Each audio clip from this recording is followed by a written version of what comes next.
I'm just trying to figure out a lot of the Streamlabs settings, because the alert boxes are, you have to configure them, and it's kind of crazy because since Rumble is such a new platform, it's not really popular on like things that already have like their connections to these like streaming platforms. So it's kind of hard for me to figure out how to maneuver that. So I'm trying to figure out how that's going to be possible to put the alert box up for it. But I'm going to keep looking into it. I'm actually doing that now while we're having this conversation.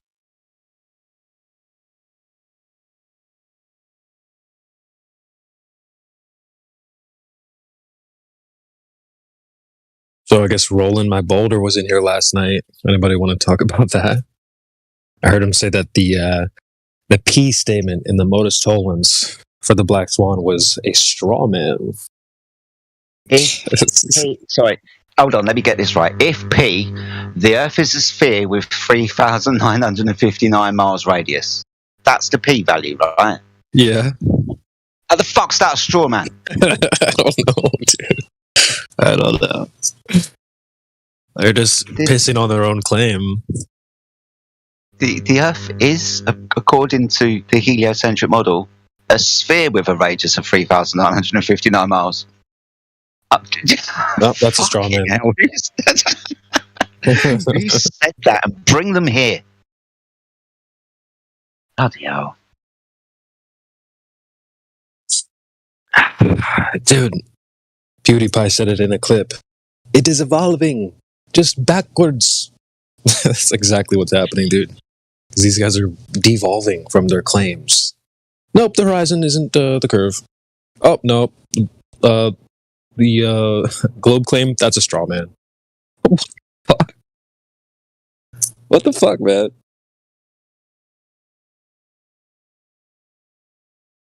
This ties into that everything a flat earther says is wrong syndrome. You can see that in full effect with statements like that. Oh, well, since you said it, the Earth is a sphere with the radius 359. That's a straw man. What? Okay.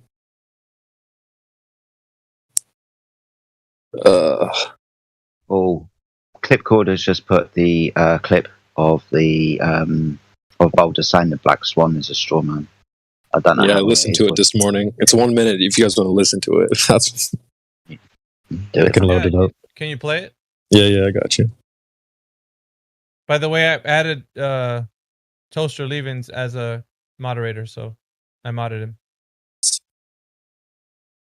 Brace yourself for the cringe, ladies and gentlemen. Brace yourself for the cringe. Also, I mean, the Black Swan is a wonderful example of a straw man. How is that? It's nature presenting itself as, the way that it does. Wait, are you saying the globe claim is a straw man against itself? No, I'm saying the Black Swan is a straw man against the globe claim. Oh, wow. No, it is the globe claim, and then it shows how it's incorrect. No. Yes. Okay, detail which part of the Black Swan argument is the straw man. The part where it says the bendy cranes don't matter. It doesn't say that. Oh, where does it say that in the argument? Yeah, that's what I was thinking. Oh, are we doing the whole if P then Q thing? Yeah, the Modus tollens. Yeah, where does it talk about reflection? Right. That's an incomplete thing. Modus tollens only works like if we agree on the P, then the Q.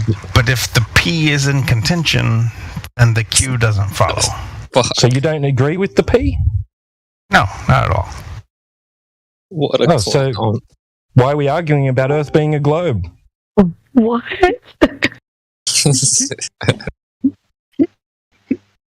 Dude, what a clown. Oh my god. Oh, bring that fucking in me.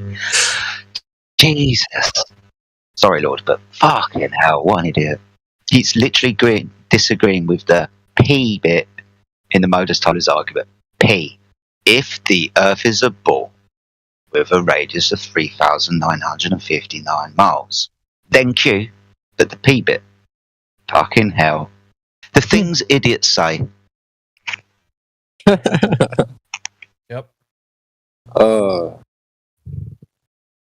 It's kind of frustrating. It's like after all these years, we've been arguing one thing, and all of a sudden, you're going to switch up? Well, what the hell have you been arguing for all these years then?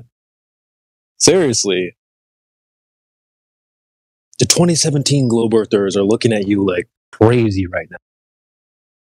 How are you saying this?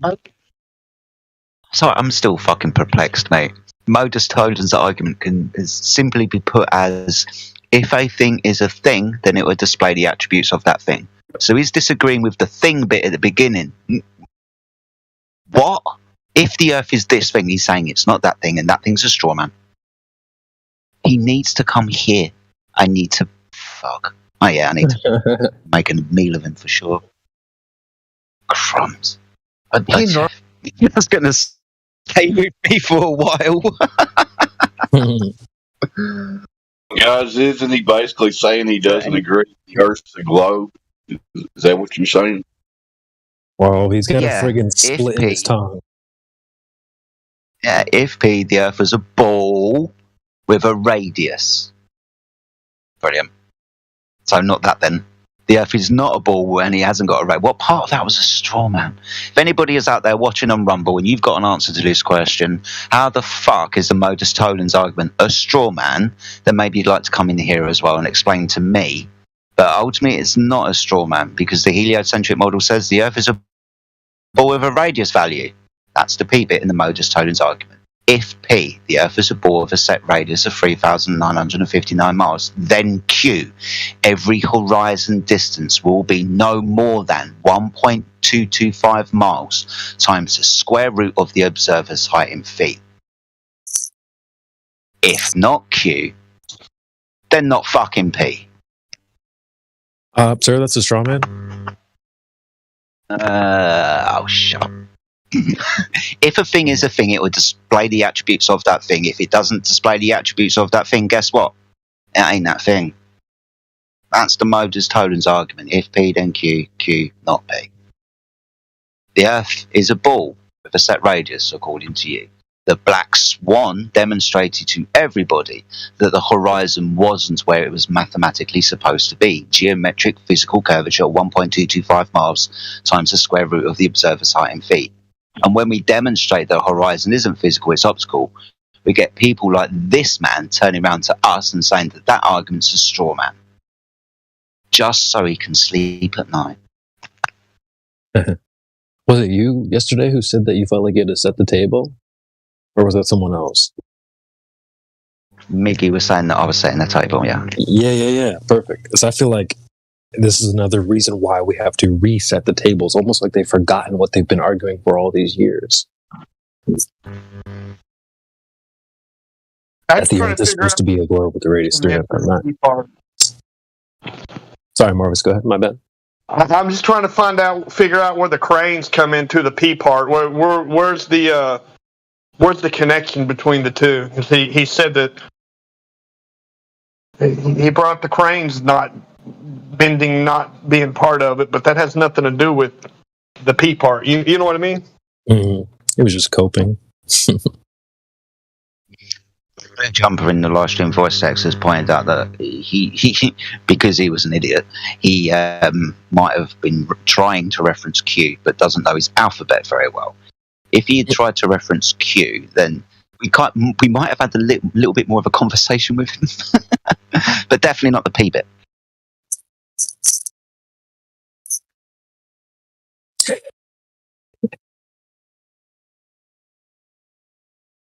What did he say? He was like, the part where the cranes shouldn't be bending? What? Where do you see that in the argument? This is what's so crazy is like, these guys like him specifically have seen the Black Swan argument countless times. They'll even admit it. They'll be like, oh, I've seen this a million times. Okay, so what's the argument? Bendy cranes? No, moron. What the fuck? How can you have seen the argument this many times? You don't know what it is. You'd think by now you'd at least have some sort of grasp on what the hell's being said. Shaking my damn head.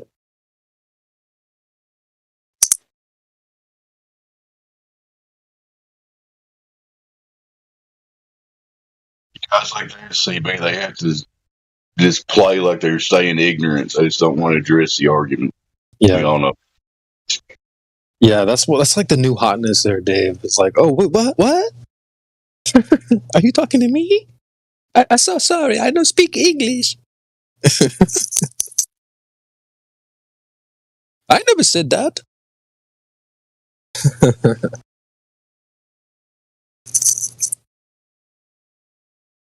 We need a day, guys. We need to have a whole day where we do this. Like, make a list of the Glober tactics, and just have a whole day where we do exactly that. I was arguing with someone today. I don't even know why I engaged, but Reddit comment section. And someone did the whole buzzword list. Oh, eclipses, pendulums, blah, blah, blah, just one word answers. And so I responded to all of them with rebuttals, right? Some random person comes out of nowhere. Yeah, but you didn't post any sources. And I was like, yeah, well, neither did this guy. let's keep that same energy. And he's like, oh, well, he didn't need to give sources because everything he said was factually proven, tested, and it doesn't even need to be questioned and stuff like that. So, like, here's what I was thinking is, all right, so when people come here, let's just, instead of saying what the proof or the tests are, we'll just say what they say. Oh, countless of proof, countless of tests have been done. You know what I mean? Like, we just need a globy tactic day or something. Oh, millions of people approved it. Oh, who flat earthers? Just millions of people. Just drive them crazy with their own medicine. And how did millions of people prove it? They're just smarter than you. I mean, we had one guy in yesterday who really didn't know anything that he believed on, but it was always an appeal. Was it yesterday or the day before? It was always some kind of appeal to authority, not that he knew what the authority actually said.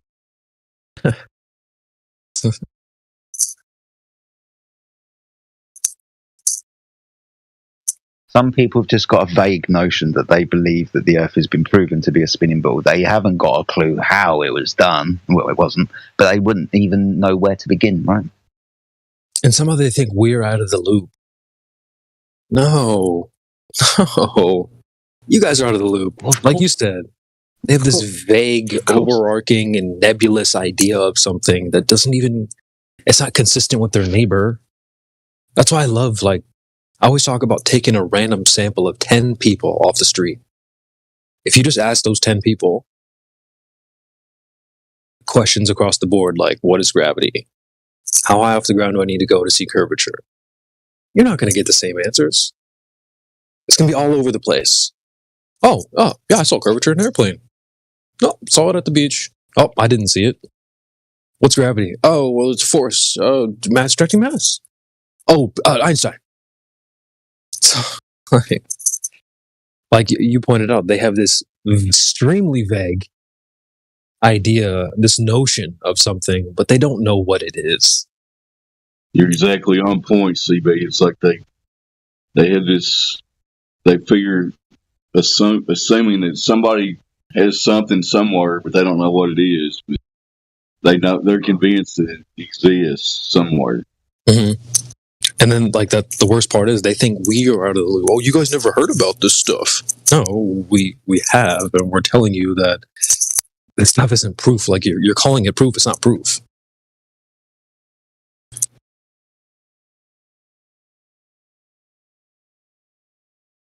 It's not that we didn't hear about it. It's just bunk. It's bukkake. But I like it when they innocently come in and think that we haven't ever heard of shit. So they like telling us stories. They are going to tell us stories about moon landings or rockets to Mars or the Himawari or all of those types of things, or even the Ren's contractions. I don't know, but at some point they think that we're missing part of the story, and that part of the story that they're going to tell us is going to convince us that the Earth is a spinning ball in a vacuum of space, because we haven't done our research whilst being on Discord and the internet and Google being what? Yeah, right. 7 taps away. Yeah. That's such a low bar too. Is they step over it and they're like, well, how come you didn't do this? Why the hell would you assume that no one else is 7 taps clicked. You said it's only 7 taps away. Why do you think that was like? You don't think anyone else could do that? Didn't have access? Come on, man.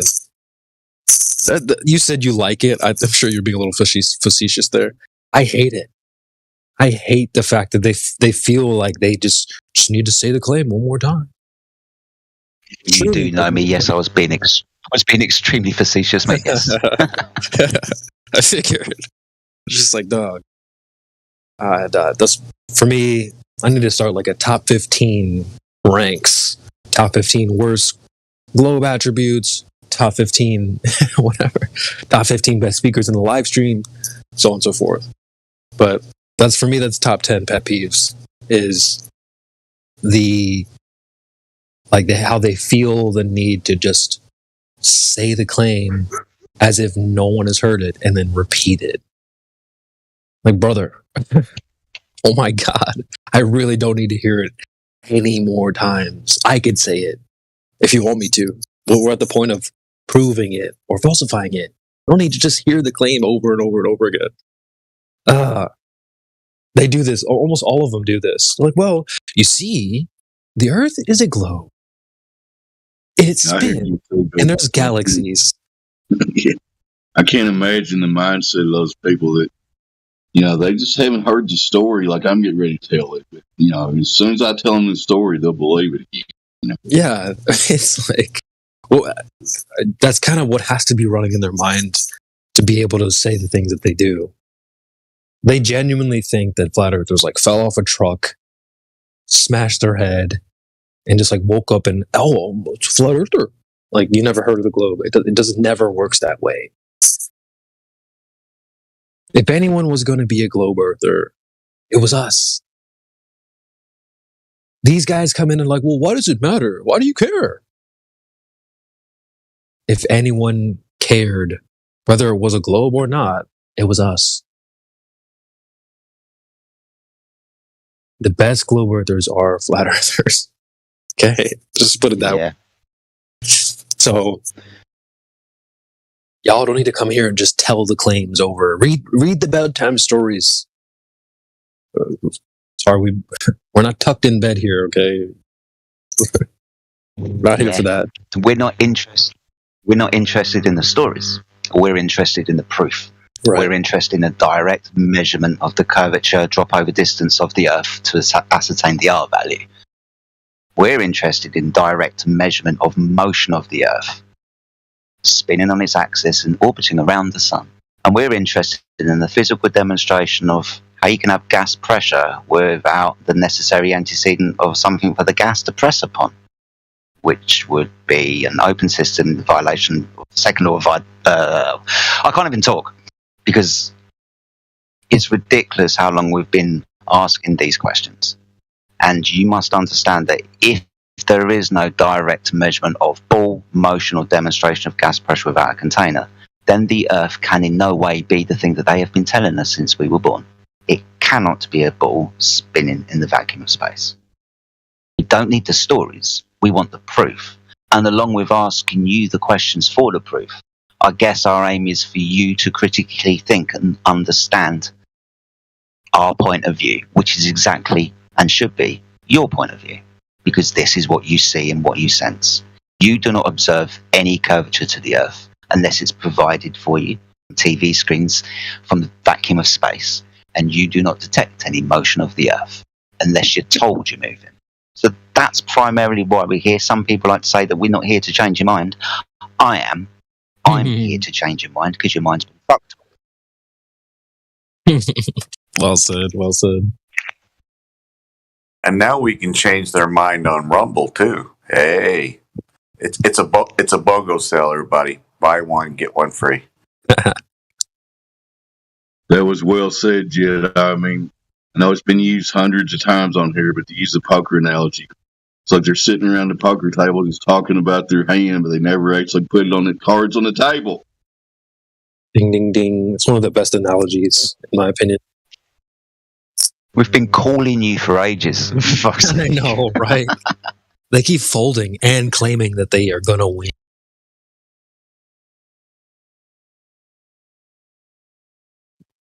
Well, in a fair fight, there is no winning by the globe side. I mean, if it's a fair fight and they don't have math, indoctrination, and money on their side, let's forget the math. If they don't have all the money and indoctrination on their side, it's no fight. But that's what they got on their side. We've got a visitor to the server, Osco, who is just voice verified. Good afternoon, good evening, or good morning, Osco. Hope you are well today. Thank you for rejoining the Flat Earth Discord server. Just to remind you, we are live streaming on YouTube and Rumble. You have got control of your mic, my friend, so if you want to get involved in the conversation. We're going through a little bit of downtime at the moment, kind of chatting amongst ourselves. So if Osco, who's just got voice verified to no Earth determining roles, welcome to the server, my friend. You are free to have a conversation and ask any questions you have. Obviously, I've been around here and voice verified before, but I appreciate it just listening in. No worries, my friend. You haven't got any Earth determining roles, so may I ask you what you think the Earth is? Flat Earth, I would say. Awesome stuff. Awesome stuff, my friend. And how did you come to that understanding? Just for our viewers at home. I mean, to be honest with you, it wasn't proof. It wasn't anything like that. I took some drugs, looked at the stars, and realized the Earth is flat.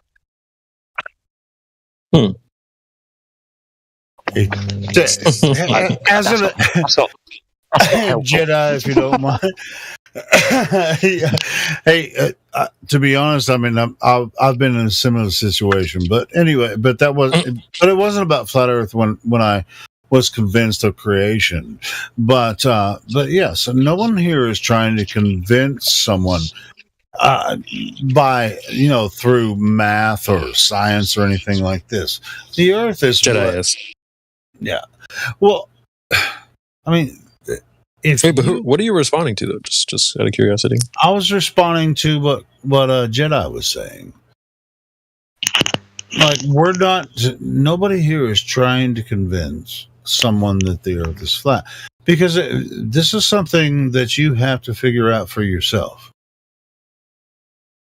And if these people have got a mind virus, then it would be incumbent upon us to change their mind. Wait, but let's address our friend here. I'm curious. What kind of stuff we talking? Are we talking psilocybin, or what?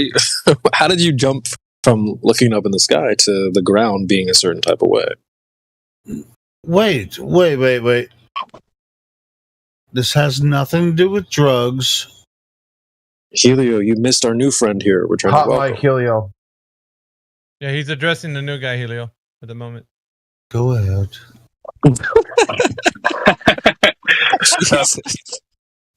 I mean, dude, for me, I had never even considered flat Earth. I kind of always knew that the moon landing was fake, but never even considered flat Earth really whatsoever. I hadn't even met a flat Earther. I met one, dismissed them, and I was doing like a 7-day fast where you also drink San Pedro cactus, which is mescaline. And I was up on the mountain just looking at the stars. I started to notice that the stars moved a little bit every day, and I thought, that's weird. I hadn't really thought of, or that the sun sets in a different position every day, and I hadn't really thought about that. And then I had some sort of visionary experience, and it just sort of clicked in my brain, oh, the Earth is flat. And then I didn't even research it until like maybe a year later, and it just confirmed it. So I'm not well researched and can't argue it like a lot of you guys. I just sort of intuitively know it. I like that. Intuitively know it. Yeah, I can respect that, my friend. Mm-hmm. My partner intuitively knew it long before most people came to say 2015. So that intuition thing, I mean, it's fucking obvious, right? I like that. Really obvious. I mean, that's the thing is like, it's all about like coming to flat Earth reality. It's just about deprogramming like the programming that's been laid upon you your entire life. So if you can sort of go back to a base axiom, to a base understanding or to a base, experience of reality, it's blatantly obvious. I like that. I can give an example. A perfect example is how people think something is pulling them down or holding them down. So how he said that you just need to remove certain ideas, unwind people. Well, you don't have to give anyone a new idea. You just tell them, hey, look, number one, nothing's pulling you down. Number two, you can't fly. So getting back to a normal baseline, base axiom, a normal one, not one that's insane, thinking that you should fly. That's the way to go. It's this guru in the jungle mentality I talk about all the time. You're not trying to replace egos out here. You're trying to remove their ego. If you're a guru and someone comes up to you and they're like, hey, enlighten me, guru, you're not going to whip out a brochure. Tell him to watch a YouTube video. You're going to deal with him as he is. If he says, well, something's holding me down, you're going to be like, well, no, it's not. What makes you think that? So you get people back to a normal base axiom. I think that's a great idea. That's one of the moves that I use all the time. Stripping away goofy ideas instead of giving someone a new idea. This neti approach. You've probably heard me talk about from time to time, guys. Good morning. Morning. I'll post it in the chat. I had a random question about a potential proof that one could do for flat Earth. I don't want to change the subject though if y'all are deep in it. Go ahead. So I've heard about this kind of Glober guy. Base axiom means more than.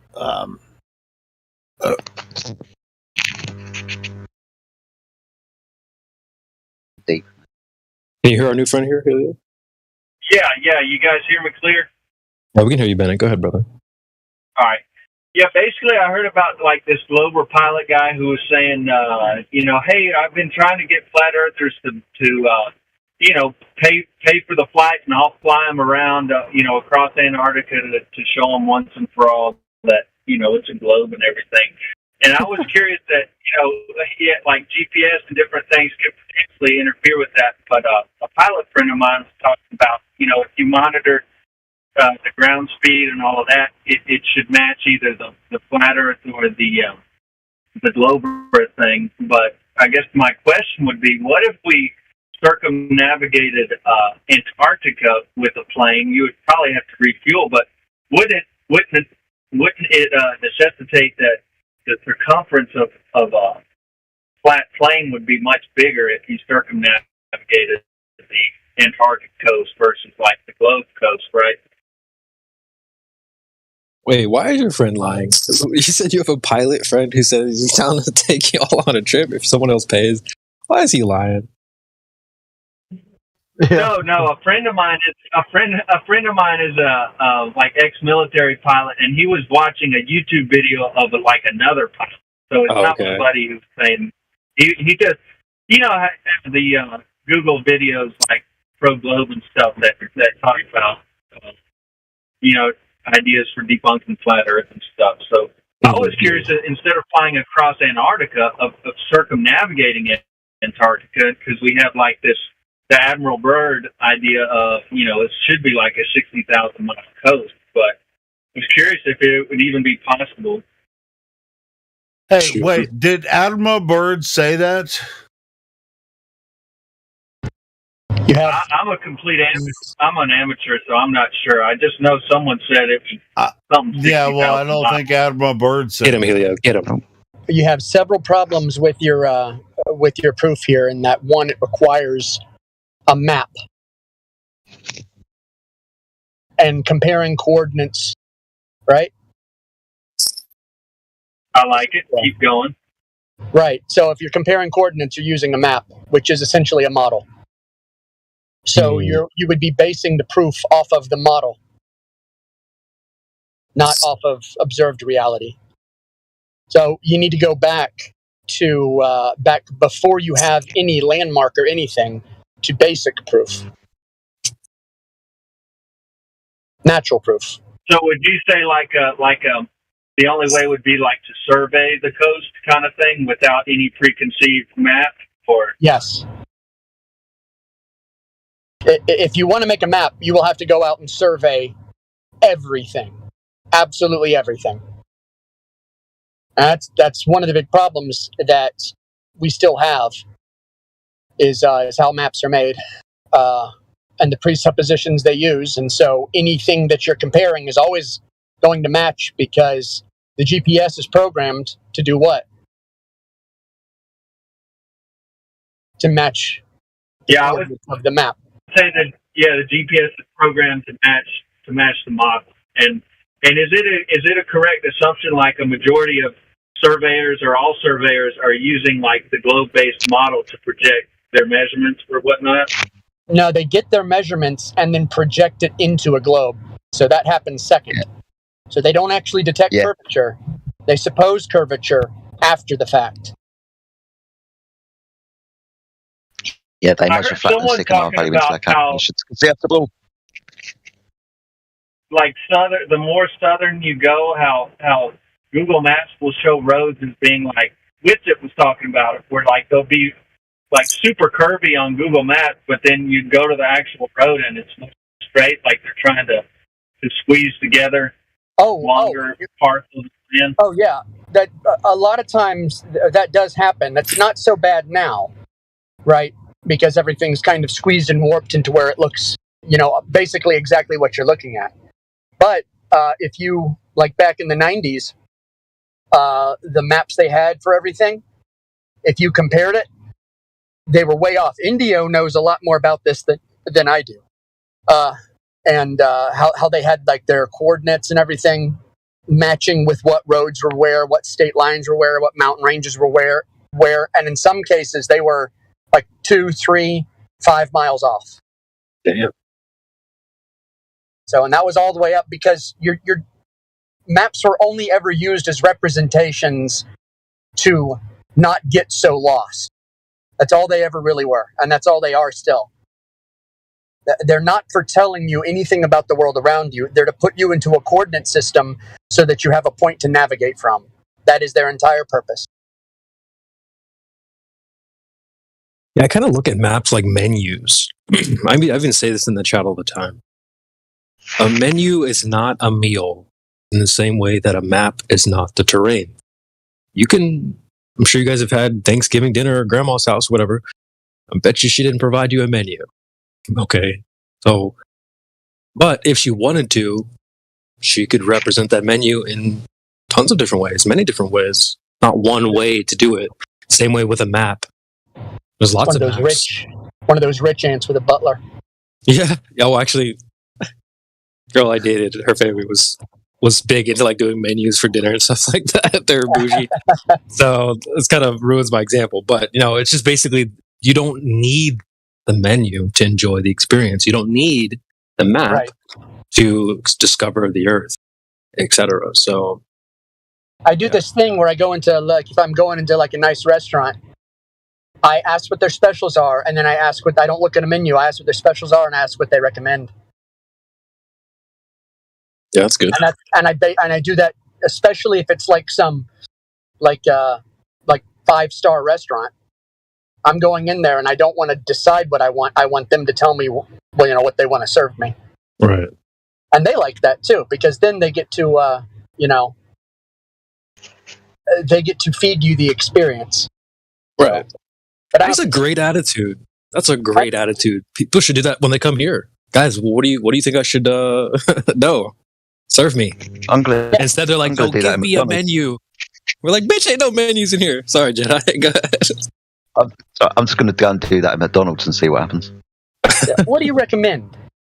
Believe it or not, McDonald's employees are trained to recommend a particular item if they're asked that. Really? Nice. Yes. Okay. Not recommend going somewhere else. Fair enough. Well, sir, I recommend the number 2 large with the sweet tea. There you go. Yeah. Beautiful. It's our most popular item. So anyway. Dude, they need to keep that could work for a fancy restaurant too. You go and say, "Hey, what's your favorite dish?" I mean, they work. They work there. I mean, they would know. You need to take a nap, dude. Yeah. That's what we were talking about. That's what you do at a fancy restaurant? Is you go in and ask to be recommended something. You don't look at a menu and you don't look at prices. Yeah, if you're a big baller, you don't look at prices. Yeah. But they should do that here, bro. They should do that here. But the problem is they come here and they do the opposite. They're like, I need a menu. Give me a menu to the flat earth. It's like, there is no menu. Shut up and eat the food. Yep. So what you do is you got your date with you, and if you know she likes wine, you ask the server. You say, give me a mid-range dry wine, or can we taste some of your dry wines? They'll bring out a couple glasses, and you pick the one she likes. You don't ask for a price. Then you ask him what he recommends you to eat for dinner, and what kind of wine you should get with it. See, Mimas knows his stuff. I do. Like I said, I've managed some pretty fancy places before, so that's exactly how you do it. Yep. I got one last. One last Is he roboting or is that just me? No, he's roboting. question He's roboting. about that. Bennett, you're roboting, dude. Sorry, man. You're roboting real bad. Sorry,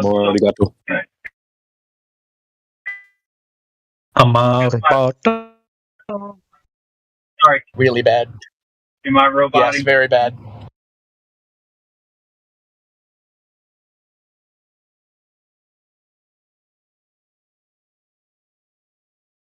Can you guys hear me better now? I think so. Yes. Sorry, I had to switch devices. Now my buddy, kind of on par with that pilot thing, talking about flying over Antarctica. A thing he was talking about was going from Buenos Aires, Perth, Australia. Have you ever heard that argument? Like to do a test of that to your direction, your distance, your speed to kind of determine.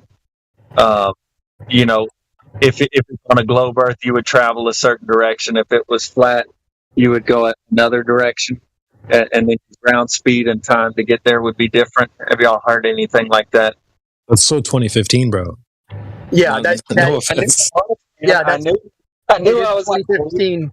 It is a 2015 argument, and if we knew that those maps were super true, then yes, that would be a proof. But we know the maps are not real, or not necessarily not real, but they don't represent Earth.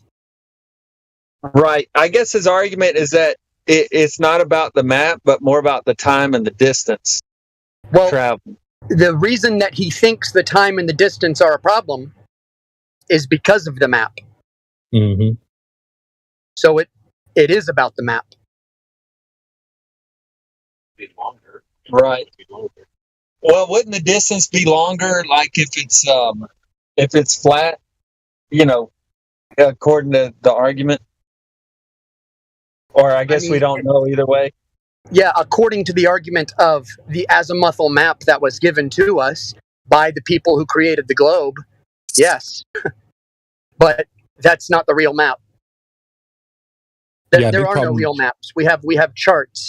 Charts are accurate, maps are not. Yeah, that's part of the. Hey, I appreciate it, man. I've only been listening maybe about a year and a half, so I don't. The older arguments are. I didn't even know some of them were old, so I appreciate it. No problem. Well, yeah, that's one of the problems. Is they'll take some random map that they saw and go, well, this must be your flat Earth. So how does it work like this? Like, if you guys remember in school, my teacher used to have some maps you could pull down from the chalkboard, right? Rectangular maps. So someone will grab one of those maps and go, okay, well, this is your flat Earth map. What happens if you just go left? And what Mimas is pointing out is like, that's not the Earth. They're trying to compare that map to reality. They're like, well, if I do this on this map, then how does this work in reality? Like, well, reality isn't that map. So you have to don't let people fall for this idea that like flat Earth is one particular map or whatever. Very important to call that out. And like in the what we call the northern hemisphere, they're closer to what looks like accurate because you can use visual landmarks and look at the map, right? And you can compare. But once you're over an ocean, there's nothing to look at. There's no frame of reference. Like you're not over nothing but snow. There's nothing to look at. There's no frame of reference. There's almost no land anywhere. and so there's no visual cues. What are you going to go by, waves and clouds? So that's why we find more accuracy above what they call the equator, and can almost kind of use that as a representation. But anything outside of that becomes nonsensical. And you'll find that a lot of the navigators in the past, they would find themselves 70, 100 miles off course. Damn. So there's a huge discrepancy in the south, the farther south you go, as far as their longitudinal lines are concerned. And a lot of these globy proofs, as they claim, are hypothetical. They're like, "Oh, we'll just go straight." Yeah. Straight to where? Okay, but first of all, starting from where? Second of all, by what method of travel? Because number one, you ain't doing that walking. You're not doing it via bicycle. You're not doing it via car, train, plane, boat. Do we need to go Dr. Seuss on your ass? Because you're not freaking going straight from anywhere. It's a hypothetical. The mythical nuclear-powered SR-71, you are not going in a straight line. Yeah, it is. So that doesn't work. You cannot go straight for 2 miles, 1 mile. Only if you choose one. If you are on, let's say, motorway or something like that. But if I want to go straight now for my street, I need to cross the houses or whatever. It's funny. Speaking of straight, if you drive out west, I'm guessing in Australia too this would work. But here in the United States, we have some roads that are so straight you can look down them, miles and miles of absolute perfect straight line travel. Right in the deserts, like around Death Valley and stuff. Interesting. But you don't get more than that. So I think there's one spot where there's a perfectly straight road for 28 miles. And I think it might be one of the longest straight pieces of road. And then you get all the images of it from above, and it is an actual straight line. But it's also through Death Valley. I think my buddy's argument was aside from the maps, was your distance and rate of speed. Let's say your rate of speed is the same, and one trip in a straight line takes 1 hour, and another trip in a straight line takes 10 hours. At the same speed, then one would be longer than the other. So, without the map, wouldn't the globe be shorter and the flat be farther, or vice versa? I don't know if that makes sense. This is not. See, it would make sense if you were pointing out a discrepancy in reality, but what they're pointing out is a discrepancy in a map. Right.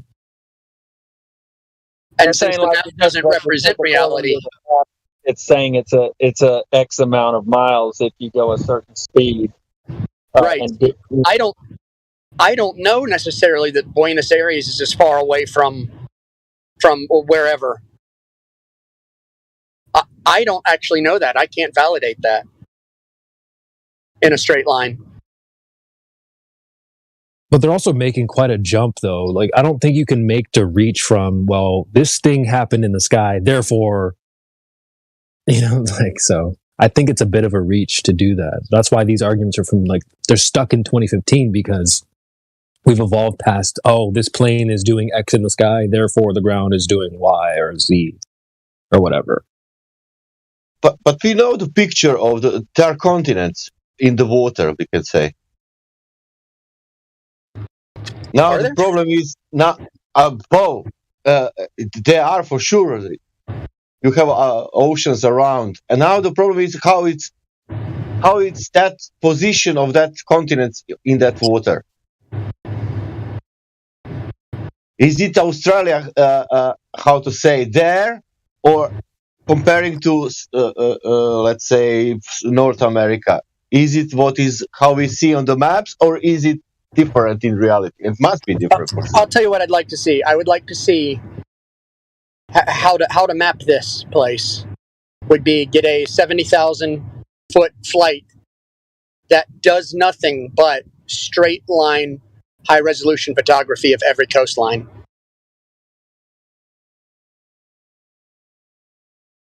Interesting. And then put it all into a connected, where it all connects. Map be damned. Just put it all together like a puzzle and see where the things fall. Yeah, that would be fascinating. I'd love to know if there's more than just meets the eye. I mean, I think at some point,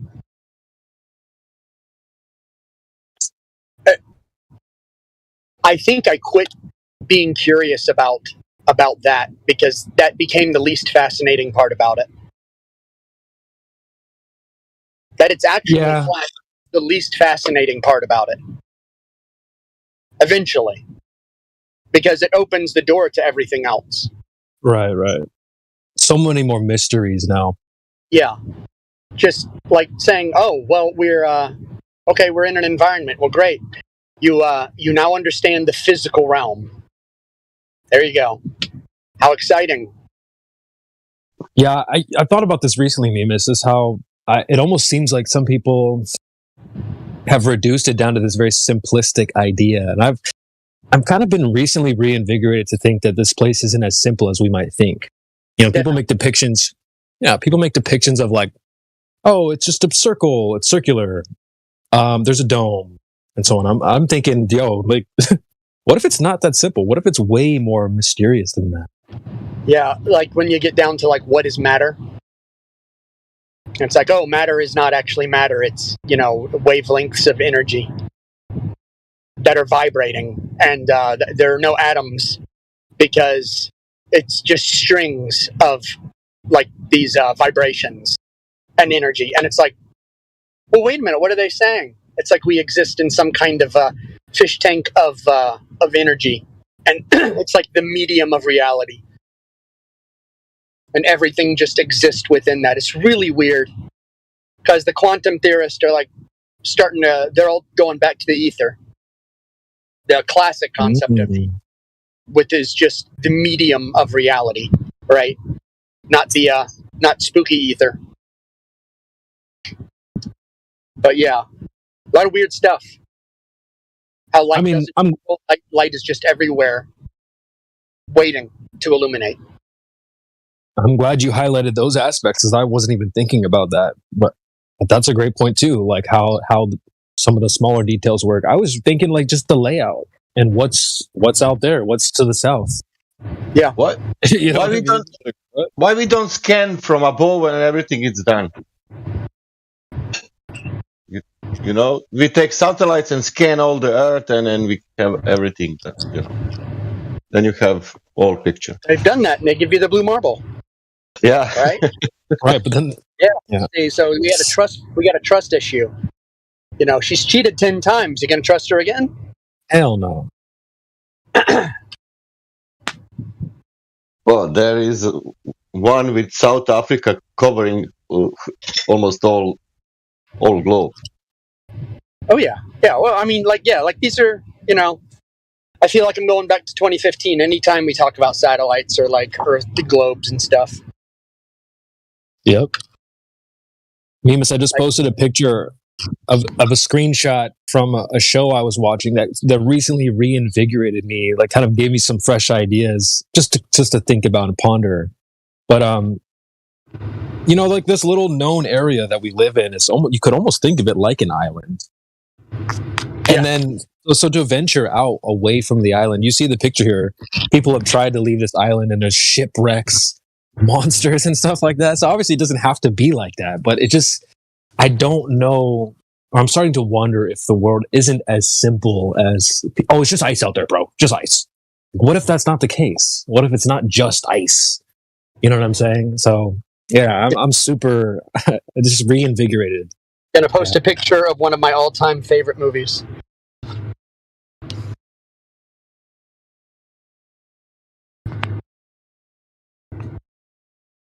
Yeah, this place does not have to be as simple It could be. I'd be okay with that. The Island, Earth, 1955. Interesting. Mystery Science Theater 3000 riffed that movie. I remember that one. I love that movie, but I love old B movies. They have a. Let me look this up here. That just I just a couple days ago, or like a week ago, I watched It Came from Outer Space. I love that one. Yeah, it was so hilarious because like I was watching with my girlfriend, and like the engineer, like the chief engineer, is a woman, and she's walking around making sure all the men have their cups of coffee are all full and everything. I'm like, see what happens with communism? Better times. Yeah. Yeah, the Island, dude. I love it. I love it. So it's just cool, man. I'm glad we can talk about this a little bit more, especially now that we have like speculation Sundays and stuff like that. But well, that's why like in some of the Native Americans, the Earth is a turtle with all the land on its back in the middle of the sea. Well, okay, what you're describing is an island.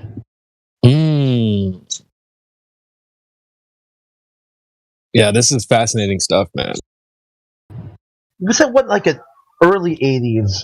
It may be not that this is the same movie, but it was like a prison complex where they put people undesirables. It was something island. It was something what? It was something with the island. It was the guy who played Highlander was in it.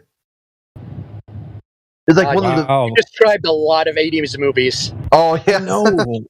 You just described the show that I'm talking about. It's basically an island. Okay, I'm just going to read a little bit from the description here. Okay. So, in exchange for participation in an expedition to an island where they seek something that's rumored to be there. However, the island is no ordinary land. It's believed to be paradise.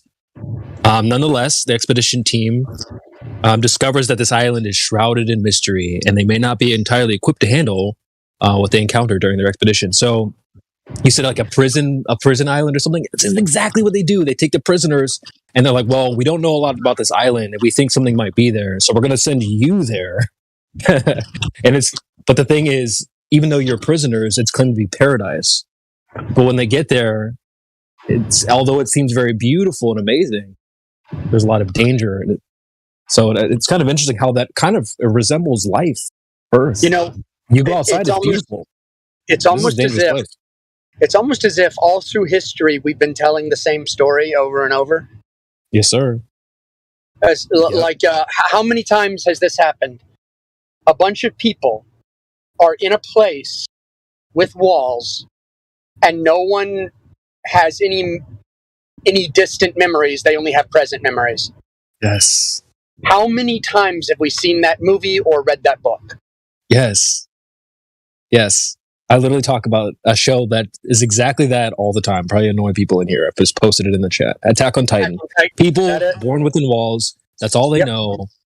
And then people want to go outside. Think about how many stories use that trope. It's amazing. Distant memories, inside walls. The people don't know they're prisoners. Yeah. Dude, it's so analogous to I think it's super analogous to the Earth. Look at what I posted, right? They've got the globe there. Those essentially are the walls. They put up a playpen. They said, look, there's nothing else. We've taken all the pictures there's to take. There's no other islands. There's no other. This is it. Well, we come to find out that may not be true.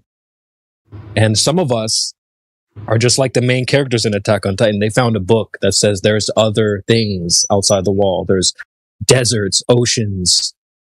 And so that's us. We realize, okay, well, hold up. I may not have been out there, but I think there might be more to this place than just this little globe playpen.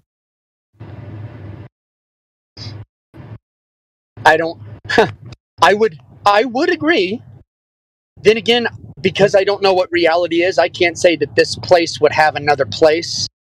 Like that puts my brain into, or puts my mind somewhere where I'm not quite ready to go to yet. I'm with you. But see, actually, what's interesting is they based off of that thought, like, well, we don't really know. They send there's a mission to basically explore perimeter. All right, guys, we need to find out what's along the perimeter. So essentially, we don't know what's beyond this little area that we do know. But if we wanted to try to find out, we'd have to start somewhere, basically going along the perimeter to find out if there's anything else. Hey, who knows? Maybe NASA's doing all this underwater training stuff because they're doing something underwater. You never know. Yeah, I didn't even think about that. Like going that direction. What governments do is if they're going to fake something, they're going to do it with a purpose, and they're going to make everything that they're using to fake things with practical for some other purpose. And cost be damned. So it could just be that they're research and development for figuring the place out, and it's top secret, and that's it. Like I said, I don't hold any animosity towards any of them. It's almost like having animosity for your mom for telling you Santa Claus was coming. Yeah. And setting out the milk and cookies. Like, I would probably do if I was her. You know what I mean? Yeah. For example, I talk about my little brother. People ask, "Oh, well, why would they control us like this?" Well, for the same reason my little brother and I. So I would play video games back in the day, long time ago. This is before like multiplayer got really popular. I'd play like single player games. And little bro would walk in the room, "Hey, can I play? Like, I want to play." And I'd be like, yeah, sure. Why don't you sit down in front of me? I'll go ahead and plug this controller in, and here, you have a little go. I would sit behind him with the actual controller. I was actually plugged in, and I'd be the one clicking on the sticks and playing the game, making him think that he was playing. I would do that 10 times out of 10. And I bet you guys would do it too. And it's almost the same thing. That's the way I view this whole controller thing. If they can make you think you're playing the game when you're really not, why wouldn't they do that? Yeah. Or it's like getting mad finding out that you're not the protagonist, that you're an NPC. Because nobody here on Earth is the protagonist. We're all NPCs. I can see that. I've agreed with that. The protagonist obviously comes from outside the game. None of us did. This is where we're from. Yeah, it's like they think they're running the show, and they've only been running their mouth this whole time. Yeah. Yes. And what's funny, Crit, is if you go up to an NPC in a game and click on them multiple times over and over and over, they can't break script. They're just going to say the same thing over and over. They run out of things to talk about. Mm-hmm. Although the Skyrim Chat GPT mod is pretty funny, because then they don't run out of anything to talk about, but it does become, let's just say, a little incoherent. Yeah.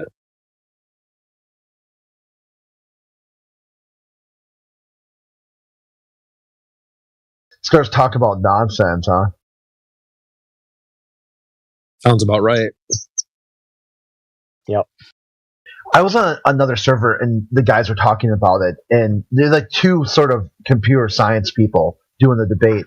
And one guy was like, "It's bullcrap. Okay, it's just a novelty item. It's a fad. It's going to wear out. It's not even a large language model. The whole thing has been a complete propaganda machine for Google. It's an advertisement. It's a shtick. As soon as the magic trick and the novelty wears out, people can be like, yeah, this is dumb." Well, what they're going to do is they're going to legislate it for no reason, where right? you have to buy licensed versions of it with what they call ethically sourced material. And so right now it's in its heyday. It's the Wild West. Give it a year, and hardly anyone's going to be able to have access to it because they'll just make a license like, I don't know, $250 a year.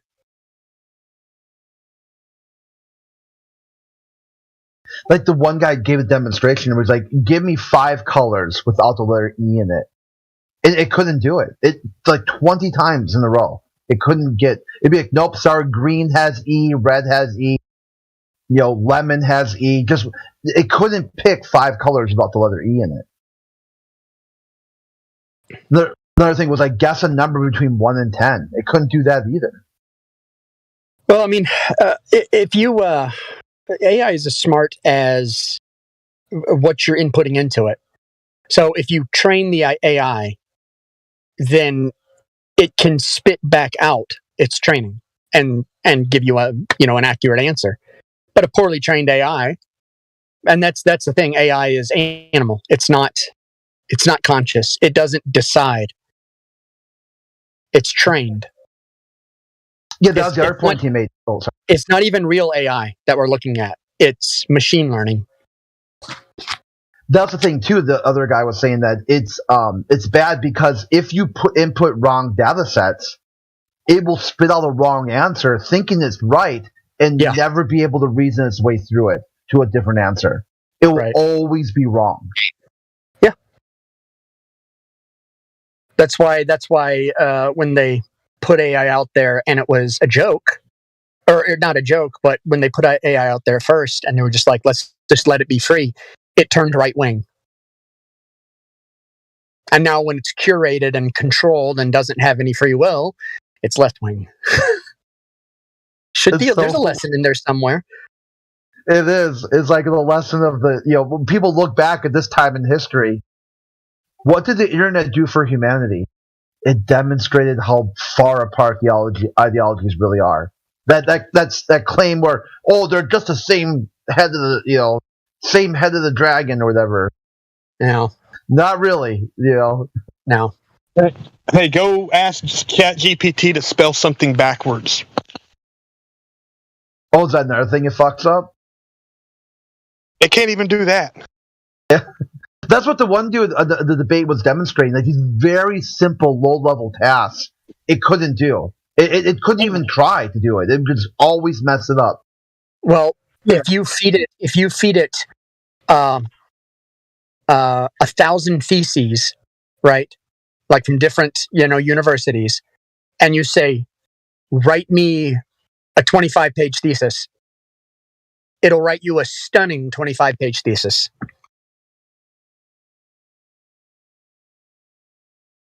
But you have to train it to do that. Because it's not AI. None of this is AI. This is all machine learning. Yeah, it never really worked the way they said it was going to back in the day, right? How the movies depicted it and stuff. Yeah. To say artificial intelligence will incorporate machine learning, but to be artificially intelligent means that it has intelligence is part of the id. It's part of consciousness.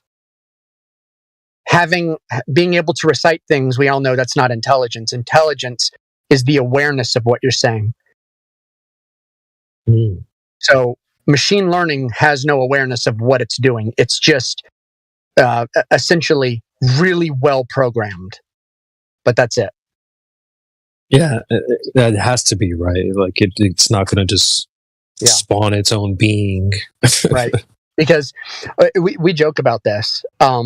If AI were true, ever became actually real, the world would become an absolute right-wing dictatorship overnight by the AI, and it would eliminate everybody else because one is concentrated on the pragmatic and the logical and doesn't really care about feelings so much, and the other one is predicated solely on feelings, right? And so it would eliminate the threat to the other. Through what means? Probably multiple propaganda.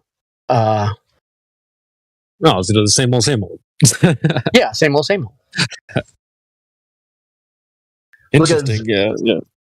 The zany space news from 1 June. AI is helping astronomers make new discoveries about the universe faster than ever before. Yeah, it's generating images. It's amazing, isn't it? Yeah, I know, it's complete bullcrap. See that mishmash of pixels? You feed it into the thing, say, make this into planets, clickety-clack. Boom, done. Pictures of planets. I mean, we've been making those with the bottom of friggin' frying pans, saucer pans. Yeah, just as good quality.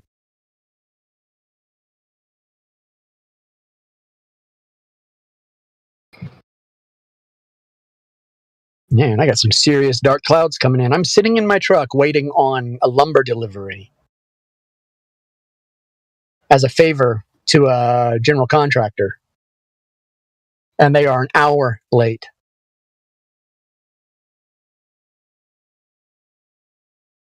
Fantastic. We had some rain here recently too. It seems to cleared up for a bit. Been getting monsoon rain every single day here for the past 3 days. Yeah. Which isn't and after the whole thing with the kind of the weird skies and stuff, followed by rain. I know you're not big into that stuff though, are you? What, the weird skies? No, well, they said there was fires and smoke and stuff in the sky recently. Oh, yeah. And so, yeah, then we had some, I don't know, did you go out and kind of see the sky looking a little hazy where you were? No. It was raining too much. It's been cloudy and rainy for the past 3-4 days.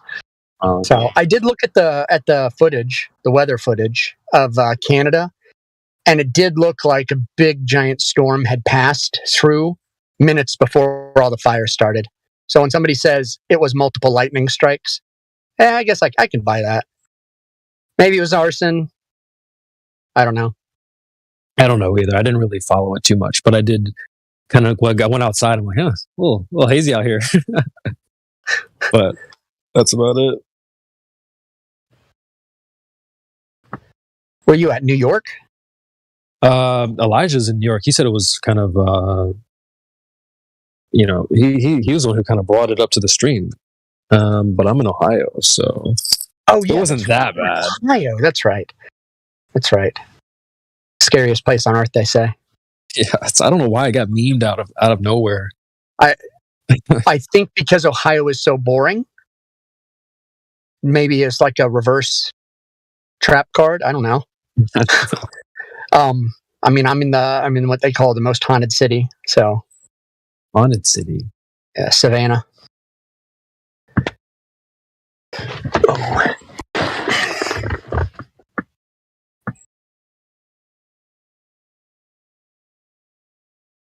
Sometimes we get the rolling holes, and those are really creepy.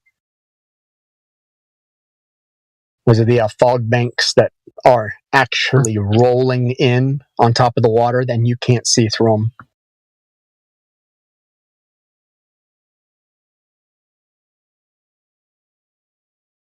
So I'm just going to respond to something in the chat real quick.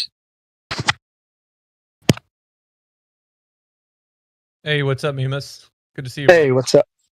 I'm just waiting on the truck delivery. Hey, we have been live streaming yesterday and today on Rumble. I don't know if you heard that or not, but no, I didn't know that. We're off and running. So Rumble doesn't throttle the viewer count or followers that are following me. So that's kind of cool. Yesterday we live streamed, and then it was only for 1 hour. That video went up, and today it was 400 people that seen that. So oh, nice. Yeah, we're getting. Isn't it the guy from Rumble said he wasn't going to censor anyone? Not sure if that's exactly what he said, but yeah, he said it's going to be a platform for truthers and whatnot. So okay, you see a lot of good content on there that you wouldn't see on YouTube, and you can be a little bit more free to speak a bit more than you would. But yeah, it's kind of cool, and so we're enjoying that at the moment. We got somebody new in the chat named Ben. I'm just going to mute them at the moment. So Ben, if you're there, welcome to 24/7 Flat Earth Discord. Hello. Thank you so much for that. Yeah, so what are you guys talking about? Well, we want to know with new people what their position is on the topic of the server and how you found us. I found you guys from a friend. He's a non-flat earther, and I think he kind of trolled you guys with like a picture of like the Earth having a curve on it. I was just like curious on what your thoughts are on that. Well, I'm sorry. Before we get into that, I'd like to have just a better foothold on what your position is.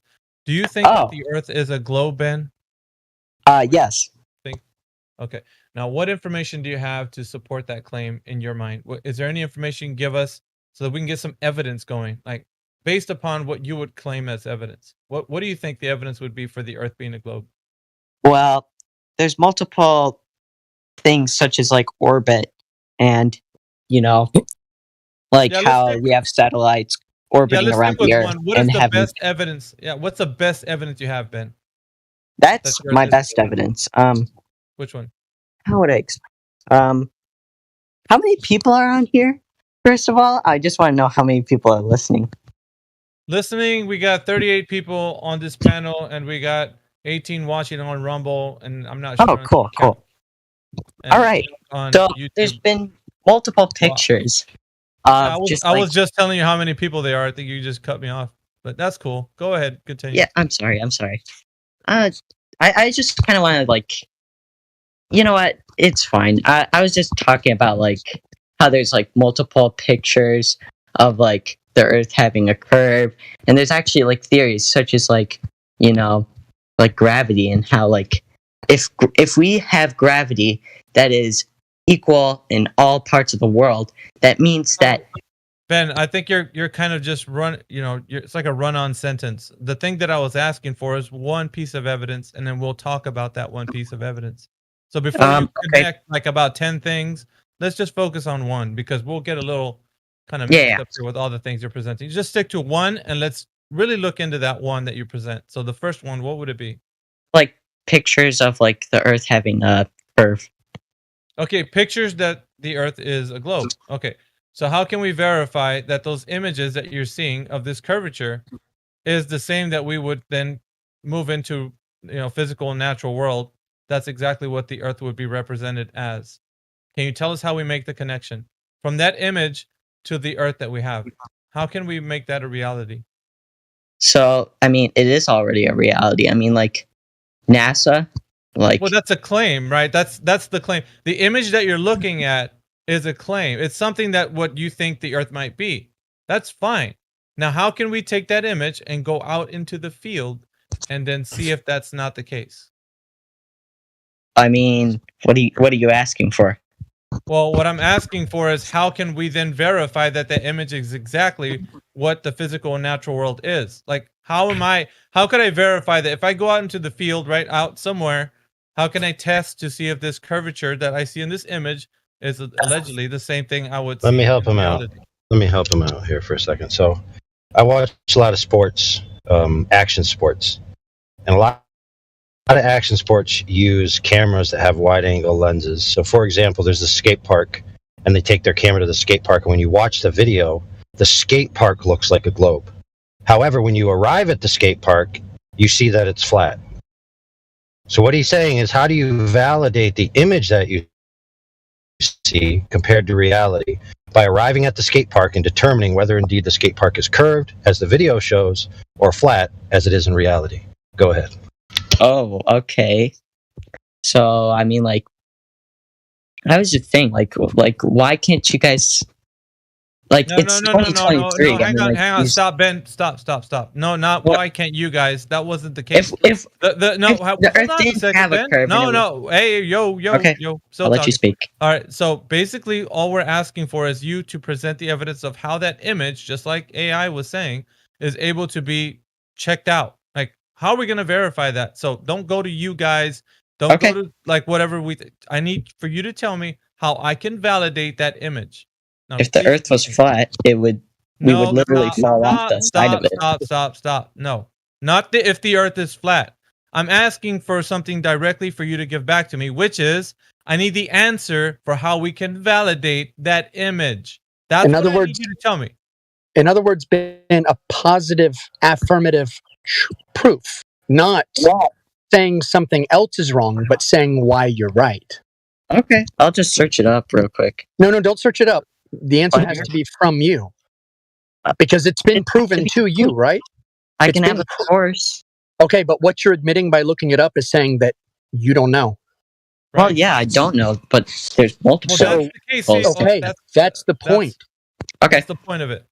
Well, I mean, like, what's What's So Ben, the point bad about using the internet? It's just no. It's tool. not that it's bad. It's not that it's bad. What he just pointed out was that because you wanted to search it up right now, you don't know how it's been validated. So in your mind, it stands as a belief. You just believe the people who are telling you the Earth is a globe via this image.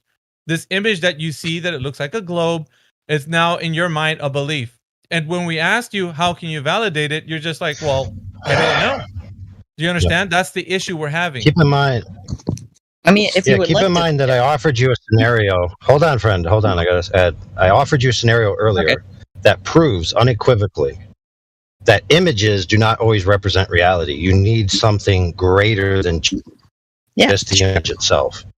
So I didn't need to go to Google for that. That's common knowledge.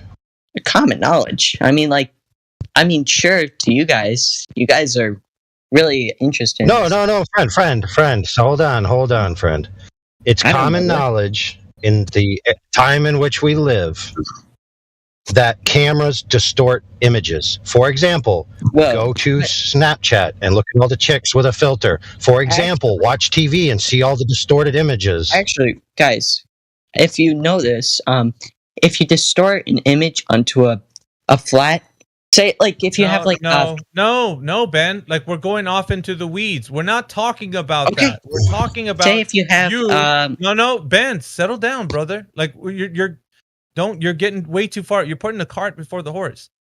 Don't go there. What we're talking about is how you didn't have the information. So we're now researching this information from your side. Is like, why don't people such as yourself don't have this information ready to go?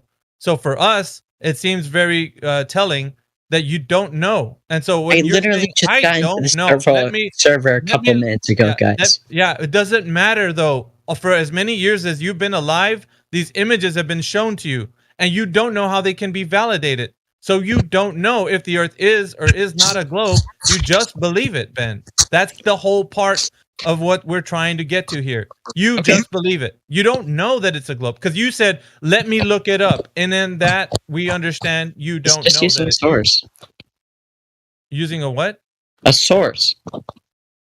Sources are useless. You have to have citations. Well, yeah, I can put that in there if you guys want. Okay, Ben, let me ask you something. I want to ask you something. Yeah. Well, hold on. Let me think about this. You said, what image is it that you have? What image is it? Yeah, sure. I'll just search it up. NASA. I'll just search it up. No, wait. Hold on. Curvature. Well, I mean, like, how else am I supposed to do it? Because you supposedly or allegedly had something already as evidence, and when I asked you, you had something in mind. Now you got to search it up. Why is it every time we ask you for something, you got to search it up? Don't understand. Why is it a bad thing? Because you already know what you have in mind. Why is it something very? Where do you want me to post a picture? Go ahead and. Do you have PixPerms? PixPerms. What's that? Pictures permissions. I can DM him. I'll shoot him a DM and I can post it for you. Yeah. Just DM Creation Bear. I am just curious. I am curious about the picture. Miggy, if you would indulge me. I'll just put it in the lobby. Is that okay? You need to be VC verified before you can start posting images. You haven't been going through that. Team, direct message it to Creation Bear, please. Okay. Send it to Creation. I'll show you a message. Yeah. Okay. I just looked at the the welcome. Is that fine? Let me paste it. What? It's not working. It's because you don't have pictures permissions on the server. Oh. Yeah. So just DM it to Creation Bear. Where's that? I sent you a message, bro. Check your DMs. Oh, DMs. He slid into your DMs. Oh. I see it. Okay.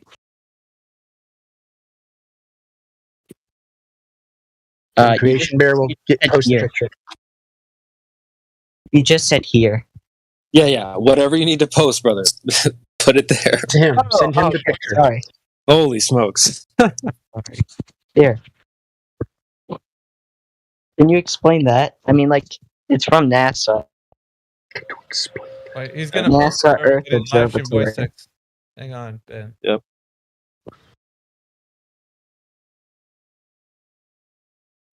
Hang on, I mean, Sasha. Sasha beat me to it, basically. Is that the one? No, it's this here. Okay. A big old hill of water. Yeah. Okay, it's a bunch of water. Okay, well, I'll just find another one.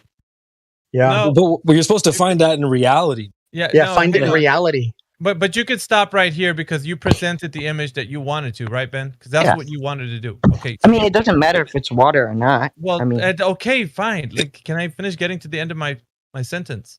So yeah. when you presented this image, now, how can that image turn into reality? So where can we go out into the physical and natural world, and we're gonna see that? But you just What do you mean? How would I prove it? Yes. Say if you were to have a drone and you fly it up a couple hundred feet, you could actually see the curvature. I can't believe you just said that. What? You I just mean, I said have a fly drone. I've done it before. I don't even know. Like, I really do want to start with you. I mean, don't know I if I'm gonna get see your point. to when I Cameras. start. Does anybody want to cameras tackle this? distort I things. can. That's what you're saying. But like, I don't Yeah, think that's. well, then why? If you admitted it right now, then why would I you didn't send up your admit it. I drone? just said you said it. You don't think that cameras distort things? There's no distortion I don't within think the that they lens of your. distort things. I think No, we. no. I think you don't think there is. I don't think there is. So there isn't. There isn't. You don't think there is a suggestive no term. distortion. You don't think that there is.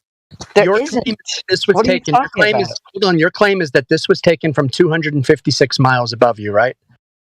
Yeah, sure. Or DISS. How big is the Earth? How about? Oh, wait, what'd you say? How big is the Earth? The Earth is about 7,000 miles in diameter. Okay. How big is the arch of that circle right there? I don't know, but probably a lot. How can a full because quarter it of the is- Earth be in the camera of something that's only 256 miles up? What do you mean? 256 miles up. What do you mean? The Earth is 7,000 miles. Okay, so first of all, Yeah. that's a satellite image. Second of all, Not a satellite image. You can see the vignette down at the bottom that they do on the ISS because I'm familiar with these images. What? There's a vignette around the bottom. You see on each cut off corner on the side, there's a vignette. And that is because it's inside the lens because it's a giant fisheye lens.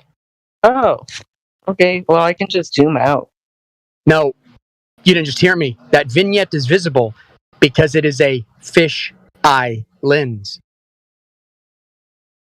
A fisheye lens. I don't know what that is. Ben's out to I lunch, mean, I just got here a couple of minutes ago. No, you didn't just get here. It seems like you just were born now. Like that's what it seems like. You're lost, bro. Like everything that your world is comprised of is all built on a belief system. So that's it. And so what you're in here, you're just like a babe lost in the woods. You don't know what happened? What's going on? I just got here. Like we're fucking telling you the truth. That first of all, the curve of the image that you see there is due to the camera lens. The camera lens is giving you that distortion on that image you just posted. And you said, well, probably because you don't know. You have no idea about lenses, do you? No. I mean, like, Okay, I have cameras. I mean, yeah, but every single lens has a bit of distortion. I don't care how flat you think something yeah, can be. but it's not enough distortion to say that the Earth is enough. flat, though. How do you know that? How do you know that? How do you know that? How do you know that? What do you mean? How do I know that? There's there's multiple images, theories, gravity. Like if multiple images. If we experience, you provided the image that you did. Okay. And now I'm saying, how can you validate that image is true, Ben? The image is true. Well, how do you know that? I took it from a satellite. It's from a camera. Satellite? Like if I were to take a picture of, say, a ball, would you say that ball is flat? We're not talking about a fucking ball. We're talking about the image you presented. You gave it to Creation Bear, and then he put it in the live stream voice text. And we're looking at that image. That image right there. How do you know that image is exactly what reality or the physical and natural world is supposed to be? How do you know that? You're just I mean- believing it. How do you know that image is true? NASA is a government NASA. organization. NASA. No. Fuck NASA. We're talking about Ben. Whoa. NASA. Whoa. No, I'm talking about Ben. How did Ben realize that image you just posted is the physical and natural world? How do you know that?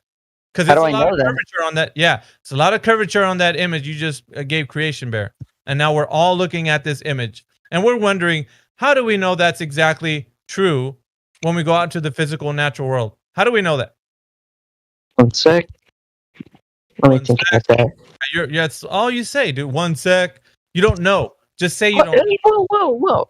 It's basically okay. It's a United States government agency. It's I responsible. don't give a shit about that. I need to know how Ben exclamation point knows how that's curvature. That's how I know. What do you mean? How you know?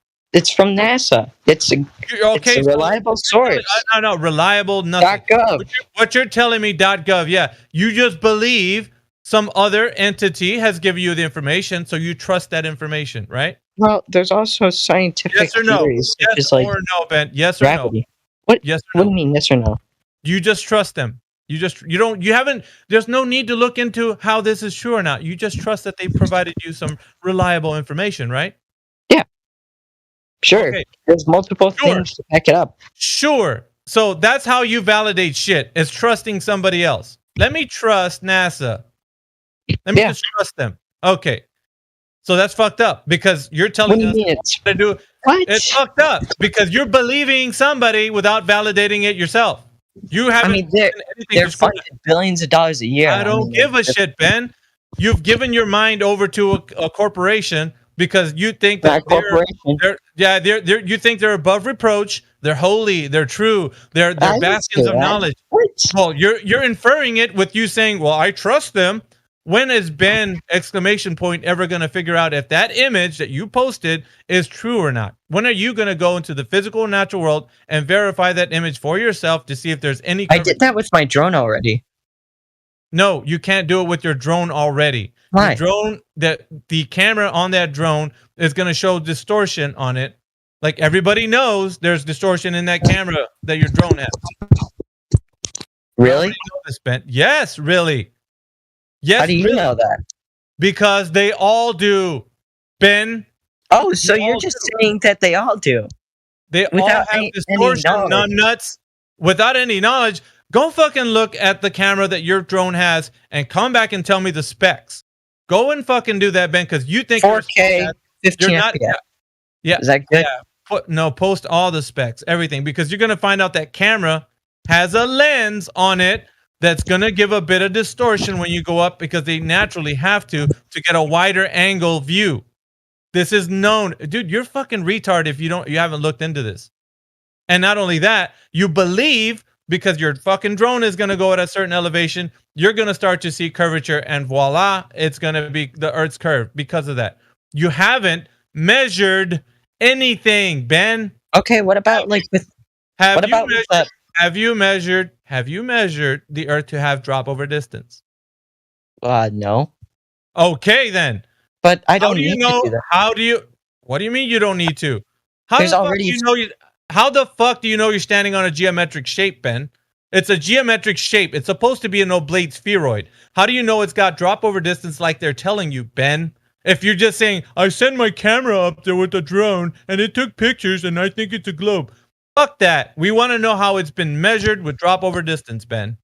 Okay. And that's what you haven't drop over distance of the Earth. Let me search that up. Search it up. Hey, it's not bad to search it up. Drop over I don't distance. Care. Search it up. Yeah, who's done that? Who's measured the Earth? Certainly not Ben, because he trusts the officials. Right, Ben? Yeah. I like how you confidently say, yeah. I like NASA. I mean, wait, what'd you say? No, don't worry about what he said. You need to finish finding out where the information is of drop over distance, Ben.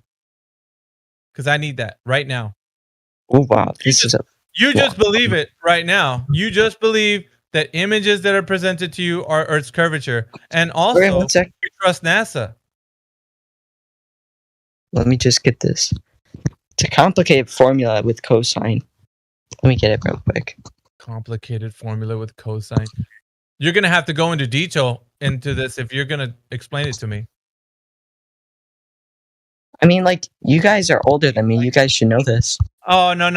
Just as a reminder, you're not. He's not asking because he doesn't. He's not asking because he doesn't know. We're asking to see if you know. We're asking to see if you know and to see if the information is really there. But we're not asking because we don't know. We're not asking for you to like fill us in. Hey, can you help Google it for us? We've already done the research. We're here to help you out. Oh. Yeah. Well, you don't know, man. You have no knowledge on how this has been done, or if it has been done.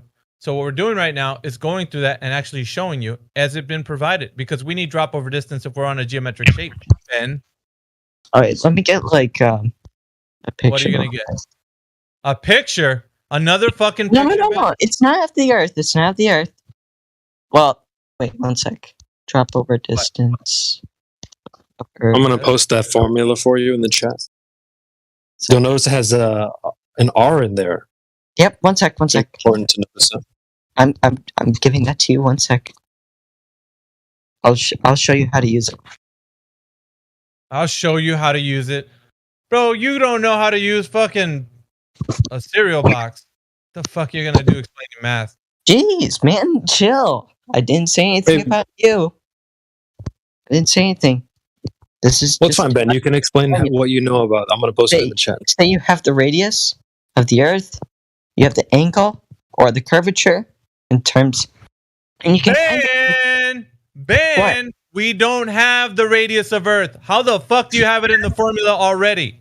Okay, well, I'll just search up the. Okay, well, so what? You've already assumed that the radius, which is the value of R, and your little stupid formula is already figured in it, the formula. How the fuck did you get radius if you haven't measured it yet, Ben? What? I mean, it's kind of like saying you were in the formula that's in what the formula you just talked about right now. R value. How'd you get the R, which is the radius, if you haven't measured this fucking thing? I mean, like, there's multiple. Say, if the Earth was flat, like. Fuck that. Sorry. Fuck that, dude. Why if the Earth is flat, because you're fucking bullshitting us right now. If the Earth is flat, we ain't fucking talking about that. We're talking about drop over distance on an oblate spheroid that you think you live on. How the fuck are we measuring this globe, Ben? Not the flat Earth. Stop talking about fucking flat Earth. We're not there yet. You haven't even gotten close to it. You don't even know if you live on an Earth that's globe, an oblate spheroid, Ben. I do know. No, you provided the evidence that you don't fucking know. You even said it yourself. Admittedly, we could rewind the stream because we're live streaming right now, where you said, I don't know. What do you mean, I don't know? I didn't say that. I said you've had to Google it. Yes, you fucking did, you goddamn liar. You said, I don't know. When we were asking you. I don't know what? How you go out into the field and measure for a globe. And you're like, well, I don't know. Let me see. I believe NASA. NASA knows. Chill. NASA. Well, NASA is a government organization, and it's just like that's what you were stating. You were stating that you didn't know, and NASA knows. So what does that mean? What does that tell us? That well, now I know. Like you said, I didn't know about the curvature of the Earth. I do know. That's a fact. It's not a fucking fact, dude, because you didn't measure this motherfucker. I'm asking you, how did you measure it? Drop over distance, Ben. How'd you do it? What do you mean? This is the formula. What do you mean what I mean? If you're talking about a geometric shape, you put in the diameter of Earth and find the curvature. How the fuck did you get diameter on this Earth if you don't even know if it's an oblate spheroid? I mean, you just measure it. I mean, like how? How did you measure it? I didn't measure the Earth. I didn't go across the entire globe. The problem is no one did. Of the Earth. No one's fucking measured it. Okay, I'm gonna travel 7,000. No, more than that.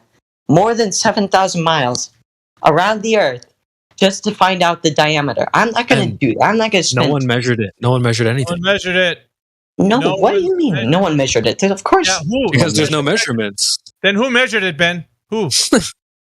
NASA. NASA. Oh, that's a bold fucking claim.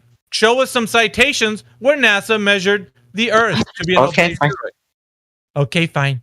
Because you don't fucking know right now, so you got to look that shit up. Go ahead. Have Why fun. is it so bad to search it up? Here we go. Because you don't know. You're saying you know. No, dude. Look, pointing it's not out going to say right NASA. now. It's not going to say NASA. You're a fucking NASA zealot, dude. 1 sec. 1 sec. That's all you do. One Wait, Ben, but this is what's interesting is that you should have done all this stuff before coming here, or at least sometime in your life. You should have been like, hey, well, if it is a globe, then how do I know that to be true? You should have done all this research. You shouldn't be doing this research on the fly in a Flat Earth Discord. We're basically schooling you. We're teaching you how the globe works. You're getting dunked on because you don't know shit right now. And you're coming into this. Geez. Yeah, well, geez. You don't know any information, Ben.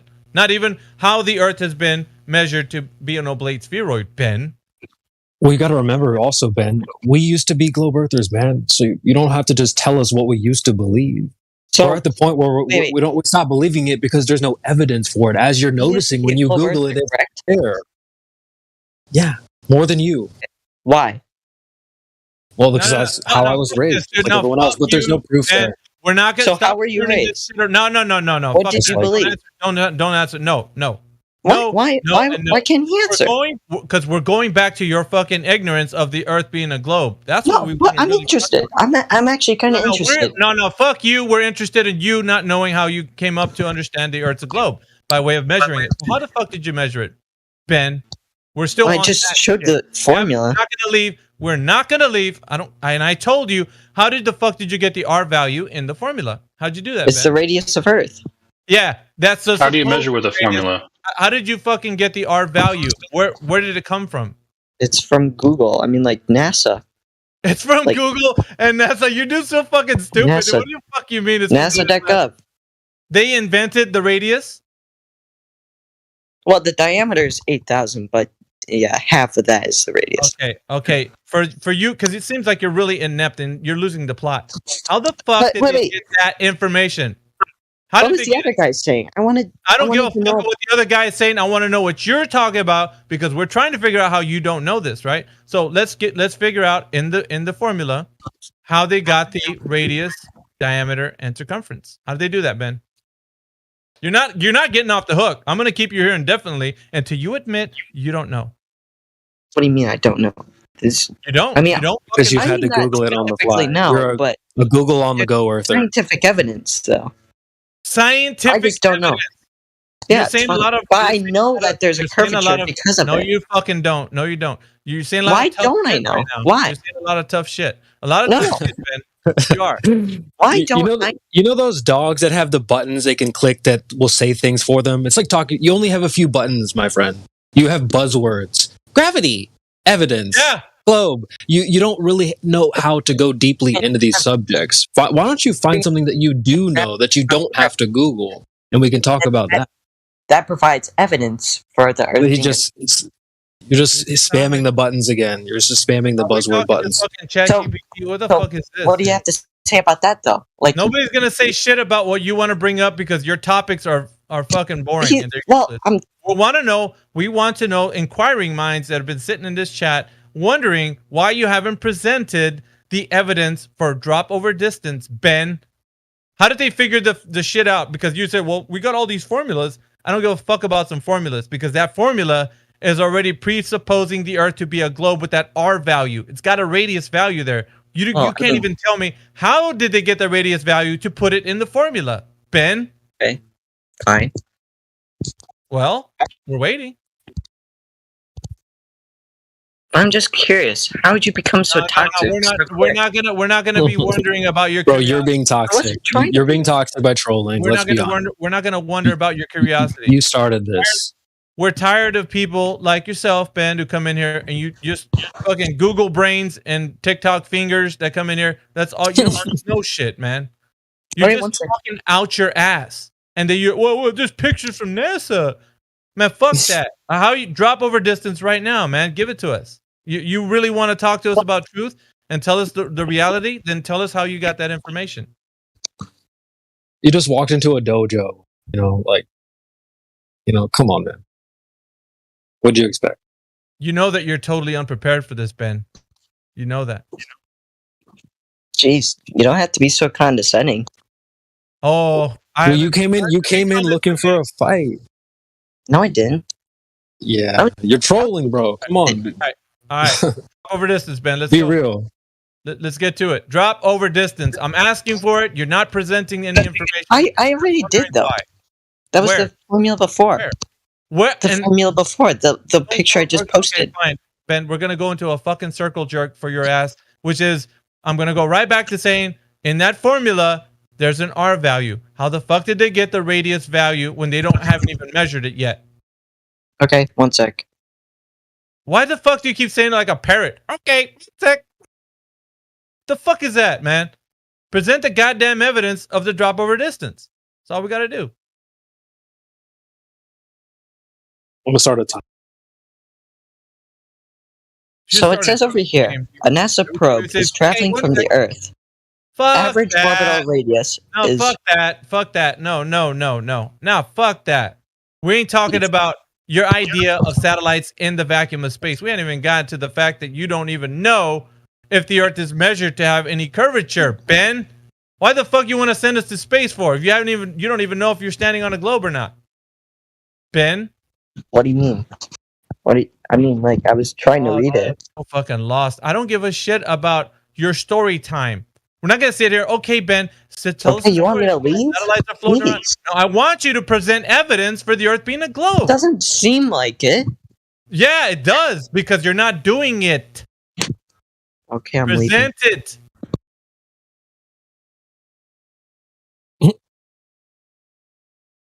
Something. God. But Manessa pictures. Hey, Mayhem, real quick. I'm your 74th follower on Rumble. I finally figured it out. Ah, thanks, bro. These and by guys the way, are crying about their injuries. We're on Rumble. They've been whining about how hard this is, and then they quit. It makes me sick.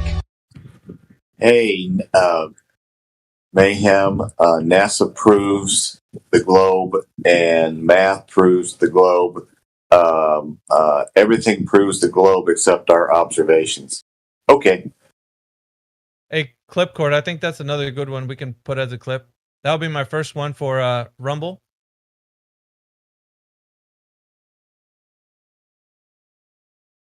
Let's go, man. Hey, our viewership on Rumble has been pretty good. It's been at the under 20s.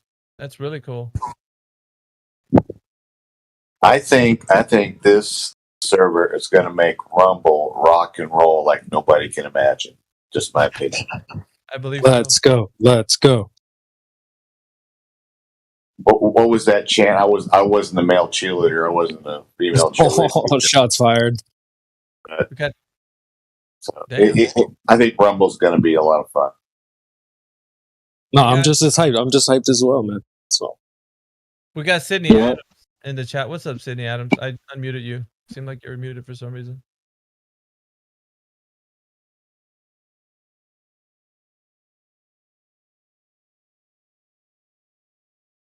No problem. Thank you, Mayhem. Hey, no worries about it. You're welcome. I just wanted to say, to vastly understated, that young man seemed very ill prepared to defend his belief in it. Understated. Oh yeah. Resolve. He pooped his diaper and he left crying. What the fuck, dude? Gonna talk? Give us.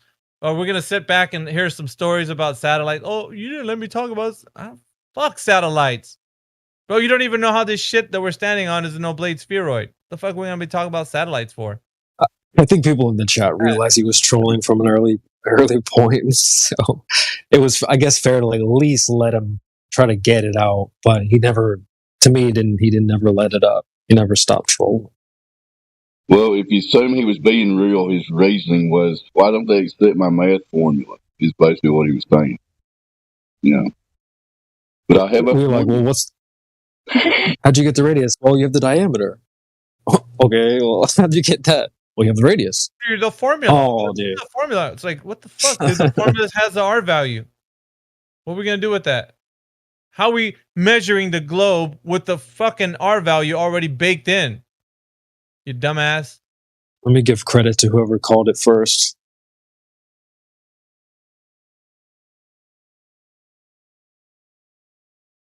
I hate that, man. They present this formula like it's the gotcha of all gotchas, and the fucking R value is baked in. It's like, so we're measuring the globe with the radius value already. It's in there. What the fuck, dude? Osco, I think they called it.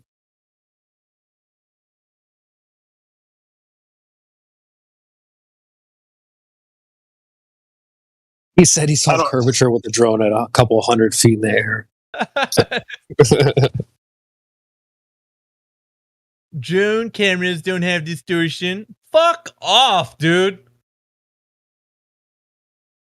This guy was like a babe lost in the woods. He's like, oh, what is happening? Can I search it up? No, because you searching it up means you don't know. No, that's not what it means. Yes, it fucking does.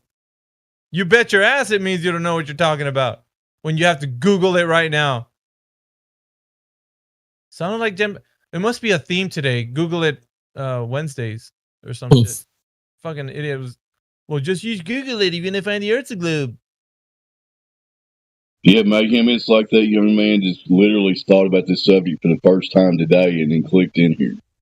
It's like he just got spawned into reality, today. It's funny though. It happens for a lot of them. It's like the first time they ever look into these things is when they try to come here. You have to be a little ignorant to just wander in here. I've said like it's like walking onto a highway, totally unprepared. You're not supposed to be there, really. You need to go in the right way in a vehicle. You know what I mean? No, but I'm driving a semi with a big ass deer bumper with fucking ram horns in the front of it. I'm taking these bitches out, man. We're having roadkill tonight. Hell yeah, dude. When I see them, I hit the pedal like to the metal, dude. I'm fucking just flooring it. It's like he's like, but I want to talk to the other guy. Fuck no, you're staying right here. Fuck yeah, that. he wanted that way out of. He wanted a window out of the little alley he was in. Yeah, he wanted a branch to swing off. But that other guy, I think I want to talk to him. He did. Fuck you, dude. We're staying right here. We're not flying anywhere else. We're staying right here. Oh shit! I think I got to leave now. Yeah, I think so too. These guys wouldn't make very good businessmen. Imagine you try to conduct business with someone like that. Hey, I'd like to order something from your business. I'd like it in this, thing. And, you're like, okay, well, what are your measurements? Oh, well, just measurement. What do you need that for? You know what I mean? Well, why would you never conduct business like that? You're going to buy something, you want precise measurements. I want a pound of this. I want, my pants are these size. So their philosophy with this, like, oh well, just calculations will fly. That doesn't really apply to reality. The way they wouldn't walk through reality with that type of thinking.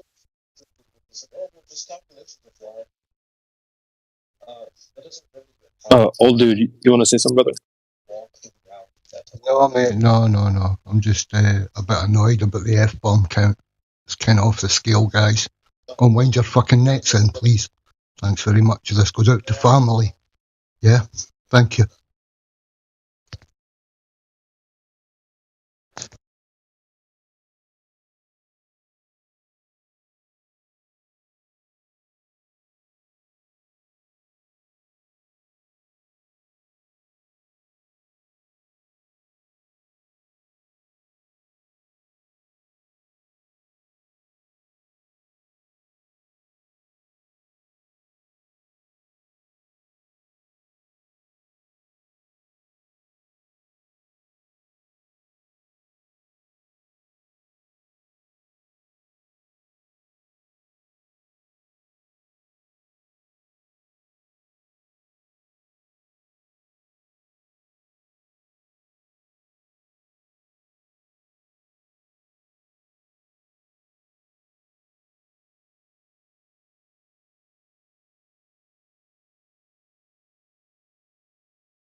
Wonder if Helio fell asleep. Helio, you still there?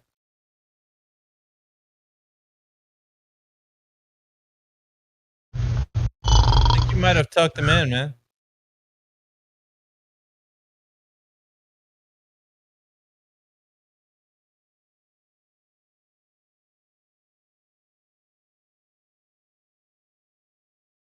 What's up, Does that Waypoint? mean we're off YouTube right now?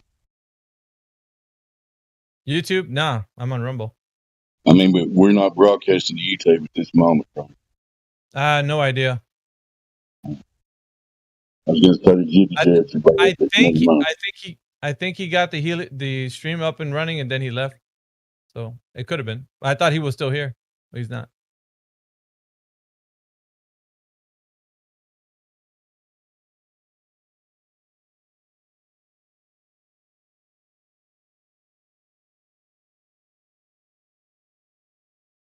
Well, if we take that last young man at face value as he presented himself, unfortunately, he's a representative of most of the global believers out there.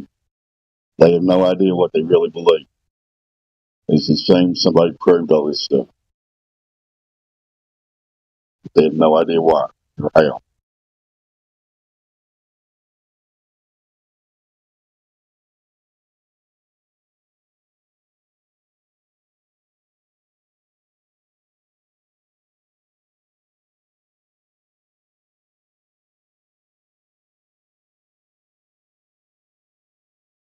And for some reason, it didn't appear on the follower count, Dave.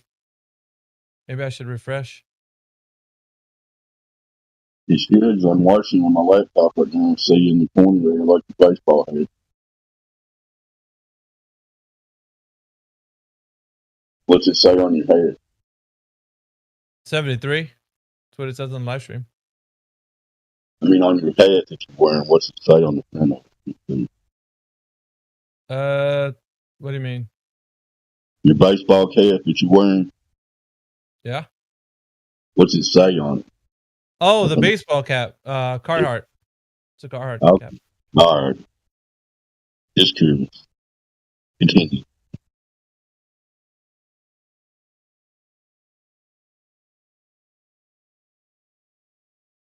We got Sir Edward in the chat. What's up, Edward?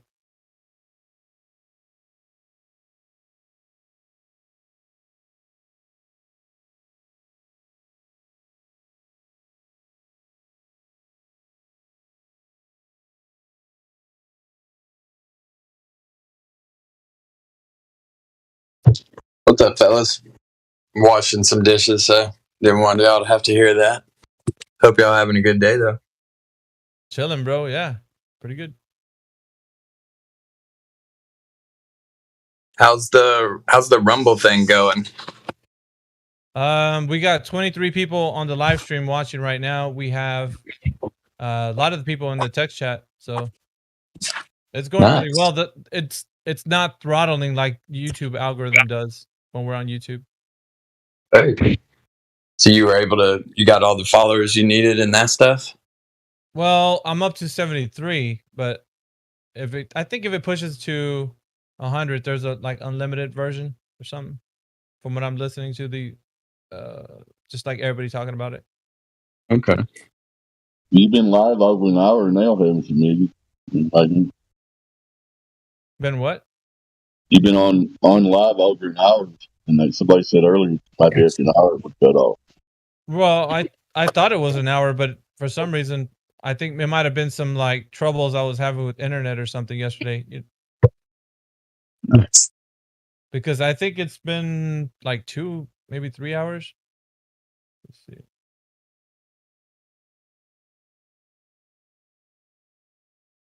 Yeah, I think we're rounding up 3 hours right now. Very cool. So, yeah, that part aside, I was going through the 3 questions with my little one, my daughter, trying to prep her for classmates or anything. And then I don't know, I was wanting to talk to y'all, maybe not the best time for it, but running through, because the very first thing about drop over distance, they're going to be like, oh, it's Eratosthenes did that. However, I don't know when he lived, but whatever, 1,000 years ago, 2,000 years ago. Maybe even more than that. I don't know, supposedly. So what's the rebuttal for that? Because I don't even really, I can't even understand the experiment itself. Yeah, no. The first rebuttal is laughing. Sorry, go ahead, Mike.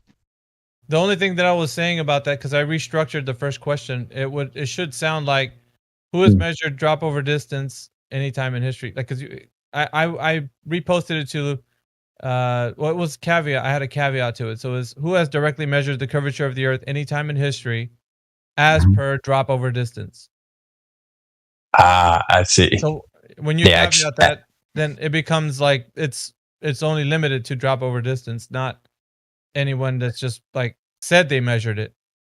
Yeah, because there's a lot of claims that people say that they measured it, but then if you boil it down to drop over distance, then they're gonna have to remove the fact that Eratosthenes, because what he done was, I don't know if did you look into that a bit? You know what it's about? I saw a quick diagram and it looked like a little worksheet of it. And so I didn't understand how the shadows had anything to do with like going to the center of the globe Earth. I couldn't quite pick up on how they were saying that. But even then it looked like they were using an equation that would have been for a triangle. Like it was using sine or something as, but yeah, so I've still got a little bit of reading to do even on that front. For sure. Well, I mean, the basic premise of it was that, according to him, he already presupposed that the Earth was a globe, but they were just going to measure these shadows, the shadow lengths, to see if it is one or not. So shadow lengths on two places, Syene and Alexandria. So in those two locations, they were measuring the length of shadows. On one, I think they were looking down a well. Yeah. The other one, they were looking at the angle of the shadow. From the column. Right. So they're measuring the angle of the shadow to where they were in the first place, where it was because like when you could see it straight down into the well, that means the light's directly 90 degrees to that location. So if that's true, then the other shadow that's showing a bit of like it's elongated, right, with at the very same time of day, the very same time of day. And then you compare the very same time of day, then in their minds is because one has a length of shadow and the other one, you're looking down a well all the way straight down to it, then that means that there must be the land in between is like comported to the sphere that they already presupposed that it was.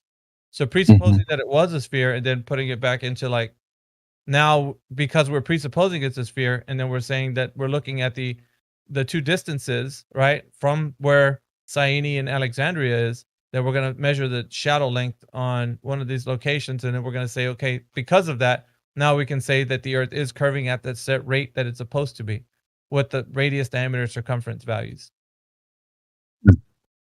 But it was already baked into their presupposition. It's like, well, we're saying that it's a sphere, we're just checking to see that if it is one or not with Eratosthenes. And back then, the way they tell us, wasn't that one of those very first ones that essentially used the horizon sight line as a? No, I can't remember how they measured that's radius. But okay, sorry. But like what they were talking about with Eratosthenes is just like the two distances, the length of the shadow, and they're trying to figure out between the two places what the curvature would be according to the globe. So. The sphere. But then, of course, the light that was coming in, they were saying that the rays are coming in the light that's coming in is coming in parallel. So your distances are then going to be the marker for like what shadow you should see at that other distance or the other location. So, but like even if just measuring these shadows lengths, it doesn't give you the information of the surface of the ground conforming to a geometric shape, because you can do this test on a flat surface. Now you could do it like in your room, let's say. So if you do it in your room, you're going to show somebody, well, if I have a light source and something's underneath that light source, it's not going to cast a shadow. That's obvious. But if I move something away from the light source, it will cast a shadow on a flat surface. So it doesn't matter the idea that you have a curved surface or a flat surface, you're going to have divergent shadows. And it's due to the proximity of the light source and the object that's casting the shadow. Does that make sense? And so the way that their math, it's one of those, that presupposition stuff of, well, this shadow gets cast because it's whatever. I don't know what the number is now, but how far do they say the sun is away now? Unlimited. In Eratosthenes, it was unlimited. And wow. And today's estimations, it's 93 million miles away. Okay.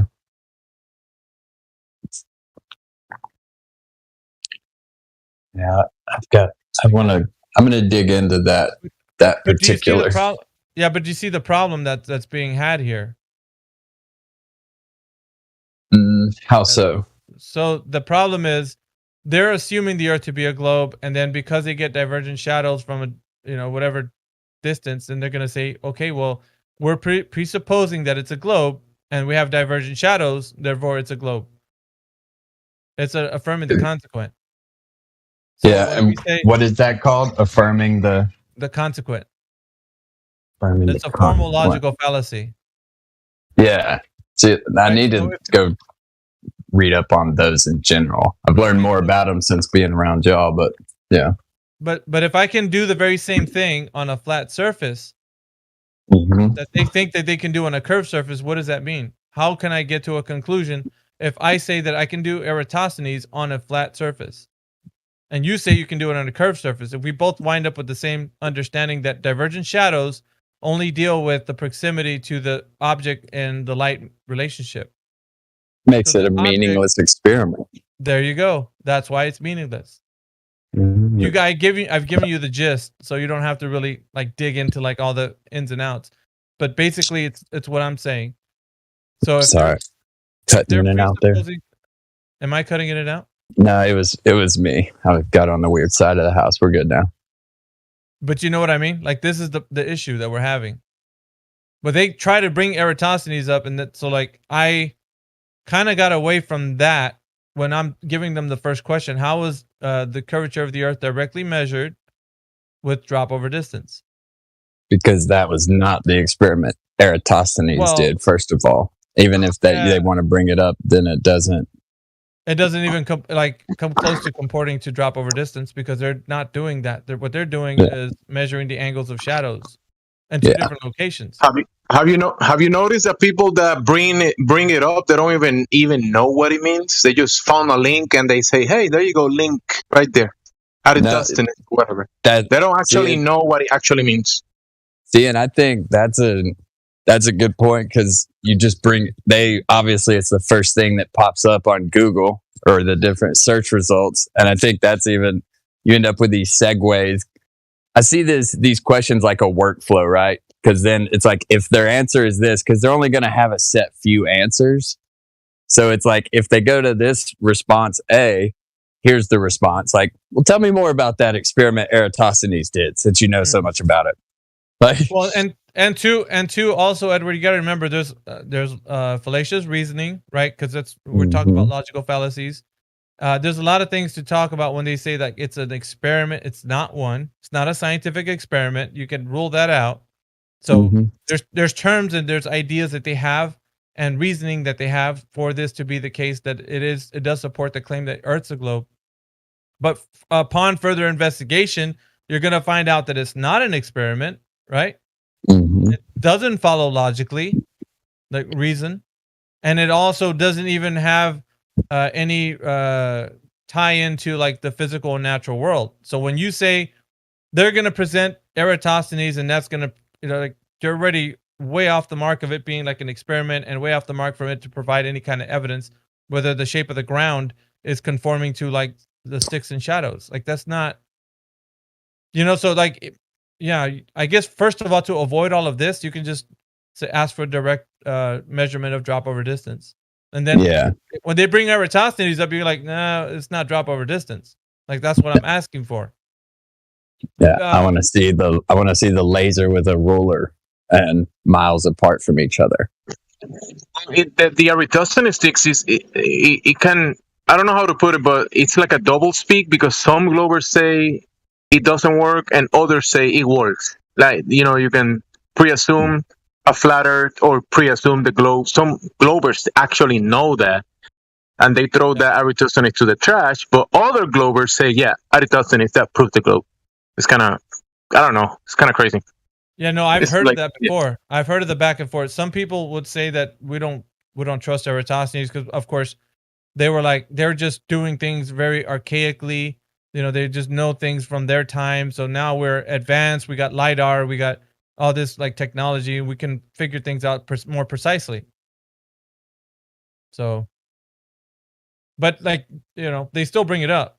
So when we talk about any time in history, what I said is like, also, these days I put a little caveat to drop over distance, because that was the addendum that I made for the first question. It has to be now, because now that drop over distance, it makes sense because you're on a geometric shape, and because of it being a sphere, there needs to be drop over distance. It has to be.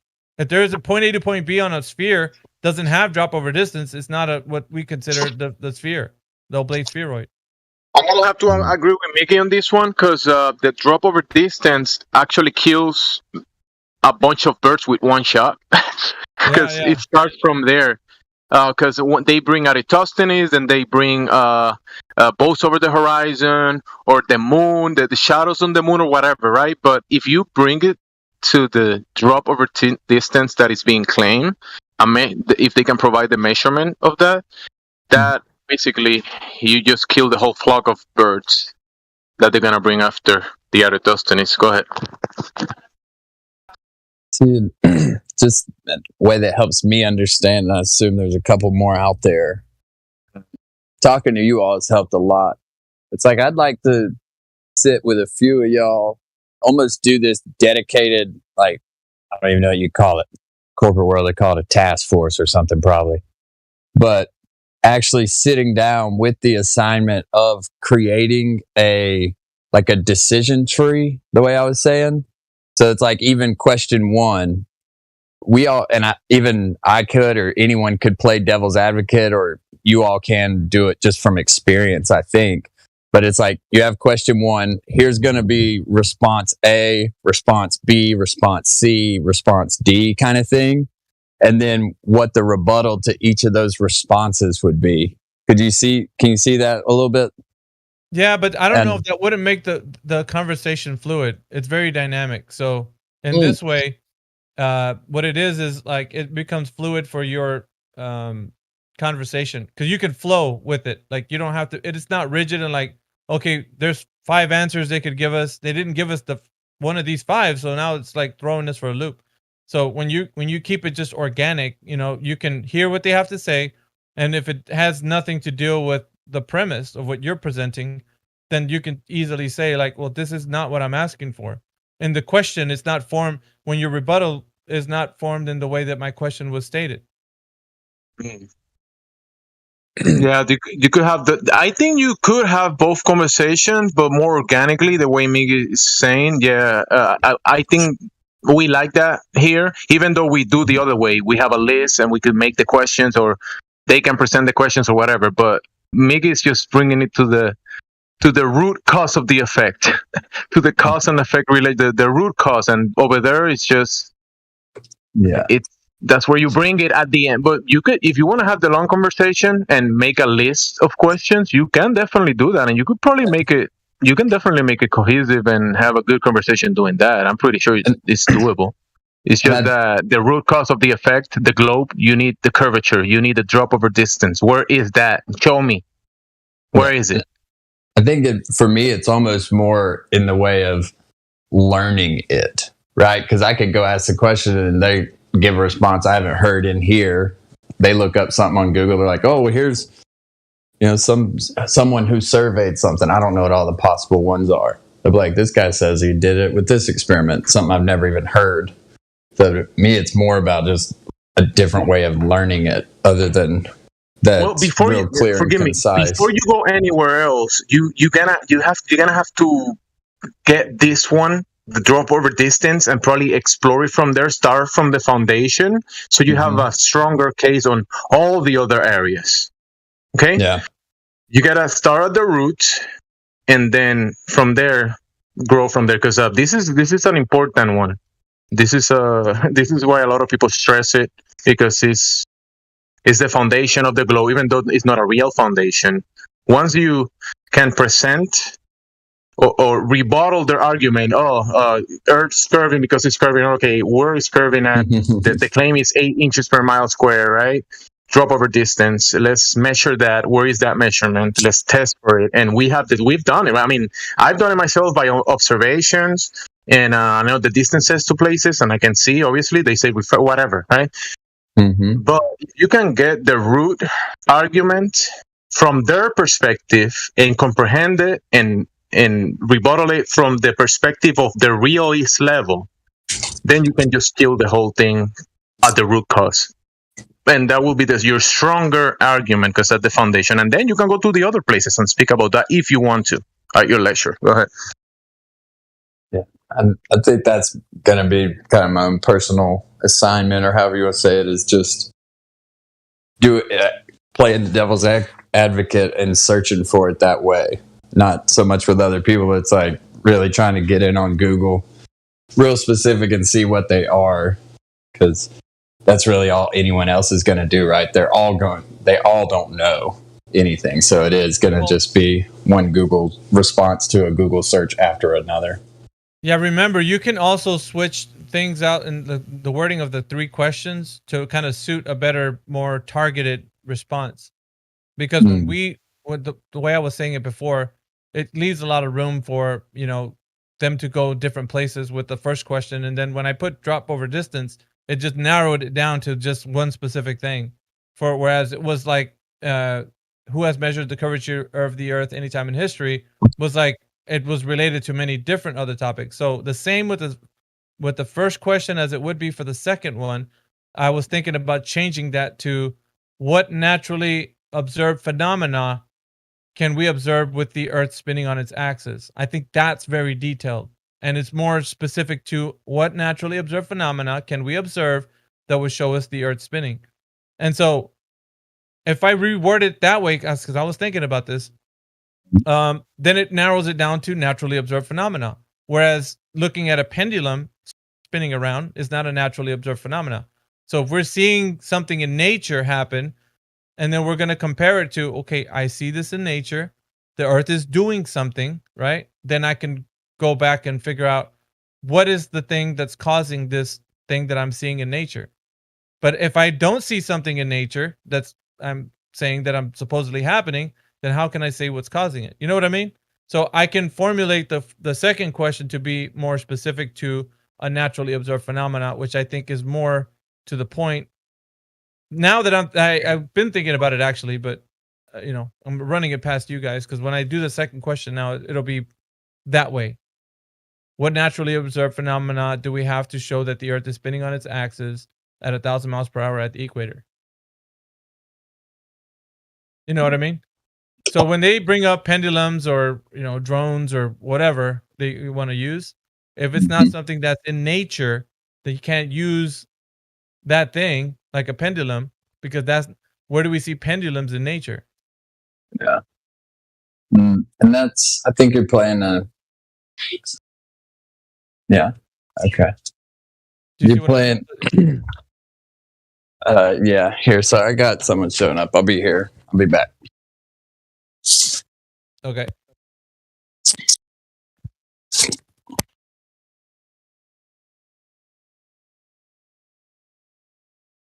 Yeah, Gemsy, I was thinking about switching that second one up.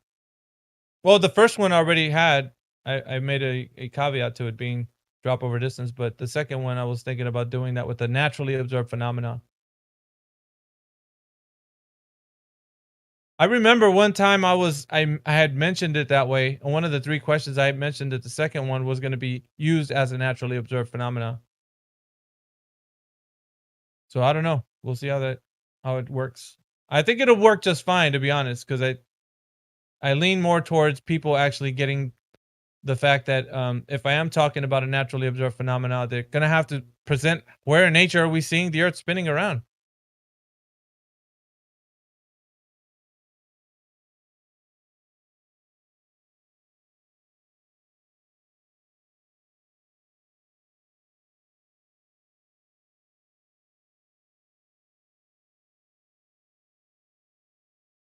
So I just clicked on Sydney Adams, and you are unmuted. So I don't know, you were muted, but if you're in the chat.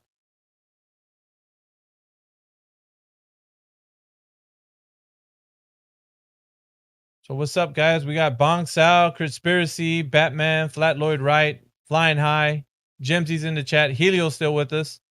I think he fell asleep though. What else we got in here?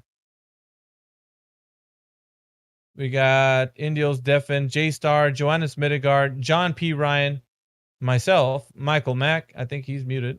Morvis, Osco. Osco, is that your name? Osco. Quetzalcoatl. Quetzalcoatl. Resolve. We got Sheepdog, City Adams, TOS UK. What's up, bro? The Gettier Problem, Warrior, Eat the Grass, and Old Dude. Saying what's up to everybody. What up?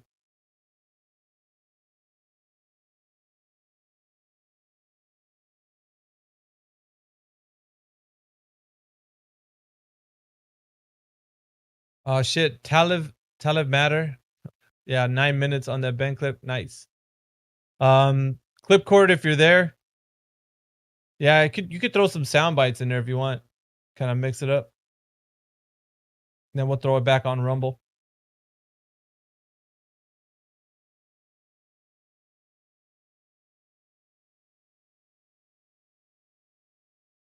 So far, the live stream, according to the numbers, it says 155 people have viewed it thus far. And we've only had it for like, I think 2 hours, 3 hours now. We're on the third hour. 27 people watching right now on Rumble. Let's go.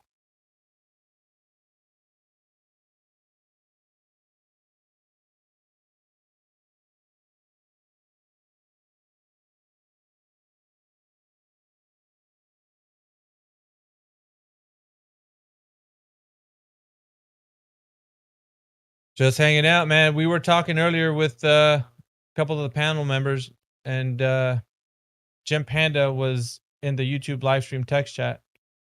And he was saying that if you want to know if the Earth is a globe, just Google it. I swear, that's what he said. Just Google it.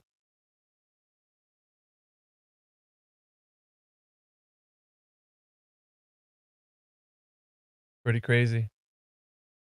Well, that's what I was saying. I think that was the theme throughout. Now, today is like Google It Wednesdays, I guess. But the last guy that was in here was saying the same thing. Let me Google it. I feel like most of the time these guys are so unprepared for this chat. And really, if they don't know something, why can't they just admit it? They don't want to. So I appreciate everybody who's following on Rumble. You guys are amazing.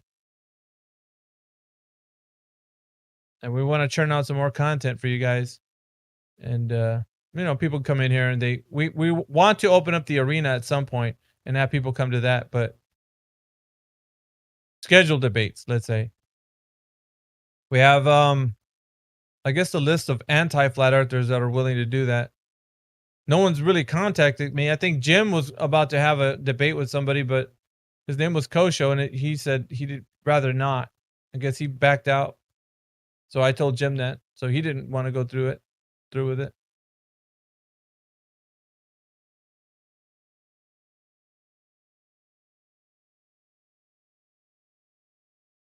Hey, Mikey, you joined the chat?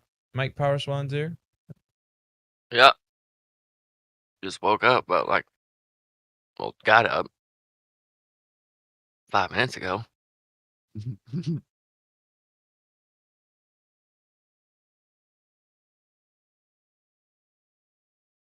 Yeah, no, I'm straying. It's all good, bro. Freaking hop right up and let's see what y'all doing.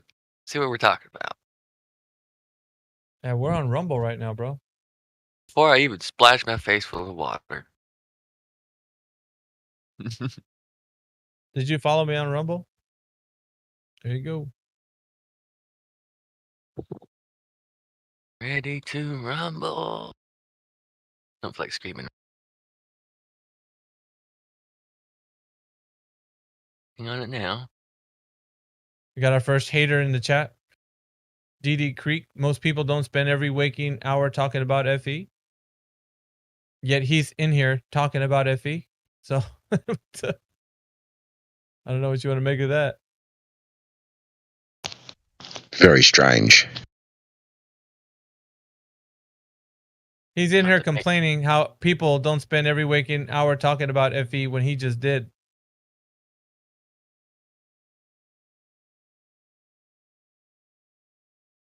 Well, there was a meme about this, right? Like it shows somebody complaining about flat Earth while in the forum of flat Earth. That's very crazy.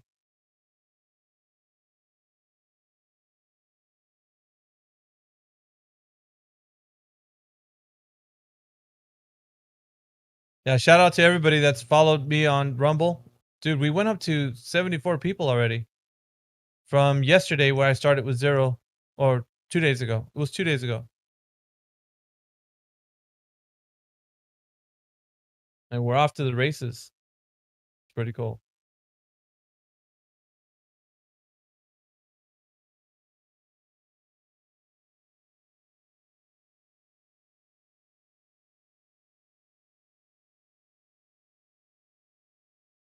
What time is it over there flying for you?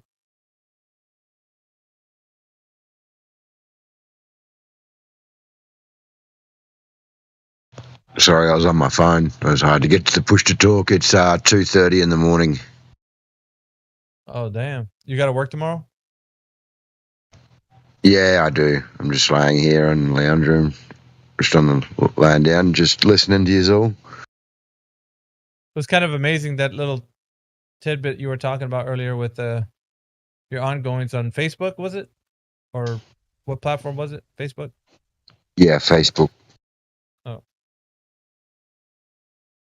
Hey, do you ever shoot the link to those guys over here?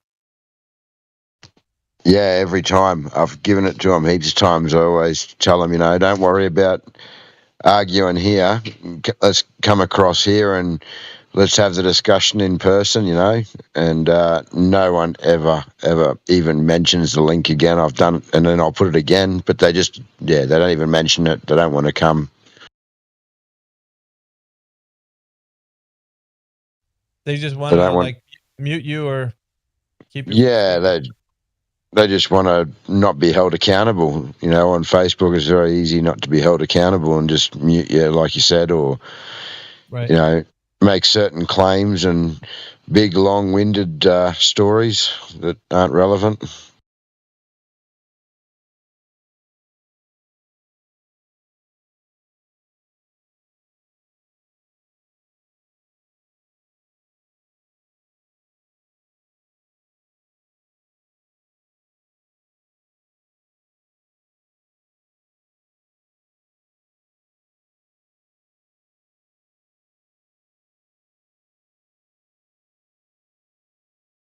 I see Alex right now is posting on Facebook. I'm going to message him with the Rumble link.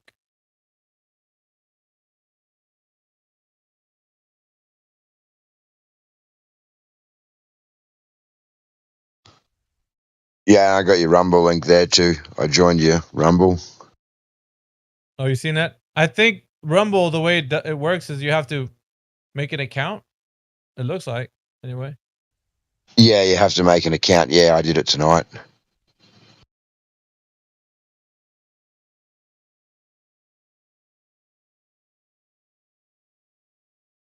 Alex right now is posting on Facebook.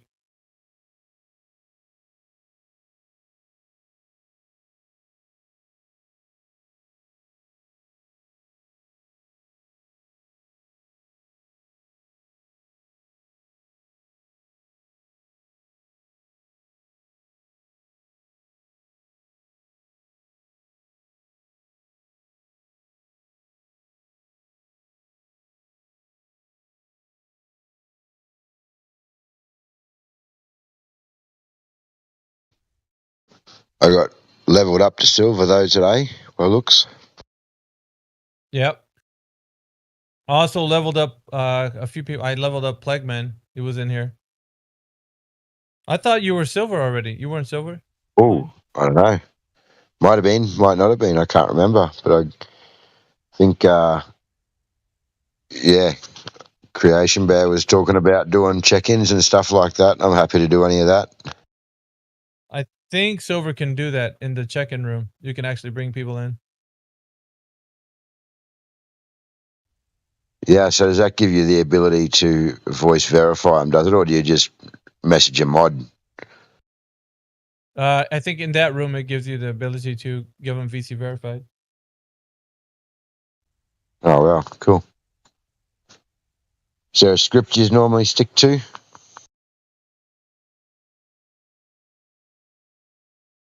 What, in the VC verified room? Yeah, is there certain questions or certain things that you ask in there that you like to have asked? I mean, you just generally kind of get a feel for the person. Kind of like you just like, I don't want to say vet them, but I mean, you just keep it short and sweet, you know, like, hey, you know, what brought you here, you know, whatever, and, you know, tell them the rules or where the, they can find the rules to the server, and then just have them like say, okay, well, you're in the live stream, just kind of like do this and that, you know, just basic things, you know. But yeah, cool. you know, let them know. When you're there, you have to let them know that we have a live stream. Like, that's one thing. Just make them aware we have a live stream. Probably if the one's actually happening on Rumble or the one's happening on YouTube, that they are aware of that we're live streaming on these platforms. So be aware of that. And so they're not caught off guard. You just like tell them, you know, a bit of the decorum from the server, you know, like what it is here, just little stuff like that. And then so like, yeah, then just go on into the live stream. All it is just getting a feel for the person. I mean, you can have a long drawn out discussion there. It's not really a big deal, but it's just really meant to just get a feel for the person. And you're not going to be 100% like every time getting the trolls, you know? So just vet them a little bit, just give them the info and then send them in here to the live stream. Yeah, no worries. Flying high, I was going to say, jump into the check-in anytime you see somebody in there.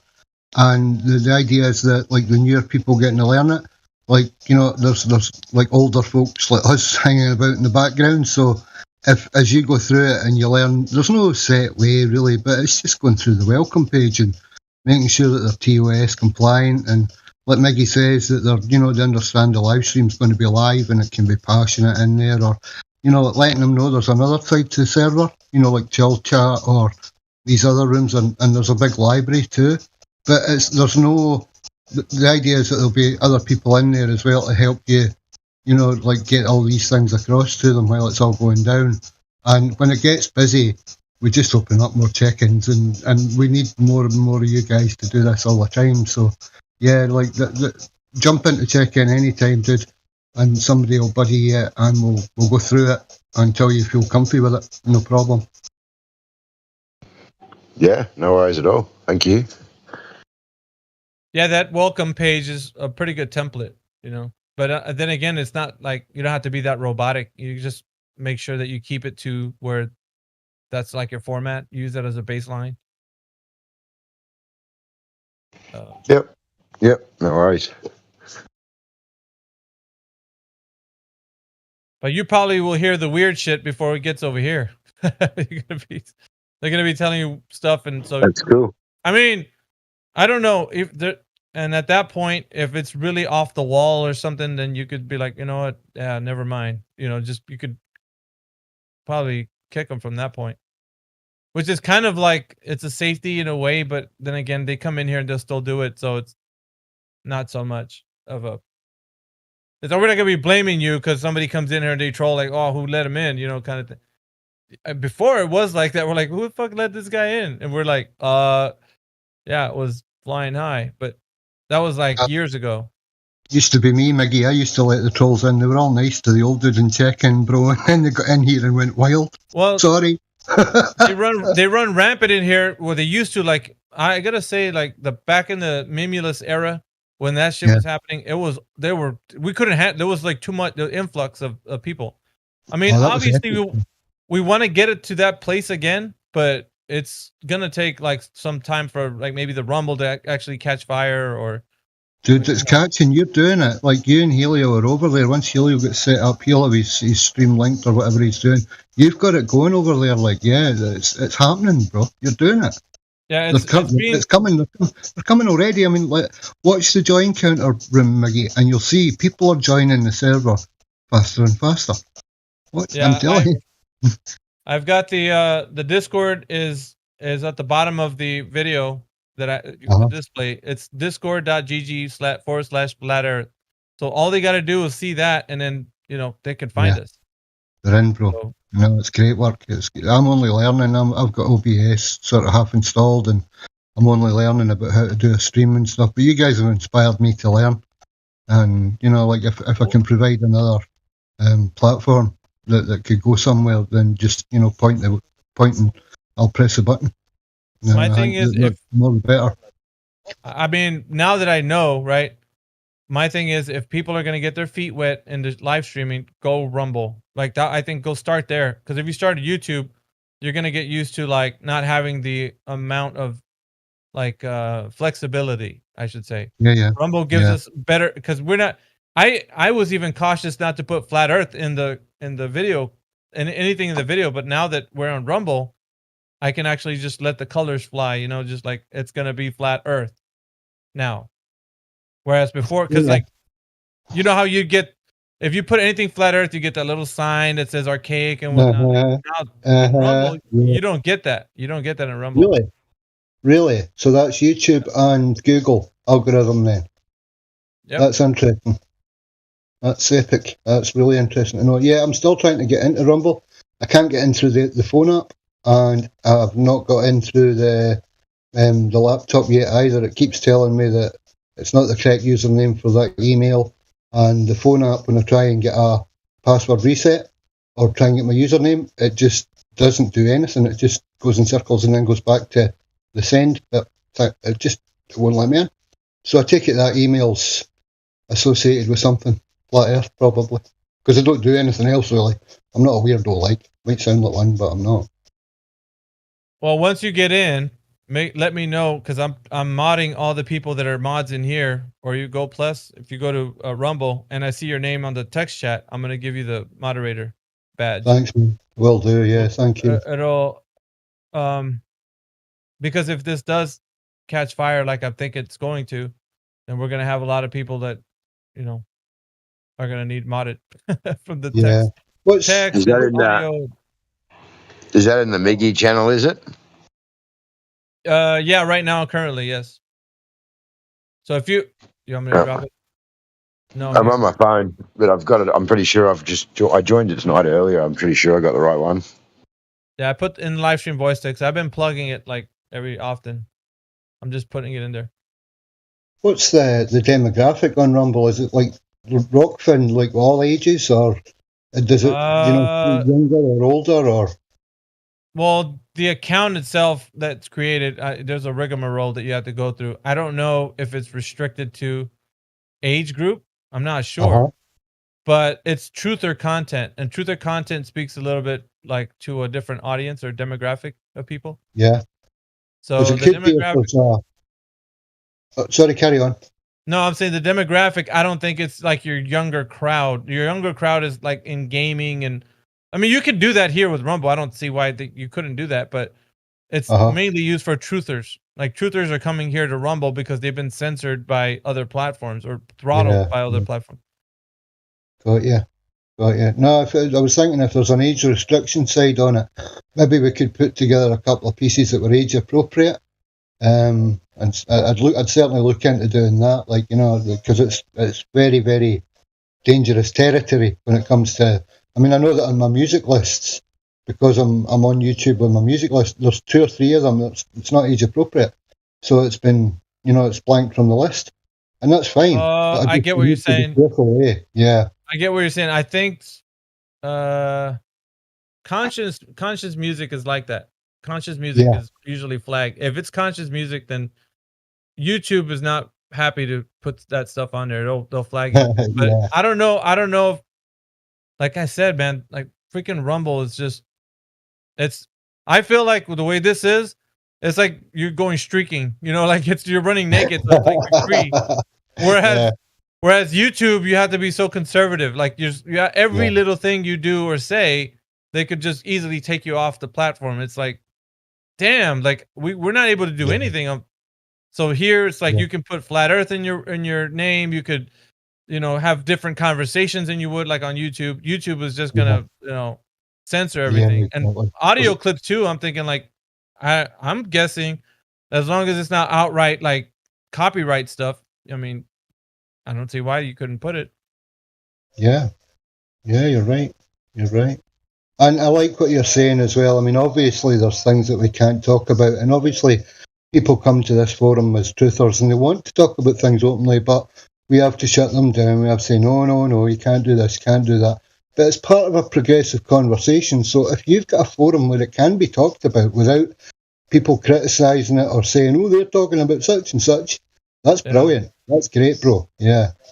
That's what I was saying, man. Like it feels different. It feels like now I can start posting, because I didn't even want to put like anything flat Earth in there just because I'm used to YouTube. But now that Rumble's giving me that freedom, it's like, well, shit. And now I got to rethink how I'm going to start doing things. So it's like I said, it's like you're going streaking. Like at the beach and running through the town too. Yeah. Yeah. And like I said, our reach, dude, like yesterday, that one live video that we did was 1 hour, and I already have 400 views on that one. It's probably more now, but yeah, that's great. So there's less censorship, is there, in total, or is there still things you can't really say? No. You can say whatever you want on that platform. But here's what I will say about that. Like, we are in this Discord, we have live stream on Rumble and YouTube. So yeah, you still kind of got to watch it, because if you say those triggering words, YouTube will pick it up and, Yeah, no, that's right. No, I've never looked at Rumble before.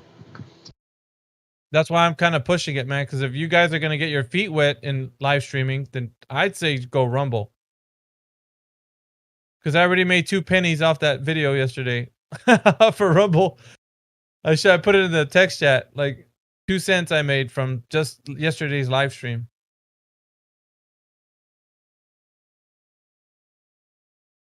Yeah, righto. Oh, I got an account. I just messaged you there, so. Well, it's a good thing you got your 2 cents, because you're always putting in your 2 cents worth here, Miggy. Now, you're quick with the puns, huh, Wave? I know that about I try. Well, I need to make a role called the Pun Master. That's one thing that I like about this Discord channel. When I'm driving, usually someone will say something and I come up with a quick comeback, and it's hard while I'm driving to hit my phone to unmute my mic, and before I get a chance to pull over and do that, somebody usually says that. So that shows me we're all in the same hive mindset.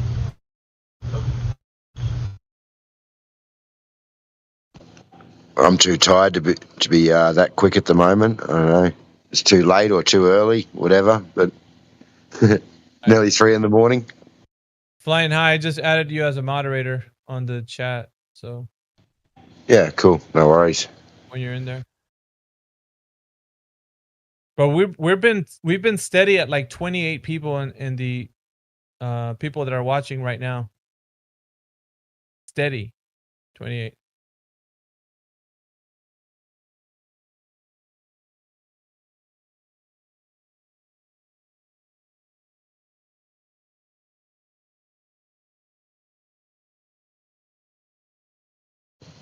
Oh, I'm out. I'm going to go to sleep.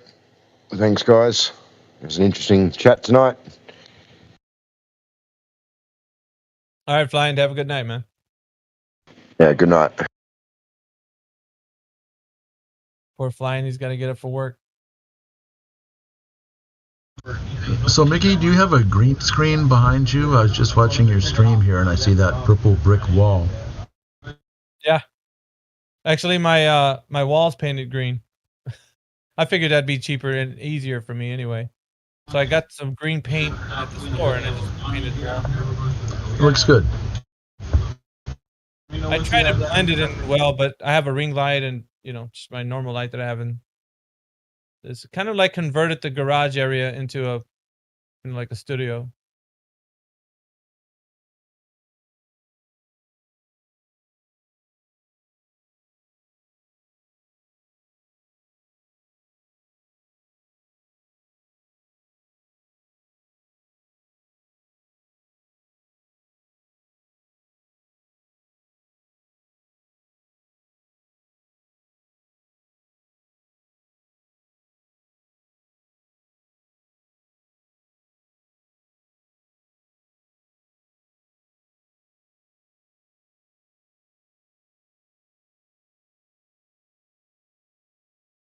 So I am happy to say that CB gave me the silver. That's kind of nice. I feel like an actual part of the family now. Yeah, there's a lot of people that got silver today.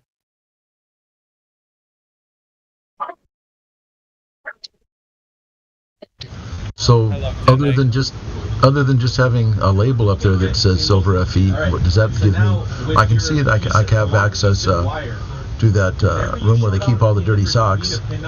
But other than that, is there any other difference? For what, Wave? Oh, the room with the locker room. So I jokingly said when I first got in there, I'm glad to see it doesn't smell like dirty gym socks. Yeah. So other than that, are there any other differences? The live stream locker room? We're posting stuff there relevant to like videos that are clipped and just clips that we put up. No, but I see that's new there. So that came with the silver. So is there anything else that's new in here I should look at? Oh, man, I don't know. I think that you can check people in the VC check-in room. When you go to that room, I think you have the ability to give somebody a VC verified role as a silver.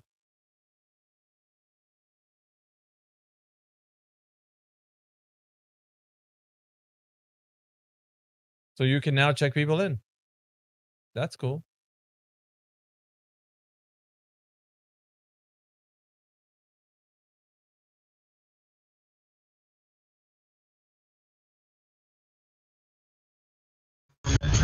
All right, so I clicked in there, it took me out of this room and into there, so I'll have to play around with that and check it out. How you doing, Jenny? I'm doing good, bro. So you snatching some wigs today or what? Hell yeah. I'm hustling every day. I'm hustling. Oh boy. You know this, man. Come on, man. That's Joe Biden, right? That's Joe B right there. Come on, man. Do you think we're going to get him again for another 4 years? God, I hope not. The man can barely walk or stand up straight without falling down. Come on. Yeah. It's really cringy to watch. He likes to snip people's hair, too. Oh, my goodness. I'm trying to stay in the weeds, Miggy. Don't pull me in, man. You know how easy it is for me. Oh, check this out, Jenny. Like, I don't know if you know this. We're on Rumble. So we are on a new platform. Nice. I put the link up in the live stream voice text. Do you see it? Oh. You know, they I should have did a screenshot of it or downloaded it just so I know which one it is, but there's like, I don't know, it might cost money to have it, but there's like platforms, apps that you can have where you can post on all your platforms like at the same time or whatever. We're kind of getting at that point. I mean, YouTube and Rumble, isn't there one or two other places we're out on a platform? Helio has us streaming, I think, on Twitter, and maybe. Okay. There's another one. Oh, D Live, I think. But so, do you see the link I put up, Jenny? Mm-hmm. I don't know Yep. if you have a. I don't know if you have an account with Rumble. I would say, can you make one if you don't have one? Por favor. And also, Why not? And also, just follow me when you do, because a follow is like a subscribe, and on YouTube. So Rumble has a follow. So when you follow somebody, it's like you're subscribing to them, and then you'll see, when we go live in that. Ooh, and you know what? It can't be easier. You can sign in with Google. Yeah, Yay. it's really easy. So if you guys don't have a Rumble account, just get that monkey real quick and shoot me a follow so we can get these. Because they said at 100 followers, I get like unlimited access to like the features. Dude. That I'm should at be 70 very easy for you. I'm at 76 right now. I'm just trying to get as many as I can. So if you guys are Great. in here right now listening to me, I'm doing it right now, bro. Yeah. Oh, and I was gonna tell you the surprise is that all the topics that you've been withholding because we're on YouTube and that Rumble is like, go ahead, talk about them. It's like we've never had that freedom, so we're kind of like cautiously walking to it like digital eggshells. You're like, are you sure we can talk about these things? Like, but no. So long as we're not putting any text in the Discord, and we're only having conversations, if we're streaming on Rumble only and not YouTube, then yeah, we can have those conversations. Like the ones that I want to have, so yeah, that encumbers a lot of topics, not just only flat earth.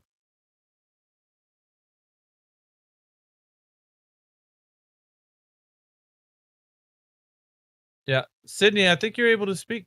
You got all your links and stuff there.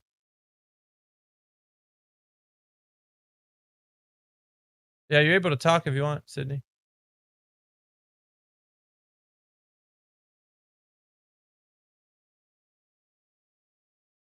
Oh, on your phone? Oh no, I don't know. It doesn't seem like that on this end.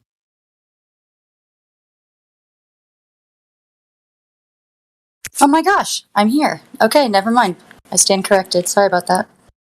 Yeah, so you have a creator account on Rumble, Sydney? I'm sorry? You have a creator account on Rumble? I do, so I can, spread the word and videos and whatever else you'd want to send my way. Oh, fuck yeah, dude. Like, all right, so can you, the link that I just put in the live stream voice text? Am I seeing them? Is that what you said? Yeah, I put the link. It's in 45 minutes after the hour. Like right above what It you were typing. said, right. No, it said, let's see, it said no accent. Okay, yeah, I see it. So I will, Then you can see me live. I'm actually on screen right now. oh, like your face, like your face? I'm FaceTiming you guys, so everybody that clicks on it can get to see me. So. Oh, wonderful. And I'll definitely, you'll know me, just a second. Thank you. All right, and you guys have a great day. I have to get back to work, but it's good to be back, guys. And thanks as always for great content this morning. All right, see you, Sydney. Thanks. Bye. 24 people watching. I was telling the crowd, Jenny, is that I've been at like about 26, 28 people this whole time. Like it hasn't went down. So I know that like with YouTube, man, we've been kind of throttled with that platform. So that sucked.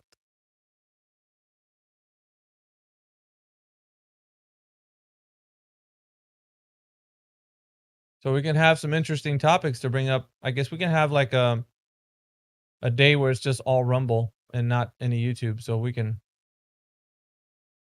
I think it's gonna be hard though, because once we're used to like being more free with our conversations and like getting back to like where YouTube's like on us.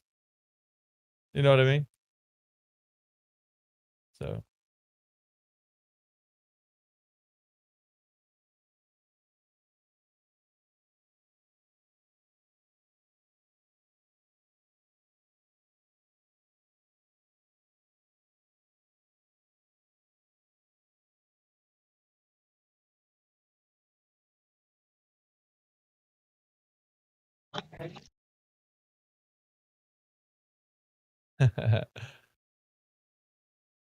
All right.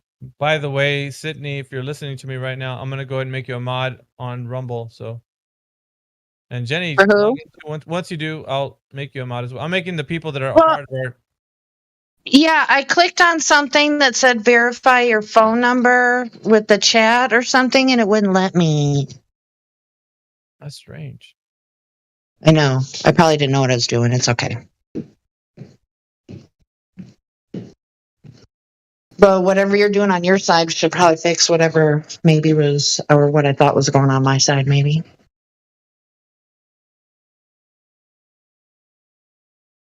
I would imagine it's not just web-based. There's an app. Yeah, there's an app.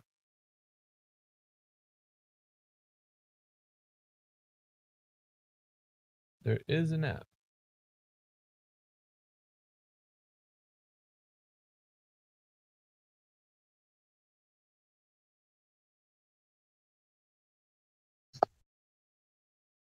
Well, how come we don't? Do we have a TikTok?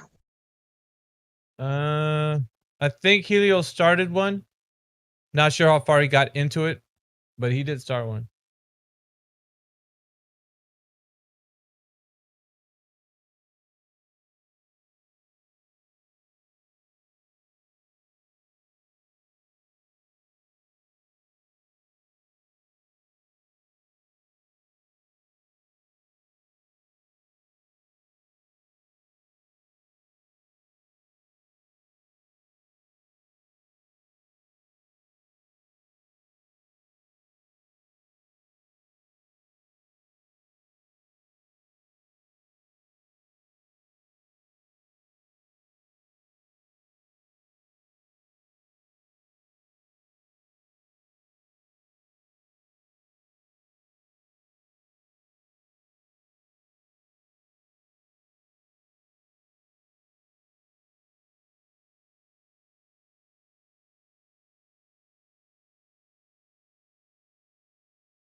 I wonder if Flat Lloyd Wright is here.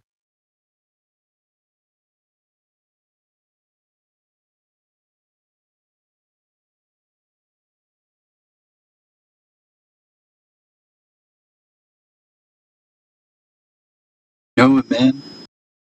What's up? Hey, is that you in the text chat, dude? That's Chris VFE. Yeah.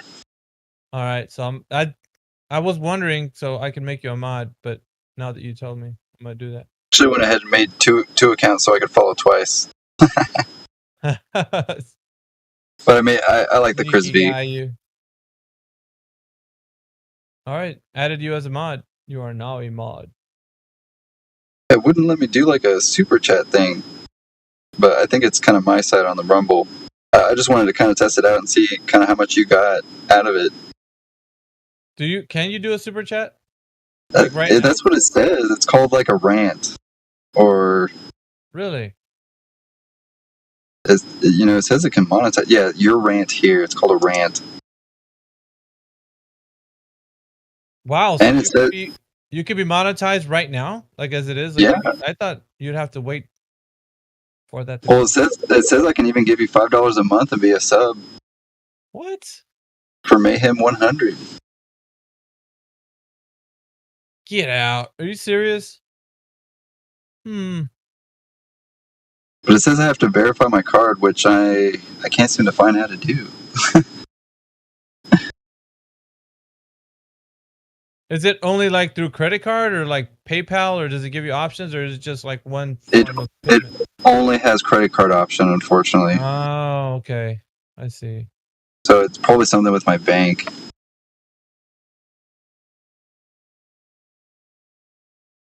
But there is a PayPal link here. Send something your way, man. I didn't even know that was. I thought it was only credit card stuff. But yeah, that's pretty cool. I mean, like super chat built in. Yeah, It's built in, and so like you can actually get off and running right away. So what I think is really cool about this is that like if you're transitioning from YouTube out of it into this, it's like, and you have a following, they could follow you right away without having to like go through the roadblocks of like having to have a certain amount of subscribers or followers before you do that. Oh yeah. No, I've seen like a couple of options. I've been kind of just going through Rumble and like didn't realize how updated it's been, because the last time I was on Rumble was, a couple, probably in its infancy. But yeah, it's really changed. I think the biggest game changer is the content you can bring now on this platform. Like, I think it'll get pretty big. Yeah, I know. I want no longer stifling flat Earth. That's right. What I was telling the crowd too, that you can put flat Earth in the title now. So nice. Yeah, with that archaic little pop-ups. Exactly. And it's like right when you search for it, it'll pop up right away. So yeah, I noticed that. I typed in flat Earth, and actually Helo Skeptics channel came up right away. I was like, how about that? Like, that would never happen on YouTube ever. So that's weird. I wonder if it has to be in the title, perhaps? Like, maybe I should change my title. I think on the video, because I just uploaded one of my videos to kind of test it out too, there's like a little tags portion, or you put a tag, a comma, tag. Oh, under tags, you say. So let me look here, because it's got I'm in the account overview, like the panel. So to my content, all videos, and then there's like the 3 vertical dots, and edit. Oh wait, my content.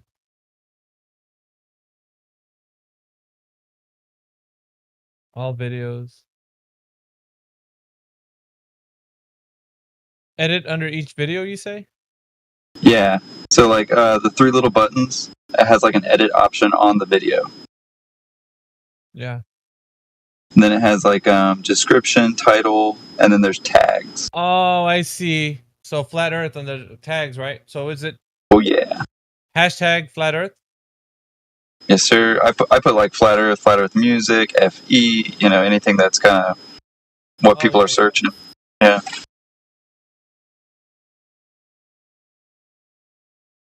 But yeah, I dig it. The interface is great. Flat Earth as one word or 2 separate? Because it's I put both. Okay. You never know. We got to get the dyslexic crowd too.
But yeah, man, excited to be a part of it.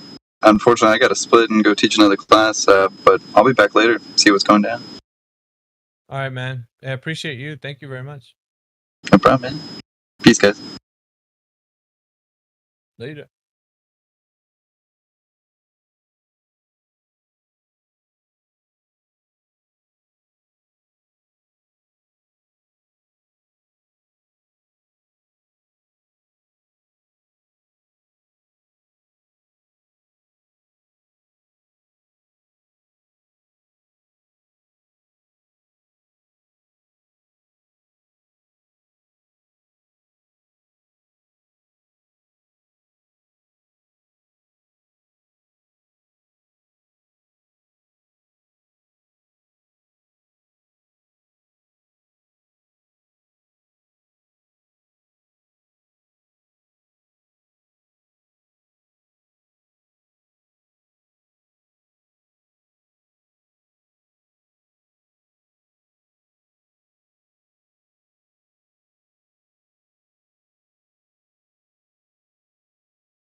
Hey, what's up?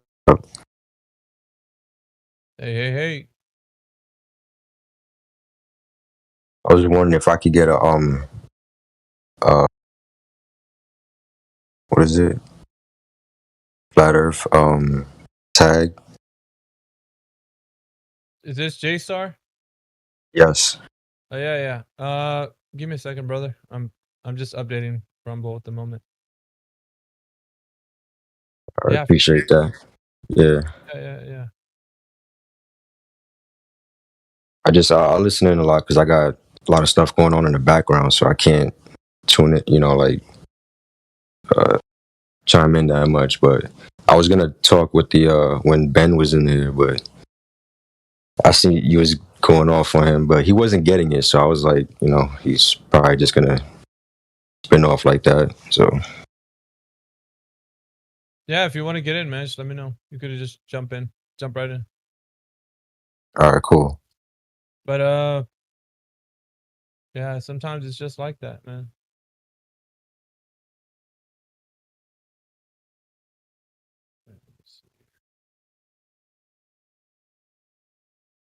Yeah, I was gonna ask him like, what do you what makes you believe that what we're standing on now is sphere shape, and he's probably gonna give some wrong answer or whatever, and I'm sure one of you would have came in and replied or whatever. So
What else we got in the chat? Is that you, Kel? Are you in here? And Paul V, what's up, bro? Yeah, I'm here. I'm just making food.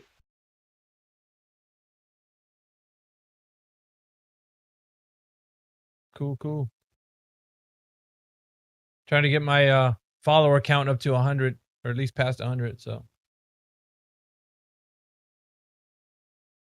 I can unlock elite mode.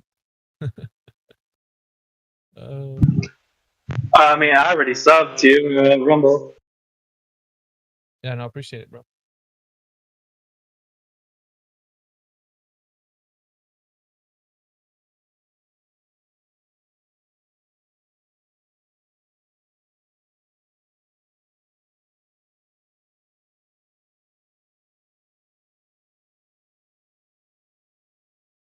What I've been trying to figure out, and I don't know if you guys are wizards with this or have done this before, but on Streamlabs or on OBS, you can mess with the settings to where you can actually put like the people who are watching the stream currently. Because I wanted underneath my video where I'm at, I wanted that to be the kind of like the number to be put there at the bottom. I've got the followers. I found a website that shows that you can have followers, so I was able to put that in there, but I just need the viewers to show up there now.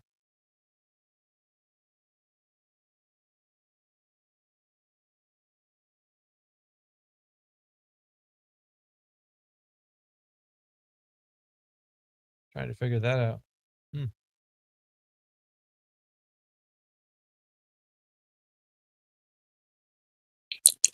yeah, Rumble is pretty good. I don't know much about that. I think I know what you're talking about, but I don't know how to do that yet. But Yeah, I've been trying to get on.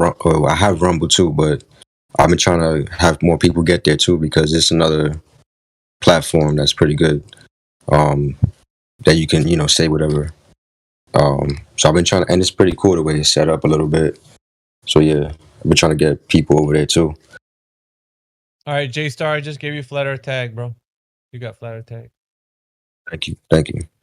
Yeah, nobody's gonna be asking you anymore. Are you a flat earther? Yeah, pretty soon I'll be I'll be talking more. I'm just got a lot going on right now, so that's what I said. I'll just be listening in a lot. But I can talk right now, but yeah, I usually don't have that much time, so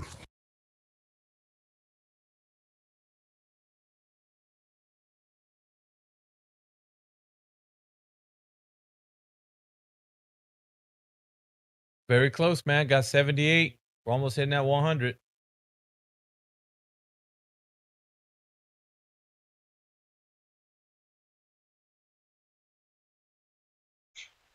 Did you figure out why you couldn't stream for more than an hour? Yeah, I found out. It was a technical difficulty on my end. I guess somehow I must have clicked because like on the bottom of the like where I'm streaming, and I see that window on Rumble, there's a live button. I clicked it and it kicked me out. Somehow it stopped the stream. And so I'm like kind of staying away from that area. I'm not touching it. I thought it was just to show if you're live or not. So when I clicked it, it was like it went red, the little dot that's next to the word live. And I was like, oh shit, what happened? And so yeah, and at that point it stopped. So I was like, oh, so I'm not doing it now, but if I was to do it, it would stop the stream.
But Donald ever show back up in here? So did you say my name? I don't know who's talking. I didn't know if you were talking to me, Crypto. Oh no, I was just wondering if Donald ever came back in here. The guy we were having conversations with a few days ago. I don't know.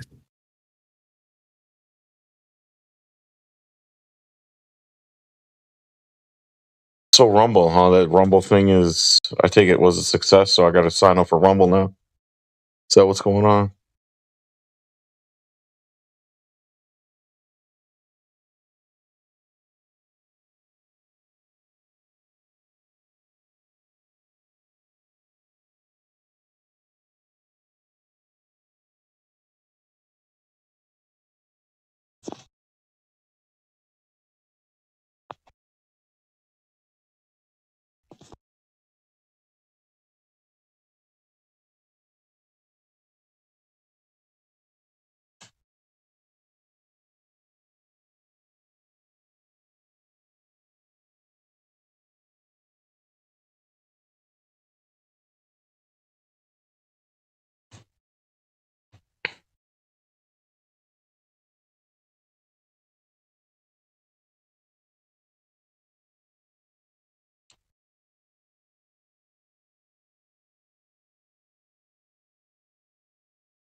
space. So they've started up this little startup to manufacture all these wonderful things for us in outer space. It's a funny little article if you guys want to take a look at it.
All right, anyone sharing this particular internet space right now, just a friendly reminder, you are in a voice chat.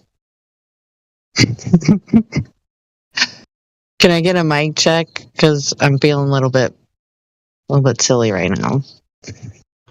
I just checked and I have a mic. Thanks, guys. You guys both talked at once. Sorry. Well, we're waiting to hear you talk. No, you're not. Nice try. I am.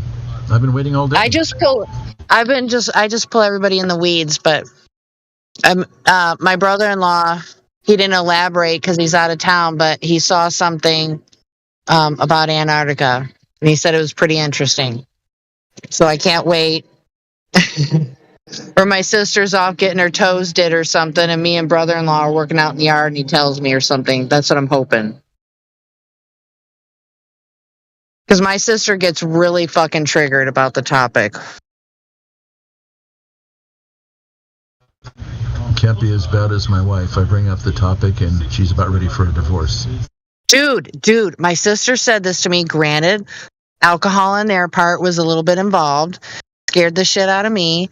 But my sister kind of closed it all out with, I don't give a fuck what you believe. I'm like, whoa, bye, sister. So yeah, she got mega triggered. Her head was spinning. Oh no. Her head was spinning out of control. And there was no sense in that. There was no sense saying anything further. You know, that hurts the worst too, doesn't it, to see family like that spiral? No. I have hope for my sister. I'm a hopeless romantic, right? Yeah. So this is the conspiracy my sister's coming into. And I don't know who to give thanks to. If it be Instagram, maybe, possibly, because that's the platform she goes on a lot. But she has brought it up to me more than once about, and God, don't crucify me, guys, because I'm not trying to pull anybody in the weeds, but secret, certain types of people, trans people, transgenders, pointing out, well, and I'm just kind of like raising my eyebrows, just letting her talk. The secret transformers. No, well, yeah, whatever you want to call it. I mean, not the people who are out and saying they're transgenders. I'm talking about people who are not who they say they are. That conspiracy. Like, I don't know if you guys remember this from a long time ago. Over 10 years now. I think the guy's name is Mr. Purple Tie. And he did a video on Justin Bieber claiming that his overall skeletal structure presentation seemed to be more female than male. So, and this is like many, many years later for my sister. She's bringing this up. I'm like, could this be the road to conspiracy my sister needs to be on right now? Whatever it takes, huh? So, this could, it's everything that, to me, the deception is all interwoven together. Anywhere you turn, there's something. It's always something. But yeah, so she is 3 years younger than me. So I have hope that before my sister passes, that she'll get it. She just doesn't, follow religion or anything like that. Not that that's a component in order to figure out something's going on.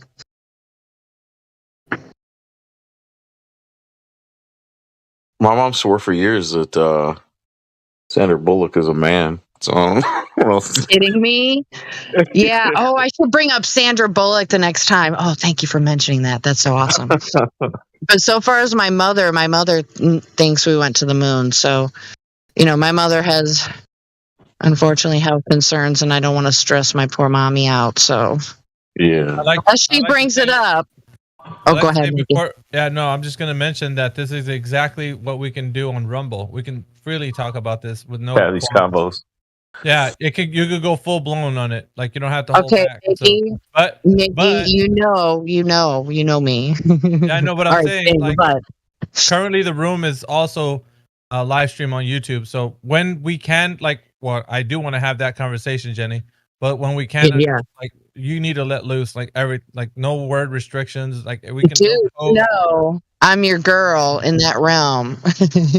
But what I'm saying is, I know I'd like to talk more about it if you want to on a different topic, but I don't know if YouTube is being streamed right now. I think it is. Like Helios. Yeah. But yeah, we need to make a Rumble night. So. Anyway. Oh, that sounds amazing. I'm all for that. Can't be on Sunday. It just can't be on Sunday. No. Yeah, no, this is regular, like a Rumble night. So I'm going to go back on mute because I'm eating. So I'll be right back. All right. So anyway, yeah, my mom, she thinks we went to the moon. But I think my mom kind of understands. She's really her thing. She likes economics and politics is what my mom likes. And so she knows that most of our commerce is governed by, a handful of persons. Small hats. And so it's like she's peering in, like Alice in Wonderland or something, or peering out, whichever way you want to look at it. But she's like, oh, hell no, I don't want to think about all that. I don't know. She's not one that has the open door at all. But my brother-in-law, he's standing in the entryway of the door, He's definitely on the fence. Because he wouldn't keep bringing this shit up if he, I don't know. I think he wants to save me and prove that it can't be flat. But I think that it's not just that. Because I think if it was just trying to save me from, he would, I don't know, he had more to go on and he wouldn't, I don't know.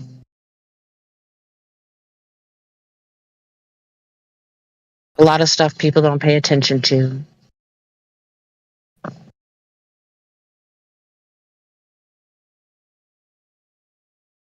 But yep, so I got baby sister that's 20 years younger than me. So that's, of course, an entire generational demographic that it's really hard to relate to. Completely. Well, I thought originally you said 2 years. It's 20 years? 20. Wow. Yes, my brother. Yes. Yeah. Yeah, that's a big generational gap there. That's quite the hurdle. So, yeah, my mom is a young baby boomer, and I'm an old Gen X. And so my baby sister is, what's after millennial? I think she's an old millennial. But yeah. Very into the whole Bud Light topic and all that. That's a great way to put that. I love that. That's what how people are addressing that without going within the realms of being censored, just kind of beating around the bush. Like, I like to use the word Miley Cyrus instead of saying the other word. I don't know. Like, there is a couple other good ones. I don't remember what they were. But yeah, it's really ridiculous we have to do that. Thanks, YouTube.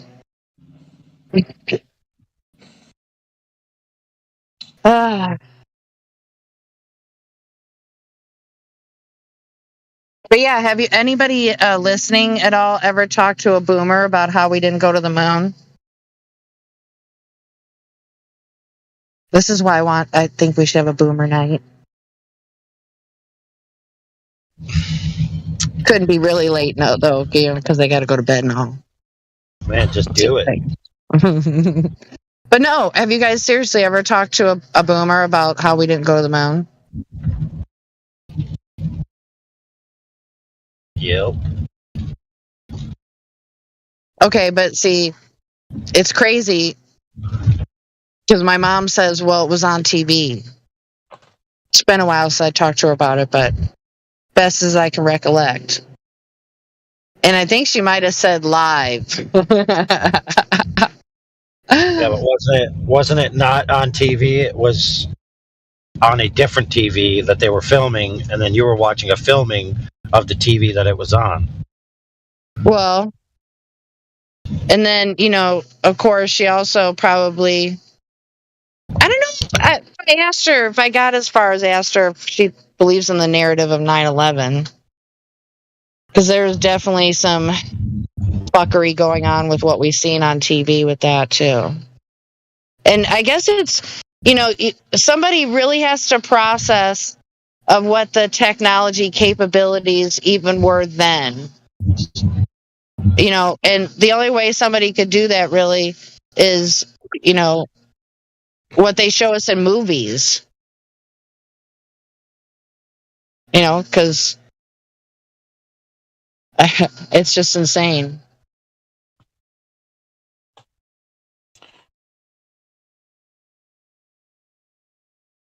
Did 2001 Space Odyssey come out before the moon landing? I can't remember. Oh, good question. I think it did, didn't it? Let's see. Which is I think it came out 58. I think it's like a good decade before. Did not hear that. Yeah. 1968. 1968. Is when the so when was the first epic moon landing? Wasn't it 69? I believe so, yeah. The exact date. That's insane. Hey, Jenny. I haven't, Hey, hi. I haven't flat smacked a boomer or anything like that, but, well, maybe nearly, but I remember when I was little, my grandparents' generation, when all the space stuff was in the telly about going to the moon, my grandparents and others of that era were kind of disgusted, and it was a case of get that rubbish off the telly. What was it? There'd be a dancing program on, and they weren't interested in it. To them, it was just a bit of a, oh, there's that show from America. It's just we were disassociated from it somehow. So that was You that were was like, it wasn't real. It was like they didn't think it was real. It was well, it was on the telly. We were over here in the UK, and it was like, oh, there's that space thing on the telly again. Get that rubbish off. It's just, it's like ridiculous. Hemorrhaging, because ordinary people saw life where everyone hemorrhaging this cash into space. And like, what on earth is the point? Okay, it was a great American endeavour in a lot of ways, but like, the UK looked at people everywhere in a sense, and we were sort of involved in a certain sense too, but that's only what I've learned looking back now. It was just a case of what on earth are we doing going to space when this rubbish, there's real life issues going on. I don't remember it being all that, whoop, whoop, whoop, look at, America going to space, or, woo, there's man landing on the moon. I don't remember that at all.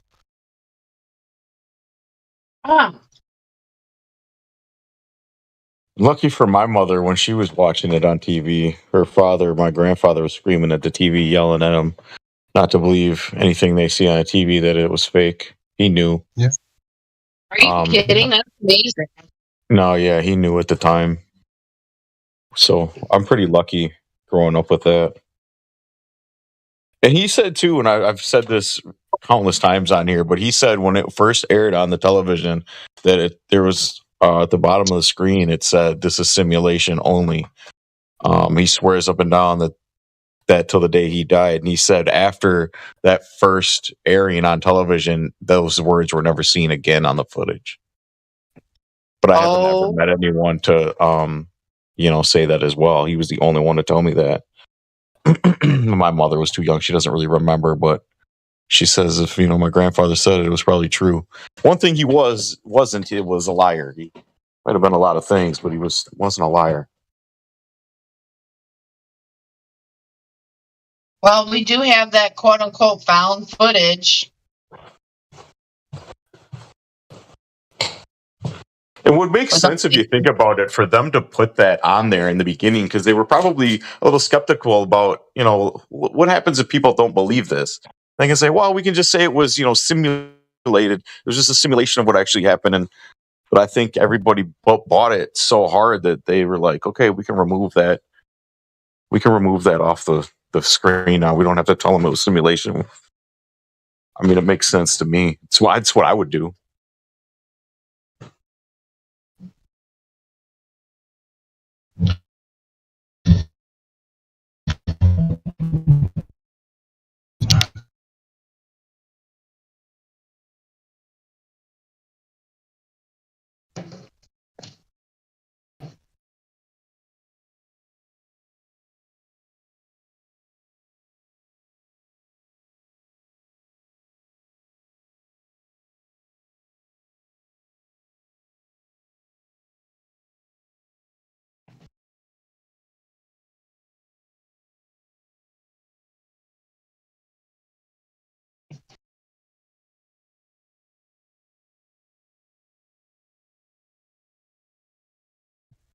I'm gonna think of the Mandela Effect. I know I came out of left field. I'm still on it from that. I'm still on it, and it's just like the definition that they try to get people to. It's not well defined. That's the problem, and the definition that people go with is this one. I'm assuming sometimes referred to as the Mandela phenomenon is an instance of false collective memory. Bitch, how do you justify that statement? Like you're just gonna claim that there's just there's a ton of people all remembering something, the same thing falsely. That That's like saying pigs can fly to me. Dude, that's not unreasonable. That pigs can fly? False memory is a well-known. Yeah, false memory is well-known and established in psychology that if you remember something falsely one time, right, later on you'll remember that false memory, and eventually you'll just incorporate it as if it's a real memory. It even has a fancy title. It's called confabulation. Mm-hmm.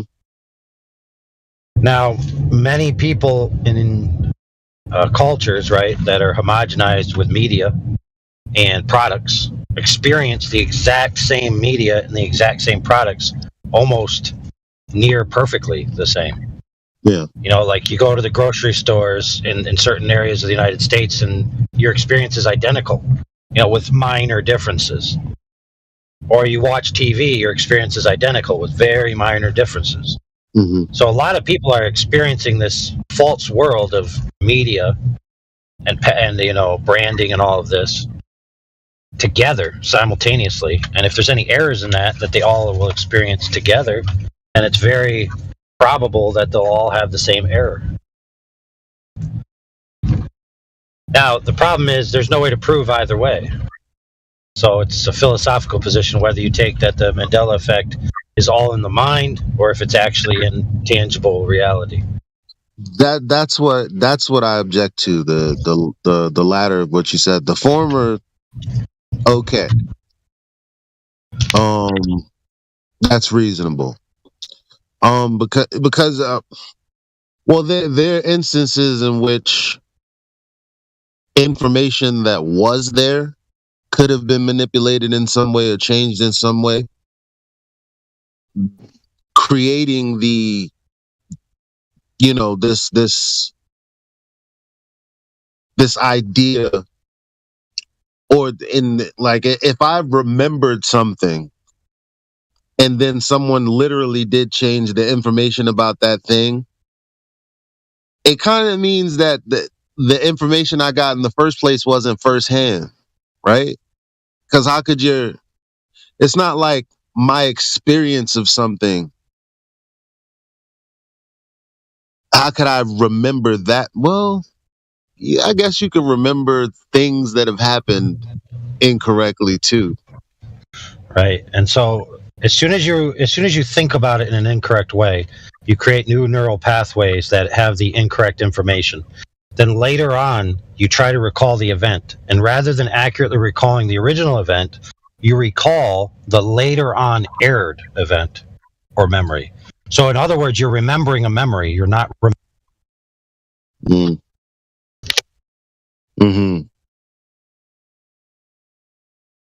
Okay.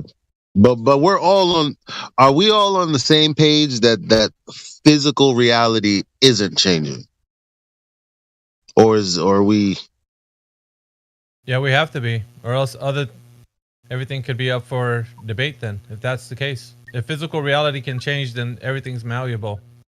Yeah, and if that's the case, then science doesn't make sense. Then natural laws don't make sense.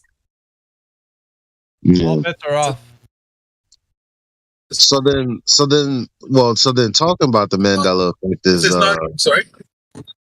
Oh, my bad. Was he breaking up, or is that me?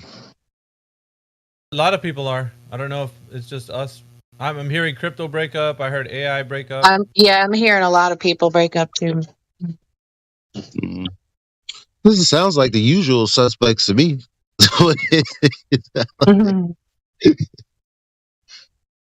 I break up every time I step in a different room in this house. For me, what's frustrating for me with the Mandela effect is that we don't talk about the Mandela cause. Well, we did yesterday. The cause of it is information that you had that wasn't really firsthand knowledge that they then changed later, like something like geography in a textbook, you know, looking at maps and stuff. And then, you know, now but then you see, you would have to have an old book to make the claim that, look, they're making maps different. here's this old book, but oftentimes what happens is people says, no, I remember it different.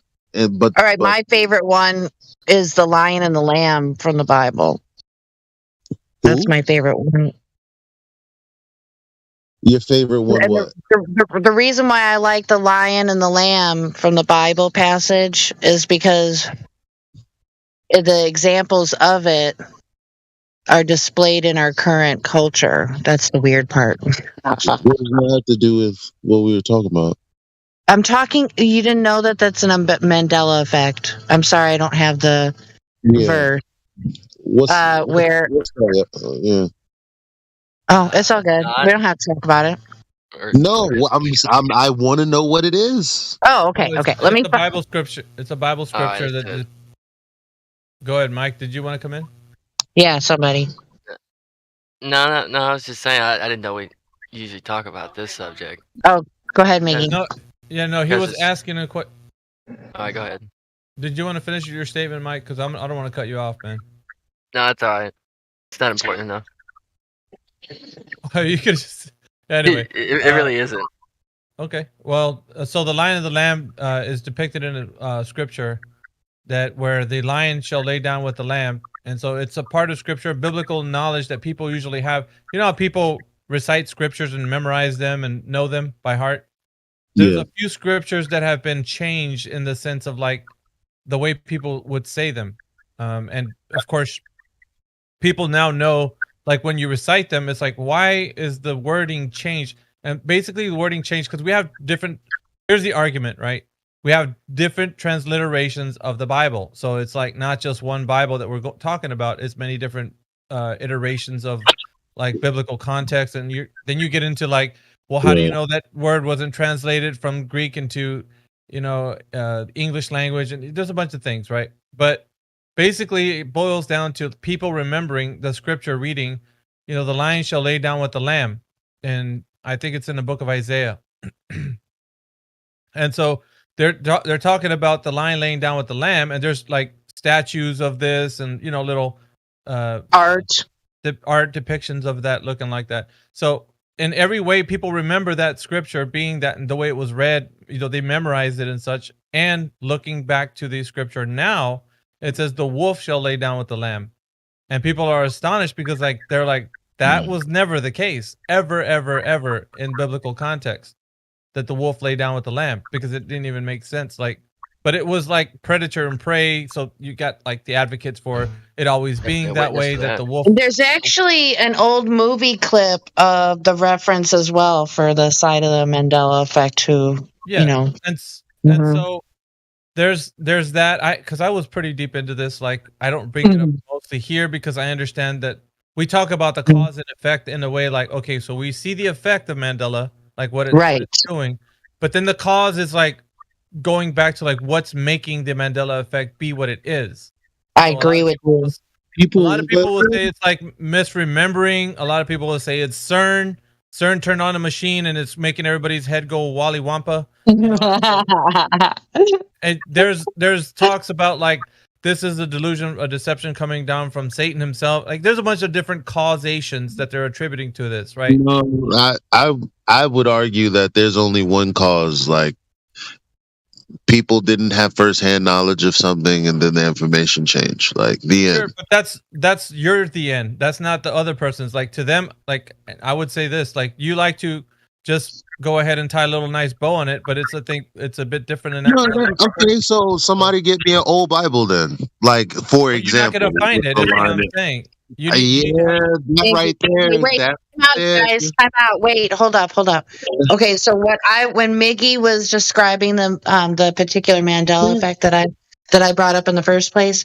Okay, so the only way to explain away this Mandela effect would be that at some point there had to have been some pastor that went off on a tangent from the scripture and then brought it around to make it relevant or something. But he went off from scripture and made it his own, and other people used it and copied it, and that's how it got into how it is. Yeah, it could be any number of things, I'm still trying to respond. Jenny jumped in front of me.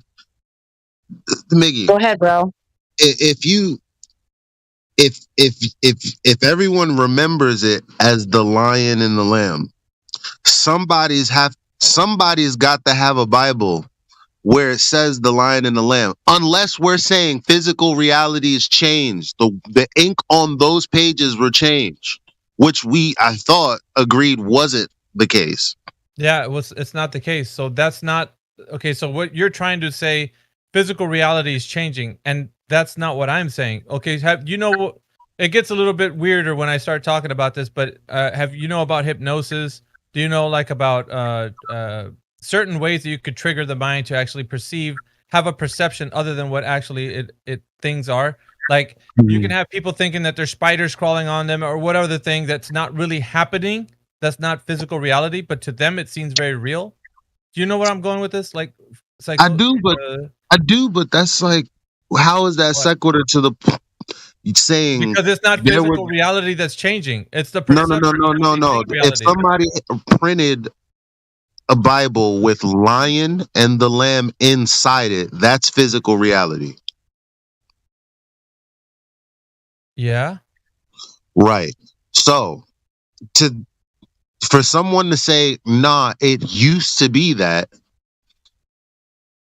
I would say, well, someone get an old Bible. Unless we're saying, because if they don't exist, we would have to say, well, somehow the information that was in these old books are no longer there because something changed with the fabric of reality or some bullshit like that.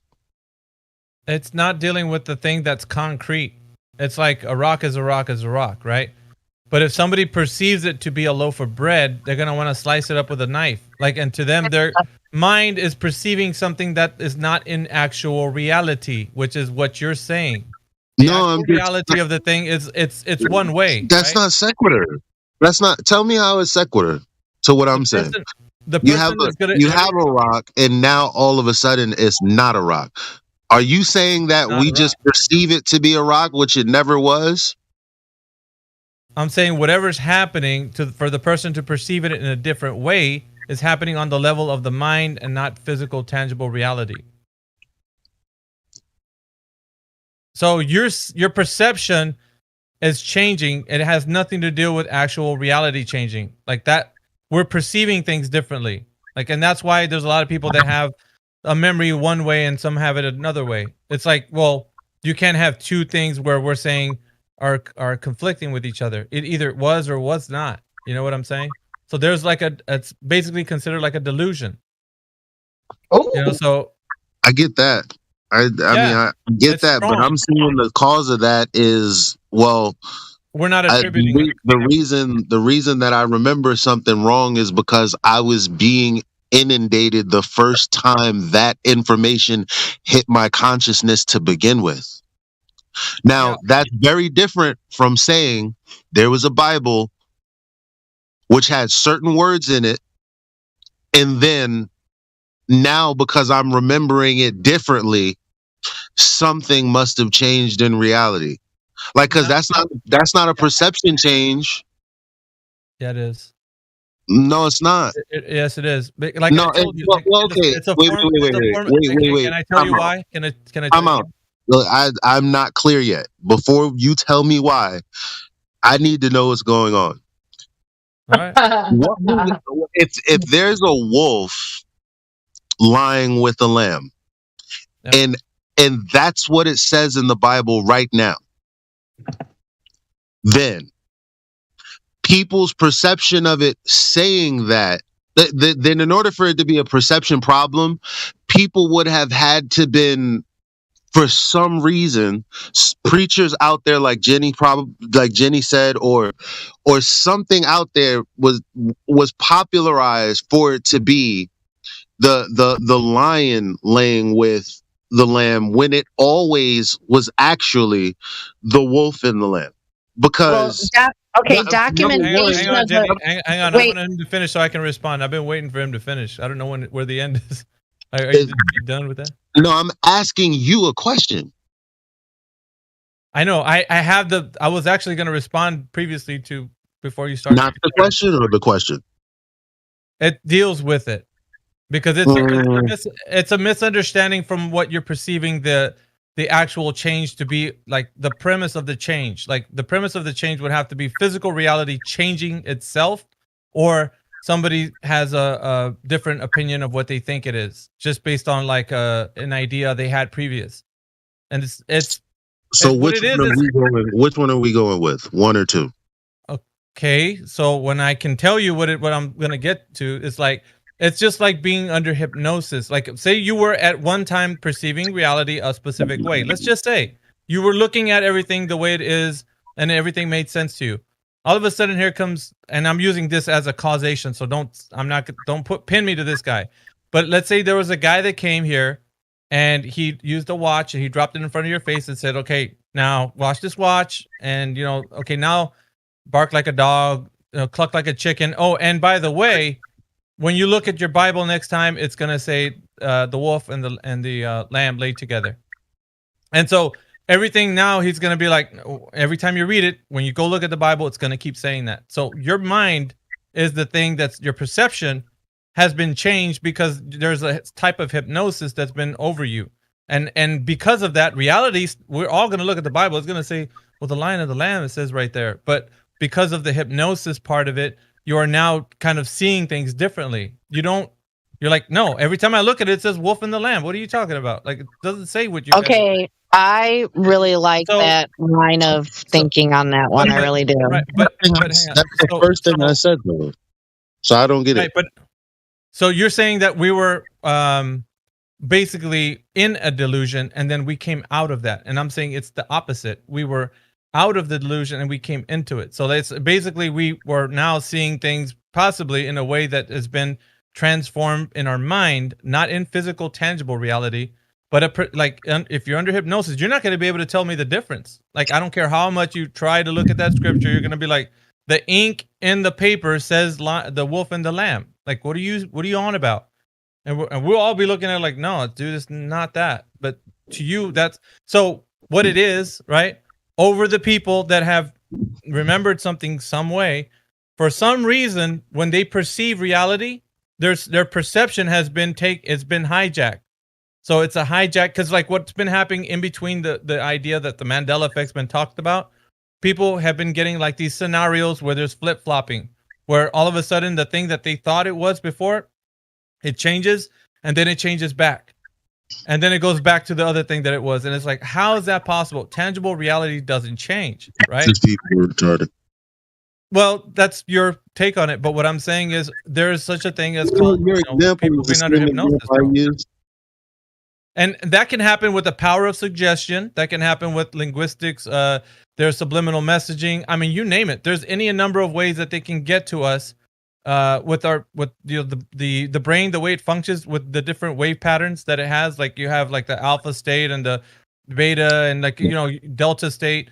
And so depending on however they could, and here's my speculation, however they can figure this shit out, they can transmit on that level and attach whatever they want and just change your perception on things. Not that the actual realities change, but your perception on it sure will. Like, and Miggy, hear me out. Massive. Hear me out. You're saying the same thing I said. What are we arguing about?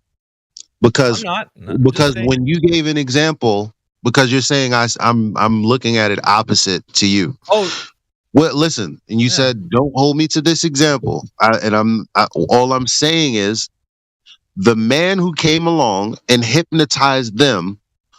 When I earlier said somewhere down the road,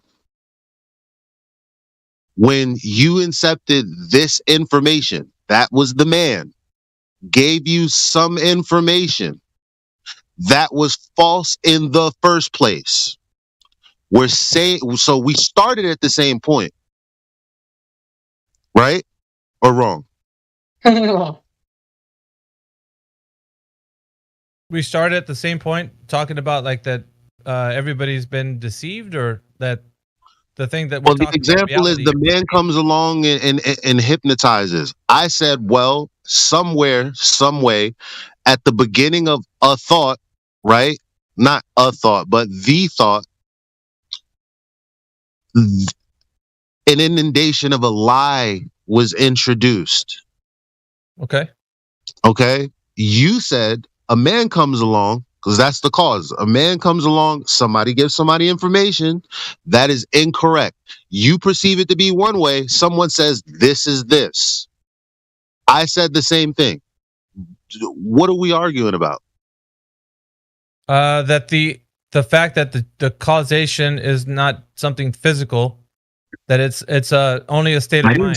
I didn't say it was physical either. No, in order for the well, I don't know if the argumentation was that tangible reality has to be changed, like as in somebody has to literally change the ink and the paper on a Bible in order for that to be the case. I'm like, no, it could be mass hypnosis. That's the reason why people are perceiving it now differently, not because reality is changing. Their perception on it has changed. You're not literally, erasing what's been there physically. It's just how you're perceiving it now. So I think we're on the same page then, because with Jenny's example, we all know most people don't read the Bible. So I was thinking that too earlier.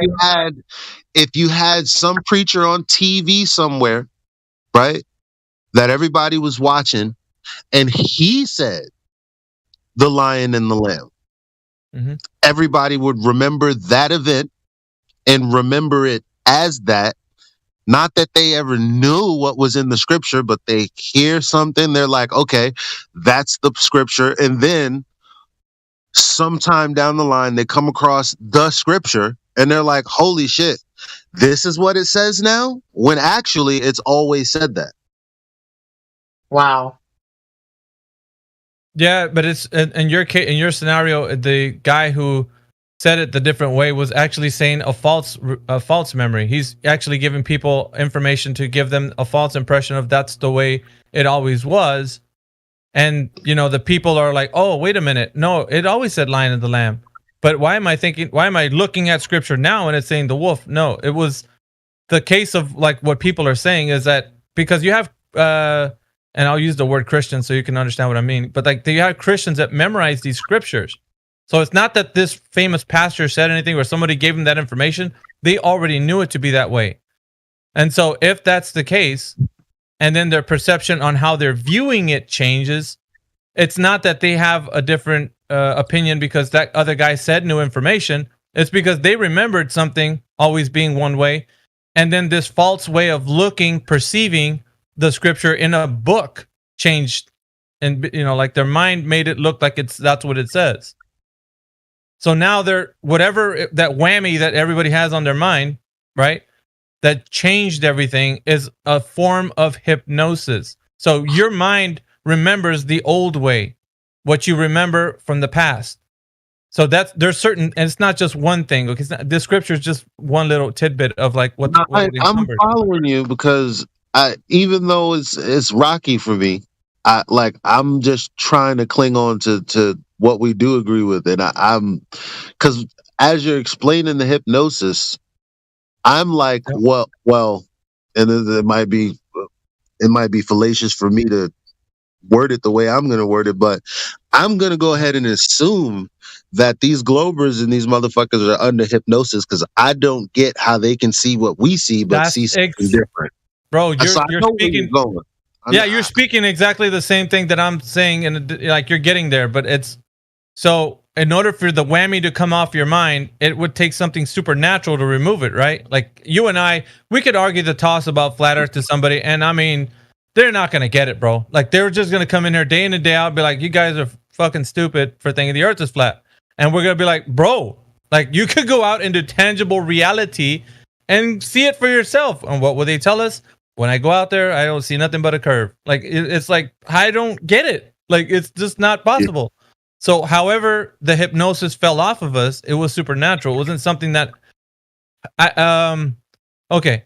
So, listen, it's hard because it's almost like I consider a delusion. It's spoken of in scripture. There's a lot of things that allude to the fact that people can be deceived. Even it says in the scripture, even up to and almost including the elect. if it were possible, because it leaves us a suggestive term. But like, even if the elect were possible, they could be deceived, and that the Antichrist, when he comes back here, they're going to perceive him to be God on earth. You know, so they might even fall for that, like if it were possible. But he's going to know because of that. It'll be time for him to return, and he's going to destroy that. But like what I'm saying with this, more powerful being, like in the physical form, than like something above human. Like we're the top of the top of the chain here right now, right? Like as far as we know, but there are other beings that would come into the physical form. People would think that was God if that being said he was God, only because no one has a definition. We do have a definition. There is a definition of God, but majority of people have this changing, doesn't matter what it is, definition of God, whether they believe it or not. So in the event that something like that did happen, whoa boy. Yeah, that's what I'm saying. You're gonna see if the guy shows himself to be Superman, stronger than a speeding train, able to stop bullets, you know, like they're gonna be like, okay, this is Jesus. Like they're not even gonna question it, bro. Even though the scriptures declare it's like, man, I told you to watch out for this. But they're gonna be like, no, this guy right here, he's doing all the things that superhumans would do. So ain't nobody gonna do that but Jesus, right? So they're gonna flock to that guy like it's peanut butter and jelly. They're not even gonna think twice. Even though they're biblically sound, they're just going to go straight to it. Like, you know, and he's going to sit in the throne of God, in the temple of God, declaring himself to be so. But that's like, we're talking about delusions at the moment. And so going back to what we were talking about with this is that people are under this like powerful toxin, this spell, this, I don't know, like, and none of us can awaken them but the creator. And then when that happens, they're like, oh wow, I see it everywhere. It's everywhere. There is right. no, you know, it's like those books where, matter of fact, it's just like Hansel and Gretel, right? When they go into the forest and they find the gingerbread house. Am I in the right story? Or they find the gingerbread house and they're like, it's so beautiful. And then like the modern version, the movie, the realistic one, where you know the sister, was it Gretel? And she, I don't know if she takes a bite. I gotta watch that movie again. Actually, anyway, it's a beautiful house, beautiful food, and then all of a sudden she sees how rotten everything is. Like, but the crazy thing is, it was always rotten. Like that's the point, right? Like, and it's like every time another part of the veil slips off, I'm like, oh shit, this is how things have been all this time. Nothing changed. It's just my perception that changed. There you go. Which is what happens with us in here. It is really, really, really, I mean, I guess we've been asking the question, but sometimes it becomes, sometimes the weight of the question is not as heavy as it should be, but realistically, if you think about how people come in here and argue, I still don't understand what that is. And sometimes the harder I think about it, the more frustrated I get because it makes no fucking sense. I'm with you. And it's like, so there's something outside of the ability that you and I can actually get to that can make that any sort of like reason or logic or like why that even happens. But we both understand something very fundamental, is that it's very powerful, whatever is holding them to it. Because you know, and I know, if they just go out into the field, they're going to find out that it's not what they're, but you know, it's crazy because even if they do that, they're standing at the beach and they're like, yeah, I see the curvature. It's right there. And you're like, no, you don't, bro. You don't see a curvature. It's not. I was at the beach yesterday, right? And I played with I put my mind into this line of reasoning, like what we're talking about now. And I was like, okay, I'm at the beach. How did I ever see this as a globe? Did I ever see this as a globe? what have I seen this as? And I'm looking out, and I tried to look around 360. I'm like, yeah, it's flat as fuck. At least 180 degrees around. And I'm like, why did I think that beyond that was a sphere? Like, and then I answered, and then I asked myself, is it? And then I'm like, well, if that's the question, how would I be able to answer it? And I'm like, exactly. And I'm sitting here talking back and forth to myself, and I'm like, yo, now let me look at it the way that I see it. And I'm like, well, New Jersey's right there. That's 6 miles. I can see the shore. I'm standing at the shore. There's no curvature. There's nothing in between. So I'm like, it's as simple as fucking that. All of this shit is flat as far as I can see. And everyone else out here is playing volleyball. They're tanning their ass cheeks. Some nice ass cheeks out there, yes, sir. And they don't see it. And I'm like, this is nuts. This is the most easy. Look at how far that boat is, Mom. Look at how far that is. I don't know how many miles specifically, but if we were laying down right here in the water, if our eyes were like fucking 10 inches above this water right here, we would still see that boat. Like, and you're looking at, I'm looking and trying to figure out where 1 mile would be, right? Yep. And I'm like, nothing beyond 1 mile is a hologram. That's insane. But this is the argumentation people bring in here. Like, everything after 1 mile is refraction and this and that. And it's like, obviously that's absurd. Yep. When I'm standing at the beach. But when everybody's standing at the beach, they're having a beachy time. Yep. So, I mean, that's kind of like what I'm relating this to, because me and you, we both understand that physical and natural world does not contort and change, and it's not it's what your mind was making it real at the time that these people were globers, or we were globers. Like, you didn't skip a beat. You never stood at the beach and you're like, oh man, this shit's flat as fuck. You weren't thinking that. You're like, man, the earth curves right over there. You're like, where you can't see beyond. I'm serious, bro. That's the way the shit was. And so when we talk about any topic like the Mandela Effect and something like that, so we're talking about this strong delusion that people have. It's like, yeah, I get it. I do get it. But hypnosis works both ways.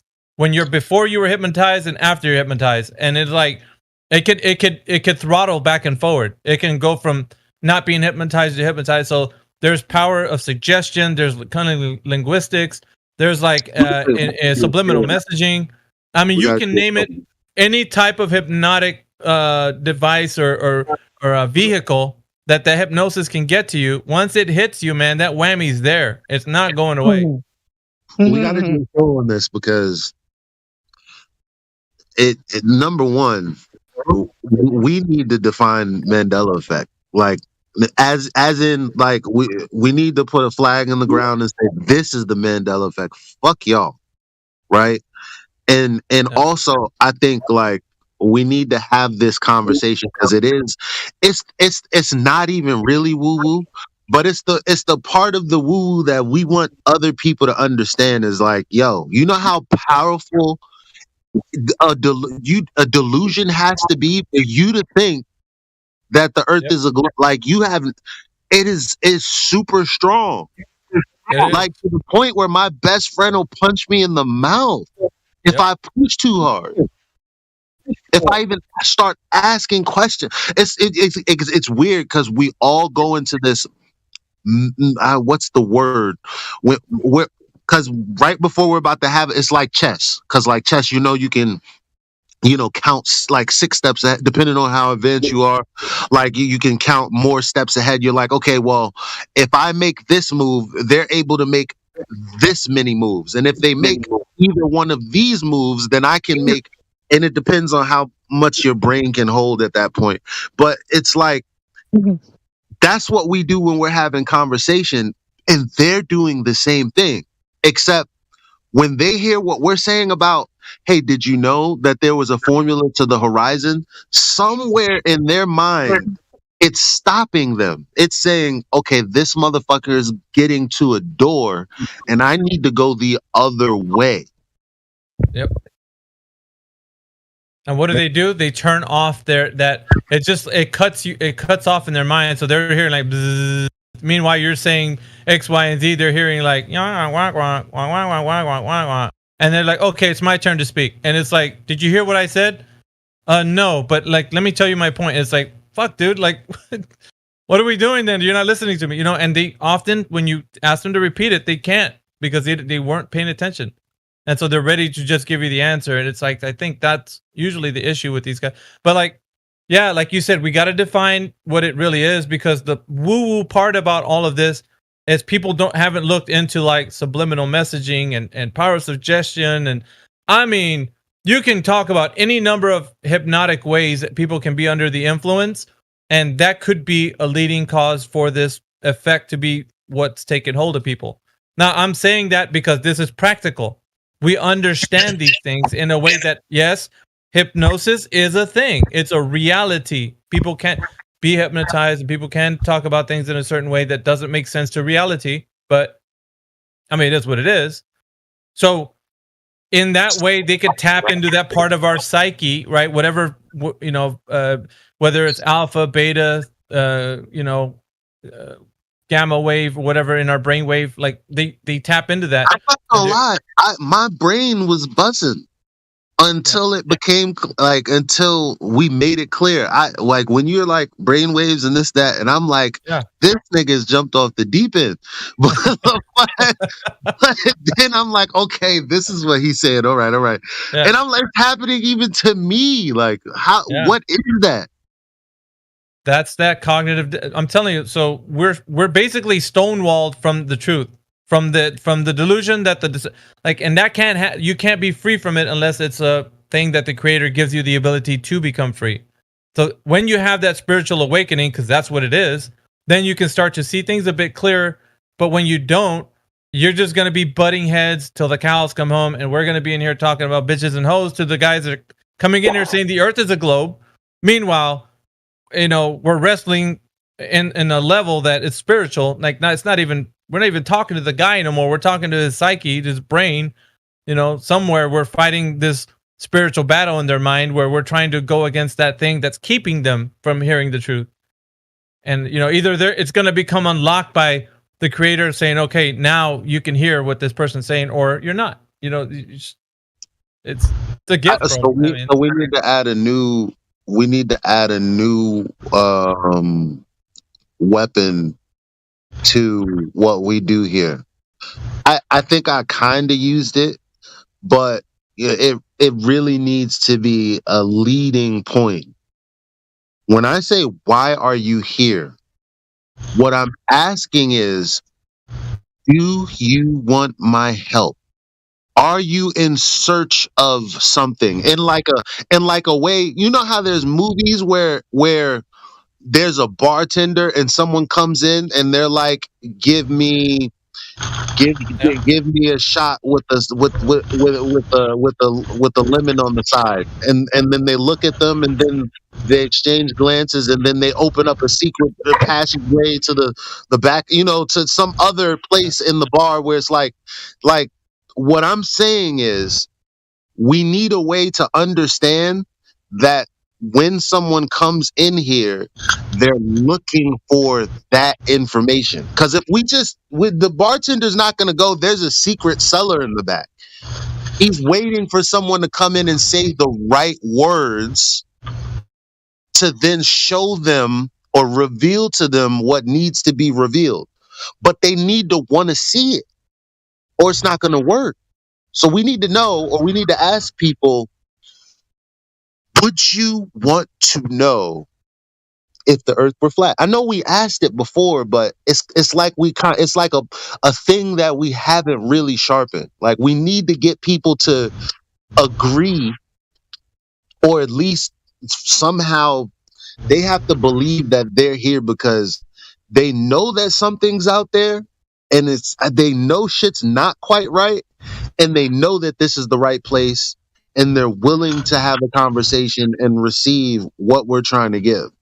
Because the clowns that come in here, ordering milk at the bar, like, we don't need to waste time with them, really. Yeah. I'm gonna tell you, some people that understand like the frequency are gonna be able to adapt to what I'm gonna say. So when you type in like brainwaves and the different types, there's 4 different types of brainwaves, right? So you got beta, alpha, theta, and delta. Beta is 12 to 35 hertz, and it's anxiety, dominant, active, external attention, relaxed. Alpha is 8 to 12 hertz, which is very relaxed, passive attention. Theta is 4 to 8 hertz, is deeply relaxed, inward focused. And delta is 0.5 to 4 hertz, and then that's when you're asleep. So in the different... Yeah, go ahead. I'm sorry, Meg, I didn't mean to interrupt you. I'm on my lunch break. I've only got a couple minutes here. Number one, I do know a little bit about binary beats. I've been working with them as far as the different stages of sleep and self-hypnosis. I've been working with subliminal messages, and I've done some of that, and I've worked with some therapy that I'm working. And also as far as the lion and the lamb. Back in, I'd say like maybe close to 40 years ago, I used to do a lot of Bible study, and I remember it being the lion and the lamb.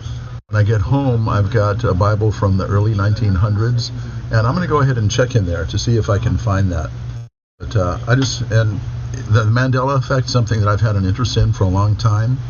A lot of these subjects are stuff that I'd really like to talk about with some of you people in here. Usually that's restricted to Sundays.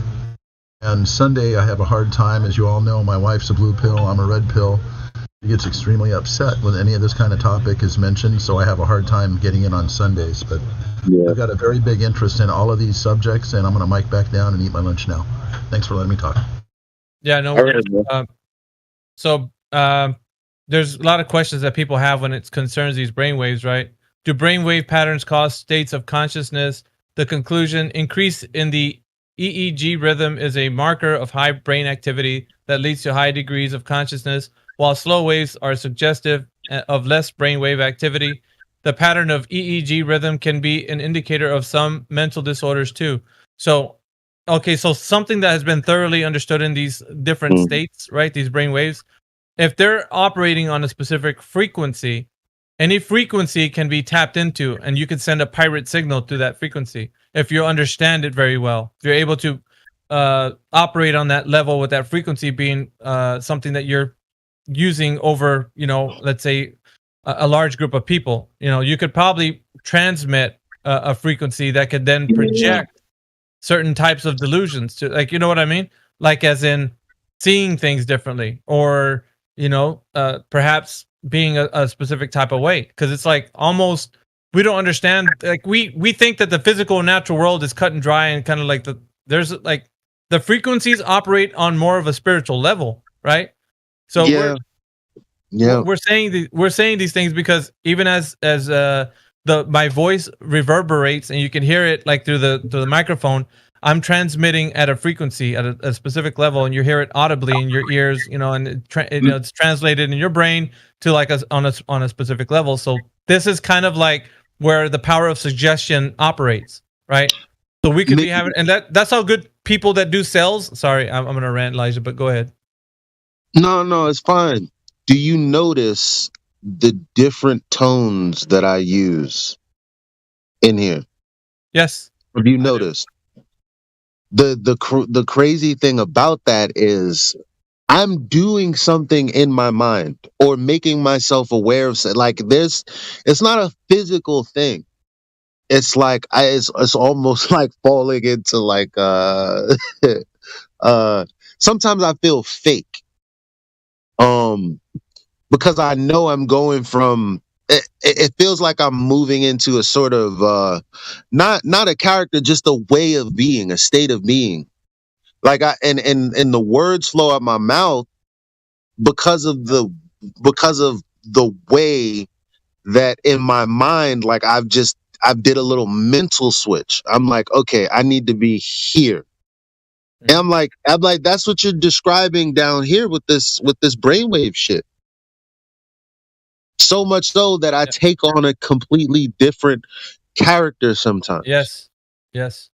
And it's effective. It's like reaching in a tool bag. It's effective for the type of thing that you want to operate. Like, so, sometimes you need a hammer. And other times you need, a scalpel, and other times you need a feather. Like, it just depends on what tool you're gonna reach and bring out the tone of your voice, the cadence, the perception that the people have because of what you're projecting is the end result will be effective to like the person receiving it, right?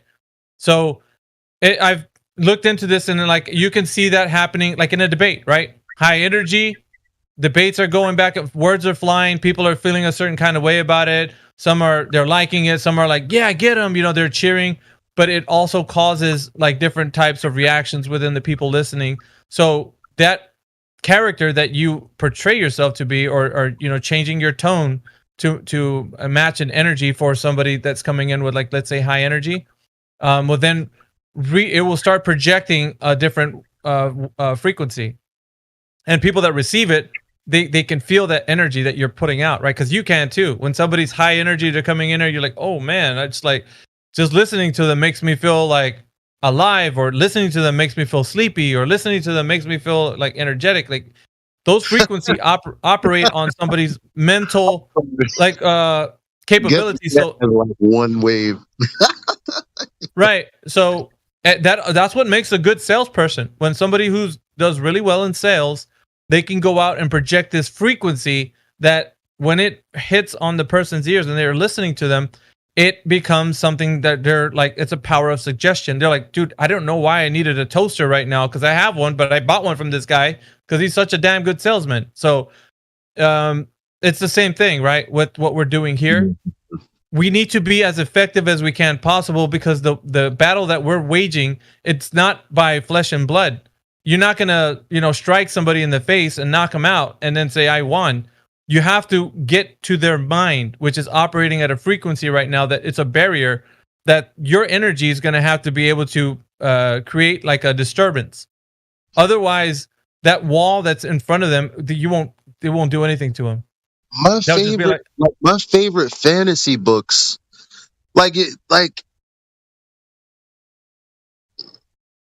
they have, like, you have a mage, you have a brawler, you have a healer, and it's crazy because that's the thing. Some people with their argumentation, they're just like they're ready to just drop bombs, swing fists. Yeah. Or not even debate. Even when you're thinking about the classroom, there are children that just can't keep their hands to themselves, right? But then there's the person who isn't as strong, who can't really overpower many people, right? But they're good at manipulating others to get them to fight each other. Yep. Like, they're in a whole different wavelength. Yeah, I've heard of that being like the art of combat. If you can get your opponent, or for you to somebody fight your battles, that's like the greatest, like where you don't have to be involved in the fight, get people to fight for you. That's one thing, right? But like, I've been looking at like people and their mannerisms for quite some time, especially in this arena, and I can specifically zone in on like where the chink in the armor is, and I'll just like zero in on that, and I'll just like hammer it. And I know that's what really triggers them. They just can't. They're like, oh wait, what? No, and so it's almost like catching their state of mind and their frequency by surprise, and so I cause a disturbance. And then when that disturbance is created, then it's like they're open. At which point everybody can come in and like say some things, and then it starts to hit at a different frequency versus where their wall was up, and they're like, nope, no, NASA, space, NASA. And you have like 5 people explaining to them the same thing. And they're like, nope, NASA, pictures, sorry, nope, NASA. And it's like, once you're able, and you've done this before, Elijah, because I heard you. And I'll give you an example. The thing that I heard before was that article that you put up. And when you have the person confess with their mouth, right, then their vibration becomes like it. A lot of the times people don't want to say things or repeat what you say or say the word flat or certain suggested terms, because that word is operating at a frequency, at a level. When they say that, it causes a disturbance, and they know that. Their brain already knows, if I say this, it will cause that disturbance, so I best not say it. So when they are And when you show him the article, like the one you showed that one guy that came in here, and he didn't want to read it, and when CB is like, no, bro, you skipped that. No, go back and read that line. When he read it, he was exposed. So he was still in here, but the moment that we played that little sound bite, he got so upset because he couldn't control himself at that point, and then he decided to leave, which is like he was opened up to, like, at that point the he felt that he was vulnerable. Also, so when you're vulnerable, we've had way more, hundreds of interactions like that, like a very small percentage of the Xanax, right, or the Koshos. We've had hundreds of interactions where real people turn into Agent Smiths in here, and we're doing real spiritual battle, right? Yep. And because it's not a Xanax, it's not somebody who actually does this on a daily basis. It's somebody who's a normie, but they have the same argumentation. And then you show them some shit like that, and then they either curse you out and leave, or they kind of just back out, and you're like, wait, did the guy leave? You know that what we're saying is right because they never step foot in here again. Yep. Never. Like, never has someone that, like, for instance, there have been summers where you and I have been up early in the morning, and remember specifically the dude that was like, okay, that's a parabola. You got the wrong calculations. And we're like, okay, well, come back with the right ones. He's like, I am, man. I did it. That nigga never came back. Yep. And sometimes I wonder what their lives are like. Where are they now? I know I'm being funny, but I'm also being serious. Like, I really do wonder about some of the people that come in here that are memorable. I'm like, they never came back. Yeah, I wonder if they're all right, if they made any steps toward, unlocking this delusional mind. So, yeah, I think, Elijah, the thing that we try to do is make them as vulnerable as possible. So all we're doing right now, you and I and everybody in here, we're knocking that wall down so we could see them. I see you there. So when we see them, they're like, oh shit, they see me. I'm vulnerable now. So when they're vulnerable, then that's when the spiritual work can happen in their mind. So the creator, and I'll say this before, I said it before, I'll say it again. The creator has given us the ability to be in times such as these. We're now in times where it's difficult to speak to these individuals who have this delusion on them, but he's equipped us with a great understanding to be able to knock the wall down so that he can work. So he's given us the ability to do that, so that we don't say that we're boastful and then saying like, well, I got this badass truth sword and I'm swinging it around, so check it out. No, he's like, I gave you that truth sword, so use it wisely. So when you knock the wall down, I'll be able to create a good work. I'll do a good work in that person. So that's where, when they're vulnerable, they're able to have the spiritual awakening. Whereas before, NASA, pictures, gravity, like, they just don't want to hear it. So that's what we've been doing. We're attacking the principalities and the rulers of darkness, in the mind of these people. Because when they appeal to them, we hear it, right? They're like, well, I'm not a scientist, but the scientist knows, or, Neil deGrasse or whoever, they're appealing to these guys whom are in the position of like these, like, spiritual rulers of darkness, So you're basically, I know I'm kind of turning this into like a kind of like, maybe a huge battle of like swords and all that. But what I mean to say is, like, because it is a spiritual battle, right? The only thing that we can do, the best thing we can do, is knock that wall down. You can't convince them of anything. So you can change their minds, and that's what the knocking of the wall down is. You change their mindset into like, oh, wait, okay, it could be a possibility, then I could be wrong. And then whenever they come back, they're like, oh man, I did the research and I know now that it's, so that's when the creator works in their mind, in their heart. But none of us can make that happen in the person. It's the creator. And sometimes they'll come back and be like, yeah, I researched it, but I haven't got there yet. I'm still on the fence. Yep. But they're still vulnerable.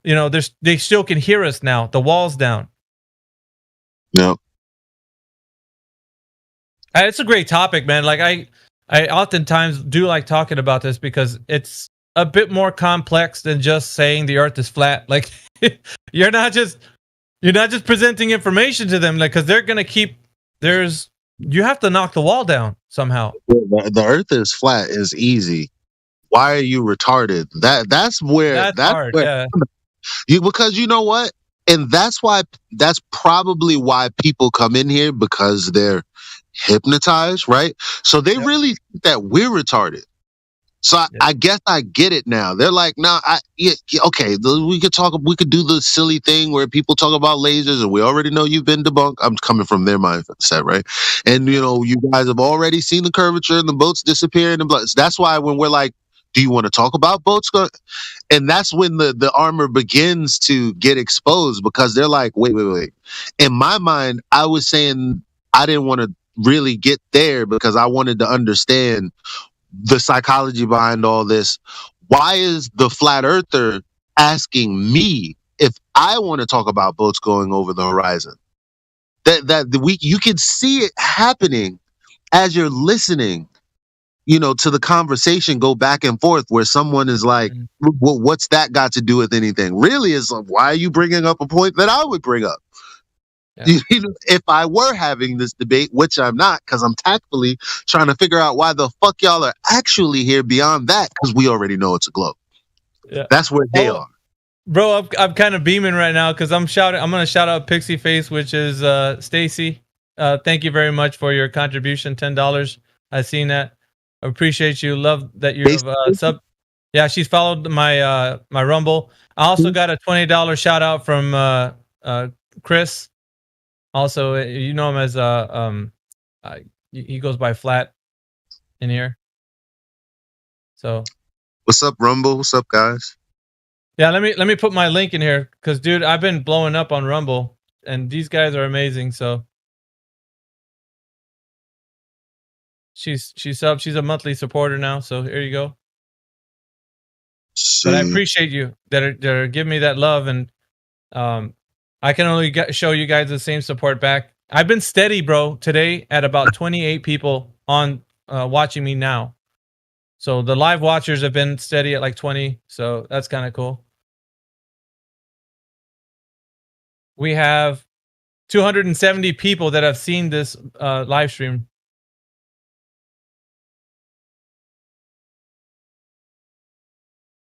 I got 80 followers, bro. In 2 days, I got 80 followers.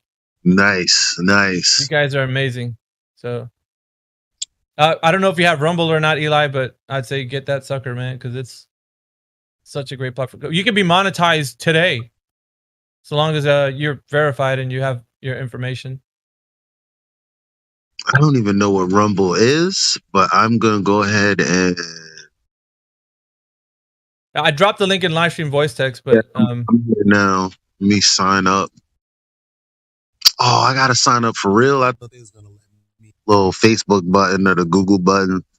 Yeah. Now Sydney, by the way, I added you as a moderator. You have a moderator tag, so thank you very much. It's Sydney, not Stacy. Sorry, but that's me. Sydney, my bad. Yeah. Oh, I was like, hey, Stacy, sorry. No, Hi, I Sydney. get that one a lot. We're more friends. I don't know you like that, Right. No, I'm just glad it wasn't thinking I was Tiffany, because I get that a lot too. But yep, no worries. That's cool. But if you do get a chance, send that guy in here too. The ones that you wanted us to talk to. Oh yes. Well, my we ended it with my fiance, but my friend Zeb, I'll convince him to come in when he's less interrupty. Yes, I got you. Less abrasive. Less abrasive. Yeah, that's the right word. Mm-hmm. We got Alex just joined us. Hey, what's going on, brother? Music. Hey man, how's it going, man? Pretty good. Hey, we're off in the races, man. We're on Rumble now, so I don't know if you know that, but yeah. Yeah, I was just watching you, man, and that's good. You got like a bunch of followers in a day. That's cool, man. But it's also, we can speak a bit more freely, where YouTube kind of throttles us, so we can't speak of too many different topics. So this Rumble, you can go wherever you want, so long as the truth or topic is being spoken. You can say, chemtrails or whatever, just speak, so long as you're able to talk in there. Like, I can't say the other ones, but you know which ones I mean. Because so you still have to be careful because you're still streaming on YouTube, so you can't say things like Pfizer vaccine. Do you know what I mean? Yeah, but we're not going to get taken down. That's the only thing. We're always going to have a truther channel up, and I think that's. I think it's time. I think we're in the days of fuck YouTube, right? I mean, I love to. I want to stay on YouTube because you're doing things comedically, satirically, and I can hide behind a song and a chorus. You know, I'm not a talking head, and I don't get too serious, so I can kind of gauge what I'm going to say before I say it. So I can be very careful on YouTube, and I still want to remain on YouTube because that's where all the normies are, right? That's for the people I want to reach. But if you're just having a free flow conversation where these topics are going to come up about vaccines and shit, then that's when you've got to start really censoring yourself. And I hate that limitation on speech. You're like, oh shit, we're on YouTube, we can't say that. That's so dystopian. Yeah. It is.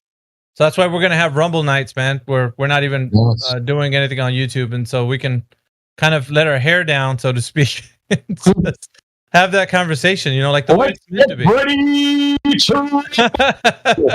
Dude, we've been saying that all day long. So. Oh, yeah. Nice. But yeah, no, it's great. We were talking about frequency, and I think you got a lot to say about that because you do your music in 432 hertz. Is that right? Yeah, everything I've released is in 432. I mean, I'm no expert on it. I'm very much a bullet point kind of guy. I look into this stuff, you know, to just in a 5-minute song, but I've looked at it enough to know that there's some massive bastardization with the frequency of our music. You've only got to really look at and follow the money. You'll find Rockefeller footprints all over that shit, you know, and even Nazis implementing that frequency into Europe, and there's a bunch of other little characters that pop up that just make you go, oh come on, 440 is clearly, you know, a dissonant frequency causing dis-ease, and we wonder why everyone's sick, right? We were talking about the strong delusion that captivates minds to the globe. It's like, it's no secret now that we can see the truth as to how this happens. It's massive indoctrination throughout the academic, the academic system. When you go to school, you're taught the globe. There's globe pictures. There's teachers telling you, study your homework and all that. So you come back, you're fully indoctrinated by the time you get to be of like a critical thinking age. Then by that time you're land-based. There's like really nothing left but just a globe thinking mind. Like they fully just converted you. But thank goodness there's people now that are having the discussion. So we have to be able to be, well understood enough to be able to have a conversation with somebody and just kind of like, at least like I was telling Eli, knock the wall down so they can become vulnerable to like great things happening, to where they can at least question. Am I on a globe? Like, maybe not. Like, it's so difficult that when you've had that lifelong indoctrination to unlearn everything you've learned is a real difficult thing to understand that your whole life that you've been lied to. It's a real bitter pill. But at least these conversations are happening now. I mean, these conversations 6 to 8 years ago, you couldn't have these conversations. Everyone thought you were crazy. But at least this thing's on the table now. Everyone at least has heard of flat Earth, no matter what you think about it. You know it's a thing. That vibe wasn't around 8 years ago, I don't think. Like, this was so niche, but now it's on the table and people are talking about it. Mainstream people, my fucking in-laws have heard about it, right? They're in their 70s. Wow. So that means that it's actually reaching out to the older generation as well. Well, only because they stay with me every day. Well, probably because they heard it from you. But But we've been preparing the field, Alex. You, me, everybody here. Like we've set the table. Now it's time to gather the feast. We got to have people coming in because it's like now and the way I see it, man, it's definitely you. Since you've been at the forefront of the music side, I mean, you're gonna get the windfall. You're gonna get the people that just love you. They're gonna be like, dude, I've been awakened to this fact, and I've now heard you. Like, I think it's just going to bring that whole value to what you're doing. I'm still getting messages because, like, as far as I'm concerned, I've been doing this for 6 to 8 years or whatever, and it's like kind of old news to me now. But I'm still getting people like hitting my channel and subscribing. Like, I'm getting hundreds of subscribers a month. Like, probably, I've got good few hundred subscribers a month, and they're still going, oh my, I'm still shattering minds now just with a catchy chorus and just some, paradigm shattering lyrics. And there's people that comment, every single day. So it's like that music will always be there. That's the beautiful thing about it. That work is done, and it will always be introduced to new audiences as they keep coming in. You keep forgetting there's new people coming to this subject all the time. I'm like, this is old news to me, but there's like every day there's new people coming to this music. It's like, I'm so proud that album and those albums are going to be around forever, and the books that I've done will just always be just moving minds forever. It's like, I kind of sometimes think, I might as well just wash my hands and walk away. I've done my bit, because the work that I've done is just going to continue to change those minds, like I like to use your analogy. I've set the table. I've done it. Like, now let's have a conversation. Listen to the song. Let's have a conversation about it. So it's a marvelous thing. I will always be incredibly proud of what I've done there. Well, I think what's really cool, Alex, is that we have your music like a part of our, our culture here. So we play your tunes every time and again. And so people usually are drawn to that. They're like, I like this. Sounds really well made. So it's like, when they hear that, it's like, it completes a lot of the package where they're coming into something where it's not just like a few talking heads on Discord, claiming that the earth is flat. It's like, they know now it's a genre. It's like, it's making it cool as well. Like knowing that people. I'm just so glad. Guys, real quick, I need a favor. With this whole hypnosis thing. My stepson believes, you guys have known me since I came into Flat Earth. He believes that I told him that math proves that the earth is flat. Have you guys ever heard me say anything like that or prove the flat earth with math? Absolutely not. Okay, now answer me this question. Yeah. Were you there, any of you there, when me and him personally had this conversation? Yes or no? No. I'd say no to that, because okay, then. So possible. This is not a question that they can answer. You were not. They were not there. They're not answering that question. The point is, how reasonable is it to think that I said? Because when I said the radius of the Earth, 3,959 miles, that was math. That's not flat Earth math. All right.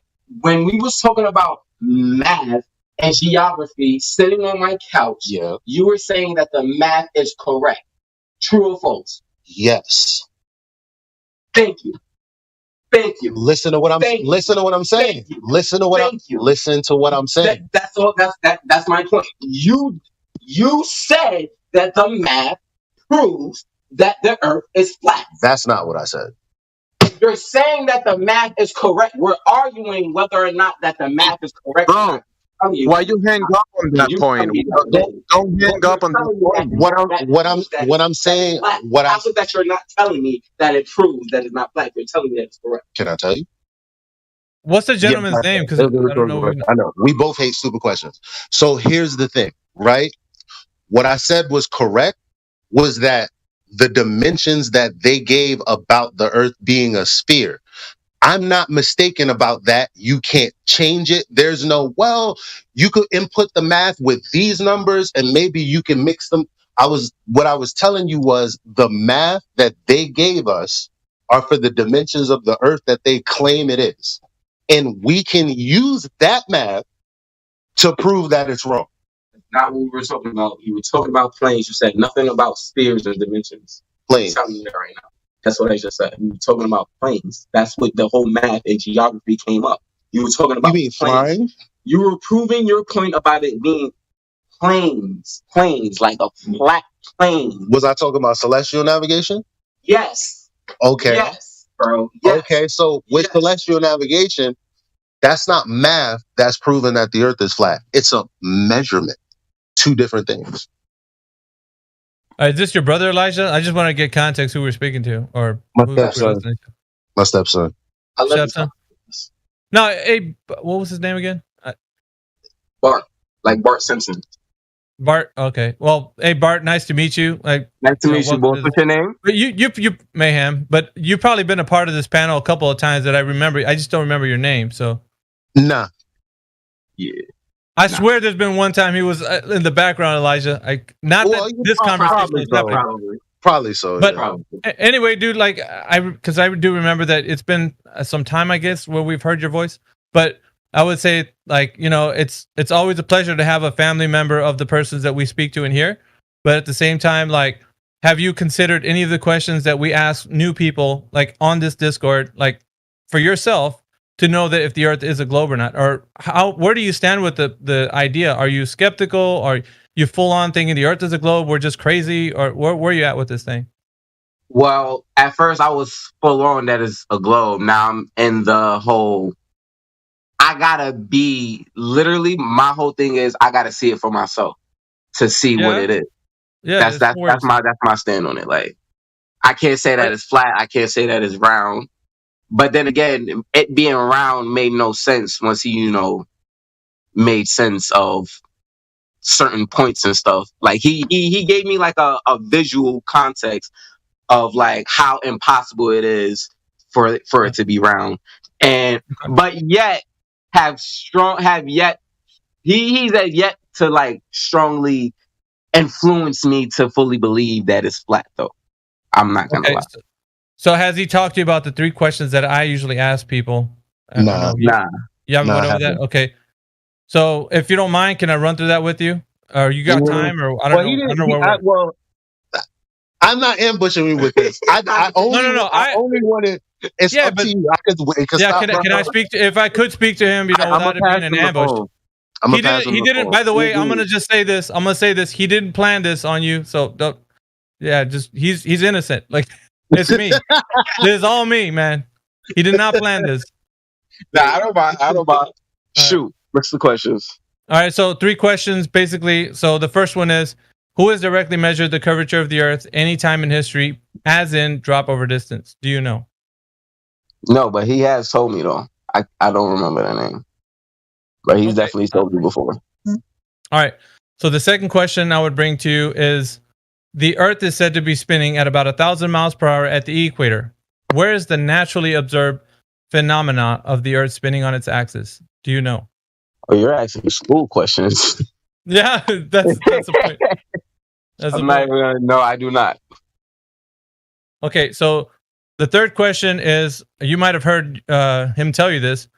The vacuum of space is said to reside next to the pressure air that we are breathing right now. So we're breathing 14 psi on the surface, right? Like you and I. So allegedly, I'm going to tell you a little bit about the globe. So they're telling us that we're breathing 14 psi on the surface, and as you go up in elevation, you get to the vacuum of space. So we're trying to figure out right here in this conversation, how is it possible to have gas pressure without a container? Because that's the question, right? They're telling us that we live in an open system where matter and energy can be transferred back and forward from the Earth being a globe to like a rocket taking off and landing on the moon, or, you know, rovers going to Mars, or whatever the case, right? But we're an open system for all intents and purposes.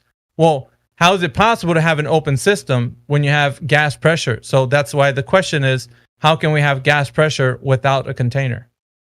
And do you know that? Any information? Or what would be causing air to be contained? Honestly, I don't know. Okay. Well, I'll just give it to you. The obvious answer they usually tell us is gravity.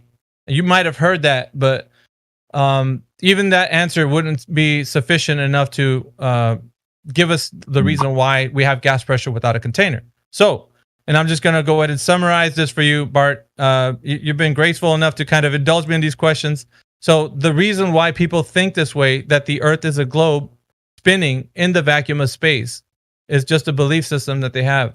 It's not actually something given to us as empirical evidence. Like you, me, and everybody else that's been told that the Earth is a globe is just a belief. It's propped up by like propaganda. It's propped up by, you know, tons of images and like people telling you, showing you live streams and whatnot. So you're kind of lambasted with this information on the daily, bro. It's in our vernacular. We say globalist, you know, all that kind of stuff. But what you know, what I'm saying to you, man, like, is I just want you to think about this, man, because, like, you know, he's been working really hard at kind of helping to tell people about these things. But I understand something very fundamental, that it's really hard for somebody in your family to be talked to about this, because you see right through him, right? You see his shortcomings. You know him as somebody that's you've been around a lot. So it's really hard for him to talk to you because it's like, it's different, right? But I'm telling you that no one has the answers to this question, Bart. Not even PhDs, bro. Not astrophysicists. No one. I've asked them myself personally, and I have. You can check out my channel. Nobody's ever answered these questions that I just told you with any sufficient answer to. I mean, that we can check out. But anyway, I appreciate, man, that you gave me your time. I don't know if you got to do something or whatever, but yeah, thank you. No, it's cool. That's where I be hanging out. This is where I be cursing. No. No, but no, listen, look, man, he's I'm telling you, Eli gets called all kinds of names that will make a Billy Goat puke. All right, so he's been told a bunch of stuff because he's telling people these things, and so, like, I mean, but nobody has the answers to these questions, so that's what's really curious about it. And so we're just like, you know, I mean, you can start there, but obviously there's more to it. I just want you to kind of get your mindset wrapped around the reason why people have that idea that it's a globe, and then without no information, it's like, well, shit, maybe it's not. That's a fact. That is a point. Yeah. And when you point these out to people, it's hard to accept because they're in their heads. They're like, oh shit, he's right. Like, yeah. I do only see it as propaganda. I do only see it in TV shows, like as on media. Like, this is what people show me. Like, this is what I've been shown since I was a kid. So it's like they don't want to admit that they're wrong, or they don't want to accept that what they was told is wrong. Yep. And it's not like, yeah, I mean, what is that? What is that fear of, like, what actually happens when you're telling someone, or rather than showing them, look at what it says here, or look what, you know, academia is actually saying in these textbooks, and then we're taking a leisurely stroll. Look at how untrue that is, and when I'm just pointing to something in reality, and it's like, what is the reason for people, like, kind of either not being interested or staying away from the topic? Like, what is that? I mean, it's they're not ambitious enough to, like, discover the truth. Me, I've always been, like, curious. Like, I wonder that's good. what the beginning of time looks like. Like, I want to know how everything was made. I want to know. You should nurture that curiosity. That's how I Bart. feel. A lot of times people. I got a question for you, Mayhem. Yeah, go ahead. Me and my friend, he's a flat earther too. We have a theory. Eli doesn't believe in the theory. That the Earth is bigger than what they say it is. That as in whatever it is, it we could be feel bigger like than what there are more continents that they say there are. How do you feel about that? Yeah, theory? I'm on. You know what, man? You know what? You can call it what you want, but I'm with that. I'm with that because I always tell people in here. Listen, I always tell people in here when they hear me. Are we roboting, or is that y'all? Can you guys? Can anyone hear me? Yeah, we hear you, man. I don't think Eli can hear me. I don't know. Eli, can you hear me? Yeah, I'm back. Go ahead. Yeah, no. So yeah, no, I was telling Bart that I can get with that because what we understand now, like, I don't know if you heard this in recent news, Bart, but they just discovered 7,000 new islands off the coast of Japan. And I'm not just told me that, bro. I'm not just saying this from the. I'm like, okay, check this out. If we're talking about the Earth being a globe, and we got satellites, right? We got satellites, and them satellites are taking pictures of the Earth 24 hours a day, 7 days a week, right? They're always taking photos. Where were these fucking islands this whole time? You know what I'm saying? Like, these 7,000 islands were just How did they miss nowhere. that? Yeah, the satellites didn't take any pictures of these new islands, and all of a sudden in 2021 we got some new islands from where? Like, what how you manufacture islands, bro? That doesn't make sense. Like, you know what I mean? If you're taking pictures of the Earth being a globe like all the time with these satellites, and you mean to tell me we just skipped over the fact that all these islands were there the whole time, and we didn't know this till like right now? Nah, come on, bro. That's cap. You know what I'm saying? Like, that's just, you're not gonna lie to me, man. Like, it's not like you said 7. You said 7,000. 7,000. Yeah, bro, that's too many to miss, bro. Like, yes. And that's the thing. So with what you were saying, I mean, it could be your idea, right? If you call it a theory or whatever. But I'm saying it like this: if people miss that many, and that's because, man, we had World War II, and people were in that area, you know, fighting in the theater of war. They were people flying all over the place. And you mean to tell me that land was not even noticed until like right now? Nah, get out of here with that, man. That's not possible, like, at all. Hell no. Something's wrong, man. Something like this. But look, I said it this way, Bart. If you can hear me, I said it this way. People argue with globe and flat Earth, as in like, well, we got this. Some people, not in here. Some people, we got this flat Earth map called the AE map. We got all this. Like, I'm like, okay, that's cool, man. You got this idea, the Earth is flat, and you got this map. But now you got to tell me how you know that map is actual reality. Because if that was the case, that map and the globe being the Mercator projection on a ball, they missed these 7,000 islands, bro. Like, they don't have those islands on either one of those maps. So now what? You know, like, both of y'all standing like you know what's going on, and now I'm telling you, you both don't know. So that lends more credence to my actual argument, which I'm with you on it. Like, there could be more land that even in our own like vicinity we don't even know is there, because this was off the coast of Japan. It wasn't like in Antarctica or like at the North Pole. It was like off the coast of Japan. So anyway, I just kind of like, I wanted you to kind of put it to your mind. I'm with you on that. Like, that's for real. Nah, that is crazy. 7,000 islands, bro. Yeah, no, it's not possible, man. I don't. What? There's a new continent. There's a new continent. That's what I was saying. They were saying that there are more continents than 7. Now they want to act like, oh, scientists have this. Fuck y'all, bro. No. Yeah, exactly. But we asking the questions in here, man. We asking the questions in here, and so a lot of people, they want to say, well, you know, we got maps and shit. I'm like, that's fine for you, man. You got all these maps, but them maps, they ain't telling you what's out there. Yeah, because if that was the case, like, I'll reference the 7,000 islands that just got found. Come on. Hey, Mayhem, is that picture the islands, the one that you posted? Yeah. Well, Paul not did? all of them. Yeah, not all of them, but look how big the mountains are in the back. That's insane. That's huge. Well, I'm saying, how do we miss that? Like, yeah, how's that missed? Like, it's not possible. And it came out on CNN, USA Today, the New York Times. It was everywhere, all on the normie news. The normie news, they had it. They were talking about it all the time. It's like, okay, the normie news knows about it, and you know what? Nobody ever questions, well, how come them satellites never took pictures of these mountains or these islands? Well, satellites aren't over the ocean, seeing as that nobody can get a cell phone connection there either. They saying there's giants. There's a tribe of giants secretly living out here. I do believe that on the low. I can't lie to y'all. I've been Elijah. Listen, man. I can't confirm or deny that fact if it is one, but I can't say, like, I'm very skeptical that they have any clue to like how much land there is. Very skeptical. Yeah. Why haven't I heard any?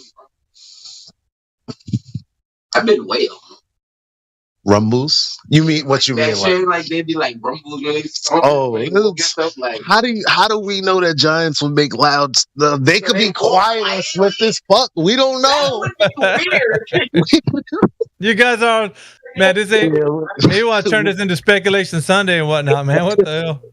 Yo, thanks a lot, Miggy. I appreciate you. Yeah, I kind of felt the energy, so yeah, I just wanted to jump in. I don't think.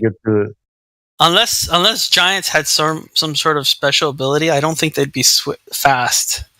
Because that's not what we see in nature. You're only saying that because, oh yeah, oh you think you can outrun a rhinoceros? Let's see that. Hell no. I'll put some money against that, man. Kill ain't fast enough. I don't care what. No.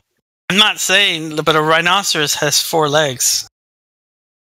Okay. So what? It depends how big the giants are. Okay. All right. Well, we could just do this. I can definitely run faster than 2-year-olds. So, I mean, 3-year-olds, 5-year-olds, 7-year-olds, 8-year-olds, because they're shorter than me. Maybe not because they're shorter than me, but I think that has a lot to do with it.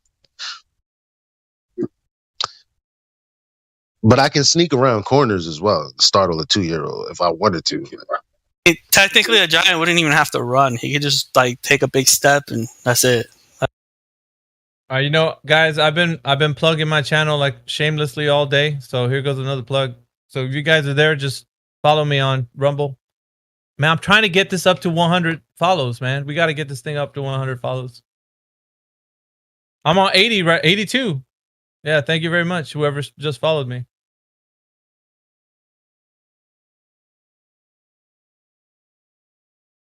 I've been showing some love already.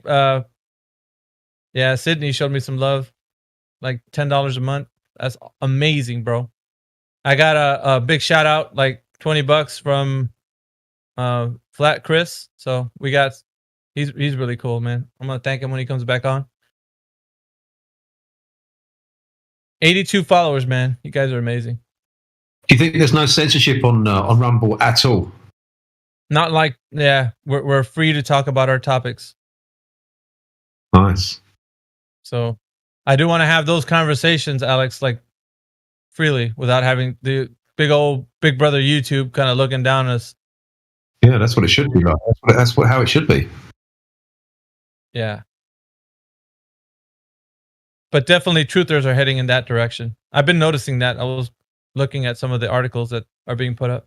I have tried a lot of these, alternative, like I'm on BitChute as well, but it's like it's just like a morgue in there. It's just so dead in there. There's like no action in there whatsoever. I've got all my videos, but everyone's like, oh, you've got to go to BitChute, man, go to these alternative platforms. And I do, and I've gone to them, and it's like crickets. Yeah. Yeah, Rumble's actually, they're getting a little big with it. They have some of the bigger name YouTubers that are coming over to there, and they're actually putting out ads on YouTube to go to Rumble. So that's kind of cool. Cool.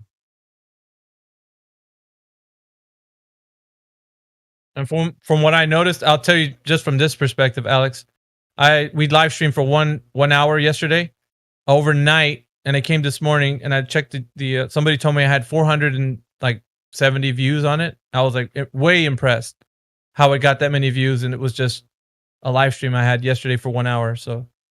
And how long have you been doing that on YouTube, and what kind of figures do you get there?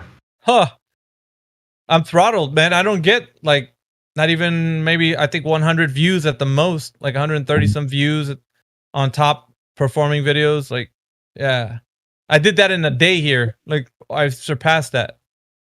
Well, there's your answer, man. Yeah. Even the live stream watchers, like live stream wouldn't go past like 10, 15 people. I'm at like 30 right now that are watching the stream.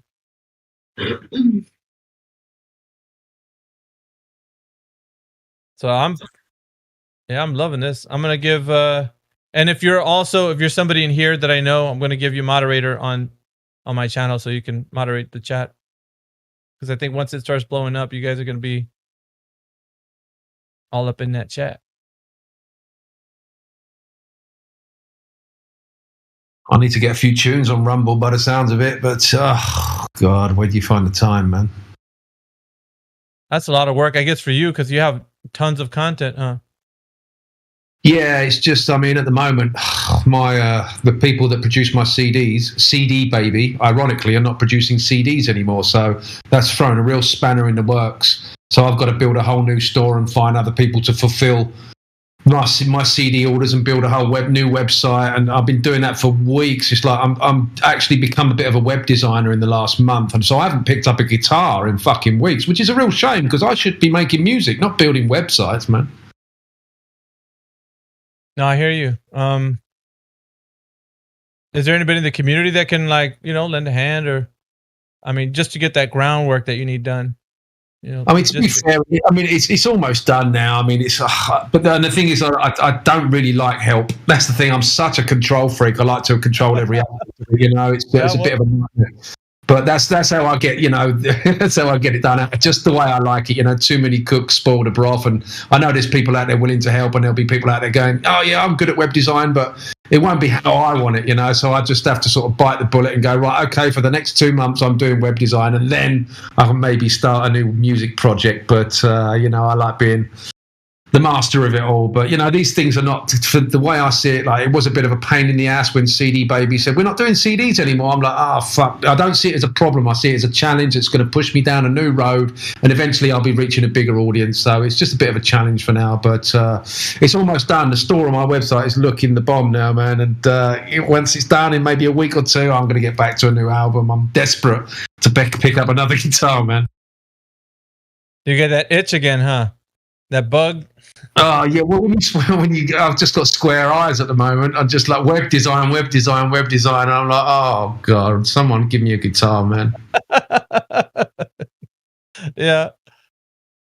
Well, I'm kind of anxious to hear your new music that you wanted to come out with. There's some stuff that you have in the hopper that you haven't got to yet, but I think they're really good. I mean, just to kind of, when you have time to work on them, because I know it's just. Dude, I've got so much stuff on the back burner. I've got so much stuff like written. I've got so much stuff half finished. It's just trying to get, because I'm one dude doing all of this. I'm doing all the fulfillment of the CDs. I'm building the website. I'm dealing with emails and comments and just like, it's like. God. It was okay in the beginning days. In the early days, I was making like a song a month, and a music video a month at least, or every 2 months. Now I can't even just get the time to get in the studio. I've kind of created this monster in a way. It's like, oh god! But I'm so stubborn. I won't accept help. Well, I want to control every aspect of it. But these things are great, really. I know I'm pissing and moaning a little bit, but these things are great, really, because it just shows that it's more people looking at my work. There's more eyes, there's more ears on it, which is ultimately what I want. And we're hit 36 people, man. I'm really doing well. Wow, we're about approaching 40, 37. Damn. Like, that's the highest number I've seen today. So whoever's clicking on that Rumble, they're really getting the word out there. So appreciate you guys very much. I just want to kind of promote it, kind of get it plugged in, kind of get everybody used to the format, because if it's going to be a place where we can have our conversations that we haven't been having in here for quite some time, everybody's going to feel great about it. That's what it is. Because there was a few topics that I wanted to discuss, but they're attached to the names of the things that we can't discuss, and I hate using code. I just hate it. I was even saying, Alex, I was like, we're going to get so used to doing this. It's like streaking. You're not going to want to put clothes back on. You're going to want to keep running around naked, because it's like you're free, finally doing what you want. I kind of like the code in a way. It's like, using saying words jibby jab or arm spear, things like that. It's kind of like, I like the code. Yeah, it's funny. Arm spear. That's funny. That was a new one on me. Yeah. Experimental arm spear. That's what it is, isn't it? Oh yeah. Careful now. Careful. Yeah. We're reaching that boundary. But we're still on YouTube though, right? Right now? Yeah. Currently, yes. No, now I was saying we can have a Rumble night. That's what I was telling Alex. And we can, maybe do it in a different room. We can have this live stream running here, and then I go to a different room and do a Rumble. And hey, dude, if you need a jingle, if you need a let's get ready to Rumble jingle or something, let me know. Hey, I'm asking you right now, if you're offering, dude, hand me that jingle, bro, because I know you're going to be able to do it really well. So yeah, of course, man. Hit me up on Facebook. I'll do something. No worries. All right. Yeah, no, I think are we friends? I think we're friends. Yeah, you sent me a message earlier today. Yeah, we're friends on there. Yeah. It took me a while to figure out who you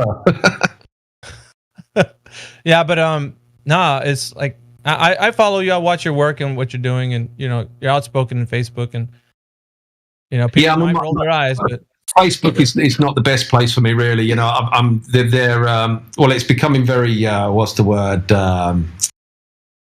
Well, my account's been restricted like 50 times. So my posts are being moved lower in the feed. So I just anything I say on there, nobody sees. But unless I'm posting something really benign, then maybe people will see it. So I'm just kind of using Facebook as a platform to say, hey, new music here, new album here. Like people must think I'm shilling, but I can't post truth there at all because it just no one sees it. So I'd rather go, hey, this is what I'm doing over here, like, and just leading people to my new music or new whatever.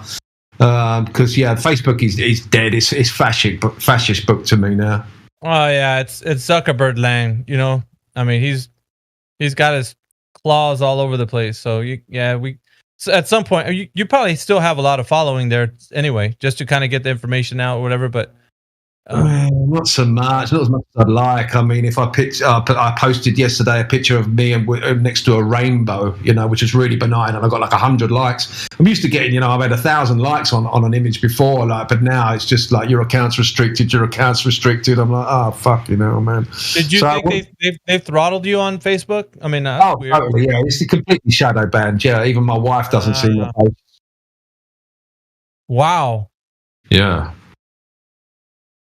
Well, it's not that I'm surprised, but I mean, I know like these are the signs of the times. I mean, Facebook knows everything about you, right? If something's free, then you are the product. Everything I like, if I see something that's anti-establishment, I like it. So Facebook knows that I'm anti-establishment. So it's not going to be ever promoting anything I do. It's I'm not the golden bollocks in Facebook's eyes. I'm the resistance as far as they're concerned. Yeah, you're the Antichrist, dude. They're going to try to keep you down. Yeah, man. But yeah, I mean, I think people like us, we persevere. I mean, it doesn't stop us. We just find a new way. So I think that's what we're doing. Yeah, Rumble seems to be working for you, and I've sort of migrated over to my website now. A lot of people are giving me criticism for putting my products on Amazon, and I get it because a lot of the truthers think Amazon is the devil, but I'm more of the kind of like, I think it's okay to have conscious products on an evil platform because that's where the normies hang out. But I've now migrating towards my website more, having products on there. Maybe I'll start a blog on there, or maybe even a conscious community on the website, and we will find other options. YouTube is not the end of this, it's just we will just find other non-censored platforms. Fuck YouTube as far as I'm concerned. No, I'm totally with you on that, man. As soon as I saw how good this was, I'm like, yeah, I might as well just leave. That's going to be my secondary. I'm going to probably stream on both channels, but if YouTube says, hey, we're taking your channel down like they did before, then it's not going to be a bother to me because I'm going to make my home with Rumble. So, but I'm just tickled pink, man, with the way things have been going so far.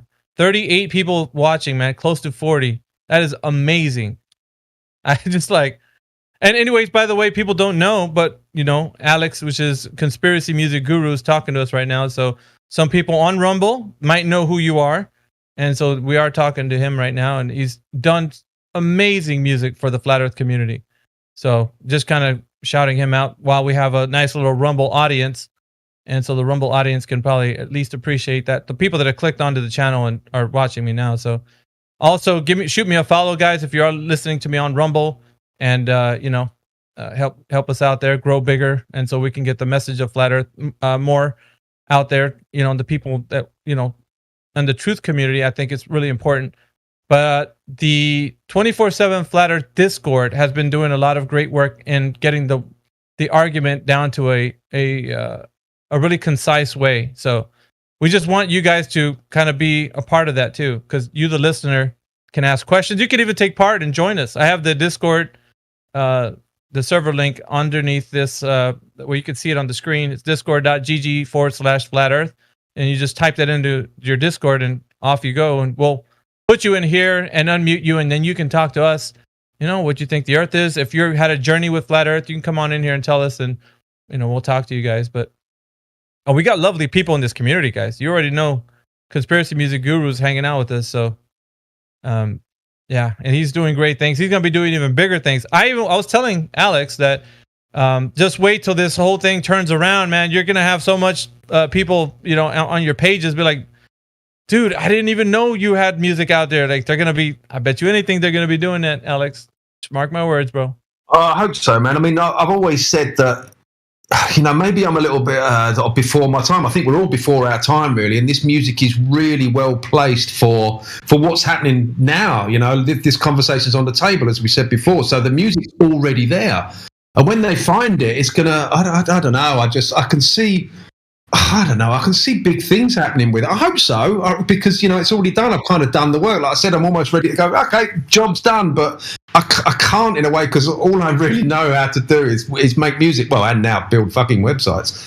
So I'm just sort of, I want to do more music, and I want, to bring awareness. And I want to start the conversation. Like, you guys are the experts. You guys are the articulate ones that know it all inside out. I'm the guy that just puts some bullet points into some music that gets you into this conversation. That's my job. The 101, like the David Weiss of music, if you like. I'm just introducing you to these topics. Hey, what about this? What about that? What do you think of this? Isn't that, that's suspicious, don't you think? That kind of thing. And it gets the conversation started, and then it's over to you guys. That's kind of how I feel, like musically attracting people and opening eyes, and just, raising an eyebrow with, because I'm making some good points, and I can't wait to do some more, Yeah, I'd like to thank the people that are in the text chat right now on Rumble. You guys are dropping Conspiracy Music Guru's links. Thank you for that. Give him a shout out on those links, and show him some love there. So people, click those links. I mean, you go in there and you can hear all his music, and possibly subscribe to his channel if you like, and just be a part of the whole movement. And this is it's blowing up right now. It's a real hot topic, and a lot of people are starting to talk about it, and it's a buzz. Contrary to what these anti-flat Earth proponents are saying, man, the word's getting out there. Flat Earth is dead, man. Flat Earth is dead. They like to say that, don't they? They like to provoke us with that. It's like, no, I don't think so. Because the algorithm on TikTok, I mean, it's just blowing up there too. It's everywhere. Now it can't be avoided. I mean, they're just projecting. They're just projecting. The globe is dead. They're projecting.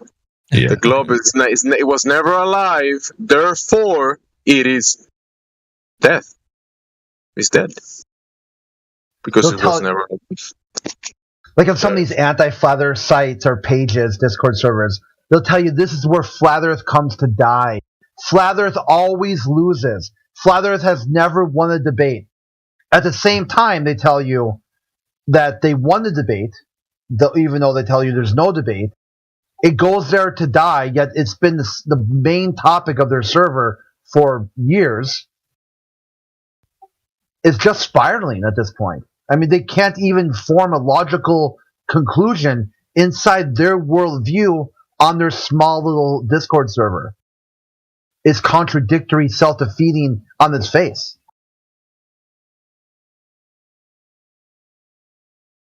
Well, I was like, oh, go ahead. No, I'm just saying that's how they want to downplay what's happening right now, because they can't believe that people are actually listening now. Whereas before it was just a full-on rejection. They didn't want to hear it. The moment it would get out there, it was just the craziest notion. The ideas are wacky. And now everybody's like, wait a minute. Do they got something to say? Like, let's hear them out. Like, what's going on? And they're upset because there's people actually asking those questions.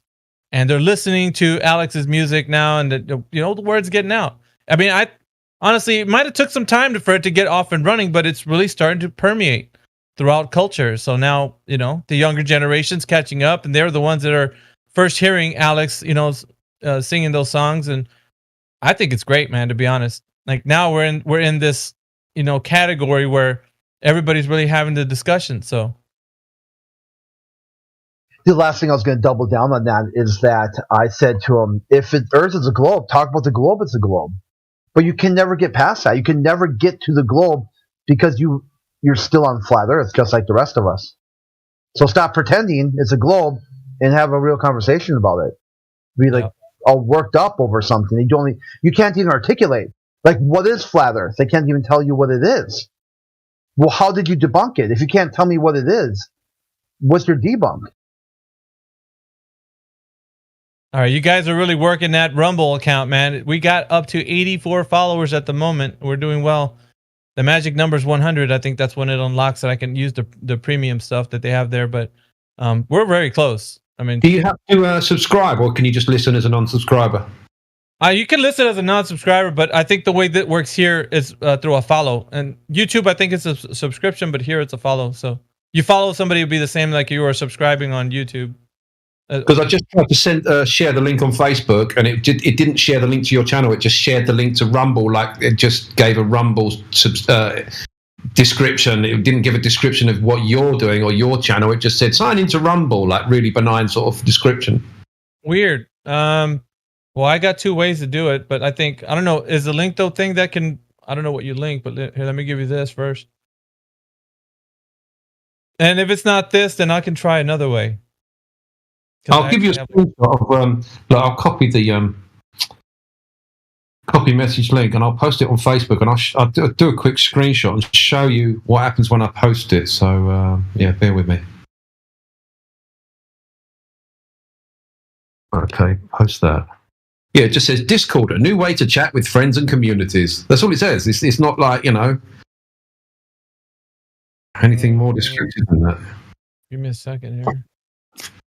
I'll give you a screenshot. There you go.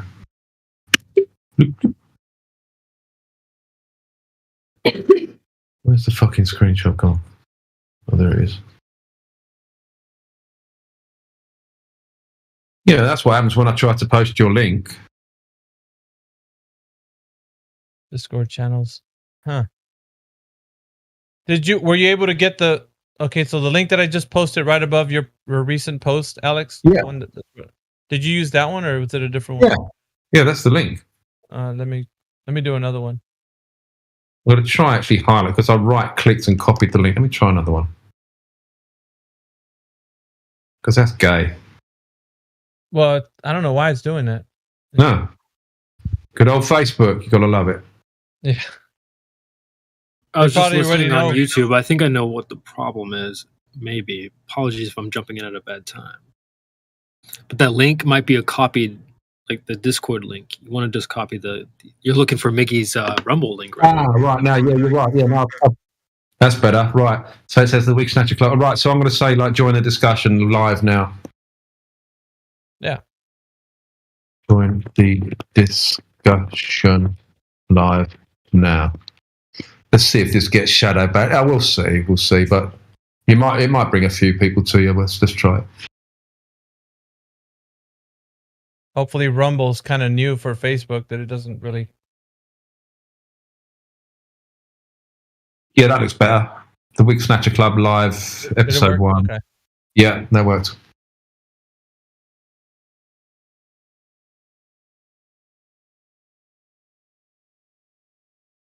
Let's get ready for Rumble.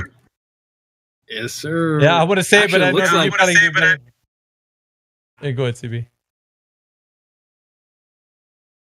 I was gonna say that looks like there should be a lot of people jumping on Rumble. Looks like Tate's about to go live in about 25 minutes. So there's gonna be a bunch of people on Rumble. So it would be a good idea to stay live for a little while. Maybe I'll catch some attention. Bro, I'm hitting 40 right now, bro. There's 50,000 people, 52,000, 53,000 piling into the Tate stream that's about to go live here. So a lot of people on Rumble at the moment.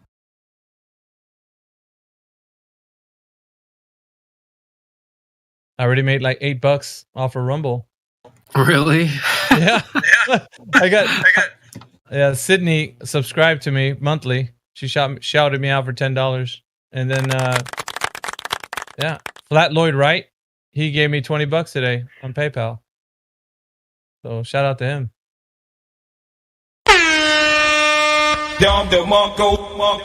I think what's crazy though, man, is that like people can actually shout you out with, monetary means, and like right now, you don't have to go through the rigmarole of YouTube's like process, like wait till you get to that many subscribers and blah blah blah, yada yada. A truther can actually thrive here. It's like why I'm thinking this is amazing. Just bury YouTube. Just have it there. just like Helio, it's in the background. He doesn't really give a fuck about it, but use it. But don't feed the parasites. Don't feed them. Yeah, Bro, you're not going to believe. Dude, you're not going to believe this. I tried posting your link, your Rumble link, on my YouTube community page, and it will not. It won't let me post it. What the fuck? That's par for the course, man. Yeah, maybe. Yeah, Yeah, YouTube has a lot of barriers when posting links. There's links that I've tried to post and they don't allow me, like, jibby jabby stuff, and yeah, they have filters for that kind of stuff. So maybe Miggy is on that filter. Mayhem. maybe because I haven't. Yeah, I think it's because I haven't posted an image. I'll try and do a screenshot of your channel, and that might help. All right, so I'm about to make some moderators, guys. If you're in here, go to the text chat so I can make you moderator. Because when this thing gets off and running, you guys are going to be moderated already. So I'm going to add Flat Earth Dude Professor. All right. Flat Earth Dude, you're a moderator now. And anybody else? Sheepdog Legend. Let me try to log in, but I'm busy at the moment. I'm not logging in. All right. Yeah, so I can give you the mod. 42 people watching. We broke through 40, guys. We're at 42 right now. Wow. That is crazy. That's going way better than I thought, man. Like, shoot, in one day, 42 people watching. All right, Sheepdog Legend, you are now a moderator as well. Well, you might get a few more now. I just posted on my. Oh, dude, 48. You might get a few more now because I've posted on my YouTube community thread. It was because I didn't put an image on. That's why. So we'll see. What's up? What's up to all the new people? Welcome to my Rumble. And I want to do it so badly, but I know Alex is going to be doing it better for me. So let's get ready to rumble. I tried. Let's get ready to rumble. I can't compare with you, man.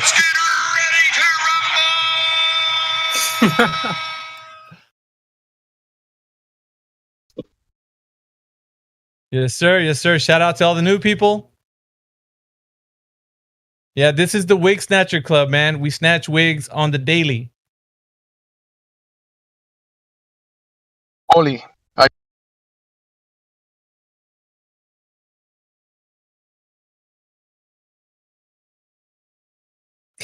Can you explain to me what that means? That's a new term to me, wig snatcher. So basically, like divas would snatch the wigs off of the women that are pretending to be like, all beautiful and whatnot, because it exposes them basically. When they snatch their wig, they know that it's just fake. The wig is fake.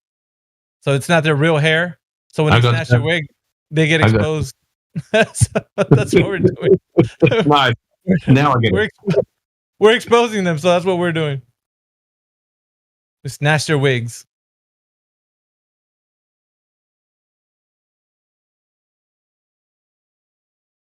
All right, Donato, is that you in the chat right now? I just want to make sure. If you're there.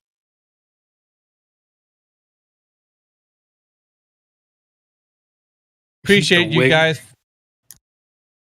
Yeah, go ahead. The wig thing is actually just really interesting because, the general advice is just don't come in with a wig on. Be you, be true. Yeah. And if you do come in with a wig on, you got two options. We're either going to snatch it straight off your head, or we're going to make you drop it. It's going to fall off at some point.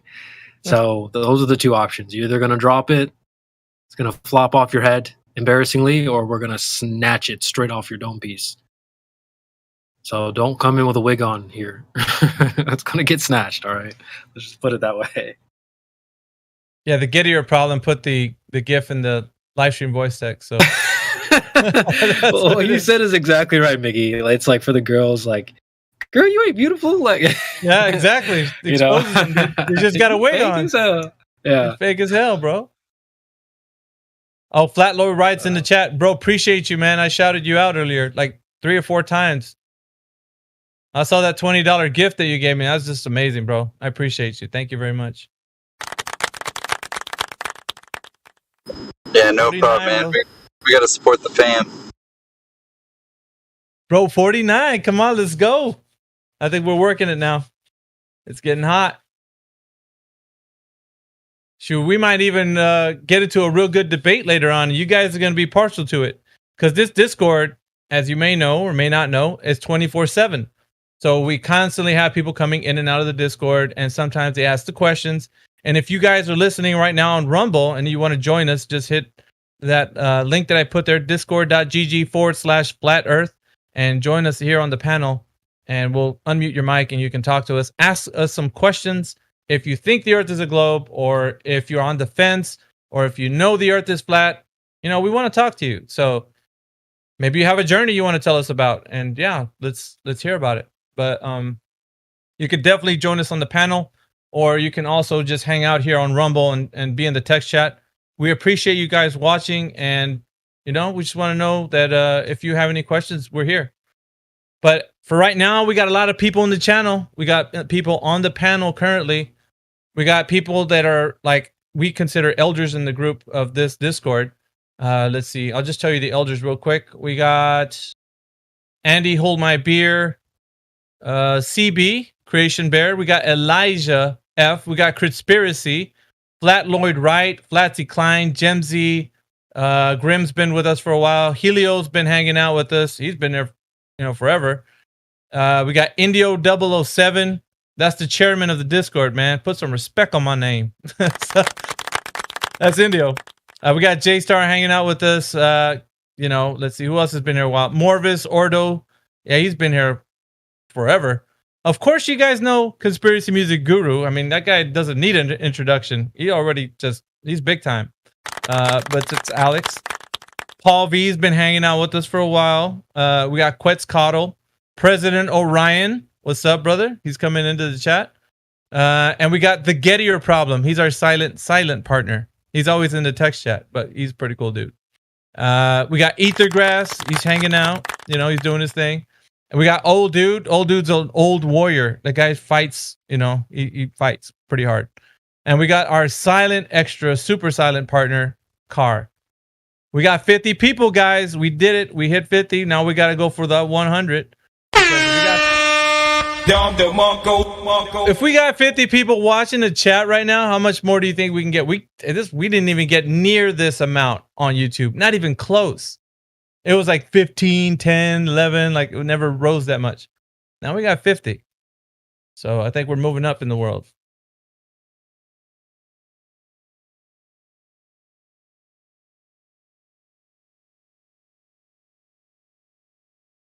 But yeah, other than that, we're just hanging out. And we got Flatsy Klein in the chat. Did you just appear, Flatsy? I didn't see you. I would have mentioned you. You've been sitting there?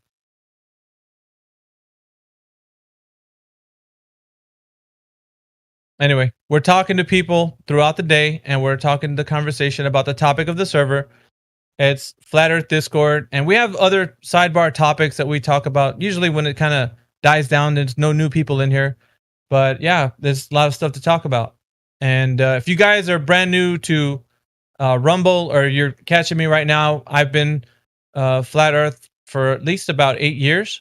And I've been doing this for a minute. So I do a lot of debates. Well, it's not really a debate in the sense that we talk about debates. I think it's more a rejection of the truth. But people that are looking at this topic might think it's a debate. They come in here and they come into the fact that we start giving them some questions and they can't answer them. So I formulated 3 questions. I curated them, and now they're a formidable force against the idea that the Earth is a globe.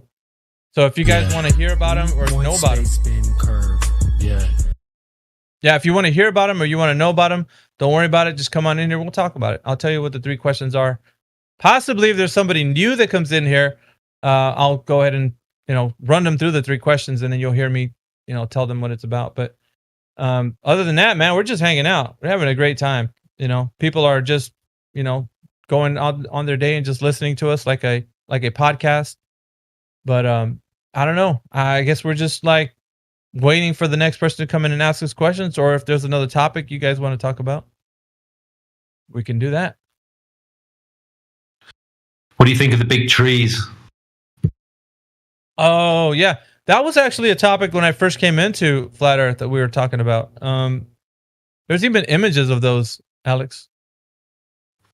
Dude, I don't know if you're aware, I'm pretty good friends with Stellium7. I don't know if you've ever heard of that channel, but he's taken a deep dive into that. And to me now, he's made my mind up. He's proven it unequivocally now. He's done some great research on titanology as well. He coined that term. He's done a lot of study on a mountain very nearby us, and he's found so many anatomical correlations between that mountain and an actual vertebrae like an elephant. It's just... Now it's undeniable. It's just like, man, things however long ago were way, way bigger. Yep.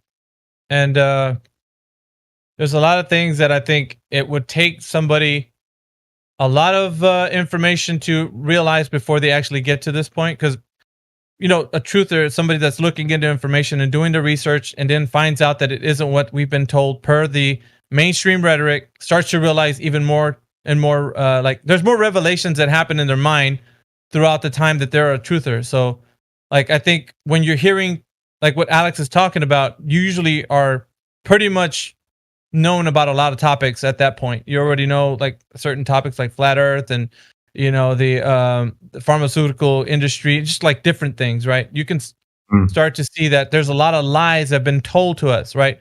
Things of how to live a healthy lifestyle with, you know, diets that you have and just everything. So we've been lied to on a number of different things. So it's like, how do we fight that deception? Well, we're doing that in here. We're talking about it. We're having the conversation. And I think when we do that, we start to realize, hey, wait a minute, that's what's happening over there where I live, you know? So it's like you start to formulate this understanding where it becomes like knowledge, where it's like, oh, it's not just that I think it's the possibility. I know now that it is. So yeah, we want to have those convos in here. Flat Earth for me is like, it's like the skeleton key. It opens the door to all these other ideas. You know, I don't think I could have entertained titans of, you know, a kilometre tall or a mile tall or giant trees. I'm not sure if I could have entertained that unless Flat Earth had been sort of, you know, and now the house of cards is falling, you know. Germ theory, there's another one, right? I mean, could you have ever opened your eyes, your mind to this subject if Flat Earth hadn't come along? I'm not so sure, but yeah, it's like Flat Earth for me. It's the skeleton key that opens everything else. Yeah, I think a lot of people have to reach that level before they actually get to the place where you can have these conversations. Like, what would you say would be the starting talking points for any truther, Alex? You think it's like, I'll give you an example. Is it like the moon landings, or is it 9/11? Or you think like once you start there, then it's like, oh, it just opens the door to a little bit. It's like a little creak in the door, and then you can start talking about more and more stuff, and then boom, you actually, you know, just full on talking about, you know, what we have. Well, I mean, you said, what do you say to, like, when you have a conversation with any truther? I'm not sure you meant truther, but did you mean normie? Because if it was normie, it would be like, you know, gauge your audience really well. And it would be for me 9/11 or the moon landings. You know, that would be the thing that, you know, you start that conversation. And, you know, if they're like, oh, if they can't even go there in their mind, then you change the conversation to, I don't know, fucking, you know, the football score or something. I don't know. Then that's the point that I get up and leave. But, you know, that's the kind of that's probably where I would start. Yeah, 9/11 or the moon landing. And if they can't go there, then it's game over for me. Yep. It's difficult because I think that there's so many barriers that we have to knock down before we get to the point where we're having these conversations. So that's crazy, you know, that we can now at this point, I think because of the information that's already gotten out there and a lot of people know about it, we can actually start having those conversations and on a bigger platform. So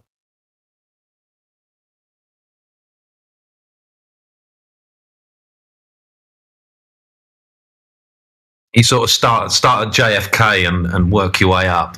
You know, do you believe the mainstream narrative of JFK? Well, I'm not sure. There was some, you know, suspicious stuff. Oh, okay, great. How about the moon landings? Oh no, we definitely went to the moon. Okay, see you later. Bye.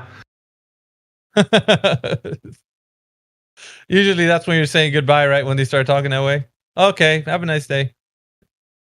They're like, wait a minute, don't you want to? No, we're fine. You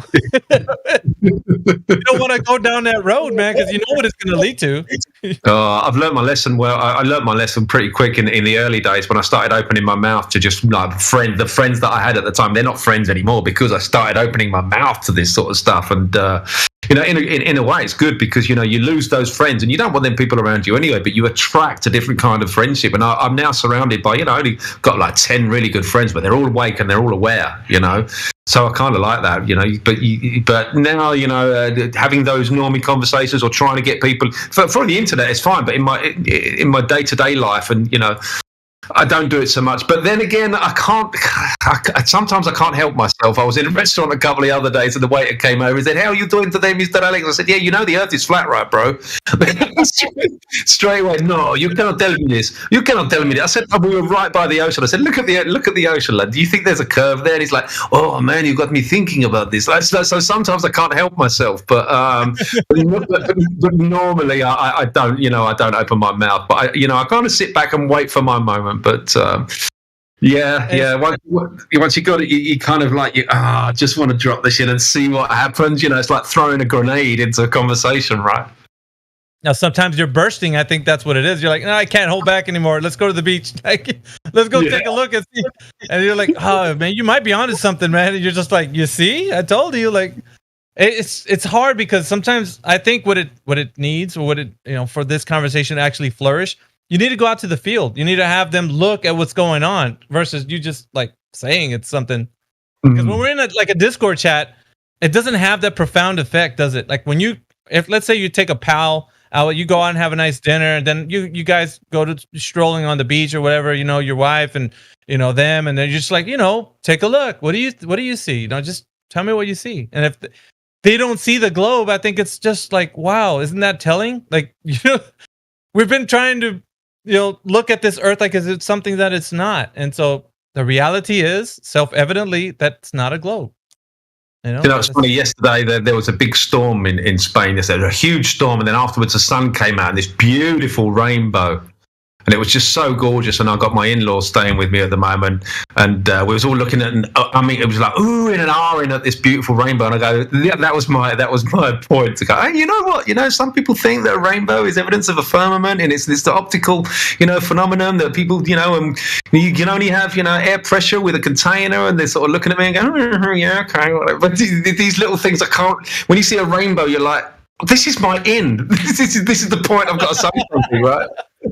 Yeah.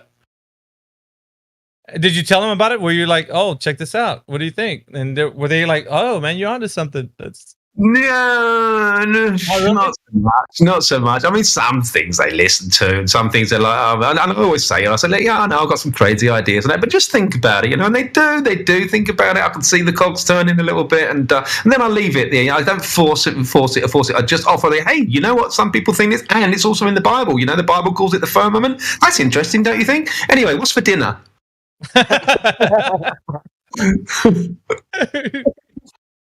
That's crazy.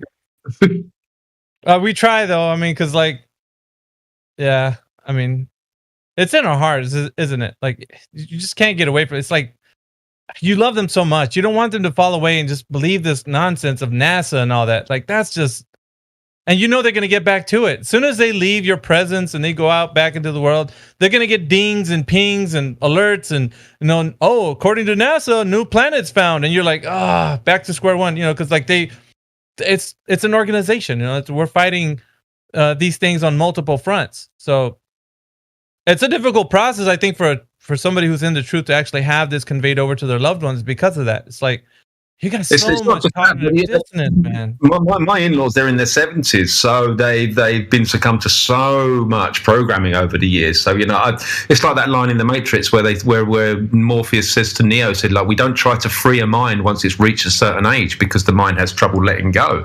So trying to put these concepts to someone that that's been around for 70, 80 years, that's been had so much programming, it's a little bit difficult. So I don't try and ever force it. It's just like, hey, that's interesting. What do you think of that? And and some of it sinks in and some of it doesn't, So, I just, when you're dealing with someone of that age, it's like you can't force it. We're talking to boomers at the end of the day. Yeah, appreciate you guys tuning in right now. We're talking to Alex, conspiracy music guru, He's put out multiple albums, songs that he's put out there. Flat Earth Man. It's conscious music, guys. So if you guys want to check him out, there's a link that people have been putting here in the live stream text chat. Check him out. Shoot him a follow. Like, this is great, man. We got 55 people watching right now. This is nuts, bro. I'm just flabbergasted at the fact that many people are actually coming here, like, by the algorithm, like that the algorithm's bringing them in. We're actually getting the word out there. Appreciate Alex. I'm even thinking, like, since we got this many viewers right now, we should put on one of your songs, Alex, at least. Kind of get people's mindset on, like, what you're doing, what kind of work you have. Have you played "Don't Let Them Take Your Mind"? That's my favorite. One. I could do it live if you want. How about I do it live? Oh, hey, I'll say, hey Alex, I'll sing it with you. Don't let them take your mind. No, we don't want him to sing. No, we're gonna mute you. We want Alex. Be nice. Alex. Be nice. Want Alex to sing it. All right, so, but we'll mute up, and then Alex, you can get set up or whatever, and then. I'm gonna do. I'll just do the first. I'll just do a riff because you know what, that song is like 10 minutes long. It is, and it's like there's so many lyrics in there. Like I can't possibly. It's like trying to memorize a book, right? So you try and do that live without a confidence monitor is impossible. But I'll give you a little lick or two. How about that? You got to memorize your own book, to be fair, right? Hey, Alex, I always wondered, your 9-minute video, 10-minute video, the last couple minutes is about your wife. Did you dedicate that video and the song to your wife? Well, I mean, yeah, I think that shows at the end, because the song is all about, I started being a nicer guy, and God forbid that I tell a lie. I treat people with more respect, and I've got me a wife that I'd never neglect. And that's what happened to me when I come to the realization that this is, a created realm. You start like going, well, fuck, there are consequences to my actions, and it makes you a nicer guy, right? So I'll put that into the song. And a lot of people resonate with that song because they've been on the same journey, right? I remember when I learned in school that's the wrong song. Hold it, that we all believed in that spinning ball. Indoctrination blinded us all from the very first day that I went to school. They put a globe in your face and that thing looked cool. The teacher explained how it all worked. Of course, it sounded so berserk, but who was I to question it? Because I was just a tiny kid. It sounds crazy as could be, but teacher would never lie to me. She was real nice. She didn't know. She too was taught to believe in that globe. I don't blame her. It wasn't her fault. She was only repeating what she'd been taught. I went through life believing that lie. That spinning ball was now in my mind. Don't let them take your mind. Don't let them tell you that you are not divine. Take control of your soul. Find the truth and find it all. Don't believe their lies. Don't let them take your mind.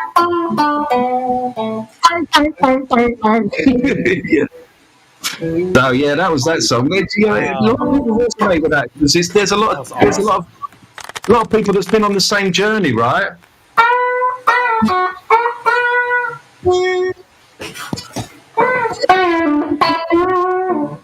That's what I'm talking about. Now we're jamming, mother. I think we got the juices flowing, Alex. What's going on, man?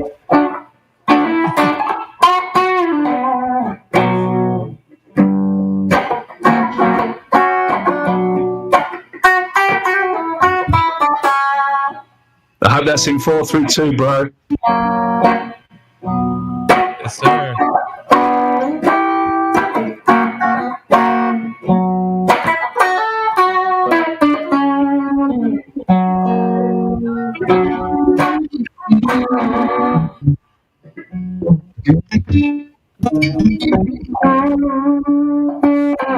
Nice party. Nice party. Better believe it.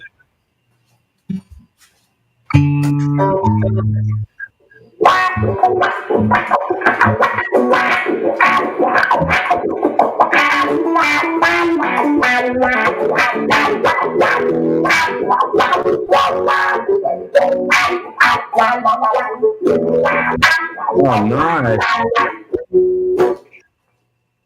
Nice. Who's got the wah-wah pedal? Who's playing that? That shit's hot, man. That's me. Yeah, that's sick, Sonny. Dude, you're killing it, bro. This That's Sonny, bro.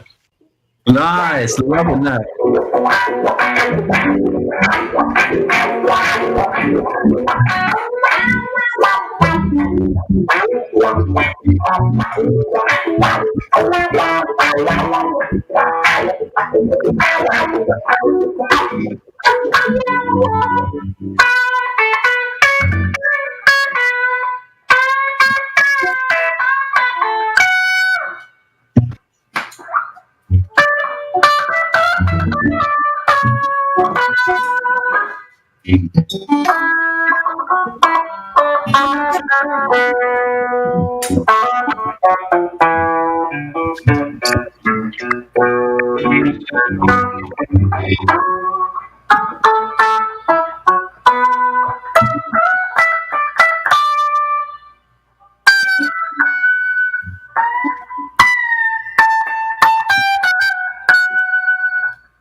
Okay, you got the job, man. You got the job.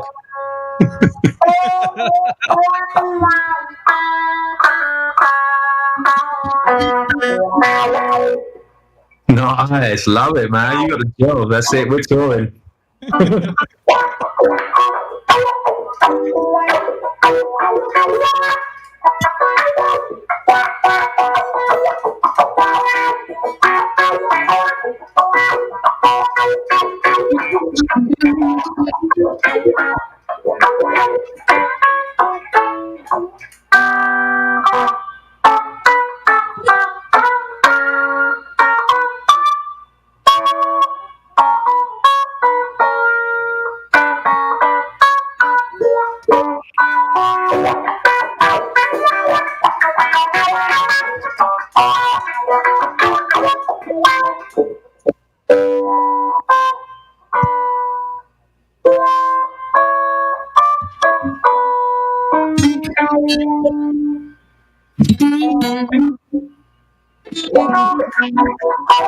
Yeah, I'm taking your mind, man.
So Sonny, are you using a pedal? Yep. Yeah, I sure am.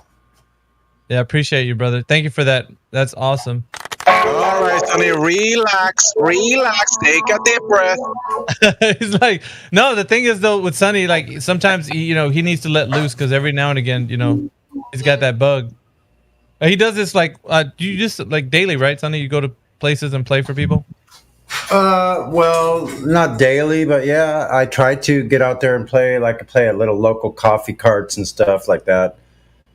I'm not real prolific. I kind of just like look out and I go, it looks like a nice day to go out and play. So, I mean, a lot of times I have a lot of things to do domestically here at home. Like just taking care of ourselves takes a lot of work, So mostly I'm doing that. But yeah, I've got my studio all set up to where it's perfect now because I got the Discord right here and my amps on one side and my speakers on the other side. I got it all set up with my interface and it's pretty great, man. Like,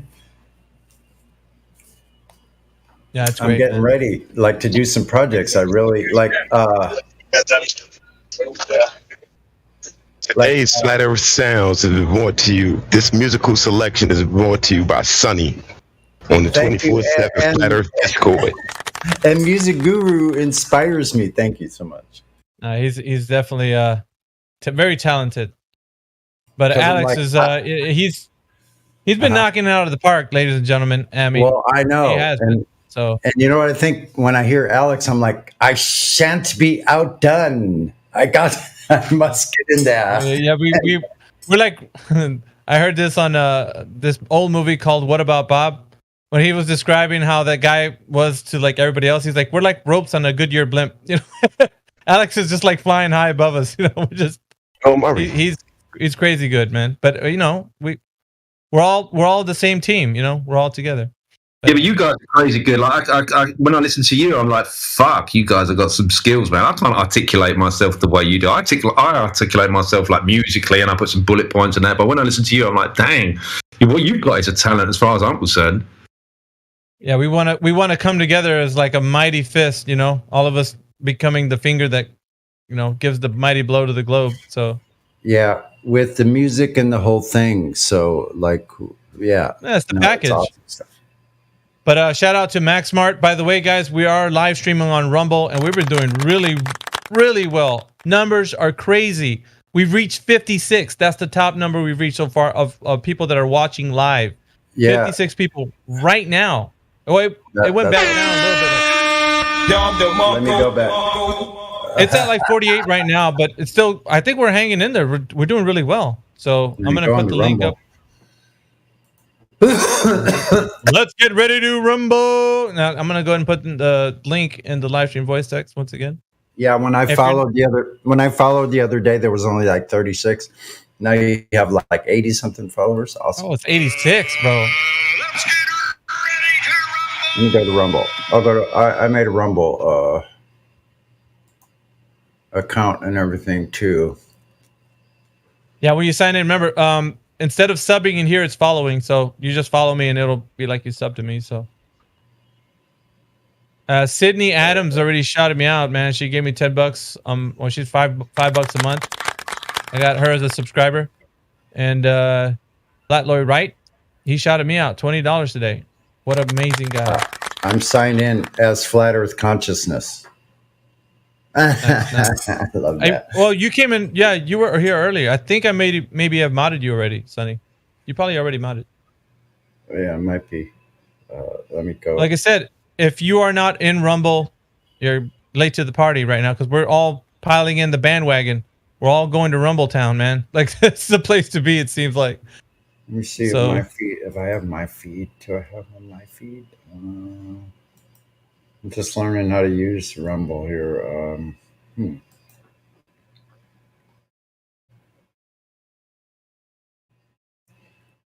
There are a lot of people on Rumble, specifically at this very moment. I guess Tate's about to go live. There's 350,000 live viewers over there. That's crazy live viewers. I mean, the most that I can think of for like just a normal stream was like maybe 40,000. It's 350,000 people in the chat. That's wild. Strange. So, I'm glad that we're live too. You know, some people might spill on over. Who knows?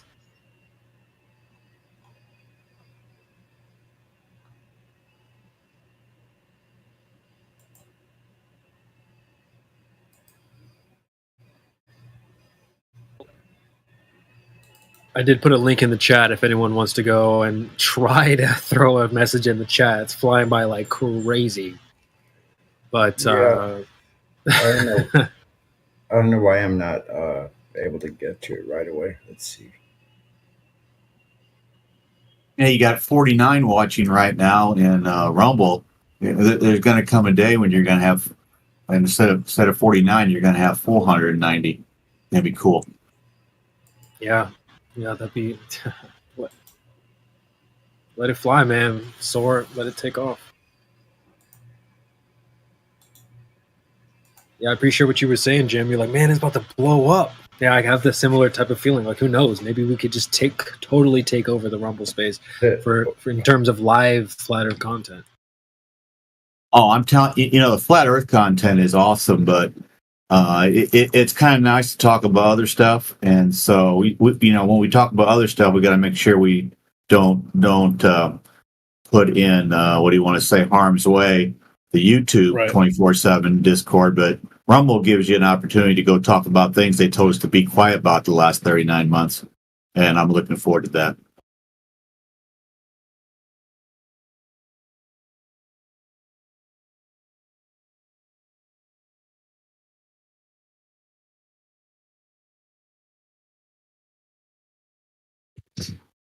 Yo, watching is a puppet show. Yeah, the whole world's a stage. Astronauts, they're just actors, of course, and yeah, they all get paid. Look at me, Ma, I'm floating in space. No, you're not, you're lying to the whole human race, man.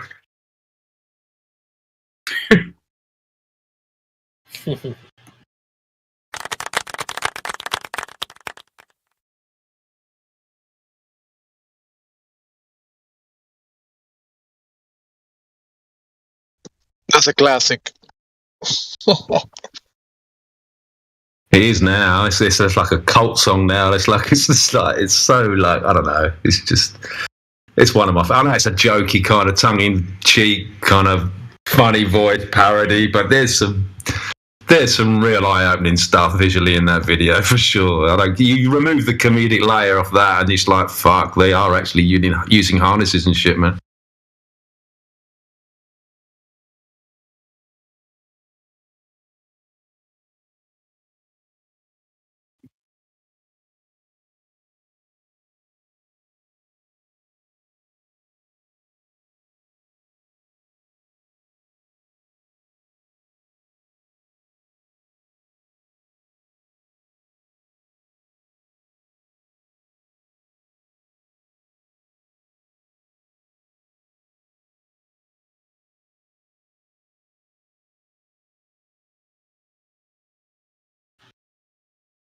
What I'm thinking, Jim, is maybe once we hit that 100 mark, maybe we can pop on down to live stream too and do like a little exclusive Rumble, a 1 hour Rumble show or something like that.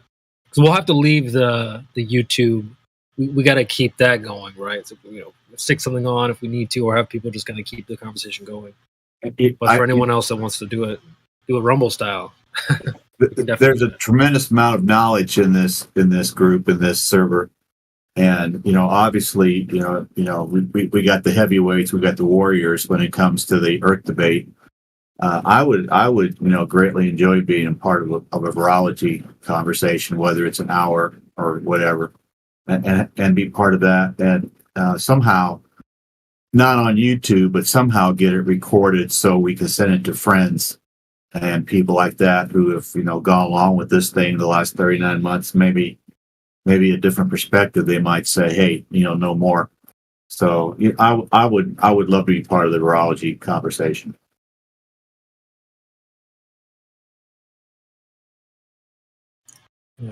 Just have to be a little bit careful just to kind of make sure we don't. Yes, we do, step don't we? On any Discord toes, but yeah. Yeah, we have to, don't we? Hey, God bless the USA. Is that the First Amendment? Is that the First Amendment says freedom of speech? Since when? Nah. Freedom of speech, except. Oh my goodness. Yeah, we've got to remember that it's not just YouTube, it's Discord terms and services as well. You're right, absolutely. It would be. I was just reading some stuff about Sweden, and I was surprised that over there, parents don't have a choice in where their kids can learn. Like they're forced to go to public school, which is really crazy. Well, yeah, but in those Scandinavian countries, their public schools are pretty much like private schools, but their tax rate is really high. But they have a lot of benefits from it. So any health care that needed, paid for, any operations. When you have a baby, the women get 2 years off and the men get 12 months off. There's a lot of good stuff comes out of those countries, but it's very, Yeah, but you're not allowed to homeschool your kids. Not allowed to homeschool, or you have to stick to the curriculum. Well, no, you have to send them to public school, or they get. I think it was 20,000. I don't know what fine per child. Are you sure about that? I was just reading it yesterday because somebody mentioned it. Yeah. They have to physically go there, like physically. Interesting. And if you don't, what happens? State takes your kid? Yeah, they'll take your kid. Not even joking. All right, I'm back. Gotta love this freedom. Jimsy, is that you in the text chat?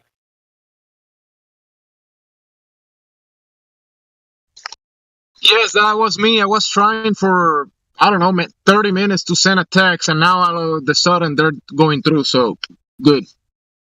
I'm going to add you as a mod on here. I was having issues too. Did you see my message come through as well? I was having the same problem as Jemsy. Yeah, Creation Bear, I've added you as a mod as well. Cool. Let's go. I can't believe, dude.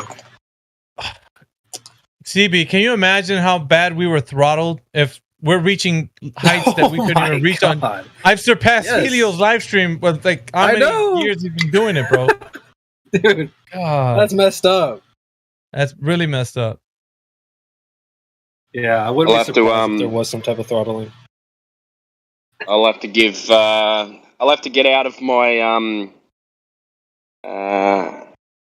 technology rejection and get on to Rumble tonight when I get home from work. Do it. Yeah. Once my brother calls me a troglodyte.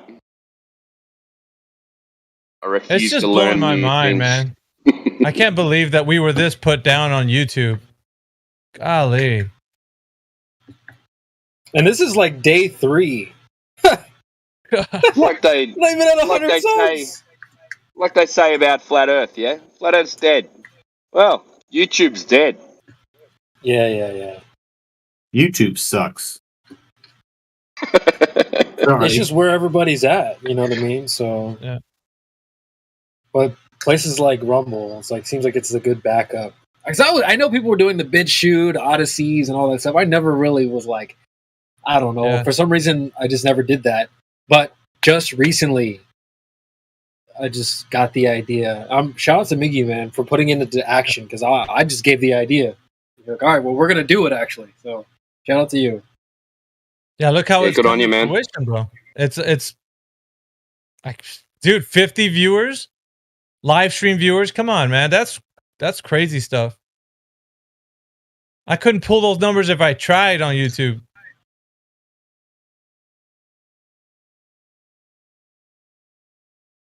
And then the viewership, like, what's Tate's viewership, man? It must be in the 300,000s, huh? 365,000. Yeah, right now, watching live. You can't stop it. Well, that just shows you what happens when you try and shut things down. Yeah, people just move to different platforms. Exactly. It took a while, but once those platforms became available, and big enough to to host everyone else, then everyone just left YouTube. People are still obviously using YouTube, but anyone who wants to tell the truth is not using YouTube. Dude, I made $8 already in 3 days. Like, that's crazy. I'm just astonished, dude. Like, I couldn't get this from YouTube if I tried. Like, somebody up and coming couldn't make themselves a name when they're first starting. It's like all this rigmarole of having to get like 1,000 subscribers and like, then you have to tiptoe around YouTube. Yeah, you're being censored on YouTube. It's just nuts, man. Hey, I don't know the rules, but does Mayhem have to report his income off of Rumble? It's like anything else. I'm sure you'd have to. You have to, yeah. Of course you do. It's like anything else. Mayhem, let me ask you, are you on social media like the Twitter and the Instagram and everything else? Not on all those platforms. Twitter, I don't have an account. That's one for this. But I look into those, but ever since Elon took over, it's a bit different. And I've been hearing mixed reviews on it. So that's why it's kind of like, I don't know. It's not really where I want to be as far as like the content I want to push out. And Rumble just fits every box that's ticked. It's like everything I need, you know? Right. I was just thinking of a way to increase your viewership, you know, because I'm not on any of those platforms, anything like that. But, you know, I was just trying to see if you were on those. Yeah, for sure. I mean, to get out there as like a name or a brand, yeah, I wouldn't mind. Yeah, I think that's the way you got to go, you know, to kind of get your brand going, you know, to get your name out there on all these different platforms, you know, let these young folks see you. You know, I'm not really sure, you know, I'm no social media guy, you know, but it just seems logical. Yeah, definitely. When I'm cranking out numbers like 55, 56 viewers, like, wow. I'm thinking you could get that up to 500 easily. You know, I do. I mean, you got the voice. You know, you have the confidence behind the mic. You know, so I think you can get your numbers up. You know, you're real easy to listen to. Yeah, you probably would have blown up by now if it wasn't for the shadow banning. You know, all the other garbage that you have to deal with on YouTube. Yeah, you just don't know, man. Because if that's the only thing that's available, you don't really realize what's out there. A lot of people are moving to Rumble. Like, even Fresh and Fit has a Rumble. A lot of times they'll switch to it. Especially when they're talking about really sensitive topics. That's what gave me the idea. Because they got a strike recently, so they had to do a show from Rumble. And there was a girl on there just dropping bombs. Global warming's fake, blah, blah, blah. You know, she probably would have had a good time here. Maybe. I don't know. I genuinely don't know. It didn't come up. But, yeah, so they were just, I'm like, wait a minute, what? Oh, yeah, this is on Rumble. Because, like, with the conversation they were having, you can't have it on YouTube. You just can't. So, after listening to that, I'm like, wait a minute, why don't we have a Rumble? So, here we are. This has only been like 2 or 3 days. This is good stuff. You can even freely talk about, like, you know, certain groups of people that, you know, you're not allowed to on YouTube. I mean, it's really nice. Talk about current events. I think I do have the clip from the show. I grabbed one clip from that episode because a girl just blurred out, "I think the world is flat." And she posted. It's just maddening to me to think that they could like censor talking about a group of people. That's crazy to me. Well, censor talking about anything. Yeah. Well, that gets me. It's like, what do you mean I can't talk about anything I want to talk about? Go fuck yourself. I think Rumble does have some rules, but they have to do with like self-harm and stuff like that. Topics when it comes to that, or like violent stuff. Yeah, that you can't obviously do, but everything else is free game. Yeah, we don't ever talk about those things. Like, no, we don't. Yeah, we don't. No, this is just a quick clip, like 15 seconds from this week's FNF episode where it kind of gave me the idea. You'll hear the girls talking about like global warming and Al Gore and stuff. Just here it is. Right, and then we could. You got hungry children. And then, but then the hunger is driven by something called global warming, right? The world is flat as well. I mean, there's clearly enough food to go around. I heard that. Yeah, that was random. Throw away food. Yeah, I know. That's what I had to save that part. I was like, what the hell?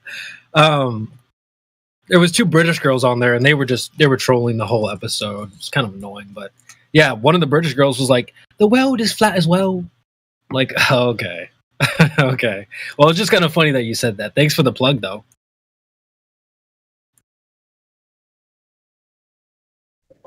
She could have been sincere. I don't know. I didn't see the context. If you watch the episode, you would know. Like, the whole episode just trolling. It was a troll. It wasn't a positive comment. It was more like a troll comment. So how many hashtags can we actually put for the tags? Because this is what I got going right now. I'll show you guys. If you think there's any other creative tags that I can add, let me know. I'm gonna put the ones in the live stream voice text, the tags that I have on each one of the videos.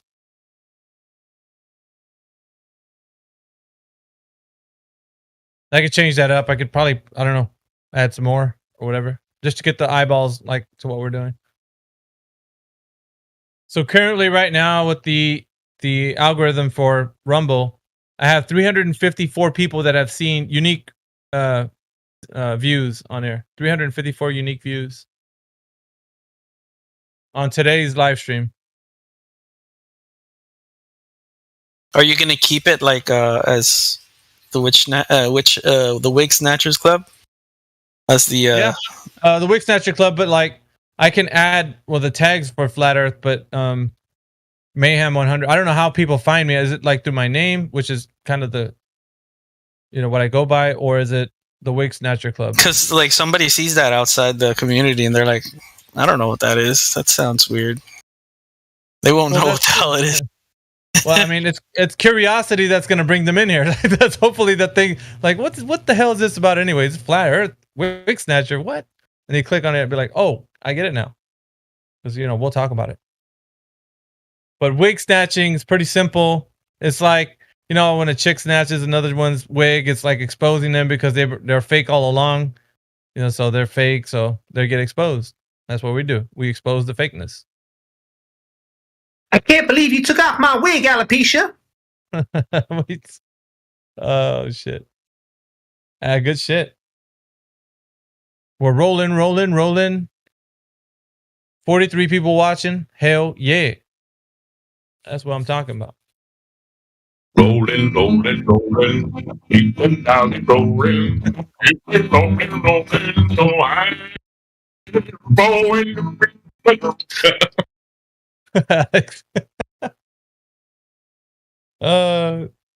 That's great.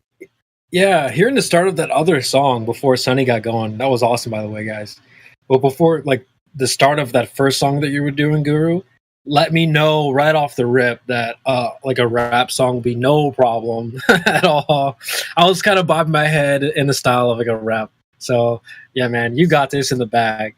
I appreciate your work on it. It makes a good rap song. If you take away the sort of the comedic voice that we all believed in that spinning ball. It's kind of such a comedic sound to it. Yeah. But you could really put a serious rap to it, like we all believed in that spinning ball. Indoctrination blinded us all from the very first day that we went to school. They put a poke in your face, and that thing looked cool. And that could be a real nice laid back. How did you do the Indiana accent? Like perfect. That was really good. So we need a remix. I'm thinking of doing a remix, man, because it's such a great song, and because some people don't take it seriously because it's got that comedic, but you could totally make it really nice, vibey R&B or hip hoppy. It could be totally remixed. Do it. Find it all, yeah. Don't believe their lie. Don't let them take your mind.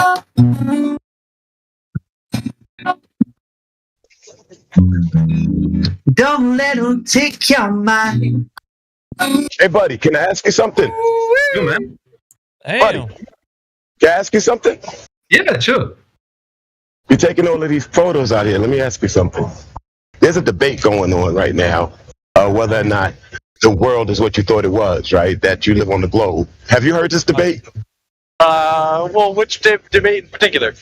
Globe versus flat, right? Because there's a lot of skepticism going on about the things that you've been indoctrinated with in school, right? So there's a concept that water's flat, that water always lays at its level. And I see you taking some wonderful water pictures out here, right? And as far as I can see, the water's level, right? I don't see any way that this water could curve. Do you? Yeah. You see it? If you go out to Coney Island and Brighton Beach,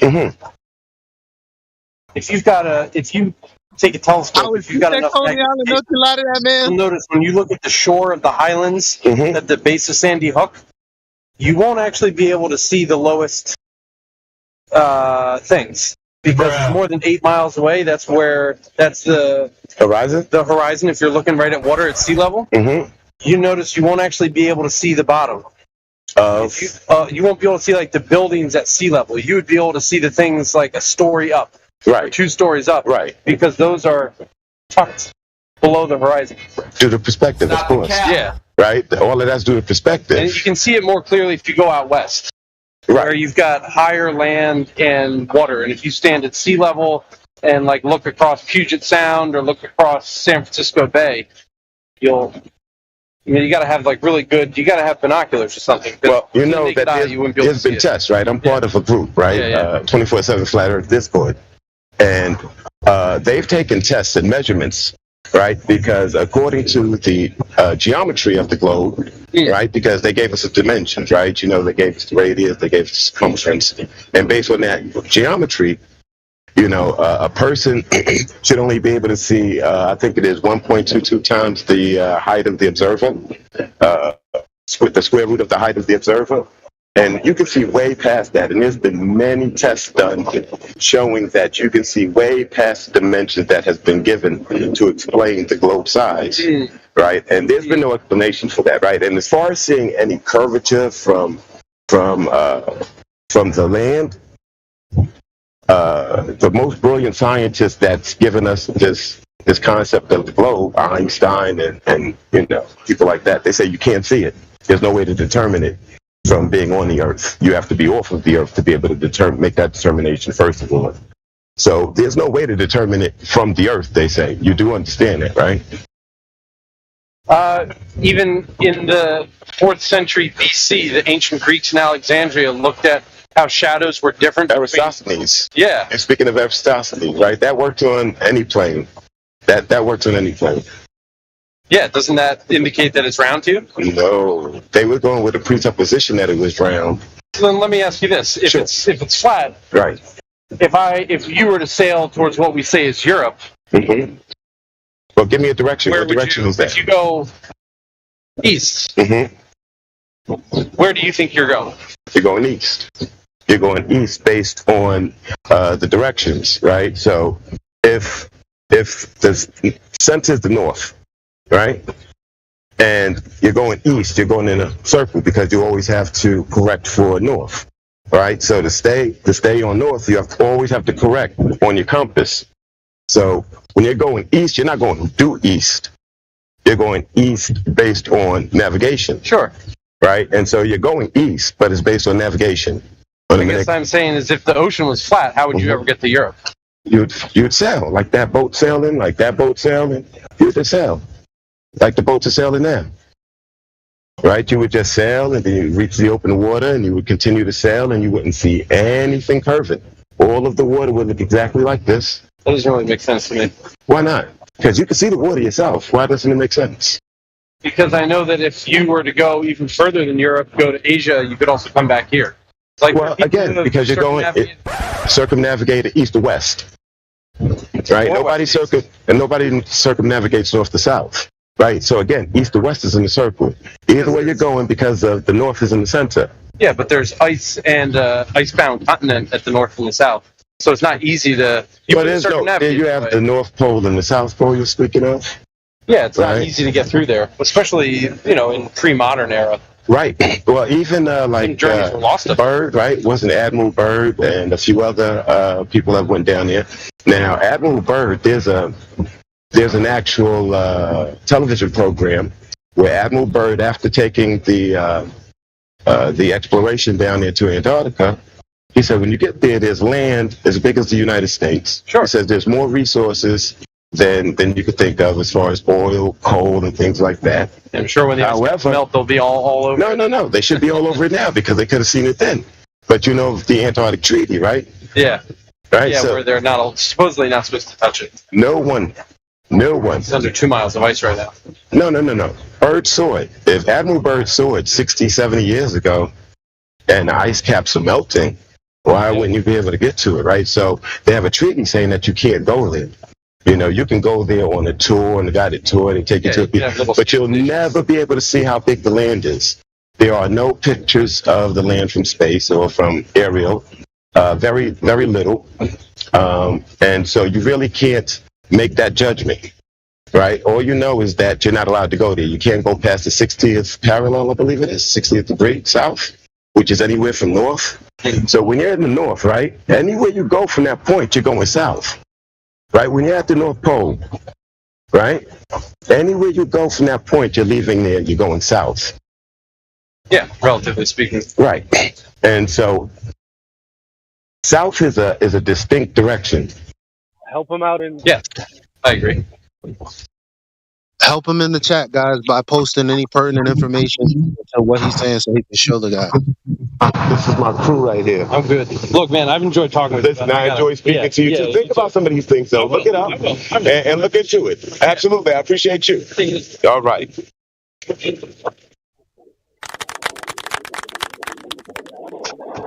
Good show. Good show.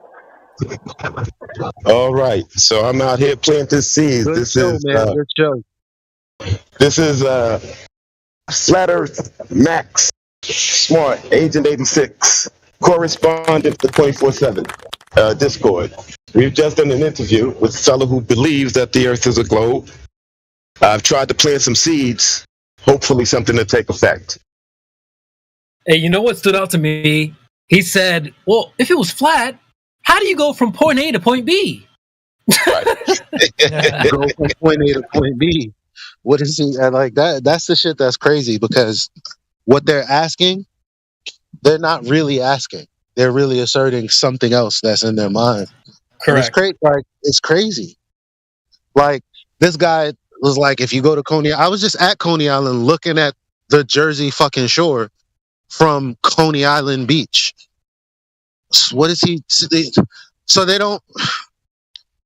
He's just looking at a phenomenon or a day where something cannot be seen or isn't visible clearly, and he's like, "That's Earth curve." What we say is, no, the horizon should be at this location, but it's not at this location. Like if you go, matter of fact, I was just at the beach yesterday again. If you look at the pictures that I took, first of all, the first thing you realize debating with these guys is, oh, they're fucking retarded because if you're actually standing at the beach, who believes that everything past 1.2 miles is not actually there? You're looking, it's all there. Everything that I'm looking at is where it's at. Elijah, do you know the distance from the seaport to Brooklyn, across the Brooklyn Bridge? Do you know how long that is?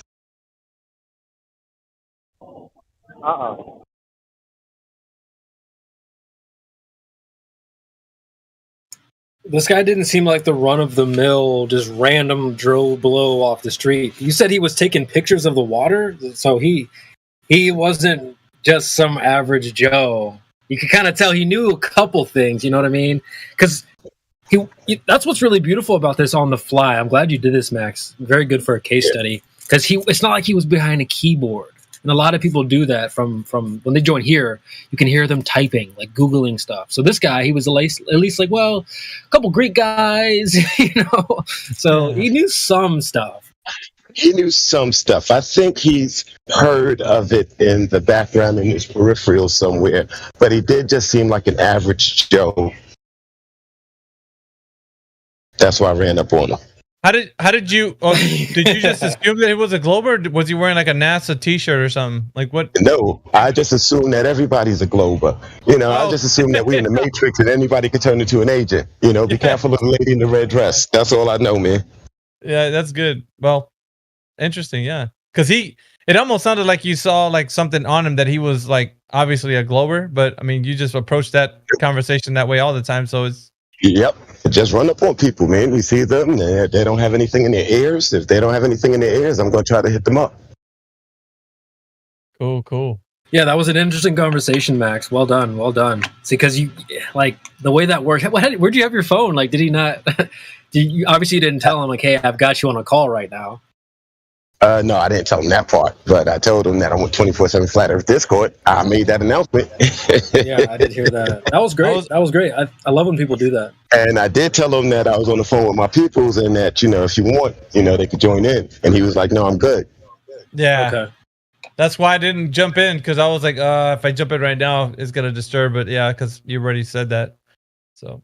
Well done, job well done. It's not easy to do it on your own like that. Listen, Yeah, man, no help. I'm trying to work on it. I'm trying to work on it. I'm just trying to work on it. That's it. I got to work on my skills on that level, But, practice. It's interesting. For anyone else listening, like you're more than welcome to do that type of thing. That's a great practice. Just, all right, guys, I'm going to put the phone on. We're going to do this live. That's awesome. So props to Matt. We're doing it live. Well, we're doing it live. We're doing it big. We're on Rumble right now. So there was 40 people listening to you flat smacking, Max. Okay, that's what's up. Yeah, we hit 56 today. That's the highest we've been. 56 people on Rumble. I think that's when I came in. You was telling me, you were mentioning 56 and, and passing Helio. Yeah. It's doing way better than any, and that's because on a really good day when we have a lot of people on. But, we got Flat Smack in here right now, and he's cognitive dissonance. I don't know why he's got that. Maybe he's just somebody that we know. So let me remove that. I'm going to add VC verified. Flat Smackin', are you there? You can unmute your mic. Flat Smackin', are you there?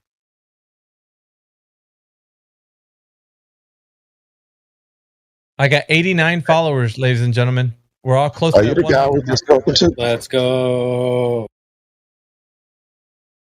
Yeah, Flat Smackin', I don't know. He's VC verified. He had cognitive dissonance. Obviously, he must have triggered some people, so he might have been cog dis, but he's in here, so.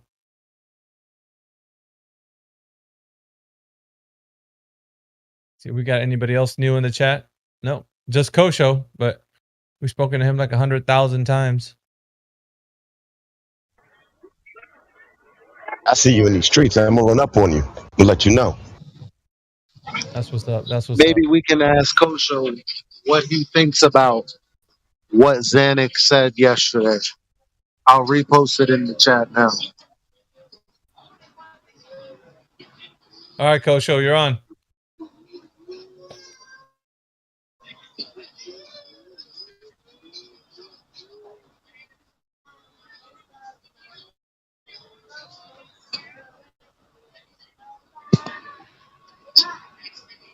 There you go.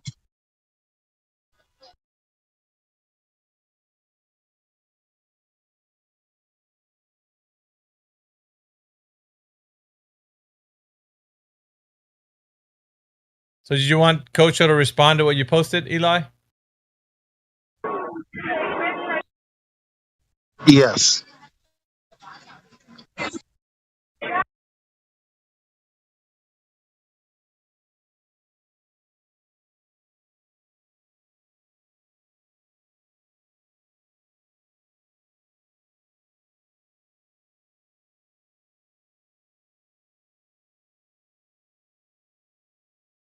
Did you have questions about what Xanax said?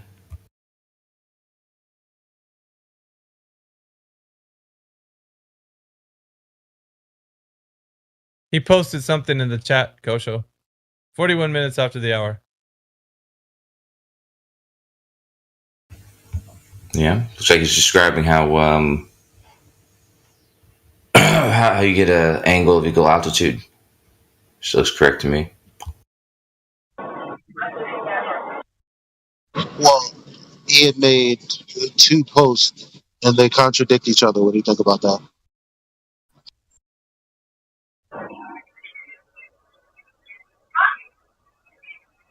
Yeah, and in one post he says you don't need a horizontal, and then the other post he says that the bubble will create a horizontal, but you don't need it. So it looks like you're saying the same thing in both. Well, if the bubble creates a horizontal, how don't you need it? Well, it creates a horizontal, but you don't need it. I don't know what else to say. You need the when you say vertical. you don't need it, he said the same thing too. Um, what don't you need? When you say you don't need it, what is it that you don't need? The bubble You don't that need. creates the You don't. horizontal. No, you don't need a horizontal. The horizontal is the means to The bubble obtain a creates the horizontal. vertical. Yeah, the horizontal No, is the the means bubble to. creates. No, the bubble creates the horizontal. He also said Right. in his second one, yeah, a horizontal and subsequently a vertical by default. That's what the bubble creates. You get a vertical because you have a horizontal. What do you mean by you don't need a horizontal? You don't need the horizontal. What you're using the horizontal for is to obtain the vertical. The vertical is the angle that you're looking for. So That's it's a all he's saying. contradiction to say that you don't need the horizontal if you're creating a horizontal, right? If you're creating a vertical, then you don't need the horizontal. If you're creating a horizontal, No, you the can use that to horizontal obtain a is vertical. subsequent to the vertical. So I don't get that. Yeah. I mean, I don't know why this isn't clear. It makes perfect sense. You Well, need it's a very clear vertical. because You this need a is what I was vertical. You can responding get the to here. vertical by obtaining a horizontal first, or you Yeah, can check obtain a this out. vertical and cut out the middleman. Yeah, check this out. Right here for the aviator sextant, the A10A sextant, right here. It says the type A10A aircraft sextant is a precision instrument designed for use in aerial navigation. With this instrument, the angular altitude of a celestial body can be measured and recorded with reference to a bubble artificial horizon. The sextant is an indirect instrument. This means that by looking in a horizontal direction. Yeah, So that's right. what do you mean by you don't need a horizontal? That's what I don't understand. Because the bubble creates the horizontal that you're saying you don't need. Yeah, try paying attention. So you don't need a horizontal. The horizontal is to get the vertical. The vertical angle is what you're looking for, which is why it says it's indirect measurement. The vertical, the altitude angle or the elevation angle is used only so you can get the complement of that angle, which is the true angle you're looking for, the zenith angle. Yeah, you can't have a 90-degree angle without a horizontal. Why would you need a 90-degree angle? That's what a zenith is, right? The co-altitude, yada yada. Well, again, whether you're taking a reading from right above you or whether you're taking an angle measurement to a star that's not above you, there's a 90-degree because you're standing on a horizontal. We know this. The bubble creates a horizontal if you're not using the horizon to find your horizontal. So where am I wrong in that statement? The horizontal is completely not needed. It's only needed if you can't obtain a vertical by any other means. The vertical angle is what you're trying to obtain. You're trying to obtain the angle from your vertical line to the star. And if you can obtain that by using an elevation angle and then subtracting that from 90, by all means. But that's not the needs goal. a horizontal. An elevation angle needs a horizontal. So you're saying you don't need a horizontal to get a vertical, but they go hand in hand. You can't have perpendicular to something without that something. You don't need that perpendicular though. That's the whole point. What you're looking for is is not the elevation angle. You're looking for the zenith angle. And if you can get that by first taking the elevation angle, then by all means. But that's not An necessary. elevation angle requires a horizontal. You're not That's telling right. me. You're saying you don't need a horizontal, but even if you were taking a vertical measurement, the horizontal is subsequent to that.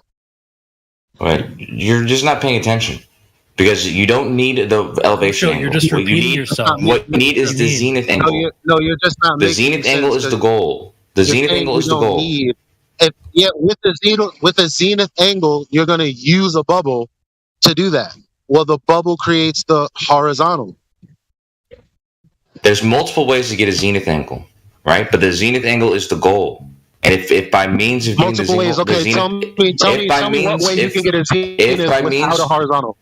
If by means to get a zenith tell angle, me how you can get a zenith without a horizontal. All right, good. Go back on mute. You're just a liar.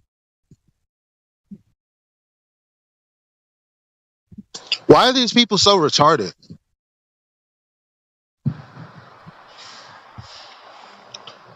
If the bubble creates an artificial horizontal, why does he keep saying you don't need the thing that the bubble creates? What do you need the bubble for then? Oh, that's right, to make sure you get a vertical. So how could you not need a horizontal? Eli, you shouldn't insult retarded people like that. This guy's just a dumbass. He's not retarded. Well, it's almost like he's trying to say, like, well, we need it, but then we can just discard it. Okay, so you need it then. Well, how is he establishing vertical without horizontal? Ask something. How's he going to Excuse me, may I establish? ask something? Oh my God! Well, how's he going to establish vertical without horizontal?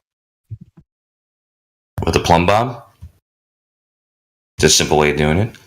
I mean, if you guys ask questions, you got to be quiet for the answers, but Eli won't be quiet for the answers, so what's the point, man? Buddy, you pay attention and you just drop a repeated plumb yourself bob- the when you same drop a line. plumb bob, it's vertical, perpendicular to the horizontal. Dumbass. A plumb bob has no horizontal. A plumb bob is simply a line with a vertical. You can use a plumb bob and obtain a zenith angle. A vertical line. There's no such thing as a vertical without a horizontal. A plumb bob, there's no horizontal. It's just a plumb bob. You can obtain an angle from a sextant with a sextant. You can obtain an angle. You can obtain an angle with a sextant from a plumb bob and get a zenith. So the plumb bob, the plumb bob is in relation to what? It's plumb. It's just a vertical line. In relation to what? To the string, the top of the string, the bottom of the string. In relation to what? In relation to what? You have one line. Now what? Now you take the angle from that line to the star, and you get the zenith angle. Because angles require two lines. I'm sorry. Angles require two lines meeting at a vertex. So you're not going to drop a plumb bob, have one line, and then say, okay, then you take the angle. Because what is the line in reference to? You have angle one. Where's the second angle? One of the lines is the plumb. One line. Where's the second line? One of the lines is the plumb, the line you just created. The other line points to the star. The angle you obtain is your zenith angle. End of story. Yeah, no.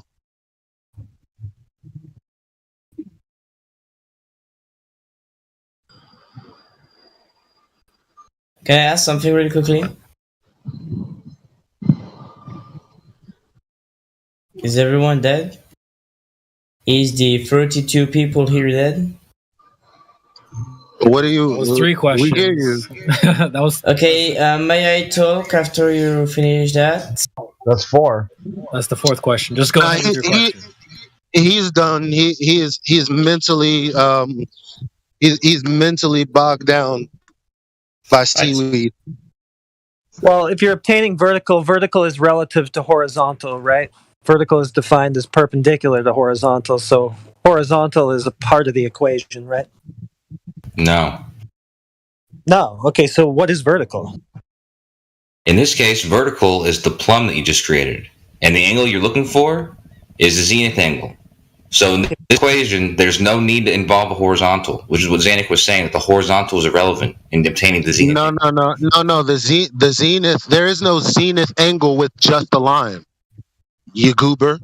Yeah. Just a line on its own that wouldn't be vertical. It has to be perpendicular. It wouldn't be a zenith. It's like you guys are purposely not listening. You need two. Take that line. Yeah, you take that line and you measure the angle to the star. The angle created from that line and the angle to the star is your zenith angle. Like, for fuck's sake, like, how are you not getting this? What are you talking about? What are you talking about?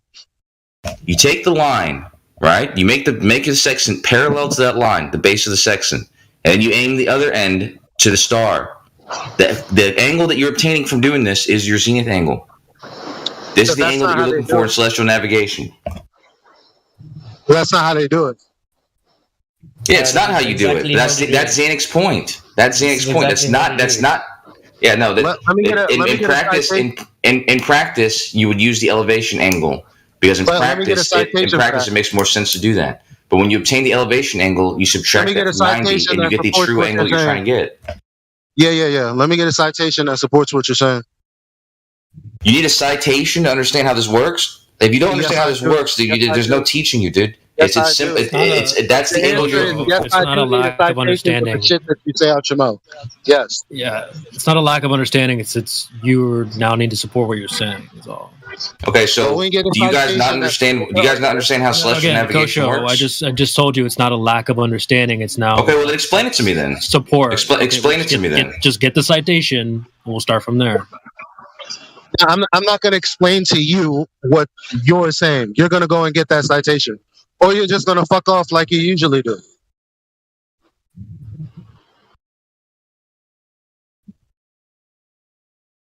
All right, just to mention the facts that if you want to talk with me, you have like 10 minutes max. What do you want, with bro? your question. Ask your question. Can I ask a question? I mean, That's if I 5 get If I have to tell you to ask your question well, again, listen. It just if I start on the subject, it might take a long time. So if I have to leave at any point, please don't be mad or something like that. All right?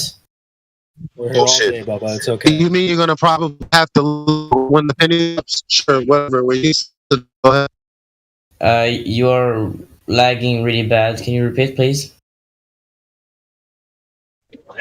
Calling bullshit on what you said. I don't really understand. May you repeat, please? You said you got a really long ass question, and then you're just gonna leave when the answer comes. That's Alright, I'm sorry. It's way too laggy. You know what? I think I will just go and answer you the question for tomorrow because it's Ask your already question. too late. No, I mean it's already too late. Ask a question. No, honestly, Bro. please. If I talk right now, I think I'll wake up my brother and stuff. I don't really want to mess with him. So All right, then. I'll give please, you a no listening pass when soundboard. you're ready to talk. Listen, You can I will back. come back. Okay. I'll probably come back tomorrow to talk and stuff. I think I'll just go. It's too late for me. Whatever. Bruh. All right. Oh my god. Why are these people so retarded? I don't know, dude. Don't ever let them tell you that like this guy's an idiot. He doesn't know. He still doesn't know what the horizontal is what you're traveling along. Don't ever let them tell you that's not important. What the fuck? Like they're the ones that don't know how to do this and have probably never done it in their entire lives. Pretending that they know and saying that the zenith is the goal is retarded. Absolutely retarded. It's a moronic statement. Why is he that retarded? Look at what. I don't know How because does they this help? sit How around. does this help? How does this help Kosha? I don't know because they sit around in a little group and they make shit up about real things that aren't true about them, and they don't double check their data to see if they've made an error. They're not double checking the shit. So they don't know how a section is used. Apparently, they're thinking that you're getting an angle to the zenith. No, I'm sorry. You're getting an angle from the plane or the line that you're traveling along, the horizontal to the horizon. Hello. The purpose of it is because you're traveling along the horizontal. Yeah, you gave us a graphic. Go ahead and cite the part where the words specifically describe the method. Yeah, a citation. If you're not familiar with the word, we can help you out. But you were asking us if we understand. Surely you know what a citation is. Well, now he seems to understand. He just said that zenith, yes, it's perpendicular to horizontal.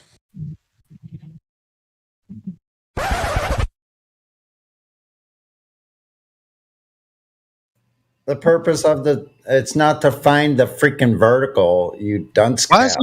he Why look? I mean, I know this is just a graphic, but fam, it's literally typed out at the bottom surface of the earth. I don't see no curve there. Why did you post that, Kosha? Is that a concession or? Because he's saying that they're taking the angle from the top, not the bottom. That's cap. Yeah, but it kind of makes our point more so than his. Yeah, go ahead and cite the words that support what you said.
The point is here, people, that you can't get a zenith without the horizontal. How the I mean, if straight up wasn't straight up, then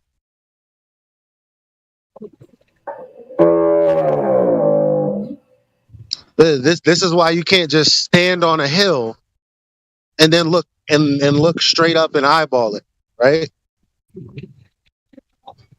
Because that's dumb.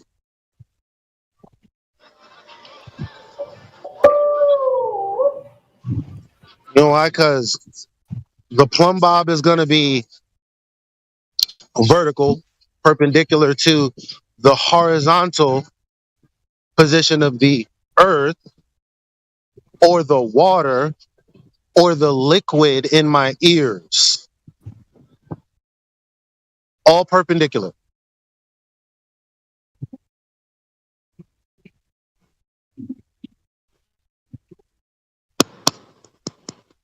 Yeah, exactly. The water in your But go ahead and get a citation that explains the process from a source that isn't your grandmother.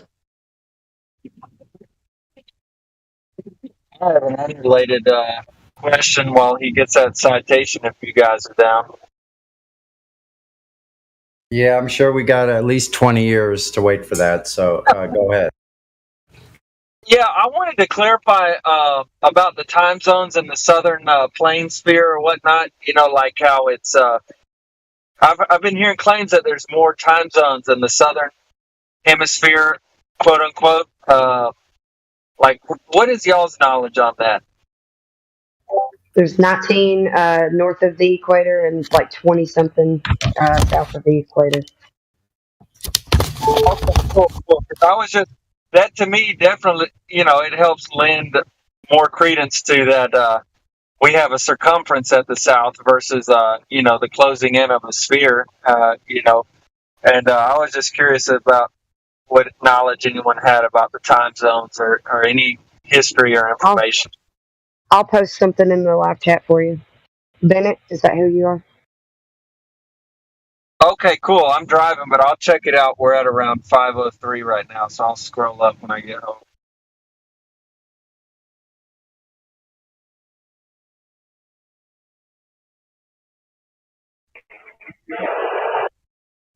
Other than making a baseless assertion and then giving us a diagram,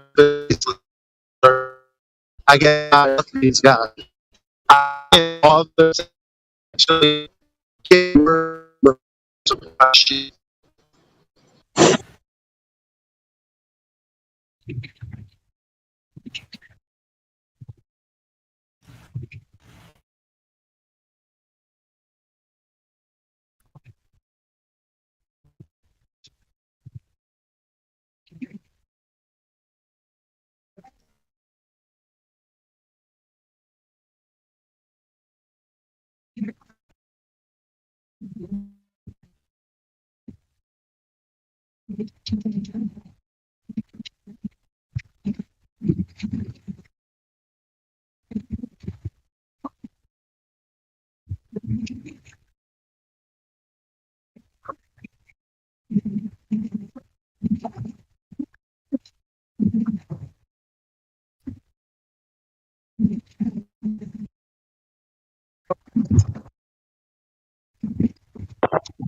So he's got a vertical line in his graphic, which he has said is perpendicular to horizontal. And then the next thing he says is there is no horizontal line in the picture.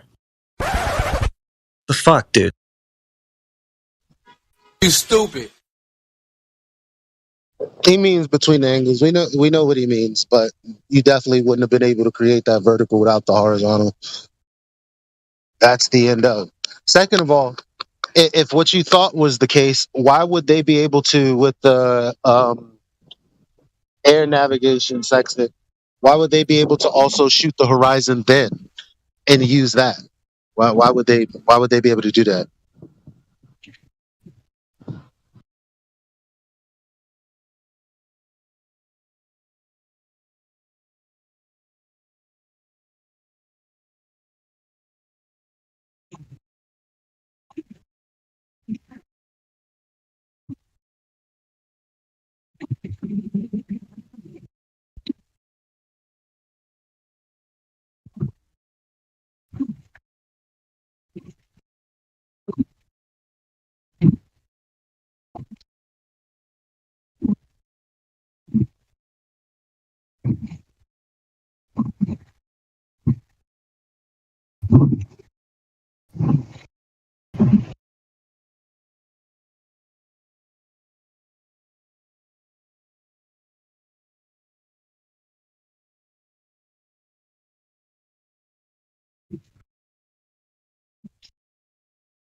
I'm seeing a feed on my on my telephone from YouTube saying that family reports giant non-humans in backyard after crash.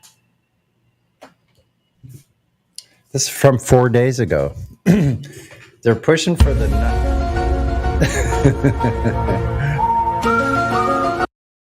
They're pushing for the giants, folks. I mean, this is current stuff here. Alien giants. They're throwing those in, of course, together. Along with the level curve, I guess. And the non-existent spheres out in the vacuum of space. Then they'll start bringing up mud floods. The mud flood giant aliens. Well, just put them all together. They came from the giant silicon trees. Like, I mean, put it all in one ball of wax. I mean, really.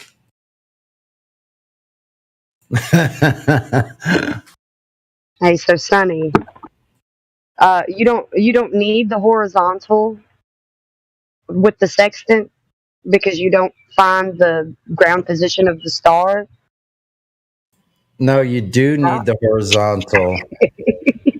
Yeah, I'm just trying to you're being wrap my head around facetious. You're being facetious. Yeah, no. The whole thing is what that whole thing is absent in Zanek's little statement is he doesn't know how the fuck a sextant is used or what the purpose of it is. Traveling along the horizontal. That's where you're measuring your speed, your distance, your dead reckoning to get a freaking ballpark idea of where you are is on the horizontal. Everything's on the horizontal. The chart is on the horizontal. The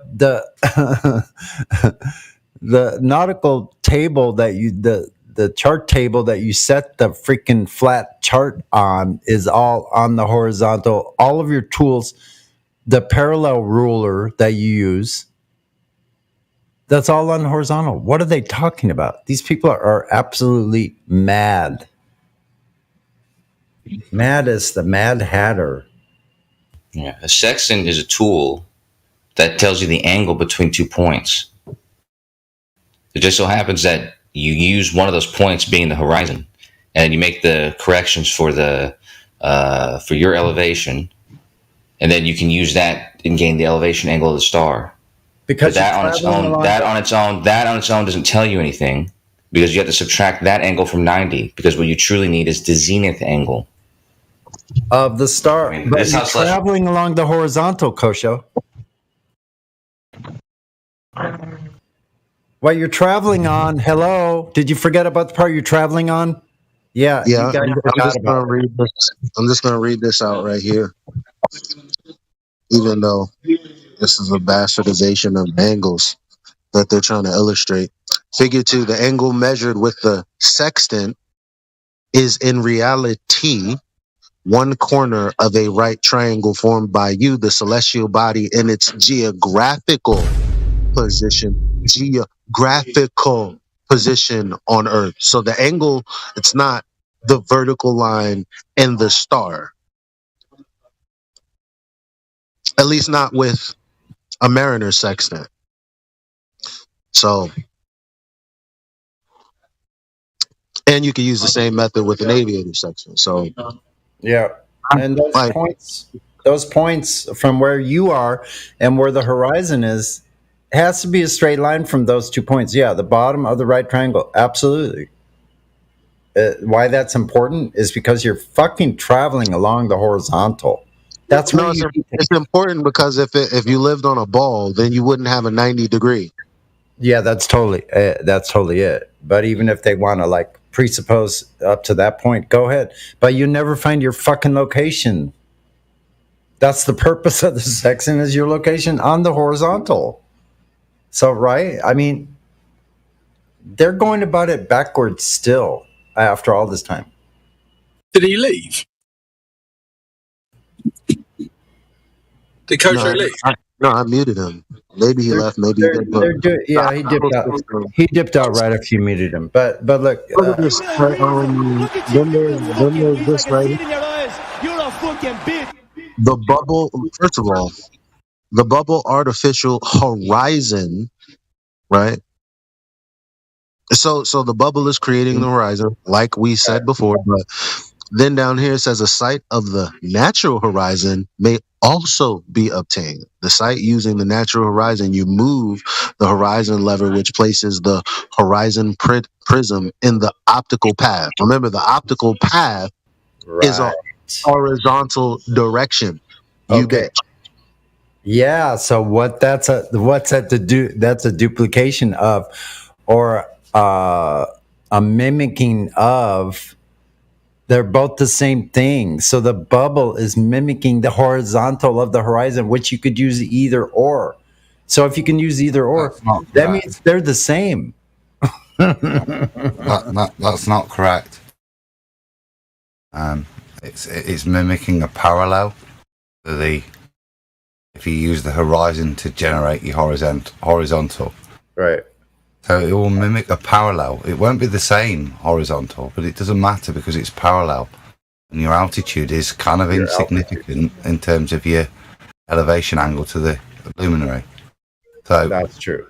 It's a nuance, not a point of correction, but it's a nuance just to recognise that bubble sextant is just creating a horizontal in of itself by the properties of the bubble.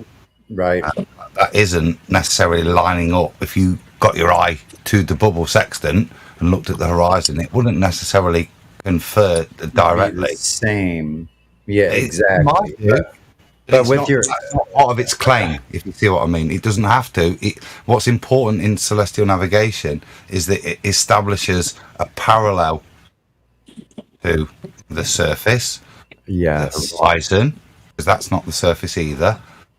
And that's just a way of establishing another parallel. Yeah, I'm with you. I'm with you on that. And there was a bit of Yeah, Adam, I wanted to ask, because I'm not a massively well sort of studied on celestial navigation. What, in your opinion, is the dip correction for? The best way to go is to other previous descriptions of that same adjustment, which is the height of eye correction. Yeah. It's the observer. Okay. It's the observer height correction. So it's just your observer height. That's all it is to the eye, and to the surface or the mean surface. Yeah, that's why there's so much trouble with traveling on the oceans, because the surface is undulating quite a bit all the time in different amounts, back and forth, highs and lows. Crest and the dip. Which is like a true rubber ducky life preserver. Yeah, that's why. That's another reason why you can't use a boat as an actual measuring device. But what we're doing with the triangles is we're actually verifying. Okay, even though we're bouncing up and down and back and forth, and because of currents and winds, that's moving us in different directions, leeway and so forth, to the wind direction, current direction, all of that. So. But when you verify with known landmarks or known zeniths of these luminaries that are printed in the nautical almanacs and never change, those are static positions. So that's how I keep saying this. I keep beating this home. That's how you can thread the eye of a needle out in the middle of the ocean coming in from, let's say, 6,000 miles away. You would never find it if you didn't have the correct coordinates, and you don't have anything to sight on land anymore because you're out of sight of all land. You're coming into a tiny little island and you're able to find it every single time. That can only happen because you're traveling along the horizontal axis. That has to be a flat plane. Yeah. It gets super lively in here, Adam. And what is it? 5, 6, 7, 8. About 4 hours. That's when QE pops in. Miggy's here. Jedi. Everybody that's here usually here, but that's when it really jumps off, and the kids on the short bus start coming out. But there are no Koshos. Kosho just happened to be here for some reason. I had to get him up out of here.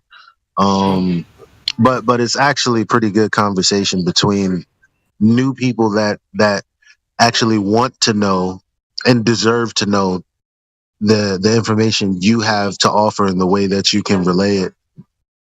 The reason I mentioned Kosho was just his claim about taking the zenith angle. Obviously, that's where the measurement of the stars initially begins. We always take that co-angle initially, historically. There's nothing wrong with that. It's just, and that's why I want to mention it, because it relates to what I just said. So if we're using a bubble sextant, or we're using an optical solution point to obtain a level, those are just parallel levels. They're not necessarily the same level. I said that's irrelevant. Those levels, those parallels, are still parallel with the flat plane of the sky, which is what you can use. So when you use a cross staff or a plumb bob, to take your co-angle, so you don't have to subtract it from 90, you've assumed you've generated a parallel, a perpendicular to your horizon anyway. Still using the same mathematical theory to obtain the angle, you've just not got to calculate it another way. But fundamentally, if you take the plumb bob or the cross staff, the first way we used to measure these things, and you're measuring the parallel in the sky expressed as an elevation angle. But in recognizing it's an elevation angle, you recognize that respect of the angle, they're all the same height. That's the pre-assumption in that, which is a parallel plane to the one you establish with straight through the sextant optically, the horizon, or one you establish with a bubble sextant. They're all the same parallel planes.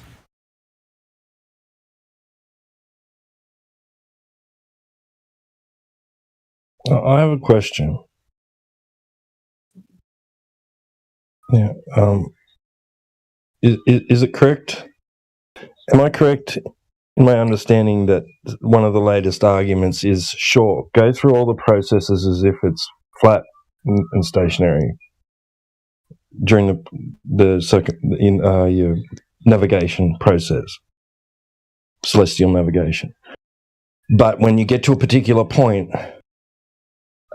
if you don't account for sphericity, you're not going to get the correct coordinates.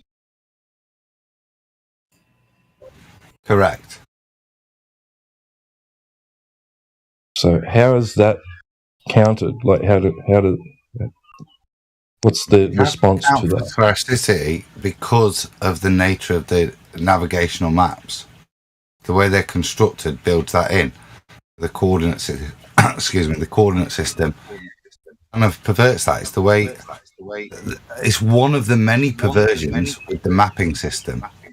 The exact nuances I don't know, but I'd say there's a lot of stuff we're learning of the. I think you might be tripping Adam up a little bit, Tiwa, because there's an echo there. Yeah. Oh, sorry. I don't know echo. I was just struggling to explain it because I don't fully understand it yet. I can see the problems. I can see the way in which you could use these adjustments, as they claim for,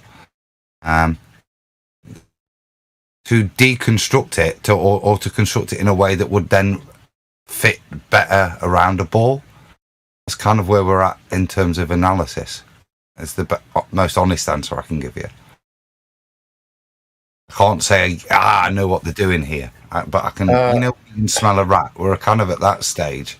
But there are lots of rats, unfortunately. It's not just one thing.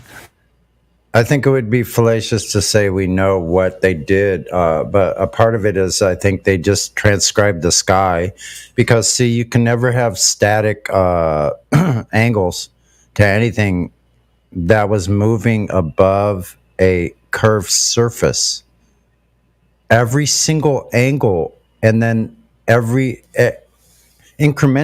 the further away at that different angle, let's say, from another angle, is going to incrementally increase the error away from the actual surface. So what they did is they took the sky, because we know those are static, moving around us, and it's measurable. That's why we have the nautical almanacs that are exactly the same all the time. It's not like Black's Law Book where it's edited every couple of years to a new version. It never is, because it doesn't need to be. because those things are statically exactly over the geographic position that they always are at that minute. And so that's not true. It's not true? No. Okay, what's not true about it? So the heliocentric excuse for that, for why the position of the stars change slightly every single year, would be that slight precessional wobble of the Earth. What we experience is that this is the point of when you step onto RA and right ascension and declination. The point where you are able to reference that is at the solstices, which is the reference point, so you can get onto the map, because there is that slight disalignment. Hence why we have the dawning of the age of Aquarius. We had Pisces. But that's but forgive me. That's a 28,000. That's a 28. I'm sorry. It's just that slight disalignment that means you can shift one zodiac sign every 2,000 years. Yeah, but hold on, Adam. Is what means the solar precession isn't quite in lockstepness with our solar year, how we ascribe it. They're slightly out, and that's why you see but Adam, that's a 2000. But Adam, that's a 2008 year cycle. So yeah, but that's also important with solar navigation of the stars, because that means your GP position slightly adjusts each year. Now you can use the almanac from 2008 as long as and do the calculation based on the rate of change to still get your fix. If you've got an out-of-date almanac, you've just got more calculation to do. But aren't those cycles are predictable? Yes, are they not? But you have to take that slight adjustment each year into account, or if you're using an old almanac, backdate it. That makes sense. Yeah, but what I'm saying is that those cycles are predictable and known. Like they're not taking anybody by surprise because of that any kind of wobble that's going on with the actual rotation of the skies themselves itself as a unit. Like it's rotating as a unit, whatever it's doing, it's it's not changing the surface condition. I understand about your GP, so you're still able to find your location, like I said. Threading a needle of a tiny little island, you know, with the optical that you could never even see off in the distance. You could be off by hundreds of miles in just very little fractions of a degree that you cannot possibly sail a vessel that close to pinpoint a cardinal direction as a target. You cannot possibly do it. So if we're able to check those triangles, verify our location without any sight of land, and do that reliably over and over and over again, hundreds of times. Every day this is happening. Then it's a flat horizontal. There's no other way to say it. I'm not sure the point of any disagreement, other than me just highlighting that there are subtle nuances. Right, there is, and I don't know all of them either. You know, like how they came up with all these, how they make the actual navigational charts, because those would show quite a bit of difference. And if you actually had a live chart and you could stitch it together as accurately as possible using the actual elevation angles from above, then you could get a better idea how the distance, what the actual distances from continents, let's say, is across oceans. That'd be a more accurate way by using the triangles themselves.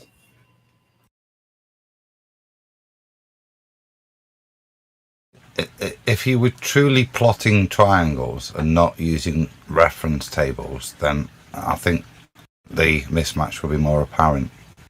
But that's not the case. These things were hidden in the 1700s. They built the maps, right, and the reference logs to them, and that's where the nuance is. Exactly, since the 1500s. Yeah, you're right. Okay, you're right. Stick another 100 on it. I don't care. Since it's true, and like, because you probably know this being from Britain, because I think it's partly in the history as far as the navigational abilities and things of the British Navy and so forth, during the age of discovery, if you will. I think you probably know more about that than most Americans would know, or other countries might know. Not because I'm British or English, because of 10th Man, who's American, because he thrust this on us. These are the strange things you see. I get you. During the time of searching the ability to take mariners' clocks to term longitude, they always took on board a lunatic. And these are the things you find. And you think, why would you take a lunatic on board? So that you can tell the time and define your longitude. This knowledge was already there. So what you've seen in the 1700s, and there's a film about it, is how there is a construct to redefine how we measure these things from previous known methods of how we did measure them. Yeah, these people didn't go. Yeah, so there's such a stink here, and that's what I'm saying. There's many layers, in which they've added the confusion in magnetic declination, how we define, and how we stop using the heavens to, like the ancients did, to define all these things. This is one thing that's bugging me, is how you use the moon and the parallax of the moon. This is the weird thing. But you can use the parallax of the moon to define local time based on your longitude. That's what the mariners did back then. Now, how they did it, I don't freaking claim. That's the claim, Yeah, it's all a trip. Now, you might agree or disagree. It is highly speculative still that was the top secret information. The maps and so forth, and where those actual locations were, including like the entrance to harbors for places you're going to sack, that's very important information. So that was top secret information. And there must have been this push, obviously, from the Jesuit order from way back then. They were the spearhead in every exploration, basically, from every country. They had Jesuits on board with soldiers, is my understanding. And they were part of it. They were part of the group that was going to start telling people, yeah, you live on a ball, even though we know we're sailing using right elevation angles to get there. And they knew those things from very early on after. And I don't think that was discovered technology. I think it was just rediscovered, because I think people were ocean going across every ocean in all periods, basically.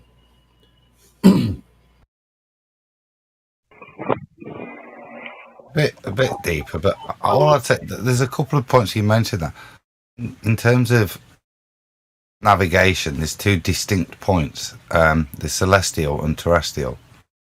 Hence why, if you're attacking land castles and that, you want people to light beacons on a hill. This is where we use triangulation. So we stop using the majesty of the heavens and how a co-angle will give us a distance. We can't do that anymore. We've got a light on a hill. We have to use terrestrial navigation, which is in effect trigonometry. Exactly. There's a difference there. That's what I call coastal navigation. You still use a right triangle laid down on its side, or several, and those lines all have to be equilateral also. The baseline is still flat, The height, what you're using there is because like from the heavens, you get a side length. So you can relax. You've got every bit of information you need to navigate. On land, you don't get that. What you kind of want is the height of the lighthouse. That gives you the height of the star equivalent the ballers like to throw at you. But when you're doing terrestrial, you do need that. You need a side length. You need one side length and the angle, and then you can figure your distance to that point. Right, and there's ways of double checking it, because you can do two different landmarks, have the angle between the two different ones to your location out on the boat, let's say, and then you can figure in the other triangle as far as the height. Absolutely. So that way you're double checking, and that also verifies the horizontal condition of that baseline. Yeah, that's the point I say. Those baseline calculations, whether it be terrestrial navigation, are still based on a flat baseline, 90 degrees to the sea level of the lighthouse. If you see what I mean, that's what forms the 90 degree U. Mm-hmm. The sea level of the center of the lighthouse and the top of the lighthouse. That's the 90 degree that you're working on. You don't navigate based on a bit of curvature as well. Now, sometimes that lighthouse would be much too far away for you to be able to tell the height. Like, it could be several hundred feet above sea level, but when you're looking at off in the distance, 40, 50 miles, which is common, 60 miles, even 80 miles or 100 miles. But then it just appears to be right at the surface from that distance. Well, then you're not going to use it to navigate. You're going to use it just as a bearing point.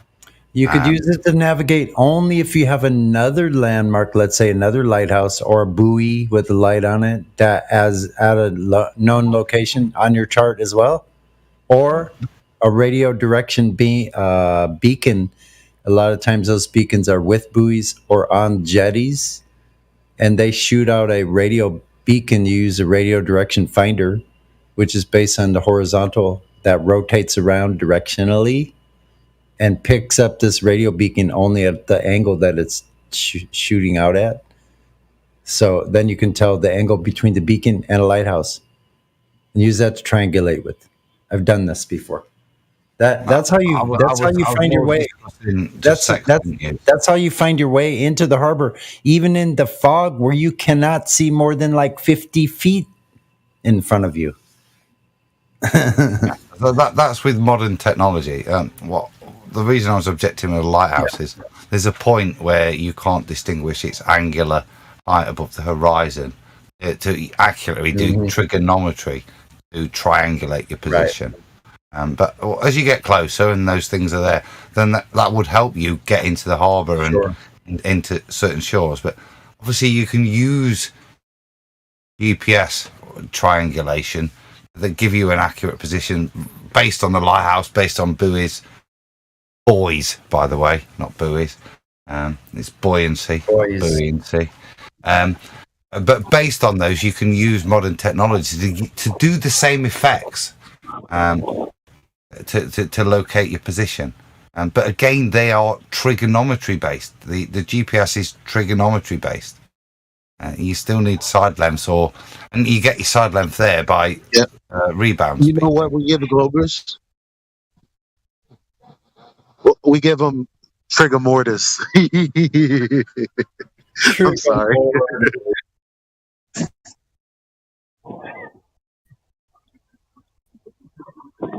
Sorry for the corny joke.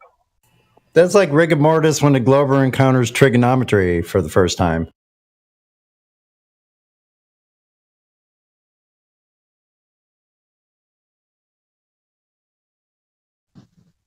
All right, let's see what's going on. Is there anybody in the chat that wants to ask some questions? Maybe they have some comments or concerns. We welcome all newcomers. Yeah, I got a question. So you guys were talking about triangulation, in support of. Yeah, just I, real I was quick. trying to, Everyone, let Adam take this because he's here as an honorary guest. We don't want to scare him away again. We need Adam to come here more No, often. don't Let him have it. Everybody else, don't shut scare up. me away, right? yeah, Don't yeah. make me. yeah. I was So about to get first more of all, wine, it's so give me it's 2 not minutes. trig, it's geometry. We're talking about triangles. But what I was trying to get at is, so you don't use stars to do this? Yes, you can use. Yeah, you'd use stars. Yeah, any of them.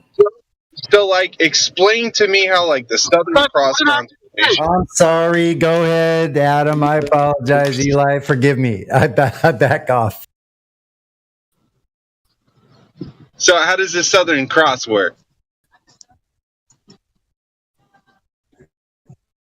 I think Adam said he was just going to grab a glass of wine. He'll be right back.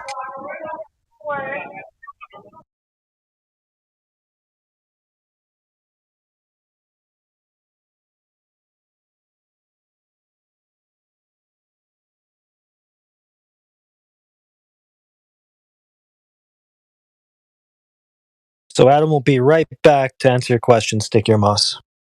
I'm back. I said I had to go. I had an empty glass. I'm not sitting here with an empty glass for no one.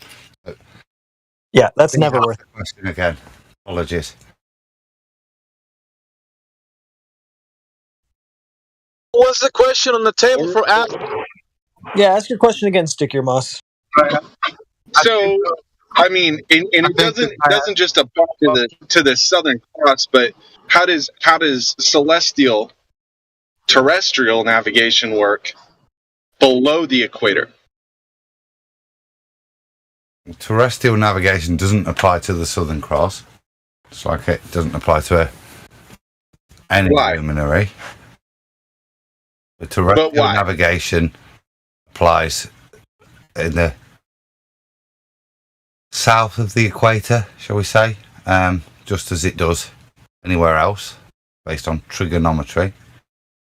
And celestial navigation, south of the equator, relies on the same principles of in north of the equator, which is to have a known GP position of the star at a certain point in time.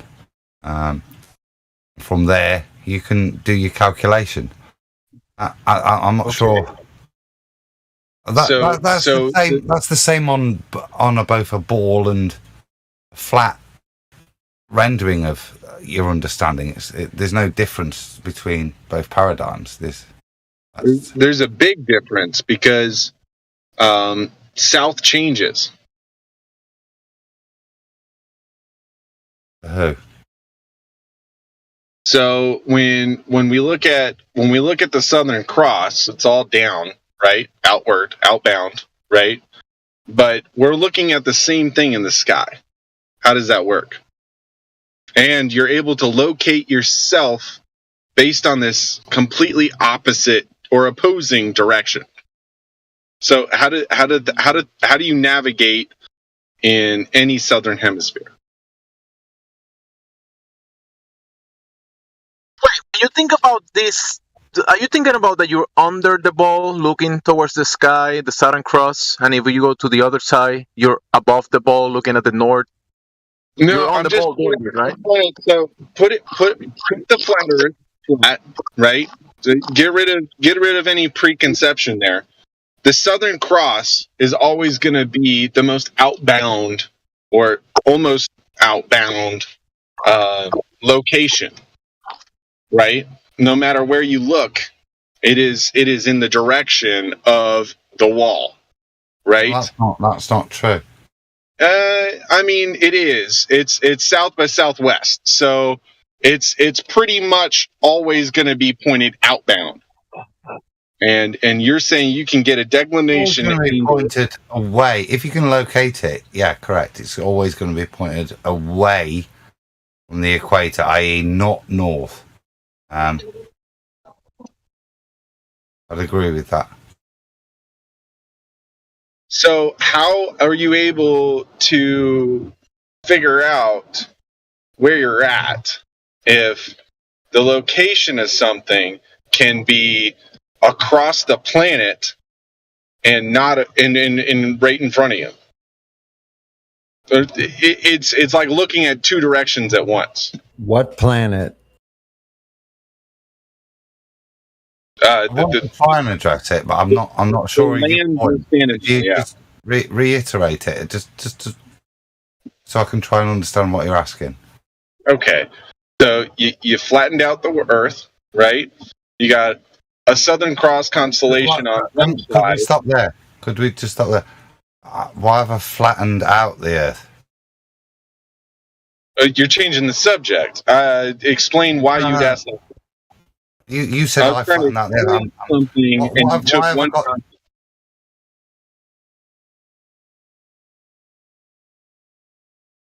I'm not trying to argue with you. I'm just trying to get clarity from the beginning. So your first statement was you flattened out the Earth. Right. I'm not sure why have I got to flatten the Earth out? I've got a flat Earth. I'm taking an elevation. So you got a flat Earth. Okay, now we're on the same page. Now we understand the concept. You have a flat Earth. No, hold on, Sticky Ear Moss. Time out, everyone. Hold on, Sticky Ear Moss. Be a little more amicable, okay? Because first of all, when he had an objection to what you... Hypothetically speaking, sorry? you flattened out the Earth. Check this out. Here's the mute button. Now that you know who I am, be more amicable because he was rebutting your point and you cut him off to continue. If somebody has a rebuttal, you wait and you listen for it and see if it's justified or not. You don't just keep talking whenever the fuck you want.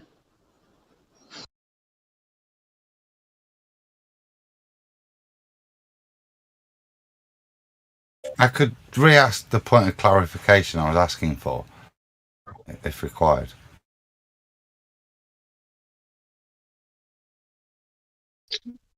No, could you unmute him? So, cause I can't. Celestial Lady. Why is the Southern Cross in redirection?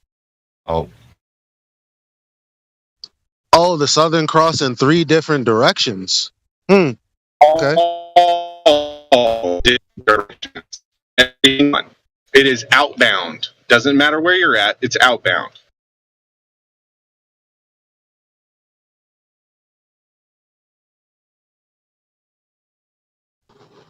So isn't this like the point where it's like, well, you're in these 3 different countries in the South, and obviously they're in 3 different directions, which is not the case in reality? Is that the argument? Or yeah, go ahead and clarify what you're saying. Yeah, with the ball, it's pretty simple. It means it's under the ball, right? But we can't conceive that because we flattened out the Earth, and now the Southern Cross is in every direction.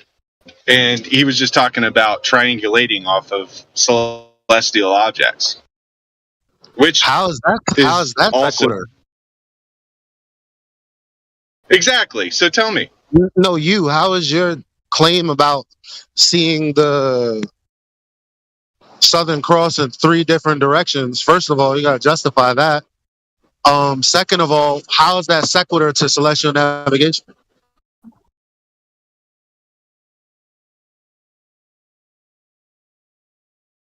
So, if the globe is above something, you will see it below it, just as we do, right? And below us is Antarctica, which is a big ice wall, I think, in your mind. It might not be. But that's not a point. You want to talk about that? We can talk about that. But first, no, we can't. We can't talk about all of the ways that you could potentially be bigoted, right? We could talk about all the ways that you could potentially be bigoted, or you could slow down and wait for a response. Yeah, no, don't assume that we think or believe anything. You're interrupting my answer to your question. Amicably. And that's step number 1. Now, your good point. I, with all due respect, I asked you a question. How is it sequitur to celestial navigation? Because it is a celestial object. A star is a celestial object. That doesn't make it sequitur to the method of navigation. That's not what you just. What? Because you didn't know that celestial navigation was a method before I added the word method?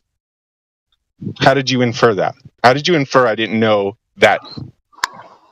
Well, you just said I didn't say that before. All I did was add the word method.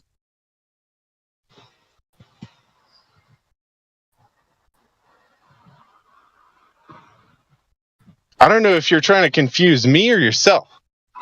No, I made it very clear. How is what you're talking about sequitur to the method of celestial navigation? Like we were talking about, like taking Right. We're talking about measurements, navigating off off a the surface of celestial the Earth. object. Right? Okay.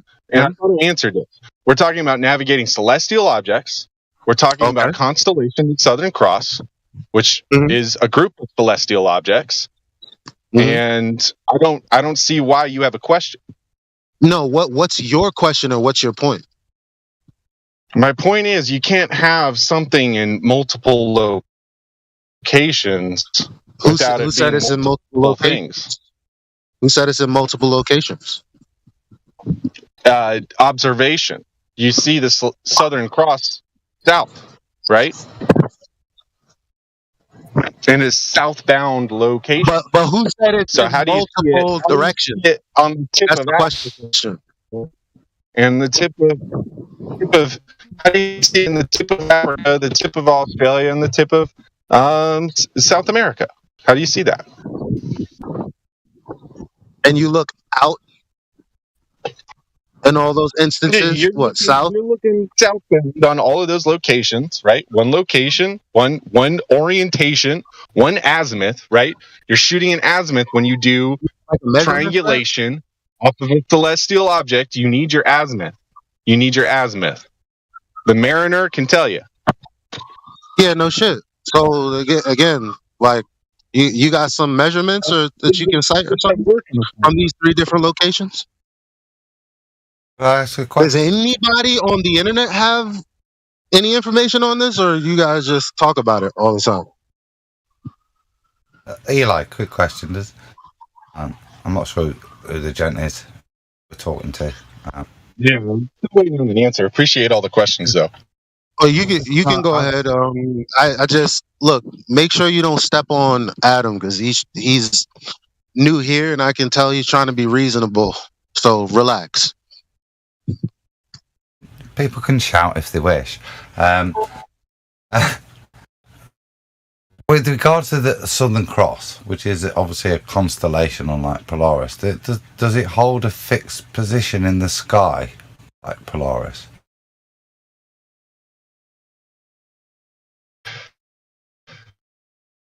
Now, the orientation, the Earth, You're roboting. At a certain I'm roboting. You're roboting. Shut up, dude. You're roboting. I don't know who I'm roboting, but it's a rotation system. And it was a really you gotta simple explain question. yourself. You can't just say Fire that many words. Hold on, stick your mouse. Sure, Can you just start over because you roboted out the whole time? He asked you a really direct question. It would have been a simple answer. Can you try again? You're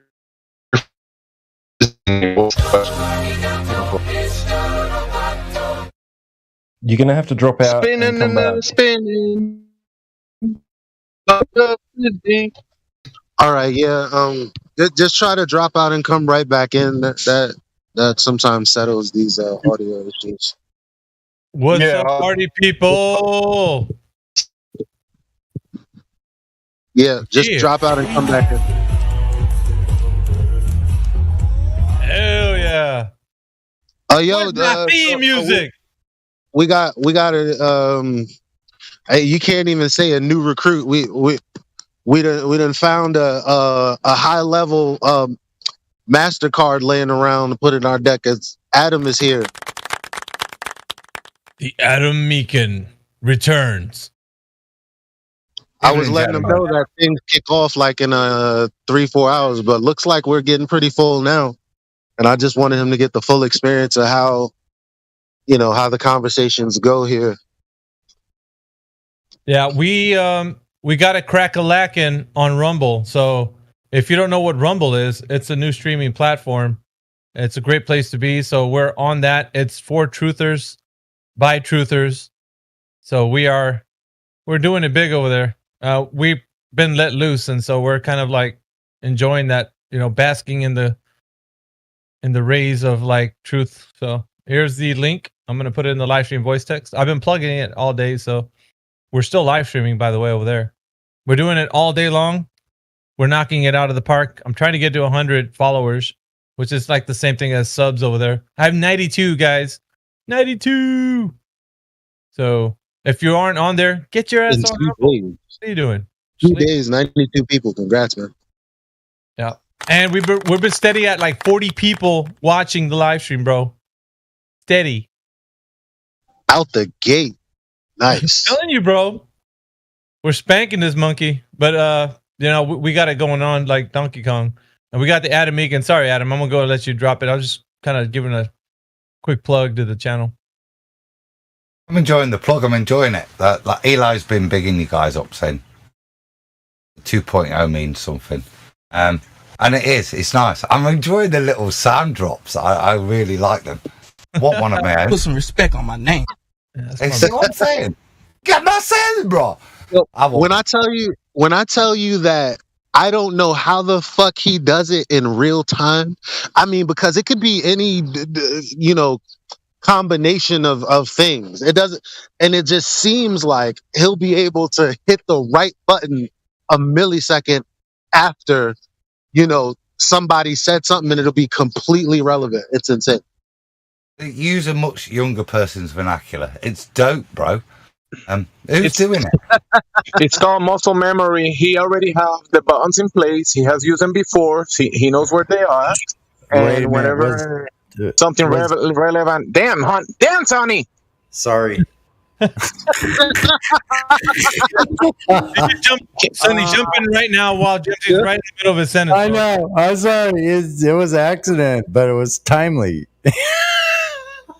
I'm just saying that he has muscle memory because he's been doing it and he has everything set up. So whenever someone says and he clicked the button, it has to be relevant. It's not relevant 100% of the time, but it is mostly. But I forget who's relevant. Was my question, not these level of relevancy.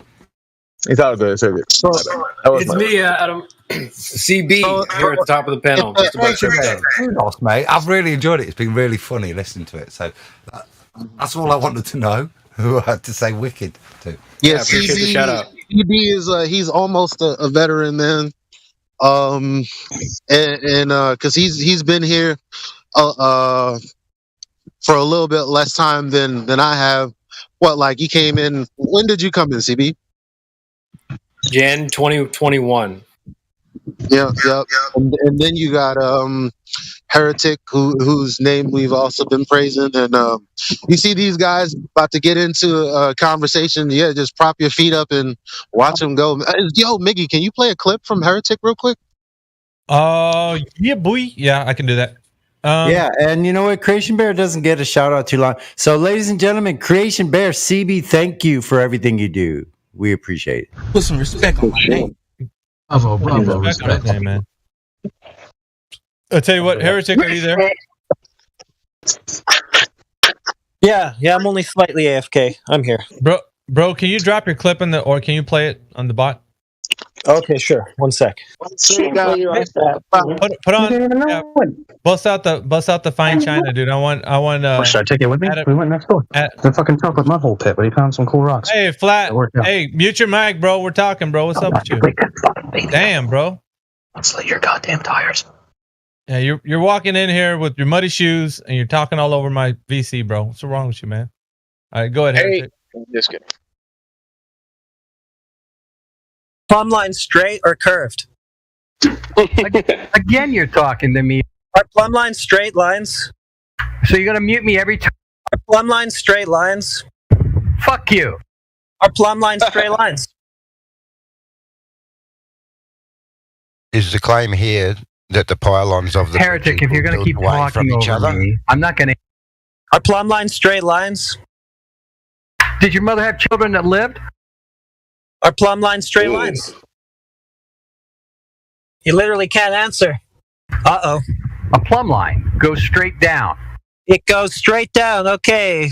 Goodbye, globe. Oh, good. Explain your proof. Come on, dumbass. Explain your proof. Right there.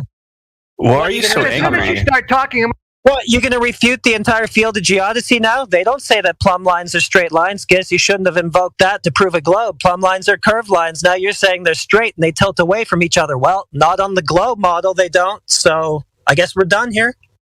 are we? You think you've won? It's amazing, Heretic. You know what? Yeah. That's why my... You don't even know what the plumb lines you're trying to prove the tilt of are in the paradigm that you're trying to use them to prove. So, yeah, we're done. Yeah, I know. Yeah.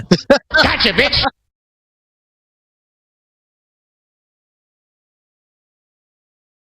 Come get some, boy. Shout out to Heretic. Yeah, man.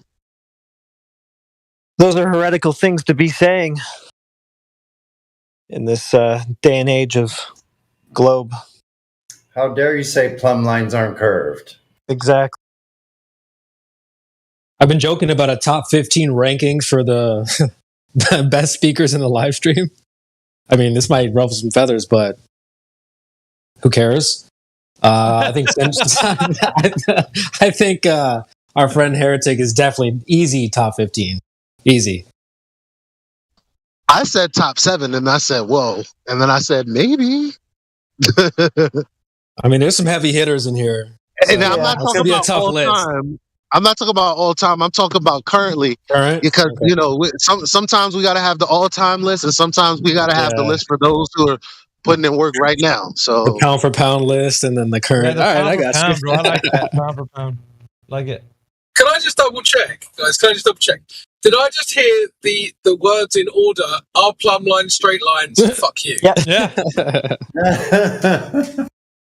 Why was he so triggered about that? No, dude. I guess Well, he maybe knew that a the plumb answer line wasn't... could a plumb line could be curved if you stuck it on a piece of paper, took your pencil and drew a circle around it. That would be a curved plumb line. I think that the answer had severe implications for his claim either way. That was the problem. So it was like, fuck you. I've heard that before, but anyway, that's good. now, you know what's crazy, Adam? Remember we were talking about, the celestial spirit model just, having it's basically like a hamburger, you got a patty on the top, and you got the patty on the bottom. This guy's talking about on a flat earth, the Southern Cross would be in 3 different directions, or yada yada, or some shit. If the earth were flat, I suppose, as he was trying to straw man us with. And it's like, well, fam, actually, if we would like one of the things that got somebody super triggered was this citation here. Hold on. It's the one that 10th man actually got. And it's the one that says it may be a bit confusing for beginners.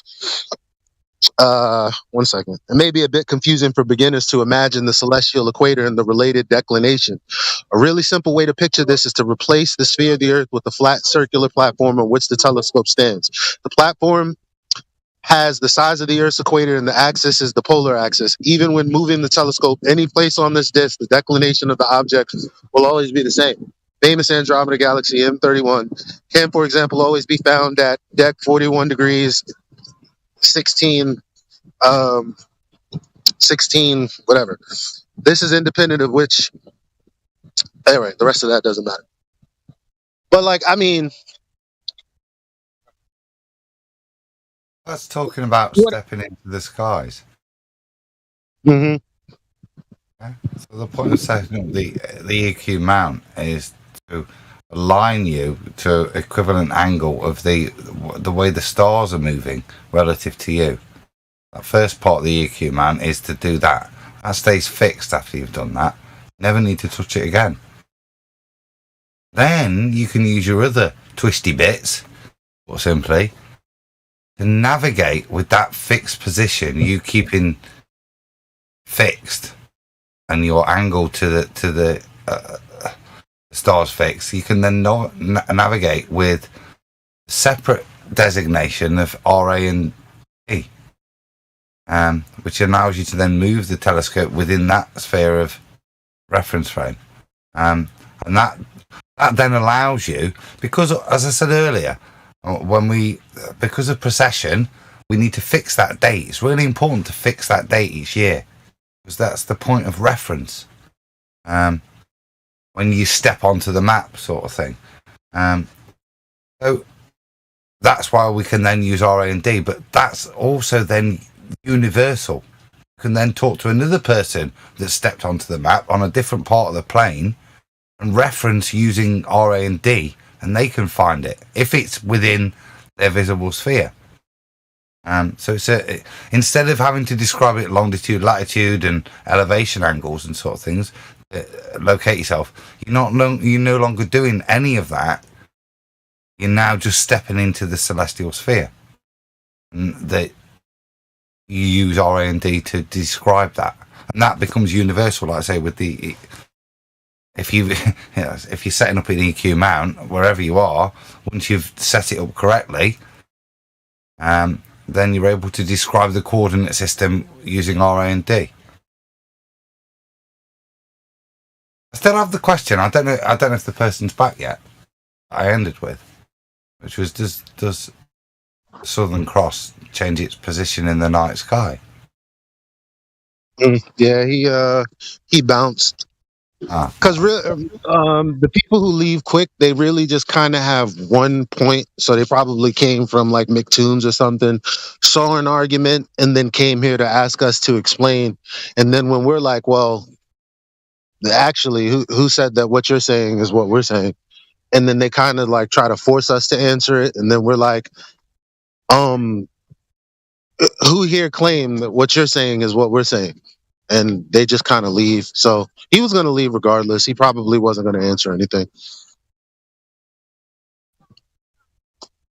Although he was roboting really bad. Perhaps he's driving through a bad spot. Maybe he'll come back. If he does, just to answer that point, if he does, because what he was alluding to was that you could use the Southern Cross like Polaris. I'm not sure why. You use the stars in the Southern Cross just like you do every other navigational star.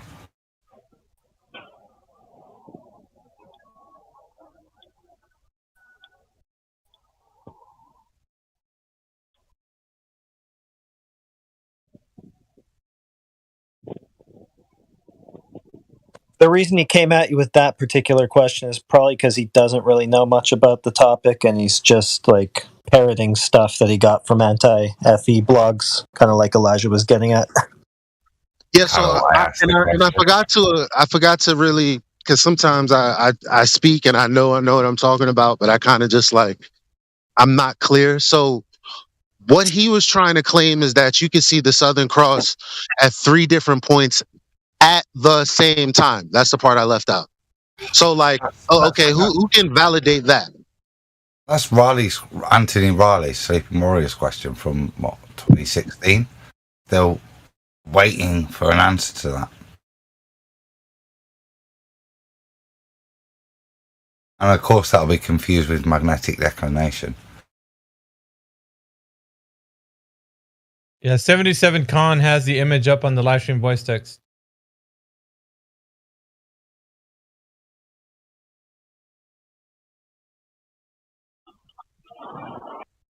Yep. Straight up straw man. And not only that, validate that this, I mean, what is this? Right. It's definitely one thing to be on the lookout for. Is like people will ask questions that don't really want answers to. That's why he just started talking when you wanted to maybe have a rebuttal.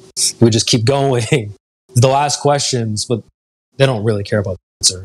And I think it's really more of like they're trying to push this rhetoric while trying to hide behind it being some type of question.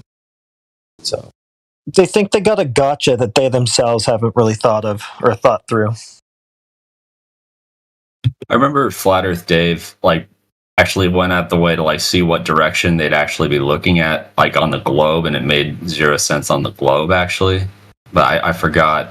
I didn't save what he was sharing though.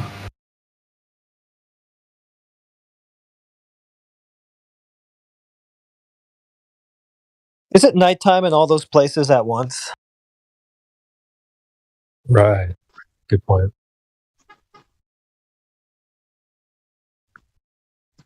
Is it? They've never actually shown us that this I don't think it's nighttime at all three of those points at the same time. I could be wrong. I could be wrong as hell, but I feel like I was debating alongside Witsit in Jim's server, asking that question because since I was always watching when time and date, moon set, moonrise, the daylight hours, yada yada yada. I feel like I looked at two of the locations. I was like, no, fam, it's not. I mean, well, or at least there's a possibility for it to be two portions lit, two portions dark, one lit, or whatever it was. I don't know. Now I have to find out. Is anybody else where's our southern contingent? Where they at?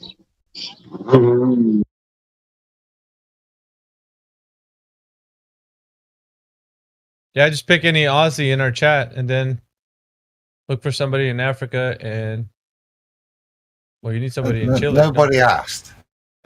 3 pictures from Australia, South Africa, and South America, all showing it at the same point. We actually to show how that lines up with a specific south, that you can use the Southern Cross to determine the equivalent of the pole star. That's the point that the guys need to be held to.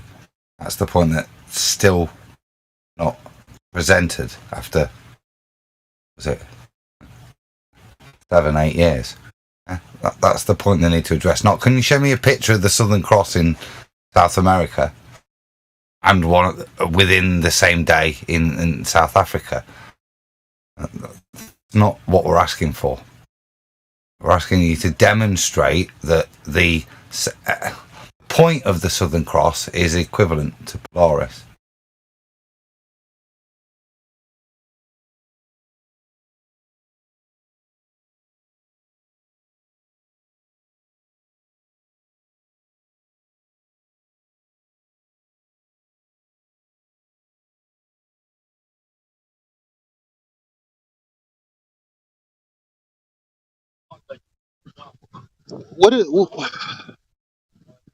Well, no, I guess you was here for kosher, right? You were here. Never mind.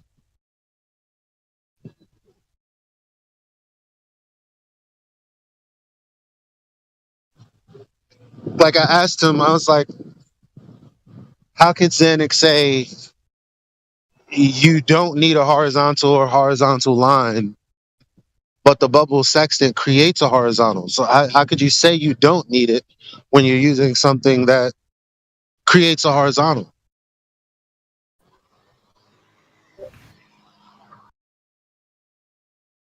He double spoke one sentence to the next. Well, Kosho did. He said, "You don't need it. You just need it to get vertical." Yeah, he said it's a means to an end. Yeah. Oh, right. Wow. So He's like, well, we use it, then we discard it. But if he's going to say vertical, he's already invoking horizontal anyway, because that's what vertical is, perpendicular to horizontal. Else, it's just a line. We'll just ignore that part. See why they want to just go the vertical. You can take that to the center of a ball, and you can let them. But everything is in reference in distance to a perpendicular plane off of that horizontal. If you're going to just work from that, the way in which things are calculated is on the horizontal plane, perpendicular to the on the horizontal plane to the perpendicular you've created. So The only reason I can see they're doing that is literally just a subterfuge to just keep that. And this is what I was a bit curious earlier in that little clip you played, where curvy plumb bobs. They don't have curvy plumb bobs. What they would like to have is diverging plumb bobs from the center of a ball. They don't need to curve; they can still be straight. Well, that's why they're so incoherent, because, well, according to Geodesy, their globe model, SG84 model, those plumb lines have to curve all over the place, but then they just assume them to be straight when they start making their tilting plumb bob arguments. Well, that's the point I don't understand, that they curve. I don't understand that accusation to the baller. If I was a baller, I would say that none of them curve. Yeah, they're all straight lines. Right. They do. A tangent to the surface going to the center of the ball. All right. Okay. Yep. Oh God.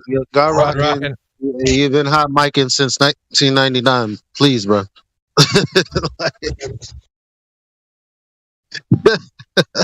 Yeah. It's 1999 with the. No, of course the plumb lines don't curve.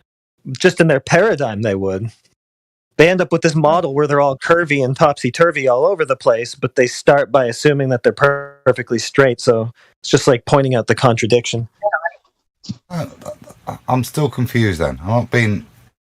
When you say curve, like a line is curved, like what do you mean by curve?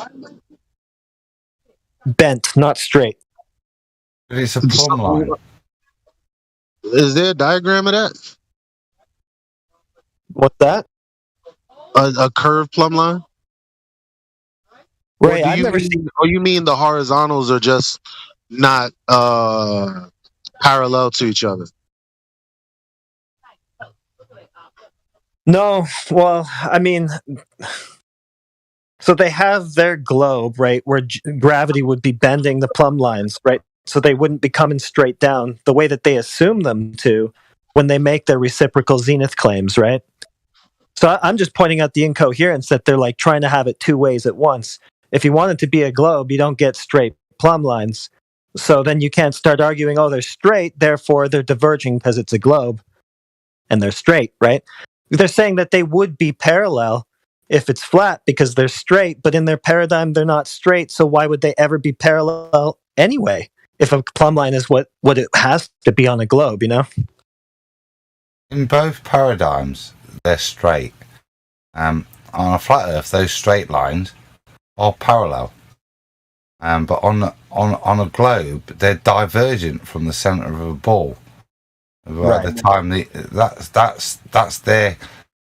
There's no curvy lines anyway. I'm not being contrarian. I just point of misunderstanding. So, but do you get my point? Well, in reality, there's no curvy lines. I'm not sure if I get your point. In their claim, there's no curvy lines. What they've got is straight lines, creating a tangent from your head down to the surface of this curved surface, down to the center of the ball. That's what creates the tangent.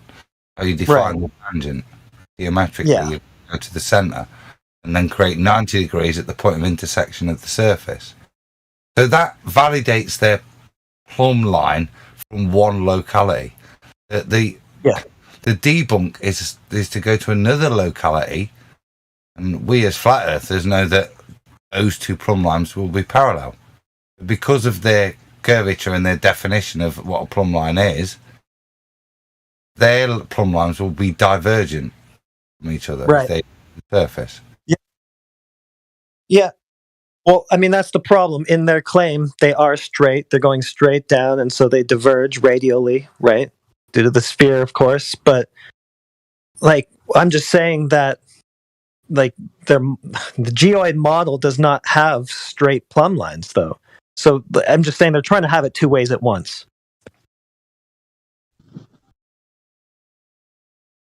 Because once they get gravity involved, it starts bending the plumb lines every which way. Because they've got those equipotential gravitational surfaces, those are all curved and they're warbly and like it's not a smooth, perfect, like curved line, right? Right, so They're all that would change the rate of divergence, because instead of having them similar divergence because it's just a sphere, you've got potato Earth. So yeah, that's what I'm getting at. It's a bumpy potato Earth. Yeah, the lines stay straight, but the rate of divergence would change between each point instead of being a similar rate on a perfectly spherical Earth. Well, that's what I'm saying. On a perfectly spherical Earth, they would be perfectly straight, but that's what I'm saying. They've got their bumpy potato Earth, right? And so then the plumb lines are all bent because they have to be perfectly perpendicular to all those equipotential surfaces, which themselves are all bumpy. So the whole thing is bumpy, and they don't have straight plumb lines on a geoid, on a potato Earth, I should say. Is it that they're not all pointed to the center of the Earth? Yeah, not exactly. No, because of the uneven distribution of mass of the potato Earth.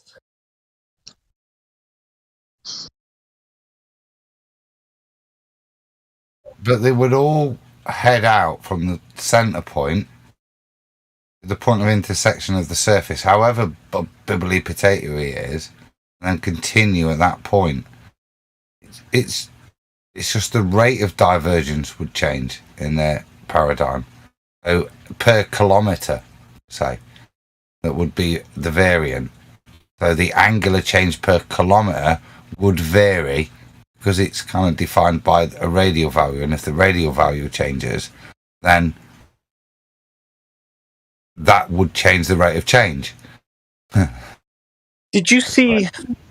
Yeah, did you see the little pic from the geodesy textbook that I posted with the bendy plumb line?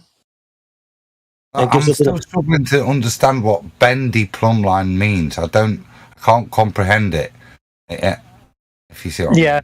I haven't really said it very well so far. So, right. Let's see here. I think I've said it as good as I can, actually. It's the uneven distribution of mass, basically. You might have posted. Posted it in the wrong chat. Let me just repost it.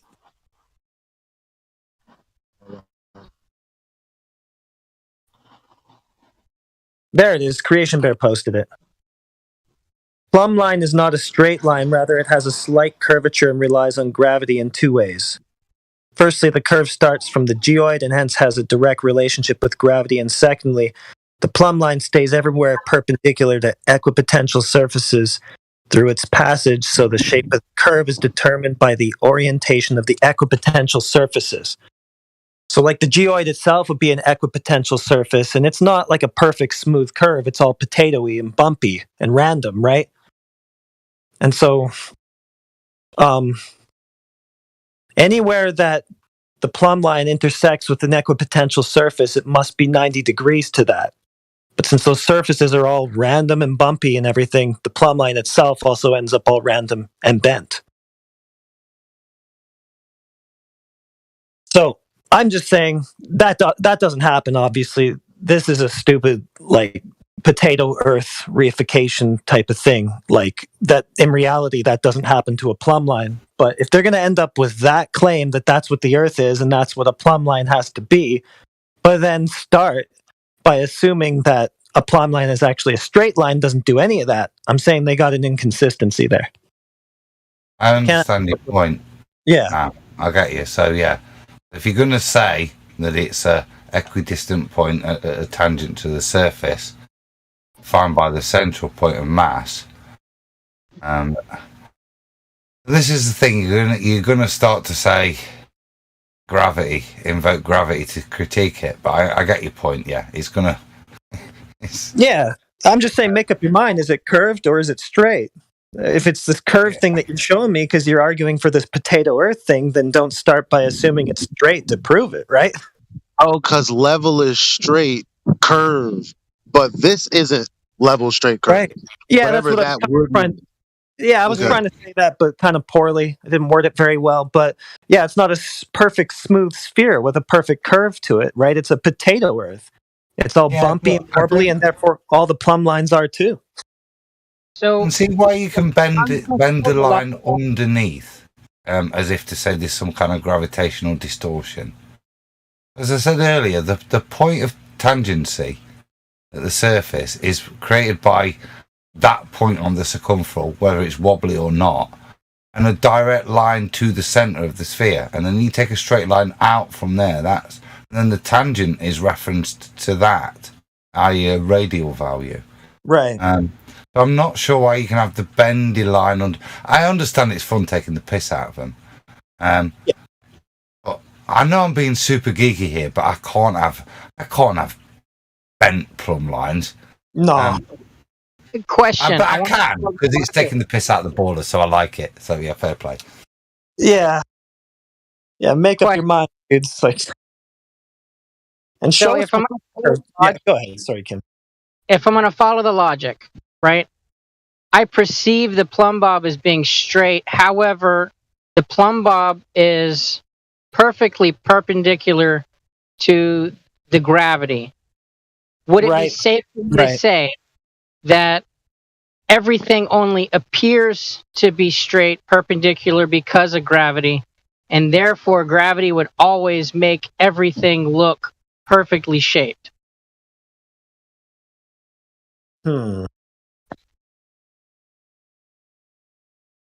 Perfectly shaped to what shape are we talking about? No, that's just the opposite of exactly what we're talking about with this geoid. No. Yeah. It's not supposed to be perfect. But you were onto it when you said perpendicular to the gravity. That's exactly it. And the gravity is not a perfect, smooth, round curve, right? Right. Just putting this in really basic terms so that it's kind of, I don't know, as understandable as possible. But yeah, it's not a perfect, round, smooth curve. It's a bent potato curve, right? It's all Right. round. So Earth is flat. I perceive the stop sign as standing straight up. However, gravity is making me see things this way. No. So the potatoiness shouldn't change the direction of the plumb bob. What it should do is change your relative weight. How is gravity affecting the way you see? Well, according to their claim, right? Their geodetic That's model. what I'm saying, according to their nonsensical bullshit claim. Yeah, Exactly. that's what I'm describing. Yeah, according to that, it does change the direction of the plum. But they like to overlook that detail and just pretend that doesn't happen. No, that's to go into a second claim, which is to claim that there's a differentiation of density, which would curve that overall mass. That is fun, but like I say, when I'm taking ballers apart, you've got to at least be honest to their claim, not ridicule it with fallacy of what you can take it to, because they've not made that. They would claim it's a straight line down, irrespective of the potato shape. Right. All straight lines down to the center of the average center of that potato shape. I say if they're going to say that, though, then they have to be invoking a perfect sphere, which they're not, are they? Well, that's what I said, the average center of that potato shape, because there isn't there, if it's potato shape, there isn't a true center. Right. Gravitationally, then, you've got issues. The land masses should be, according to them thing, their claims, realigning to make that potato smooth. Right. Incredible. So the potato's so smooth because it's so bumpy. Well, like, that's the shape of sea level that they have. They don't have this perfect blue marble, like NASA photograph looking like round sea level. It's potato-y. Yeah, this is for the geeks. This is for the higher level geeks. They're like, oh, the little perfect sphere. That's just for the kiddies. Like, you're getting into real physics now. Yeah. Now the geometry shows the ball is completely flat.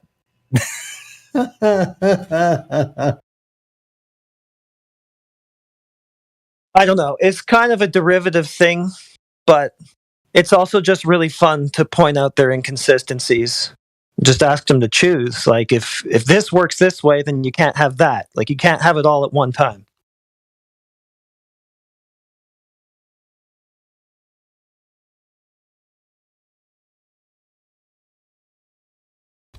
What's taters, precious? What's taters, huh? Potatoes. Boil them, mash them, stick them in a stew. Smooth. I hate to be a shitbag. No, do it. On the surface, then the net effect you're going to feel is an average, isn't it? So I might have to retract my point. Based on the theoretical bullshit that's been proposed in that diagram that I looked at for 5 seconds. Right. But if I was allowing myself to engage in that, yeah, it's fun, because if you engage in their paradigm, there's lots of holes underneath it. Exactly, yeah. All I would say is that fundamentally they've got diverging parallels. That's a nonsense. Because plumb bobs are parallel. In their world, they have to diverge.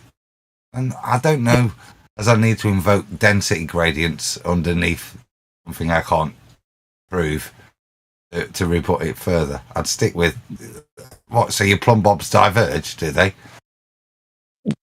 I still like this argument, though, because they're not arguing for a perfect sphere. They're all saying, no, it's not a perfect sphere. So then they're invoking the potato sphere, right? And on the potato sphere, the plumb lines are curved and randomly curved, too.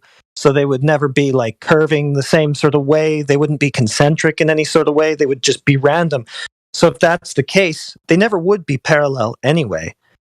So it's a nonsense test as far as they're concerned, because plumb lines on the potato Earth that they believe in are curved randomly and never, therefore, would be parallel to each other. Even if it was flat, and a plumb line is still this weird potato-y curvy thing that they have to think it is, still, they couldn't be parallel in that case, could they? Because they're not straight. They've got you. They've got you in the bullshit. Once you get to that point where you're excusing their paradigm, stop. It's like a gateway drug. Back to the ball. I don't think I'm excusing it. I don't know. I think what I'm doing is just pointing out their inconsistencies. But I could be wrong.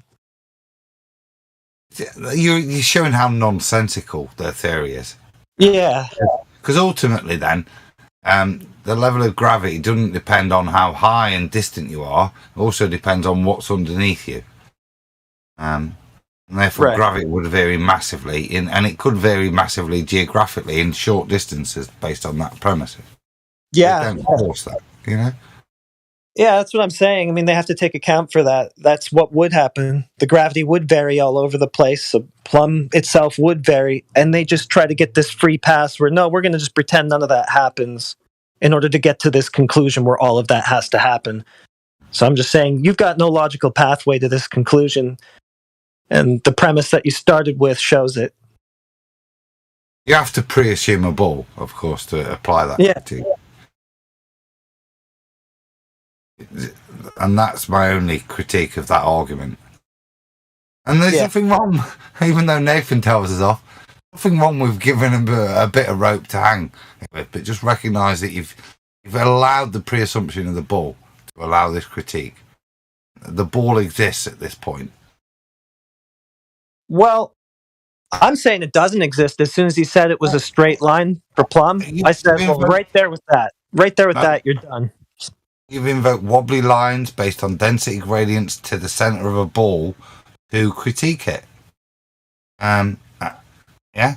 You've allowed the ball at this point. At this point, you're saying no, photographic paper wouldn't work on the moon.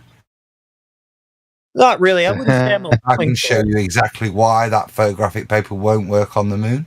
Well, I wouldn't say I'm allowing for it, because if they came back and said, oh, yeah, no, they're curved, they have to due to gravity and whatnot. If they said that, then the next follow-up would be, okay, show me that. Let's see one of those curved plumb lines then. And then they would never show you.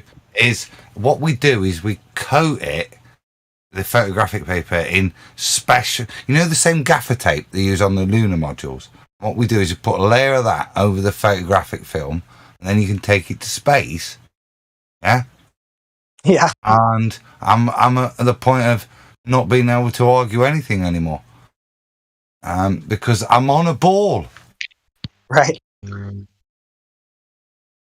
Good to see you, Adam. It's a little bit like saying we see too far. It's just, you don't realise it's begging the question already. Well, I would just say that like they've already shot themselves in the foot if they say it's straight. I guess to put everything I've said as simply as I can, as soon as they say it's straight, they've already shot the globe because it wouldn't be that on a globe. So as soon as they say that, it's like, okay, globe's out, what's next?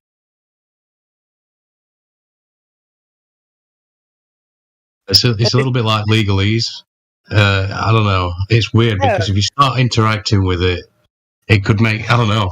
My thing is I just want to walk away from it because the insane dragged you into it. So I think, straight to me. Yeah, well, when you call them on this stuff, they want to walk away from it too. That's what that guy did. He's like, yeah, sorry, I give up. I like that though. You got anything else? Because the globe absolutely is out. So you want to try for something else? Yeah, as soon as they say it's straight, that's something it would not be on the potato Earth that they're trying to argue. Therefore, we're already done with potato Earth. As soon as he says straight plumb line, you've invoked something that's incompatible with your worldview. So we're done with that right there, I think. Well, they've got a different definition for straight, so it doesn't matter. That's the point. I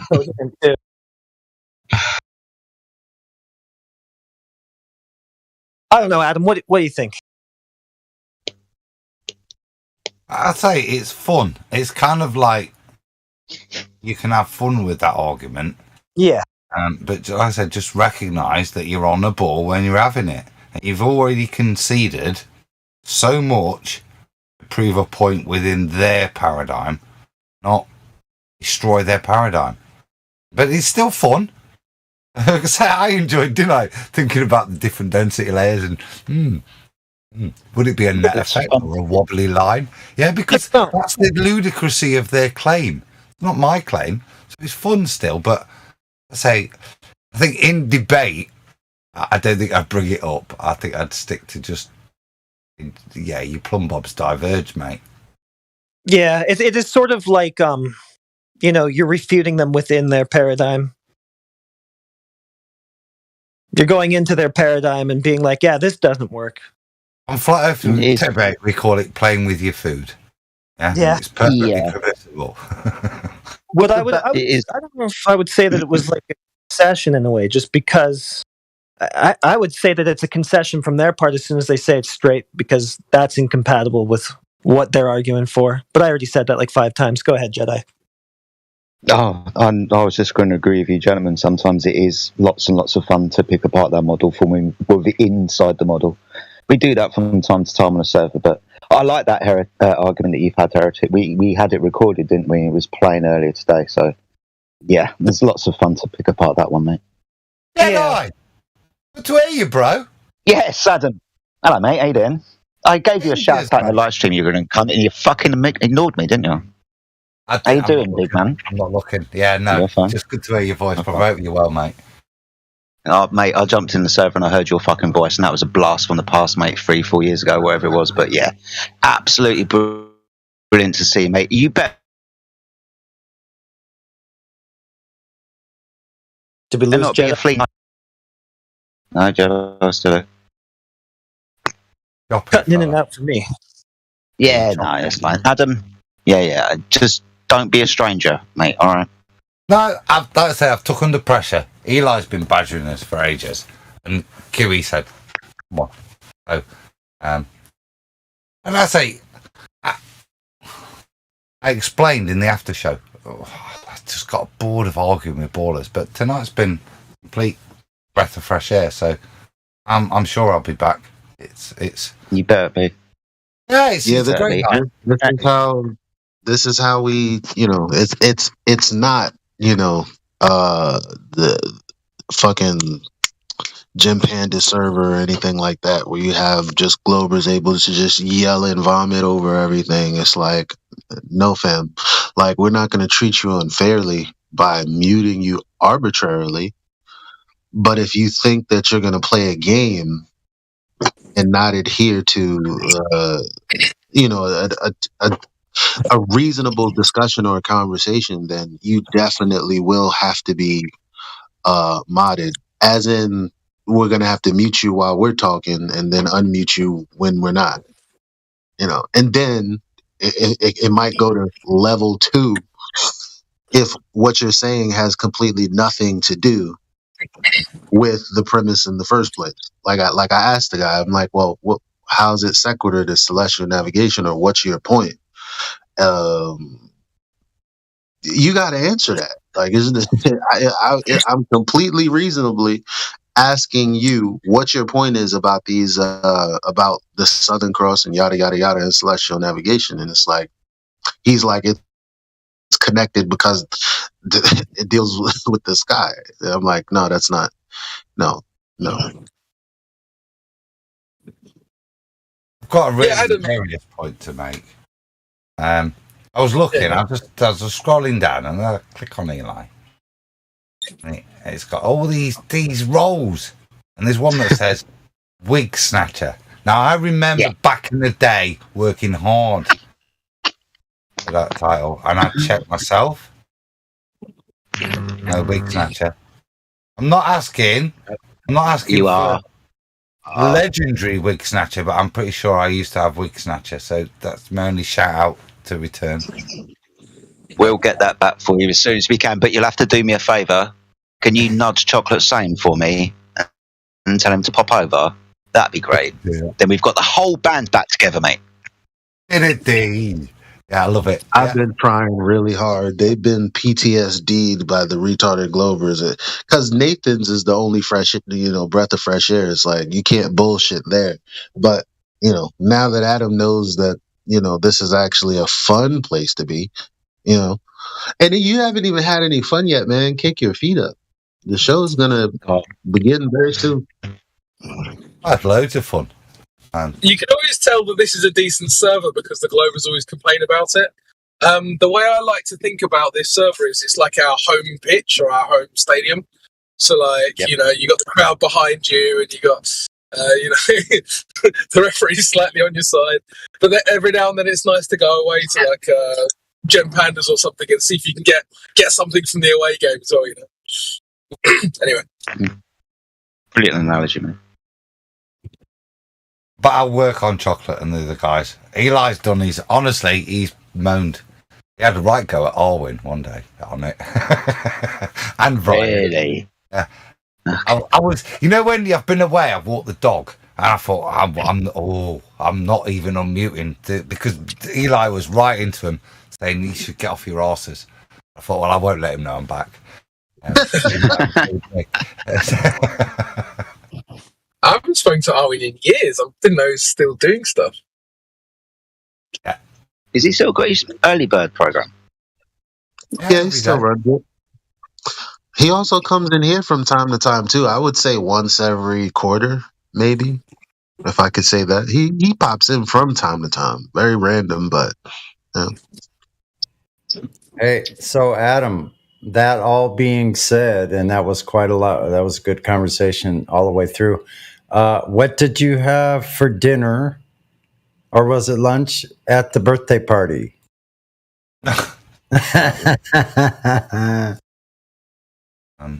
Jacket potatoes scooped out and filled with corned beef, stuff and cheese, stuff back in and baked in the oven. You need to put that in the back liver brisket channel next time. That sounds splendid. Salad cream and a salad. Yeah. Too hot. It's so hot. It's just gone mental, the weather over here. We had hailstones yesterday and then back to glorious best bit of the summer. So light food. Did you say you actually have summer there? We don't. Well, yeah, Sonny, we fucking do. It's bloody. This is going to be English for you, but it's like 27 to 29 degrees. I don't know what that fucking is in Fahrenheit, you idiot. But yeah, we've got sunshine here, mate. I would say there were blue skies, but it's a little bit hazy. But yeah, I'm on two hands, Jedi. The number of days that we've had of summer. It's fantastic. Really? Yeah, it's not bad, is it? No. I was travelling back from Cambridgeshire the other day, and the train stopped because it was too hot for the trains to work. Oh, bless them. Really? Yeah. So, welcome to the UK, where we talk about weather all the time, but we can't fucking deal with it. How do they think India manages to run trains? We can't get them to run in the UK. Alex said this to me the other day. Yeah, exactly. How can they run trains in India and they can't run trains here? I don't know, man. But yeah, welcome to British summertime. Do you know what's really ironic about that is that a lot of the original Indian networks were built by British engineers. So they actually did a better job in India than they did in their own country. The irony. Oh my god. Yeah, I just wanted to mention just to Adam as well. Don't you find it funny you were talking to that Globe earlier? Because I just popped in and I listened. It's almost like they have this uniformly haughty, arrogant tone. I don't know where they learn that from, but they all have it. It's so weird. So polite, isn't it? And non-confrontational. He's just looking down his nose at you while he's saying incorrect things. It's so weird. Dunning-Kruger. Holy crap. The guy that was speaking, Stick Your Moss, he's a satellite engineer, by the way. Oh, was it Sticky Moss? Yeah, I can understand the condescending attitude then. Yep. He's a cunt. They all just have it though, don't they? It's like they don't even need to be taught it. They just all, it's a part of their being. I don't know. Quick question for any satellite engineer: Do you build them or do you fix them? I'm yet to meet a satellite engineer that's fixed a satellite. I think they're just sitting at a desk. They're just a data analysis. So they got some data streaming out and they're analyzing it. Yeah, we were talking about this. Me and Napalm and a couple of others were talking about this the other week about how it's very easy to invoice for something and then the accounting side of that's dealt with. So, like, if you invoice for parts for a satellite or whatever, even if the parts don't exist, like, that exists in terms of it's been paid for and it's now been, the invoice is completed or whatever. So when they say, oh, where are they spending all this money? Oh, what, are you saying that this money isn't really going into satellite building and the rest? That could quite easily be the case, and there would be no way for them to prove otherwise.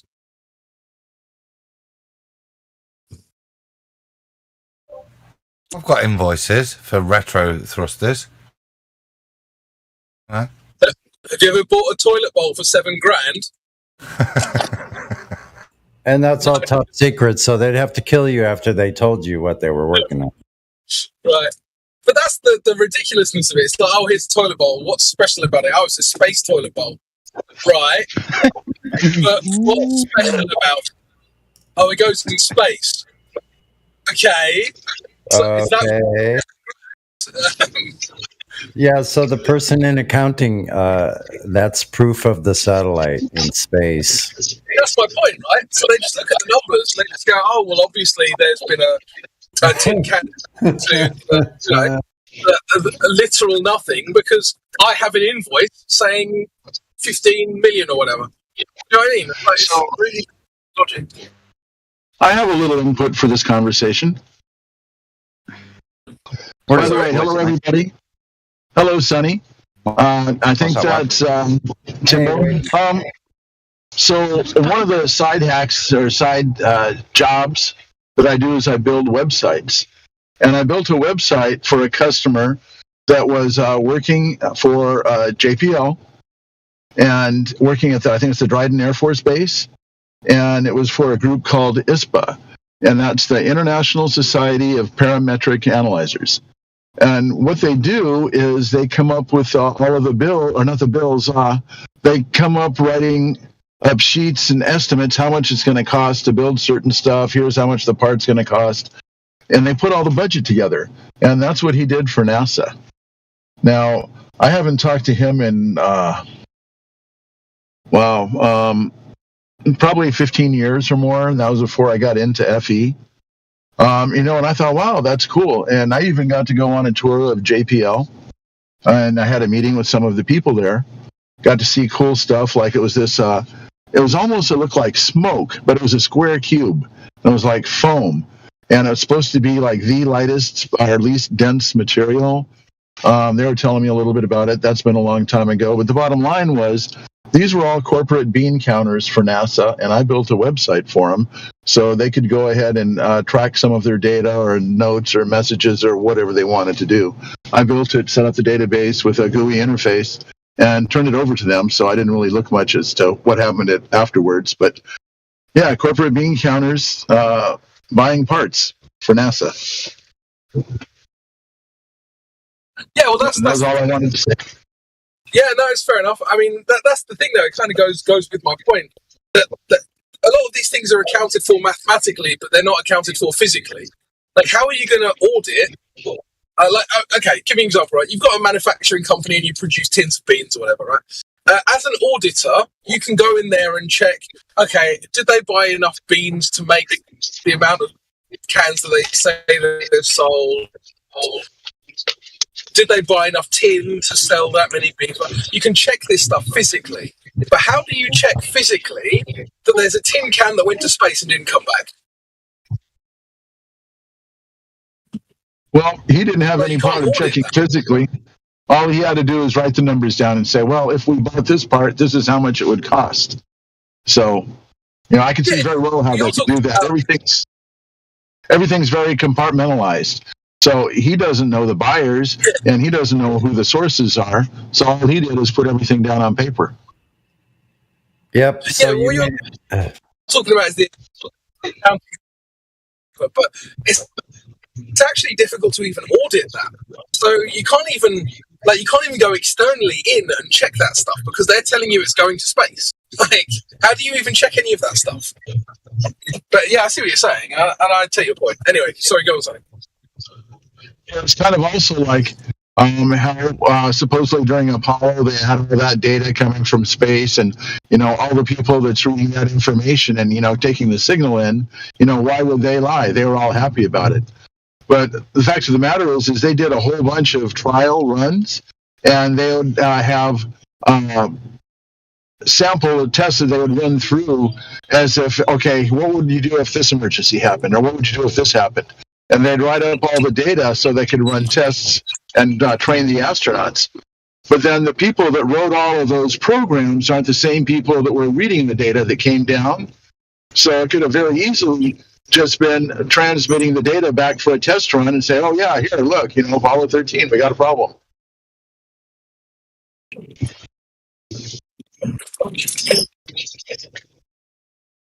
Anyway, that was off the subject of counting beans, but just as far as having artificial trails and information and so on and so forth.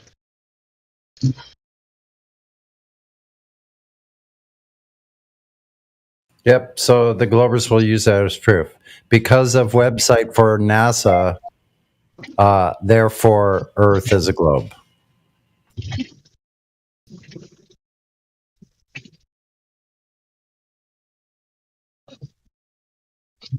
Well, I have it's one of those things where they're like, sorry, go.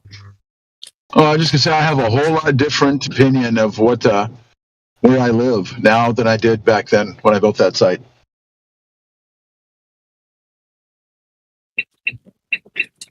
Yeah, Sonny, I was just going to say, they like to play both sides on this argument, don't they? Because on the one hand, they'll say, oh, well, it's not really a massive budget. Compare it to the military budget, right?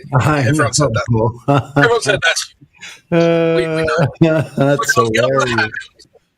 Yeah, exactly. But on the other hand, if they accept that 20 billion or 30 billion or whatever the latest budget is actually quite a lot of money, they then start to justify it. So, they start to justify it in bizarre ways. So it's like they either completely discount it or they fully justify it. There's no middle ground where they go, yeah, that is a shitload of money and I don't know really what they're spending it on. Like, they just don't take that position, which is the logical position. It's really weird. It's it's like I'll suck NASA's dick no matter what they say. What's good about that too is sometimes they won't know or they don't understand that NASA's government. And if you can get them to understand that NASA is the government, then if they can get them to understand it's the U.S. federal government, then get them to understand it's the executive branch, then get them to understand it's the same branch that's responsible for the defense, the same branch responsible for the CIA and the FBI, all these other organizations that they hate. So you tell them, number one, why would NASA be different? And number two, if they're lying to you about defense and policing and all these other topics, why do you think they would be not lying to you about NASA's budget? If they're going to lie for money, as you just said, you said they'll lie for defense spending. Why wouldn't they lie for money other places in the same budget, the same line items? Good point. I think maybe it might be because Americans are proud and want to believe that, we are the greatest nation. And of course, we did all of these things. Why would they lie? And, we're all heroes compared to the rest of the world. I'm saying perhaps that could be as far as an American standpoint on, the NASA budget stuff. And it's, that's their hero. It's like their favorite baseball team. They don't want to hear their favorite baseball player was out smoking crack with a hooker and got arrested. That's a really good point, actually. I've never really thought of it like that, but you must be very patriotic and very proud of NASA because it's your institution, right? I mean, for an Englishman, I don't necessarily like the king or the queen and all that type of stuff, but I'm proud of my country and the achievements. So I guess there would be a little bit of pride that would be bruised. So yeah, for you Americans, I guess it must just be a little bit harder.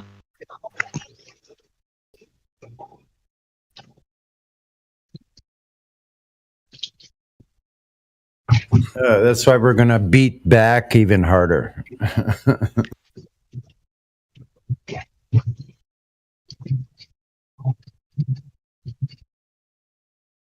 It's so easy Sonny, for we British Jedi to forget. What's up, mate, Adam?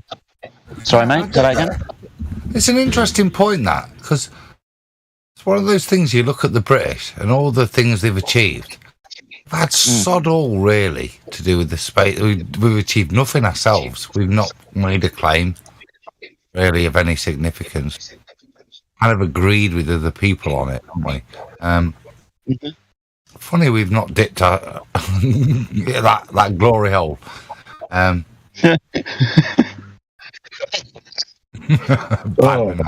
Sorry.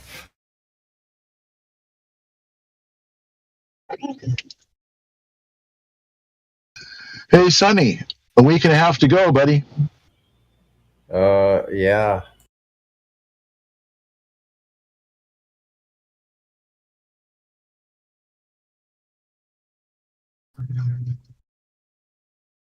Well, I'm hoping to see you there.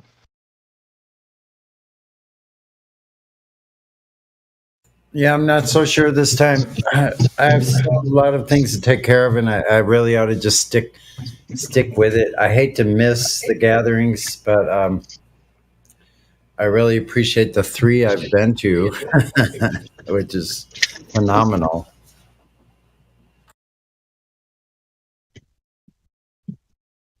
And you know what? I've been to 3.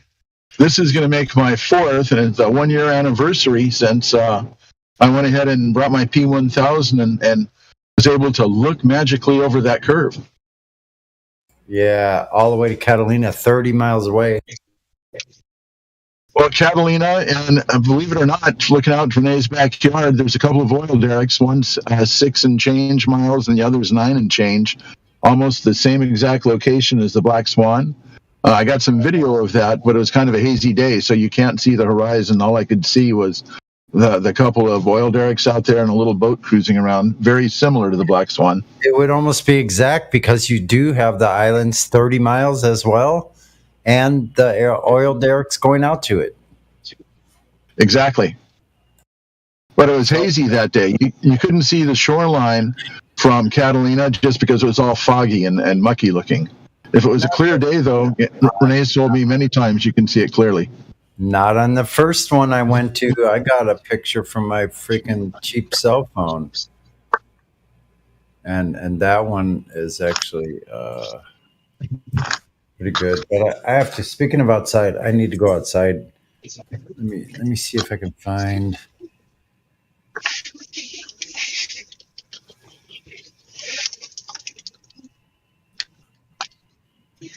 I heard the P1000s are being discontinued. Is that true? I I have no idea. I bought mine last year, and I had to wait a few months. I got it directly from Nikon. I had bought one from an authorized Nikon store, and I didn't know that it's one that was a great. And so I sent it back to them. I had to pay a restocking fee on it, but I actually wanted one that would have a warranty. I didn't want something, anyway. So I ordered it straight from Nikon. I had to wait like a couple, 3 months maybe. I received it just before my birthday and just before the Flat Earth meetup last year at Sunset Beach. And if anybody can post a link up to it, it's on Mark Sargent's website, California Meetup. But it's anybody that's inclined to come out to Southern California, a beautiful coastal beach, kind of a set like Baywatch. We're going to be having a potluck. People are, flat earthers are welcome. People that want to find out about flat earth are welcome. Always happy to do some flat smacking. But we always have a good time there. It's a good group of people. And I'm proud to be a member of the Flat Earth family and a lot of the people that I've met there in person. So it was actually Flat Earth professor dude, that turned me on to this place. He gave me the information for it. I came, and here I am.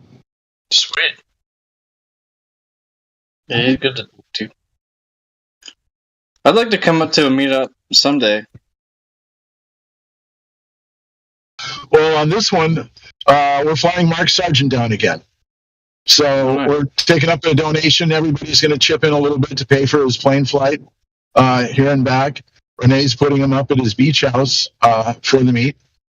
And this is he was there 3 months ago, and they're bringing him down again.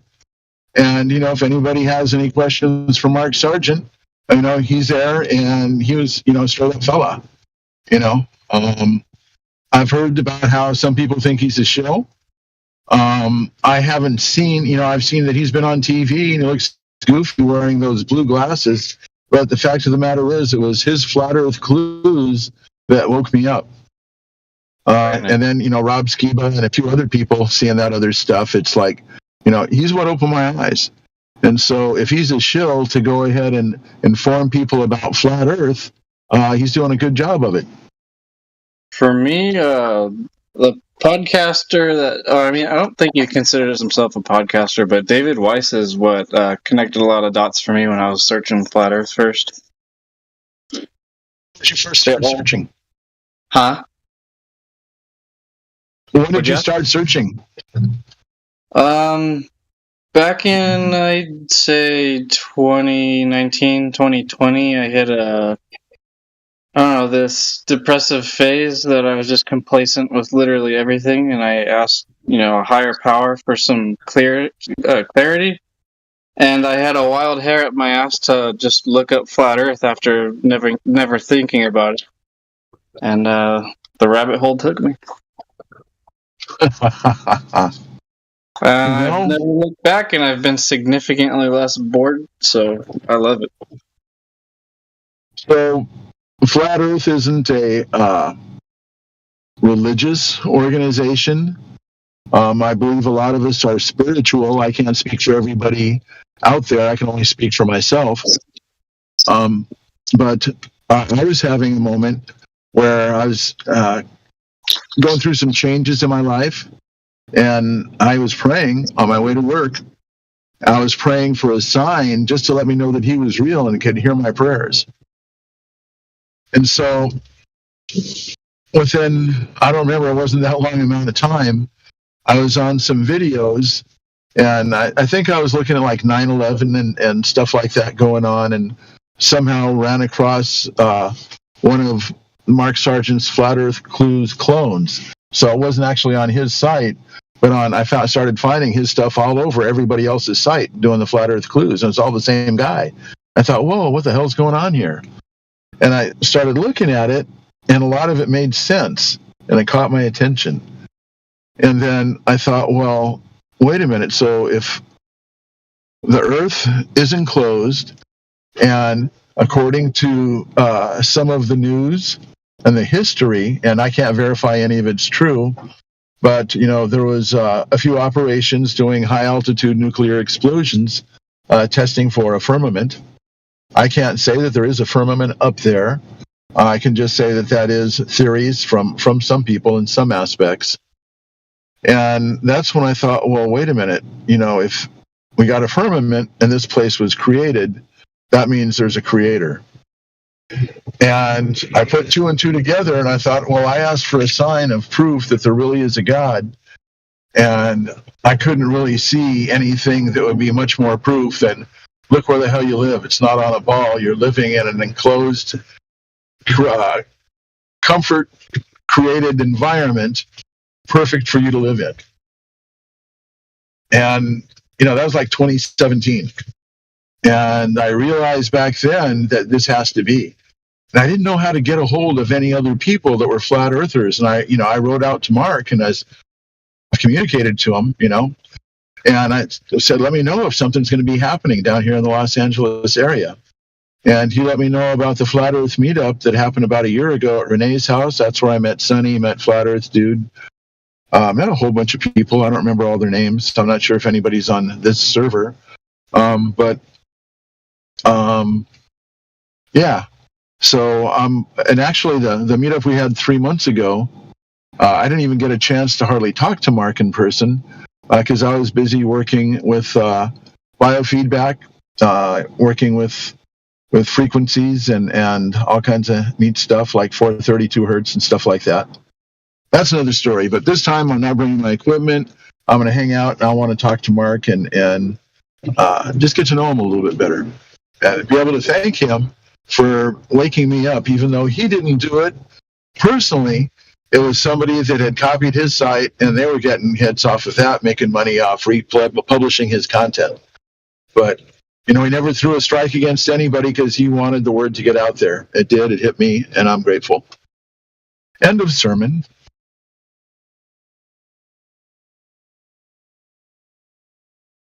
Yeah, I'm grateful too. All these guys who are out doing the work is it's outstanding because they come up with the best points too. Like, it's irrefutable if you know what they're talking about. And on that note, though, what I realized when I was talking to Adam is there's so much background nonsense that you have to become familiar with about that curved plumb lines thing in order for that argument to click. Hey, here's what I will say about, prolific flat earthers, man. They might be your foot in the door, but then there's also the thing that keeps you here, which is 24/7 Flat Earth Discord, baby. So they might get you in the door, but we keep you relevant to the conversation. So whether or not that's the case, you might want to just tip your hat to those guys. But at the same time, there's a lot to learn from the arguments that are had here in the 24/7 Flat Earth Discord. So even though that has been the case for many of you coming into the Flat Earth, I think there's also the kudos that are given here in the platform that you're in right now to the people that are here right now. These people have been doing this day in and day out and nonstop 24/7. So that's what I always, for real. I like to give props to the community here because this is what we've been kind of fostering is the potential for you to become a better version of yourself within the Flat Earth debate. I agree with that. Like the other guys, they're good introductory pieces of information, but this is a live action place where you got constant feedback all the time, many people to talk to. It's invaluable, really. Yep. And we keep expanding your mind daily. So yeah, it's great, man. I don't mind having them as the people that introduce new people to the content. But we're the ones that are actually shaping the face of Flat Earth content. So we're the guys that are doing this day in and day out. And when you have questions, you come here and we talk about it. You find out more than you did the day before. So that's what we are, And I give props to everybody that's a part of this community because everybody here makes the 24/7 Flat Earth Discord. So if you're hearing my voice right now and you're in this Discord, then yes, you are a part of the movement, of the change that you want to see. So all of us make 24/7 Flat Earth Discord. So that's what it's all about. Especially you, Miggy. I've seen you in here a lot talking to people, just wearing yourself down arguing with a bunch of idiots. I draw my strength from the community. So Yeah, of course. you guys like, if I was a lone wolf, man, I'd probably have to take some time off and then come back, take some time off and then come back, just to kind of rest on my laurels. But I don't do that, man, because like I'm surrounded by positive energy. It's like that's what keeps everybody like jacked up, So, but I think that I want to see everybody step in the ring. I want to see Wave Mixer at some point in time have good things come out, of this whole thing, and maybe his wife will, someday meet eye to eye with him on that, and it'll be better for him. But at the same time, it could be a day where he has a discussion with somebody with these ballers, and he has his debates, like that kind of thing. We never know. Like we can't just discount that. Miggy, it's funny that you should mention that. Just earlier today, I was thinking about that.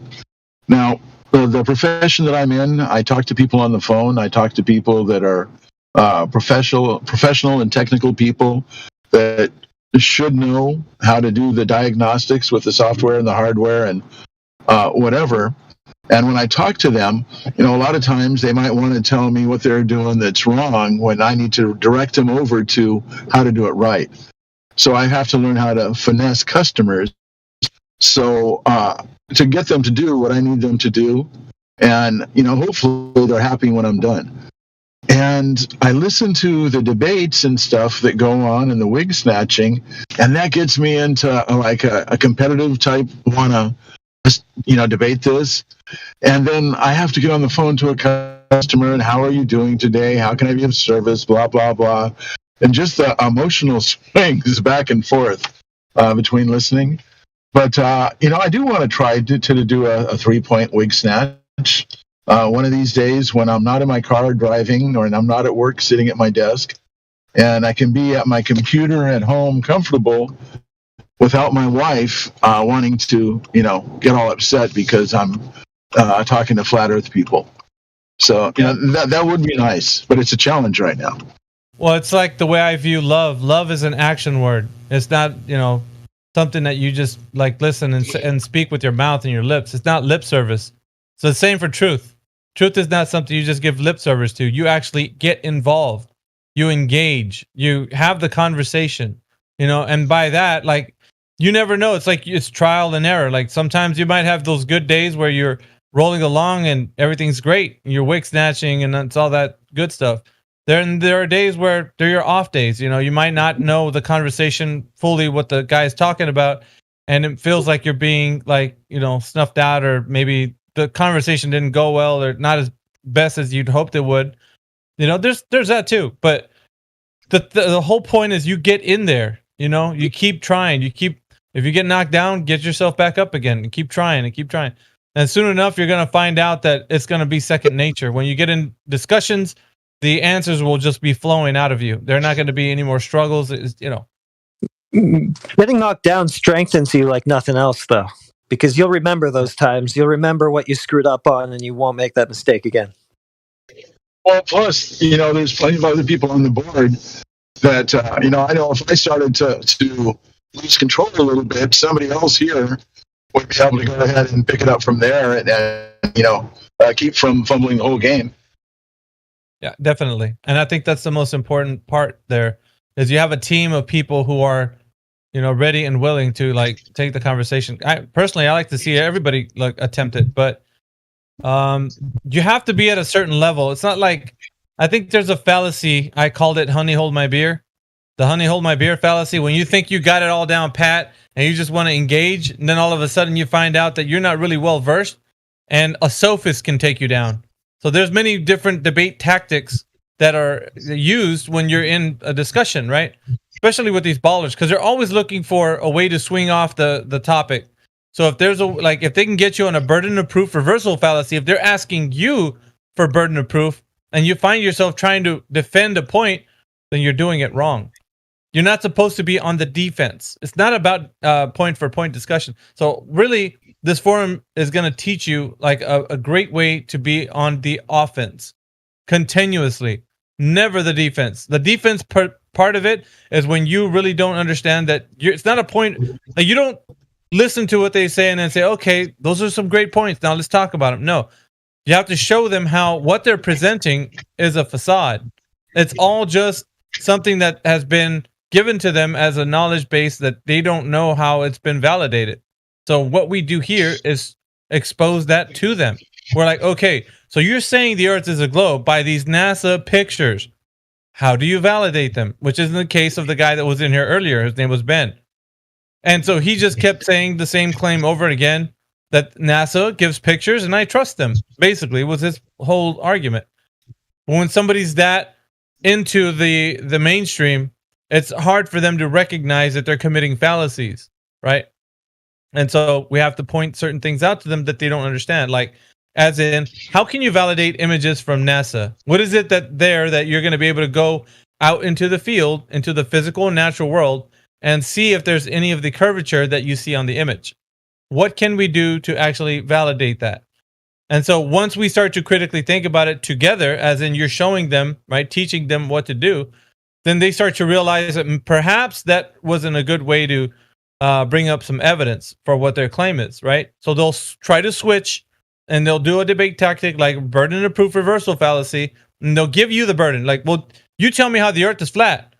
In the middle of you trying to explain to them how they don't know, you might be caught up in what they just said and then answer their question, and then off you go with their whole spiel, and they're happy to swing off that topic because you were holding their feet to the fire. So they just want to hurry up and talk about something new. And if you indulge them, they'll do that. So this place here teaches you how not to do that. You have to be able to be, firm in your stance and don't swing off a topic. Hold your position, because if you swing off and answer their question because you want to be courteous and civil, you're gonna lose. That's the thing. Because their game is to keep you off the point since they don't have one. What you have to do is stick to it. And it sounds easier said than done, because I'm telling you right now, the flow of a conversation is very fluid. It's dynamic. I can't tell you which way they're going to go. Neither do you. You don't know which way they're going to go. But the only thing you should remember is do not fall for their ploys to go off into another topic. The moment that you do, it's game, set, match, because you won't catch them.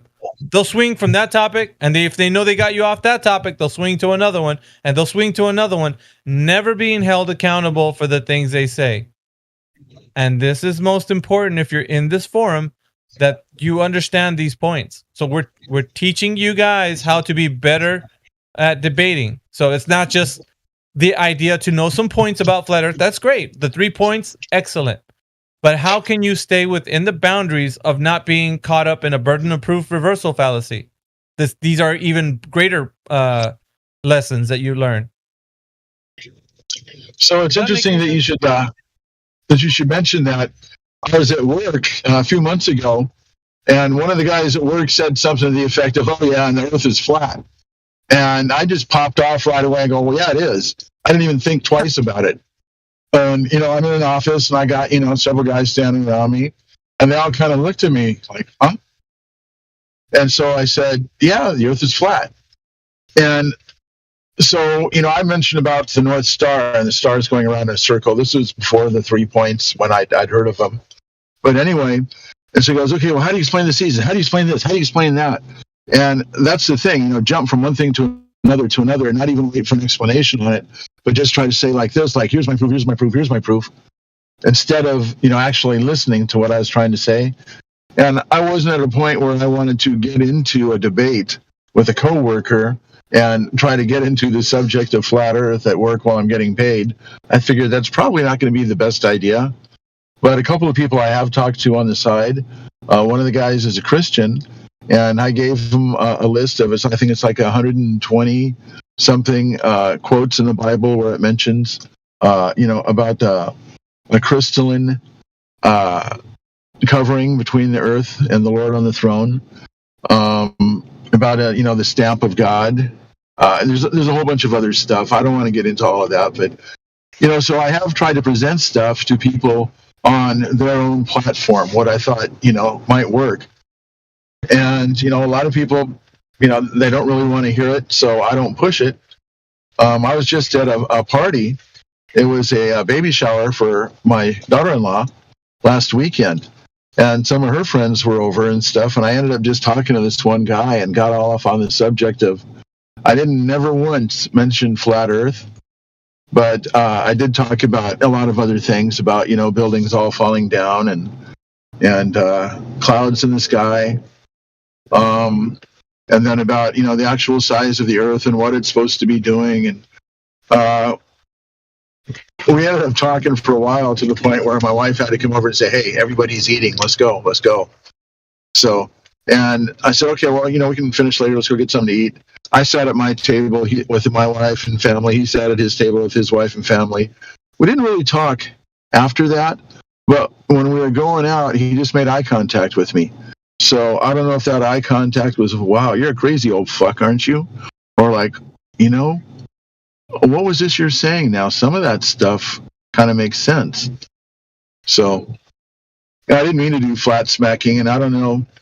And what exactly is flat smacking? Is flat smacking just talking to somebody about Earth, or is it standing on a street corner with a megaphone shouting out the world is flat? It's advocating for truth about the Earth in the way that we know that it's self-evident to be to everyone. So when it's okay, so kind of weird, right? Because I don't like to talk about it in the sense of flat and globe. I'd like to say, what is the nature of our reality?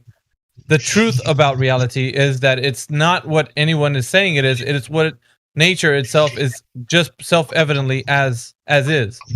So when you go out there to the beach or whatever, you don't see what anyone claims that it is. You only see what it actually is. Does that make sense? Like when you see the world as it is, yeah, it's self-evident. You don't have to. You can do things to actually see a lot farther and whatever. But that's what we're trying to just ascertain from our knowledge is a baseline of like what is the world as per the senses that I have to what it's dictated as, right? So when you're looking upon the Earth and what you see it as, it's what it's telling you that it is. And then you can further that by saying, okay, what else can we do to figure out if the claim of anybody saying that the Earth is hollow or Earth is concave or the Earth is a globe, what can we do to validate these claims? And so, well, excuse me, Mickey. Yeah, go on, Mickey. I got to make a pit stop. I'm going to be back in 2 minutes, but I'll be right back. I'm going to leave the mic on in the car here, but I'll be right back. Yeah, okay. I'll wait till you come back.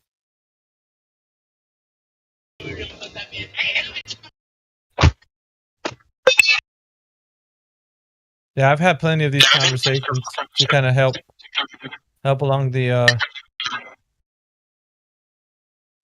For me, a good flat smack is finding you sit down with somebody, you're talking about the topic, they're resistant against flat Earth for some reason because they got some sacred cow, some really odd or cringe mindset about either globe or flat Earth, and you're just able to find it, identify it, and then give them information that challenges that. So, like one of them was for a relative of mine when I showed them the video of astronauts telling kids to swallow their toothpaste because he was on the whole fluoride thing at the time. I go, what would you think about someone who told you to swallow your toothpaste? What would you say about that? He's like, oh, that would be idiotic, right? You can't, fluoride's bad for you if you ingest it. It's bad enough it's in the water and all this other stuff.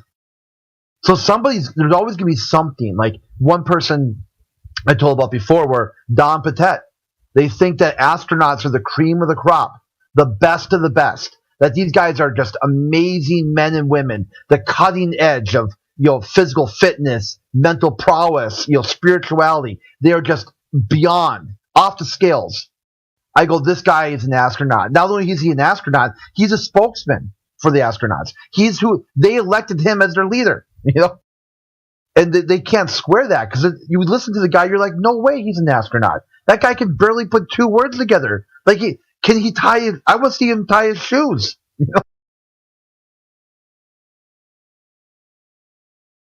Or destroying that technology. That's a good one too. Like where you say, why hasn't that? What did NASA do with the lunar rovers and all the technology they developed? Well, they destroyed it. People are like, what? What are you talking about? And you show them. Oh shit,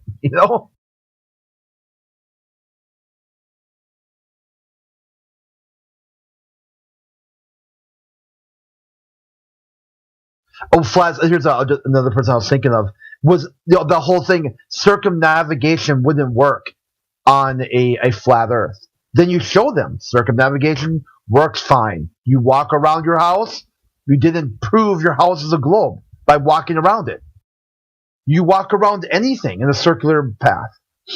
And that could be just enough. Just one thing they don't understand or have a misconception that causes them to at least pump the brakes. That's kind of what I call a flat smack. Because they weren't expecting... Oh, go being incoherent again, though, this is what I like to do, is just point out the inconsistencies that they constantly bring up.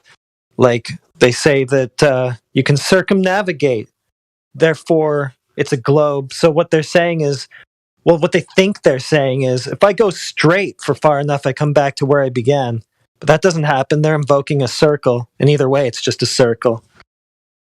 Well, the folly in that logic, though, right? There's a folly. You can't go straight and end up where you were. It has to be a circle. But what else? Well, so the folly is that they're already, going into a hypothetical that somebody's actually going to do that. So there's a shape in mind, right? Yeah. A circle. Begging the question. So, it's begging the question. So either way, if you're talking about a flat surface with going on top of the surface in a circle, or you're on a sphere going in a circle, or which is spherical shape, right? Either which way, you're begging the question, because that has never been done. And somebody says around the world in 80 days or what, like there's a lot of claims out there. I get that. But then there's like no evidence to back them up. There's just assumptions. So there needs to be the evidence that backs it up, which depicts how do they know where they're going or how they're flying, or like there's a lot of things, right? Involved. Right.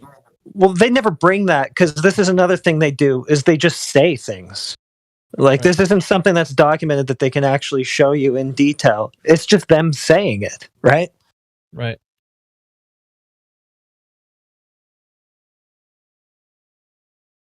That's why I think, because you look at all the maps, and even the maps that are out there right now, like the Mercator, if something is said to be above the Earth, that's projected as the Mercator map, like on the floor, then wherever the thing that's flying over it is supposed to be, like according to the Mercator, there's still landmass distortion because it's either too big or too small, or there's still a margin of error that's factored in, like when you're navigating someplace. So it's not like the size that people think the continents are represented on any of the maps, because there's different maps for different use cases. So there's always going to be discrepancies within the maps. So there's never going to be one single gold standard map that someone's going to use and it's going to tell you everything that's on that. So we're dealing with a lot of people that don't understand what the topic of Flat Earth is about, because they're coming into it already giving assumptions of what they think is going on. And when some people hear things, they're hearing from flat earthers who are been just like out in the wild and wild speculations, because that's all they have. Like some of these flat earthers that come to the knowledge, they've only heard these videos of like Eric Dubay and Mark Sargent. I'm not saying they're bad. They're introductory videos, but at the same time, after that, they go off on their own and make their own YouTube channels, Rumble channels, TikTok, whatever. And they're out there and they're not really challenging themselves with having a community of people to actually investigate if any of the claims they're talking about. They're just believing all these things. Next thing you know, those guys are out there and they have huge channels, and well, they must be right because they got a huge channel. No, it's because they're saying things that are alluring to new people. Because like just the way they were allured to the topic, they started to say things like Antarctica's ice wall, or the sun's angular size, just things that are provocative. They're doing the same thing the Globers are. They're just going claim for claim, just replacing their story with this other story now. And falsification is independent of replacement, and we all know this in this forum. We already know this, but the new guys who are out there, they don't know that. So they want to replace the thing that's been taken down, and hence the reason why they engage in logical fallacies. Back to the folly of the guy that you were mentioning, Heretic, who would say that you can circumnavigate around the Earth, even if it's flat, with a circle. Like you just start at one place, you come back around, and that's how you start. Like it's fallacious reasoning, because nobody has the overall worldview of the entire map from a top-down perspective to then claim this is what the sun the celestial bodies are doing, it's extremely fallacious.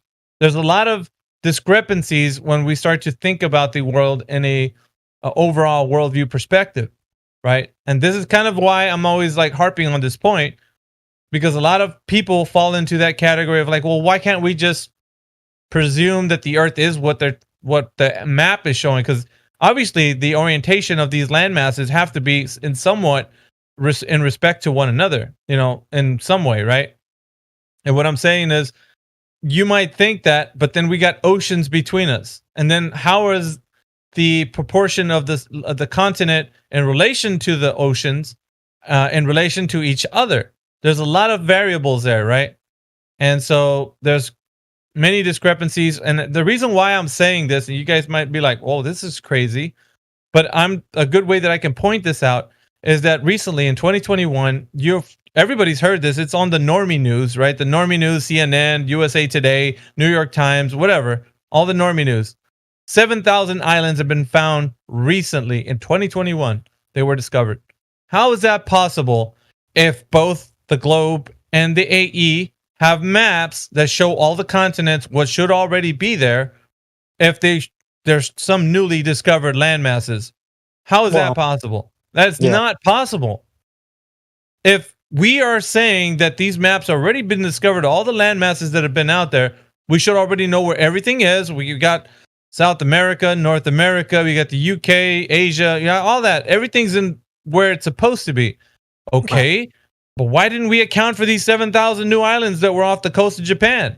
What's going on there? Like, now what? Are we going to put the little dots and as an addendum to the maps? Like, what's going on? Like, that's why we're not arguing maps, because they're just man-made representations of the Earth. We're talking about what the Earth itself actually is. Reification. Which the reason why I'm on this subject right now, it's a difficult thing to have this conversation with people in the community, because when you start out as a flat earther and you're in the wild, you're out there, you're listening to the prolific flat earthers with the big channels, and you're a fan of Eric DeBay, a fan of Mark Sargent, and you're doing all your 200 proofs and whatnot, and you're looking at the AE maps and everything's hunky-dory, right? Until you come into a forum like this and you're like, no, I can't get with this, man. It's too much. Eventually, we're going to have to know something. Like, we can't just throw out the baby in the bathwater and say we don't know where any of the land masses are. Like, that's ridiculous. But that's not what I'm saying. What I'm talking about here is that the overall worldview map, and of course the different land masses that are on the overall world, are not all discovered, because we just found some in 2021 off the coast of Japan. I'm going to be using that from now on, because it's like, how in the world are we talking about that there's new land masses when apparently we should already know where all this stuff is on these maps? These maps look like the worldview has already been discovered. We have all the land masses where they need to be, and we're good to go. So where did these come up? Where did these 7,000 new islands pop up from? And now how are we going to make an addendum to the AE map and to the Mercator globe now that we have these new islands? Oops, sorry. We just found some new land. Let's just add them on. Yeah? What about other lands in the oceans out there? What if there's more? Yeah, that's kind of where I'm coming from. It's like, these are the facts. The facts are, if these are found out to be brand new islands, then, I mean, what? They just popped out of the ocean or what? I mean, that's really good to actually say, like, we don't know. We just don't know. We can't go by these overall worldview maps. I think that's probably where I'm going to leave that point, but I don't know. There's been a lot of like ruckus in our community because we can't talk about maps and whatnot. But I kind of just like to tell them that they're just drawings and we're talking about reality. Yeah, I mean, I don't know. It's good to dumb it down. They'll show you the AE map, and that's a globe. And they tell you it doesn't work. Okay, the globe doesn't work. Like, well, no, it's a globe, but I use math. Okay, so math doesn't work.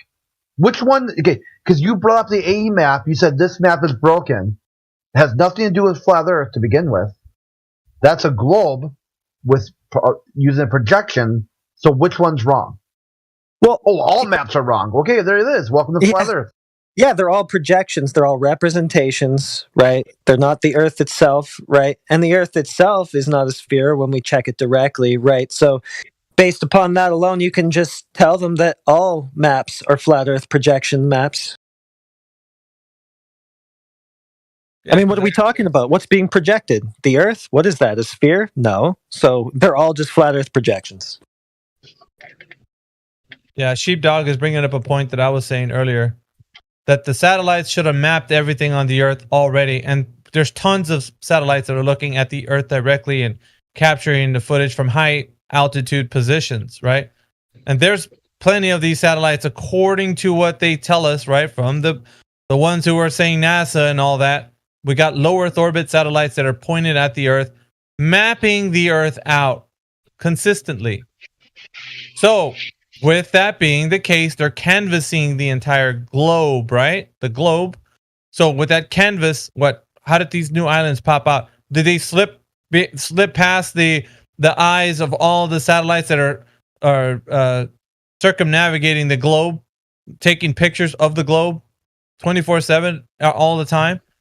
So these globers have a serious issue on their hands, because now we're gonna have to tell them, well, what happened to your satellites? Aren't they mapping everything out? Don't we know where all the land masses are? And they just popped up with 7,000 new islands out of nowhere. And so how does that work?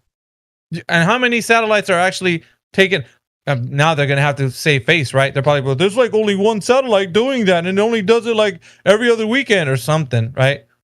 They're gonna probably have to. There's gonna have to be an out for them, because before it used to be like, man, we got all these satellites and they're all checking out the Earth and mapping the Earth and telling us the terrain and all this technology up there, right? And so now that can be thrown back at them. It's like, okay, so if that was the case, and we had all these satellites mapping the Earth, then where do we get these 7,000 new islands off the coast of Japan? That's pretty interesting, isn't it? With all your satellites taking pictures of the Earth, mapping and canvassing the Earth, that this slipped by all of them? I don't think so.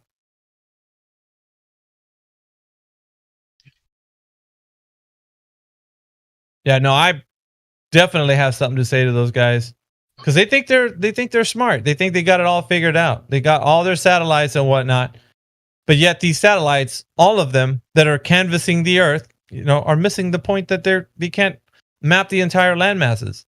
What do you guys think about the AE map? The one on Dave Weiss's app. I think that's the AE map. I have it downloaded, and it seems pretty precise. To what? It's the Gleason, right? It's like, a little bit. I don't know which map that is. What are we comparing it to, though? Like, that's the thing. Like reality, I guess. Yeah. When has anybody ever validated that AE map that's using on that thing? Kill.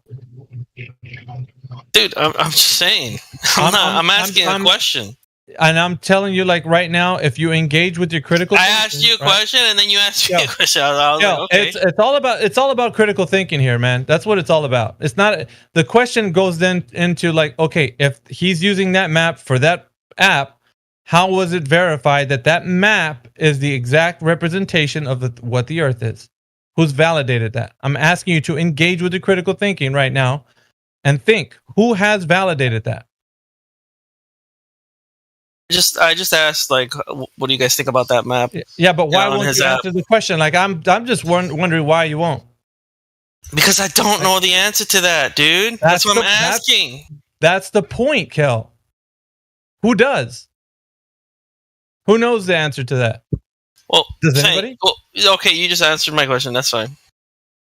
Well, yeah, that's the point. If nobody has the answer to who's validated the AE map, then how can we say that it's the exact representation of the Earth? Just like you said, well, it's like reality. By whose standards? Who made it that way? Who said it was? That's why when I ask those questions, it's important for people like yourself who don't know to ask the question and then figure out, wait a minute. Who did figure this out, right? Let me go and find out. Because if you do find out, let me know. Because there hasn't been anybody that actually says, you know what? This whole map that's being used here, I know who's done it. It's this guy or whatever. he's validated this map to be absolutely the gold standard for our Earth.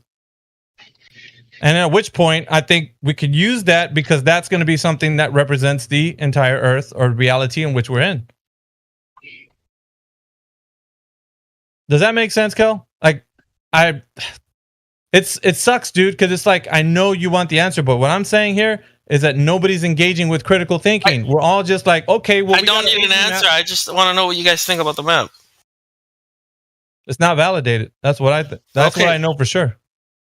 Well, that's what I was asking. And then I just said that it seems to like tell me directly where the sun is at the time it tells me. So that's all I'm saying. So does the globe. Yeah, sure.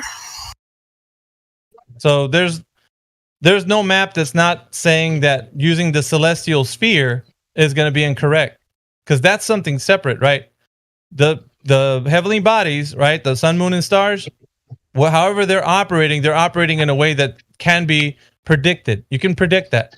And with that prediction, you can superimpose that on any shape that you want, so long as the prediction remains intact.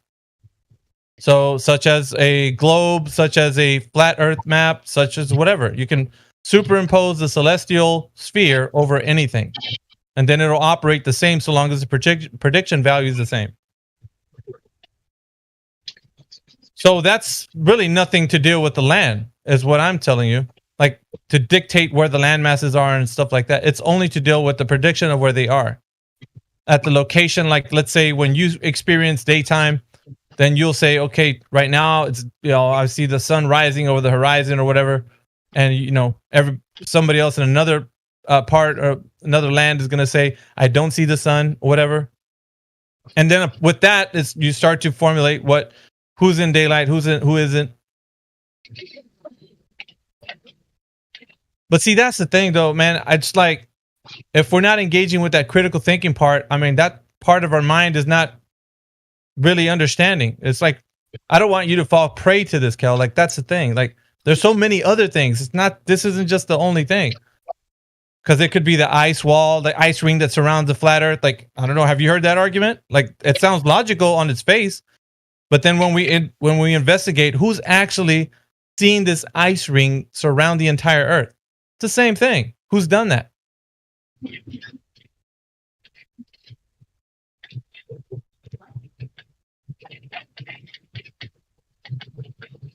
Wave Mixer, are you there? I'm here. Can you hear me? Yes, sir.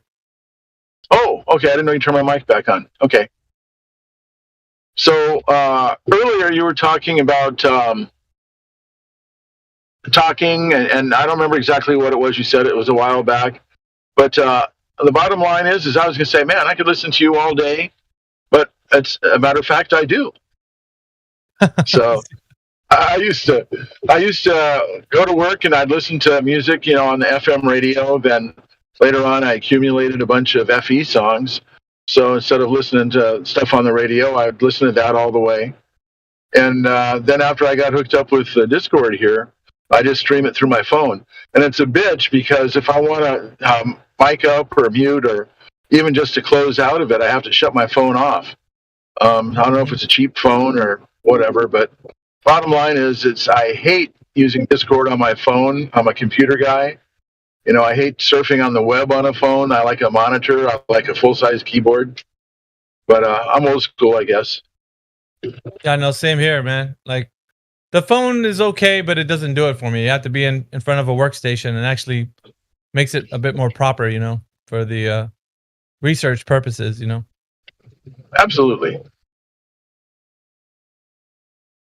So earlier we were talking about debating and stuff. And there was a point today where I really wanted to jump in and see if I could go ahead and get a few questions in. But I was at work, and, my phone rings, and I got to drop whatever I'm doing and pick up that phone. That's what I get paid for. So, and that's something that kind of sucks, because a lot of times there'll be a really good conversation going on, and then my phone will ring. And today was crazy. One of the guys, the guy that starts an hour before me, didn't show up for his shift. And I usually get to work early so I can have my breakfast and, just get woken up and into the mood to start working. And as soon as I walked in the door, it's like, hey, Grant, want to go to work? So I punched in. I don't punch in. I use my phone to clock in. But anyway, I went to work, early, and it was a busy day all day, man. My phone would not stop. And every time I'd get a break and I could listen in and I said, oh, this sounds good, and ring. So, but I've got a wireless headset with a microphone on it that I use for the phone. And then I've got a set of Sennheiser headphones. And what I'll do is I'll just take one set off and put the other set on, and I switch back and forth all day. Yeah, for sure. So what were you, in regards to what we're discussing with the debate side of things with Flat Earth, what have you picked up so far from our conversations, Wave Mixer? Kind of just what we talked about in the recent times. Well, me coming from 2017, that's most of the stuff that, I had.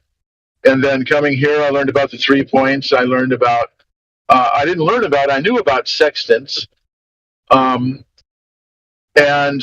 actually, over at Renee's house at the Flat Earth meetup, he actually has one pointed at the North Star in his backyard, which is the coast of the Pacific Ocean. And but just remembering to go ahead and use that as a point about how a sextant has to be on a level surface. And, pretty much I use the analogy, if you go ahead and have a protractor and you stick it on a basketball, where's level at? So, and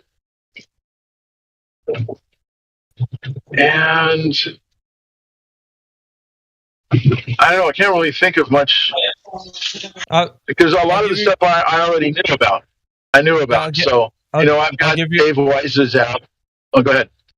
No, I was just going to give you little hints. How about logical reasoning? The way we argue, the fallacious reasoning on the side of the fallacies and all the things that are committed. That's another part of the debates. The tactics that you can actually use within the debates that happen here.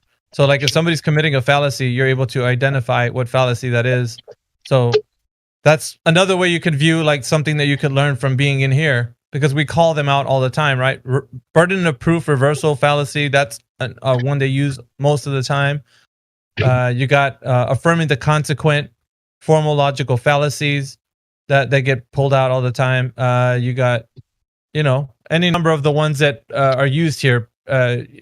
Appeal to consensus, appeal to the experts. Straw man. Straw man. Straw man that's a term that I learned here, and that's something my wife does, because if we get into a difference of agreement on something, she will tell me what I think or how I feel about something, and I'm probably going to robot here. I'm in a real bad section. But anyway, so she will try to describe how I feel, and that bothers me because that's not what it is. And so I've been able to tell her, hey, you're straw manning me, and that's a new term that I learned, and I'm probably in a dead zone here. She throws burden reversals at you a lot too. She'll want you to start defending something. Okay, I'm in a real bad reception area. You sounded like you were roboting. I'm sure I am. You sound good to me. Am I bad? Not to me. Oh, no. Okay. No, I can hear you now. Yeah, I was just going into a little valley with some overhead roads going overhead. It's I know that it gets bad reception there. Well, anyway, what I was saying though is my wife, she'll go ahead and tell me, oh, well, you're doing this because of this and blah, blah, blah, and this is how you feel. And it's like, whoa. That's not even true, and so I heard we're losing you, Victor, and that's an exact term for what she said to me. Yeah, we're losing you, Wave. Okay, I might be back now. Yeah, you're back. For now, you are. All right. I just came out of the valley of death, but I shall fear no evil. We'll let you know at the next signal loss. You seem okay for right now. Do you find that she throws burden reversals at you too? She wants you to start defending something, some sort of claim? No, but she has put up. It's gotten like real close to the point of, make your choice, flat Earth or me. Wow. And that's we're married, we've got kids, we've got grandkids, we have one new grandkid on the way, we have one great grandkid, and I had never planned on doing anything else other than spending the rest of our lives together. And I don't want to change anything. I don't want somebody else. But, that's kind of like, having somebody hit you in the hand with a hammer and say, now say that doesn't hurt. And so it's, the truth is, yeah, that hurts. Crazy that it's that much of a problem. I really feel for you, Wave Mixer. You've given your testimony before, and I'm not been that far into a relationship, but I have been in a relationship with a female who felt pretty strongly about the topic as well. I do really resonate with that, and I feel for you. That's got to be a very difficult situation to be in. So, hope you sending my blessings your way and all that good stuff. So, yeah. Well, thank you. That's much appreciated. And it's not so much that I want to win the argument, but the fact of the matter is, this is just the tip of the iceberg with the flat Earth. There's all the other stuff that's involved. I'm not going to get into. Now that I've got a little bit of bling in my roles, maybe I can get into a room and talk to some people that I can actually talk about some of this stuff I need to talk about. Yeah. I'm 65 years old. I don't know how much longer I'm going to be alive. I'm hoping I get another 65 years. I'll doubt it. But, 30 or 40 years would be nice, maybe. But as it is, looking at the world today, I have a lot of concerns. I have a lot of thoughts about changing my plans and my goals for the rest of my life. I'm going to be retirement age in a week and a half. And I can't afford to retire right now. I need the medical coverage. I need the income. Just collecting Social Security itself wouldn't be enough to go ahead and make it right now. So I got to get a few more years out of it to get a higher dollar amount when I am totally dependent upon that. And right now, I don't know. I got so many questions. I want to move someplace away from Los Angeles. And I wouldn't want to either.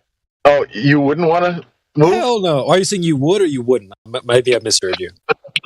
No, I live in Los Angeles, and when I go outside, I see concrete and stucco and steel, and there's some trees around that they plant alongside the curbs and stuff.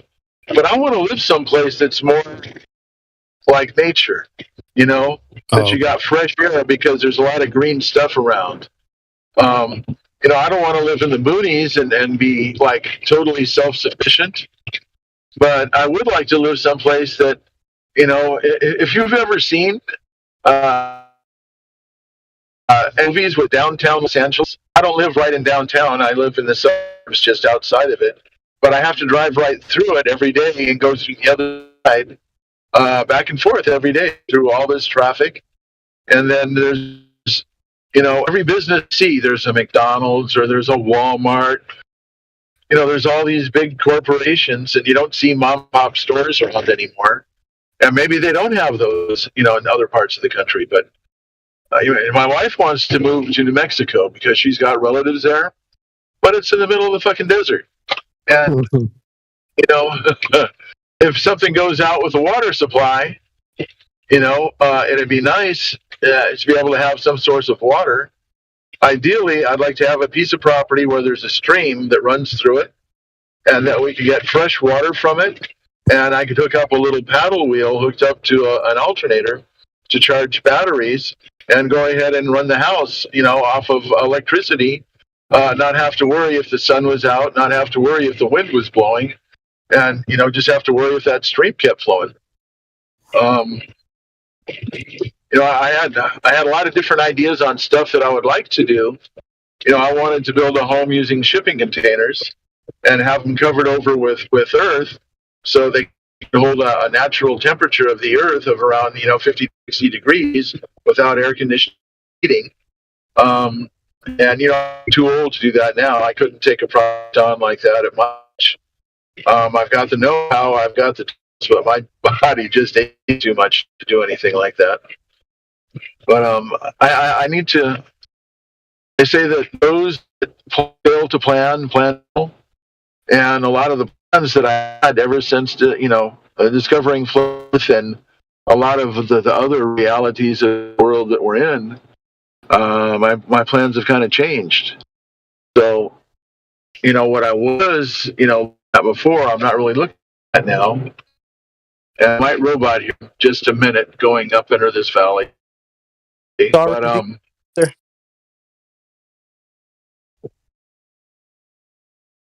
okay, am I back yet? Yeah. Okay. Anyway, so there's a lot of stuff that I would have liked to have done, but now I'm trying to look at where to position myself and my wife the best place we can, regardless of what goes on in the world, outside of me. And then I have to take it to another level and think, well, you know what? Maybe there's, more important stuff than this world that we're in. And if I do indeed have a soul that lives on eternally, and maybe this was just like a little vacation, like, here, go put this little meat suit on and play for, a few decades and come back when you're done. So, I don't have any proof of that. I don't know, what all exactly is going on. What I do know is that I am here. I am now. I do have a wife that I love and a family. And I do want to get us put someplace where we can return comfortably. And looking at the choices that I have and what I thought reality was are like, two totally different things now. So it's kind of like starting over from scratch again. Mm-hmm. Mm-hmm. So, like a stream, if you need streams, the Southwest is going to be rough, right? Especially Southern California and New Mexico. Like, have you ever looked at Pacific Northwest? Washington, Oregon, where it's cooler, there's more water. I would be open to that, and I'm under a tunnel right now. I don't know if you can hear me. I'm waiting at a signal under a tunnel. You're good. Can you hear me? Okay. I would like to go up there. I've looked at some places up there, but my wife wants to be someplace where she's near family. And her family is here in Southern California or in New Mexico. Ideally, she'd like to be here in Southern California. And, the way it is right now to go, we're just about set to go ahead and buy our own property. And I want to buy it flat out. I don't want to have a mortgage. I don't want to have a chance of anything coming in the bank taking a house away. That's already happened once before. So I don't want to play that game again. So to be someplace affordable, that's not going to be here in California because it's, the prices of property and taxes and everything else are ridiculous out here. New Mexico is affordable. She's got family that lives out there. But it's living in the middle of a desert, and I've lived in the middle of a desert before, and I don't want to live someplace like in the middle of a desert again. So, that's just another obstacle. So I've got, flat Earth, and that, facing that reality, and then trying to figure out where we are going to go ahead and move to. So it's, I've got a bunch of thinking and research and compromise to do with my wife, and it's just for me right now.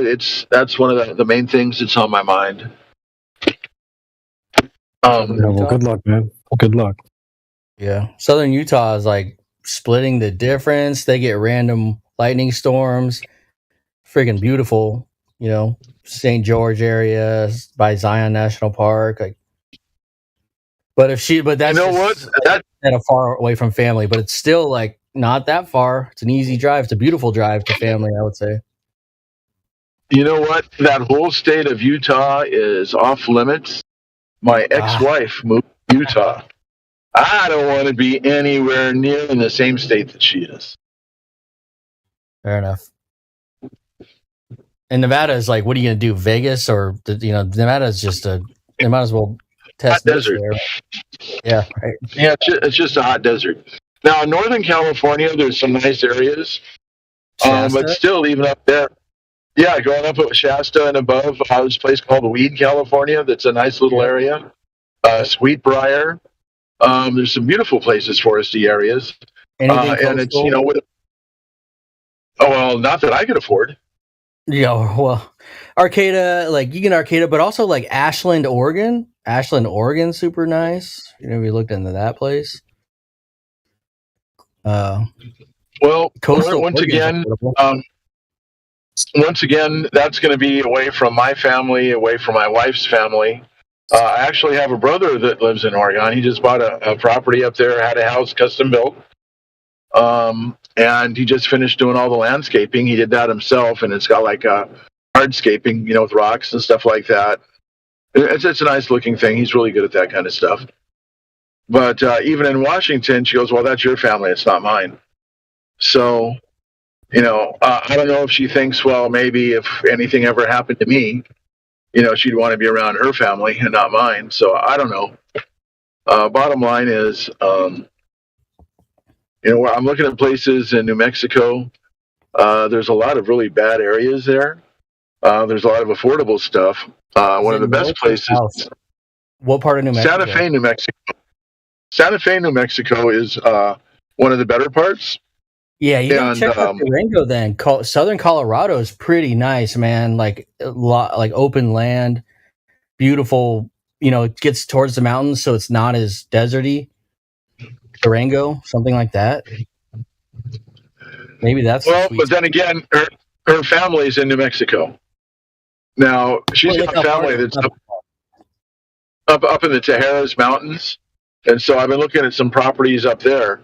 And occasionally there's something, quite often we've ran across some stuff that would be affordable if we were ready to go ahead and buy right that moment. But we're not right now. My wife has to be, or she doesn't have to be, but she's the caregiver for her mother. She's like 89 years old. So we're pretty much stuck here in Los Angeles until the time comes that her services are no longer needed with her mother. So I don't know when that's going to be, but we look all the time at different properties and, say, oh, this would be nice, that would be nice. But I don't want to go ahead and make myself liable or not liable, but put myself vulnerable to losing the property by not being able to keep up the payments. And I've got some money set up aside right now, but in order to get a nicer house, once her mom is no longer with us, the house gets sold, divided up between the kids, and from what she gets from her part of the house and from what I have, we should be able to buy a nice house someplace that's not in California. Yeah, I feel it. I'm in the Bay, California, so like I'm already thinking about like, early 40s, and everybody I know is already like, all right, how am I getting out of here? Let me get my kid through college or through high school. And then what can we get? And when we look around, we're like, well, pretty much anywhere is cheaper than this, more affordable, more land. You get to get 5 acres with a 5-bed, like you name it, for what you get for a 3-bedroom with someone up your ass all day on your neighbors. So I'm with you. And also it's just not like just so many people and traffic. So I think that's like a common, I don't know that anybody that's not trying to do that in my friend circle, trying to get out of here. You're kind of stuck, like you said, there could be family, it could be this, like my girlfriend's mom, she's 80, she's, we're going to have to probably stick around for them. Plus we have kids trying to get through high school. They got about 8 more years. And, California's nice. It's nice. It's just it's just terribly, it's just, you get it. Well, where I live, I'm, half an hour from a beach. Half an hour from the mountain to the mountains, half an hour to the desert. If there's a little bit of traffic, maybe an hour to each one of those. But, you can go snow skiing on the same day that you can go surfing, and then go take your dune buggy out and play. And, all of that stuff's available. I don't surf. I don't have a dune buggy. I don't ski. I don't even like being in the snow. I like the beach. I love the beach. I love water. But my wife is hypersensitive to the sun. And the last time that we went out to the beach, and she spent a little bit of time there. She actually got a real bad sunburn and went into anaphylactic shock. Had to take her to emergency. It was a really bad deal. So, this meetup that we're going to, my wife's going to join me, and I've got a chair. It's like a folding chair, and it has like a canopy and some things that come down on the side. So, she's going to have her legs covered and have some, probably some kind of sleeves or something to put over her arms just to make sure. And we've got suntan lotion, but I've got stuff to keep her protected. So, a protector is the Pacific Northwest and all the overcast you get there. You don't get ultraviolet waves up there? Still burn you? I'm just saying, like, if the desert, you're sensitive to the sun. I'm making a joke. I'm not. Oh, yeah. Like, obviously, being close to her family is going to be priority over no matter what. Yeah. I know your dilemma, man. Like, that's the same thing. The reason I'm not living with my girlfriend right now is because of we have a priorities to take care of our mothers. It's not a small thing. So I get it. And California. When I was got the best land. When I was a kid, the old folks, they'd live in with their kids or whatever when they got older and be taken care of. And when I bought my first house, I wanted to have 2 spare bedrooms. So I bought a 4-bedroom house because I wanted one in case one of my children ever needed to come back home and have some place to stay, or if one of my parents needed a place to stay, or God forbid they both needed to come, so they'd each have their own room. And we did have some of the kids come to stay with us, not the parents. But I lost my train of thought here. I'm trying to dodge between some traffic. Anyway, to make a long story short, I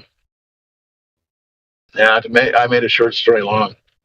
I think you were saying like taking care of your parents. You're saying like taking care, like kids used to take care of the parents. Parents used to move in with the kids. Like, seems like a lot of times now kids are moving into the parents' house and like trying to live their life out with them. But really, like, you have that 3-generation household was kind of like a mainstay, and now it's different. I think it's just culturally. It's just culturally different. Yeah, Latin America and Indian cultures definitely still do it, but like in America, I don't see it a lot. It might be coming back because of financial reasons, but. Well, I do see, people moving back in with their parents, people in their 30s, 40s. But also what I'm seeing a lot of is, when the older people move into retirement homes. And where I live, they're building these multi-story retirement homes for old people, And so let's just can all of our folks off into a convalescent hospital or convalescent home, instead of taking care of them and staying there with the family. So here's a grandparent, a parent, somebody that's, spent all these years helping their children and their grandchildren. And then, when they get too old, it's like, okay, well, here, I'll let somebody else take care of you. Here you go. I can't get rid of a dog. I would never take one to a shelter. The last 2 dogs, special medical, like a specialist, and you can't afford an in-home. Like there's circumstances I could see where you would maybe have to do that, but like, yeah, in general, my mom would love nothing more than to just be a grandmother at home with my son, and drive him to school or whatever while I work, and it's just she's not ready to retire yet, but when she is, that's what she, I'm happy to do whatever I can for her to make sure she can chill. Yeah, in Latin America, nursing homes would go out of business. Yeah, they're not doing that. That'd be. Hey, we take care of our elderly. Like I take care of my parents. They live very close by. Once they get too old, then I'll definitely take better care of them. But for now, they're still kind of like independent. So. Yeah, exactly. And I think that I think that's important. I think that's helpful for sure too. You dudes have any questions on the topic? What's Yeah, what shape is the Earth?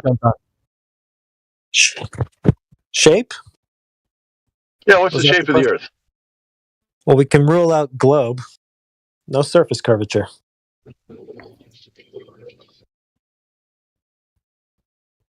Wait, did anybody check? Yeah. Hey, I'm Ah, 6 so- subs away, 6 followers away to reaching that 100 mark. That unlocks. Dude, I'll everything make on- six ghost accounts right now, man. Yeah, you're gonna. That's quite a bit, man. Even 6. Well, no, I probably have 6 Google accounts. You could just Google into it, right? You could just OAuth I into think. Don't quote me on it. I think. Now that see catch it from the IP address, I don't know how that's gonna work. VPN, dude. There's ways around IP addresses, but I was within your first 20, Mickey. Yeah. I don't know. Maybe we should get pointers from PD. He'll give us the scoop on how to do it, because he does it on Discord, and that's pretty tough, bro. Because Discord has their own. So I don't know. It could be a router thing that he's doing, or some kind of trickery, but A VPN will do it. A VPN will get you that. All right, Checkle, I'm gonna give you a mod since you're there. I'm trying to give everybody that's a mod here a mod over there, so.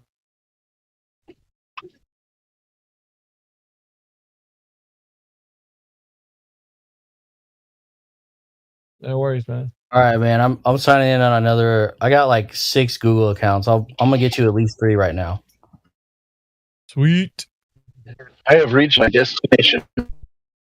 Has some dedication. I've reached my destination. I'm home. So it's been a pleasure driving home with you all. Thank you very much for the conversation. And if I can sneak back in on my computer without my wife getting freaked out, I will. Good evening, everybody. Nice. Yeah. Try to get some flat smacks in there. Get some reps in. Get some. You got it. Later, Wave. Later. See ya. I'm just trying to get my phone turned off here. That's okay. I'm a patient man.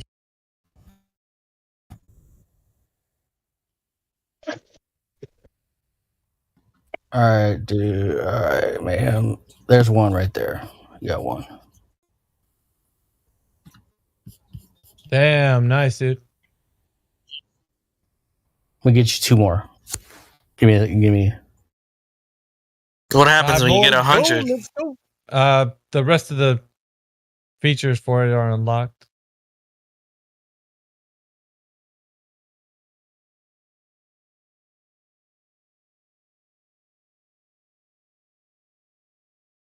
It's got like 100 sub feature unlocked still. I don't know. It's weird.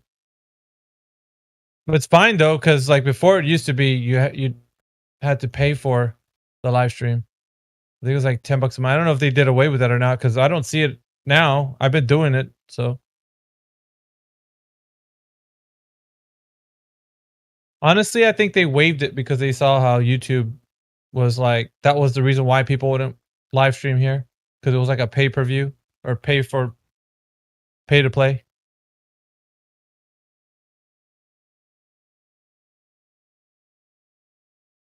Damn, 98. Let's freaking go.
Yeah, I know. That's what I'm looking at too. 748 individual viewers have seen this chat. Damn. They probably think like they come into it and they're probably like, wig snatching. Are they like taking people's wigs off in public? What's an urban term? So people actually kind of know what it is. If you're young, you would know what it is. The term is kind of being used, I don't know, I guess to some extent. Everybody doesn't really know, but it is kind of cool.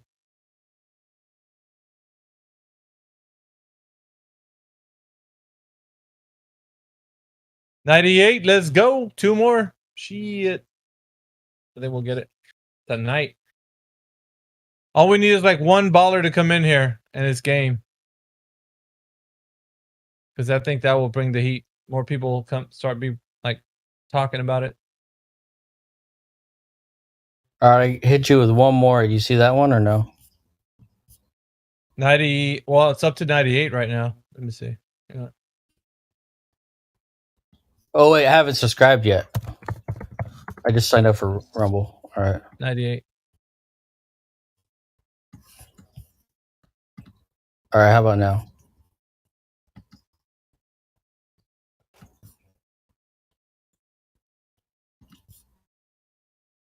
It's like going back and forward right now.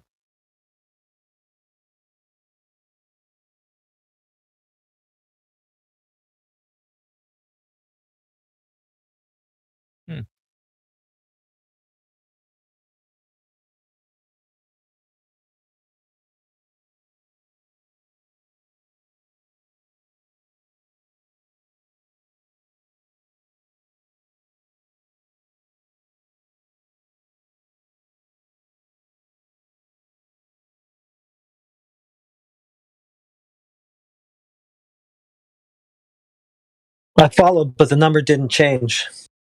I know. It's like teetering back and forward. I don't know. It keeps going from 98 back to 94, back to 98, back to 94, then 95, then it's just like going bouncing back and forward. It just says 94 for me. Even after I followed, didn't change. There's somebody trolling. Or Yeah, something. that's what I'm seeing right now. It looks like it's bouncing back and forward. Probably Glover. He's like, take this and sub or follow, unfollow.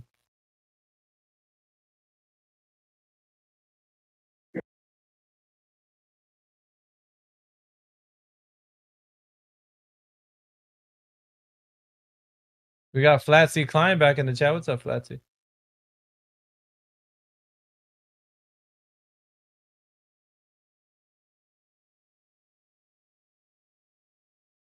I was trying to mess with the Streamlabs. Then like there's some like realty right underneath me. Like where my video is. So I don't know what to put there. I'm trying to getting some ideas. Mayhem 1 million. Nah, Mayhem 100 because I keep it 100. That's why. Kind of flows with a theme I'm trying to work with here. Crypto. Oh shit, you're not in here.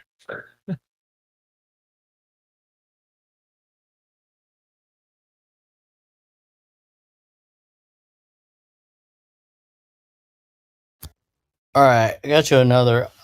I don't know if you're seeing them. It's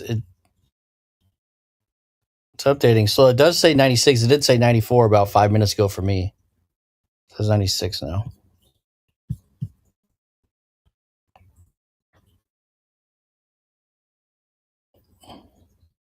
We just need someone to push it over the edge. I think Talib Master is saying 100 followers. He's seeing 100. I'm not even seeing that yet. I see 96 on my side. 98. Oof. Yeah, it's bouncing now. There it is. 100 I might followers. have one more. Oh shit. Yeah, I gotta Yeah. expand. I don't have enough room on the 3D. We should probably get like 105. Yeah, just to be on the safe side. Yeah. Where's this at?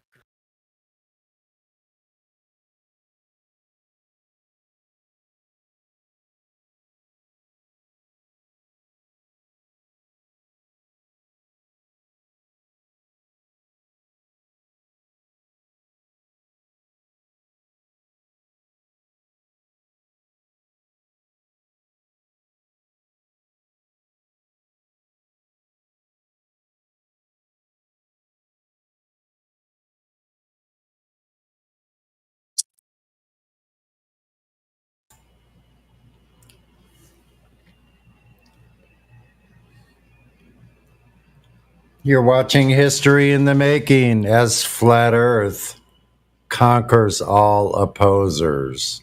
You're damn right, Sonny. There it is, 100, baby. You're damn right. We did it. 100. Let's go. You know what? You have to verify the accounts. That's the thing. I hadn't verified them in my emails yet. I just signed up. You got to go and verify them. Do it. Do it. I know I had to change mine, and now it's having trouble verifying because it was weird. I don't know. I'm trying to get back on it, saying now I can't use the phone number when I already canceled the other account. Weird. See, moderators. Crypto, I'm going to add you.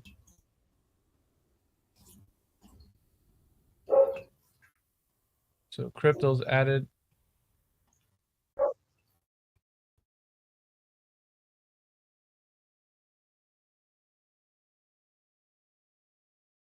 Teamwork, baby. Damn. You see, I got a notification.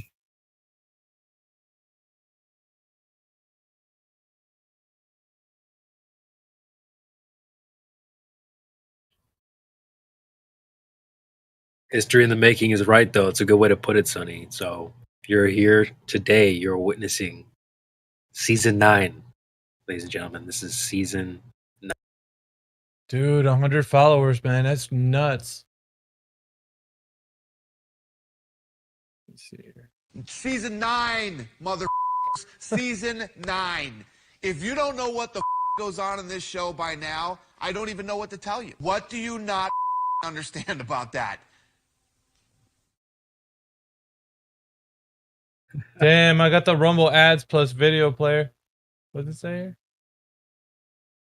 Supported by Rumble advertisements, no ad tag integrations, unlimited usage.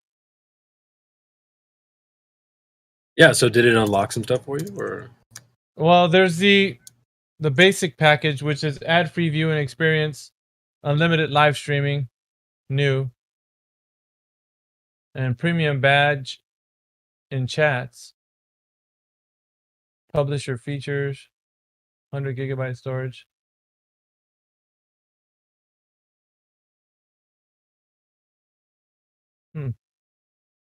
I think that it has to settle first because it's still bouncing back and forward. 101. Damn. Let's go.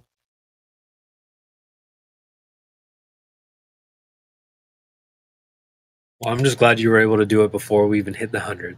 But shout out to the 100 people that subbed. And yeah, I know. I mean, we hit 100 subs before 100 hours. That's pretty good. That's damn good. Yeah, what's next up? 1,000? Let's go. Add another zero. Yeah, just throw another zero on there. Crypto said 1 million, so yeah, next top 1 million. Yes, sir. But yeah, man, shout out to you for doing this, man. You know, we've been needing some extra streams anyway. Some people used to do this in the past, and so, but shout out to Helio. You know, this place would not be the same if we didn't have the live stream running. I use it all the time for lots of different reasons. Our clip kings out here. I just gave them a boosted rollover on my server, the Clip Kings. You know, baked goods. There's TEOS, and of course Clipcord. So they use it for clips. I go back and hold people accountable. I'll go re-listen to a conversation here and there. So this place would not be the same without it. So shout out to you guys, and thanks for Mickey for doing this Rumble thing. I just kind of dropped the idea in the server a couple days ago, and boom, here we are, 100 subs. We're live. Couldn't ask for more. I think the only next step is to do one of these exclusive Rumble streams. Damn, that's gonna be amazing, bro. I don't even want to turn this thing off, bro. It's gonna leave it running.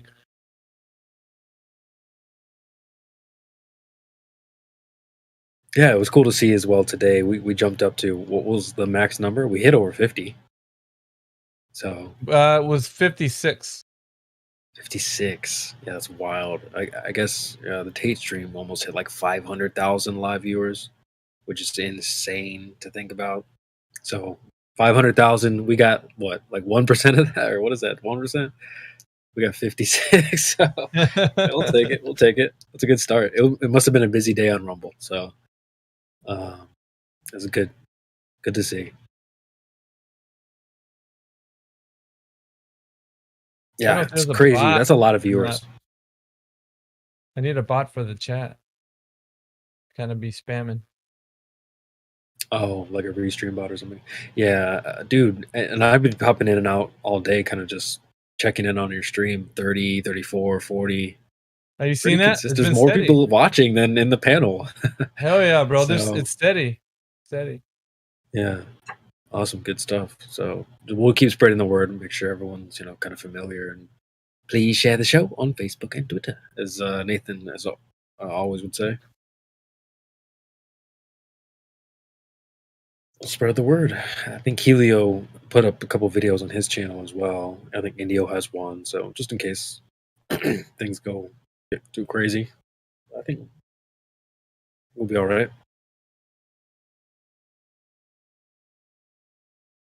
Well, if crypto's listening, let me drop a link to an event I've created in the server. Flat Earth After Dark. It's kind of what I've temporarily dubbed it. Just a place to let out your rated Earth thoughts. We keep it pretty PG in here for the most part. It's been getting a little spicy in here lately. But, yeah, it has been. But in terms of making points and making analogies and things like that, I think generally they're pretty safe, if you will. But I have had ideas like crypto's micro ween argument. His skit about that is a good example of something we could expand on. And obviously not to get vulgar, but we are adults here, and it would be fun to just have a show where we maybe do like a little I don't know, 18 plus or some type of flat Earth After Dark is what I've called it. Let me post that in the chat. What do you guys think about this? I was listening to some other people talking about some moral stuff, and they were speaking about our current generation, how like people no longer really believe in like good or evil. Everyone just kind of like goes by what they feel, like their feelings, and this is hey, you can also point this to the rise of atheism, stuff like that. I don't know. I haven't thought about it. Because there is a lot of feelings going around.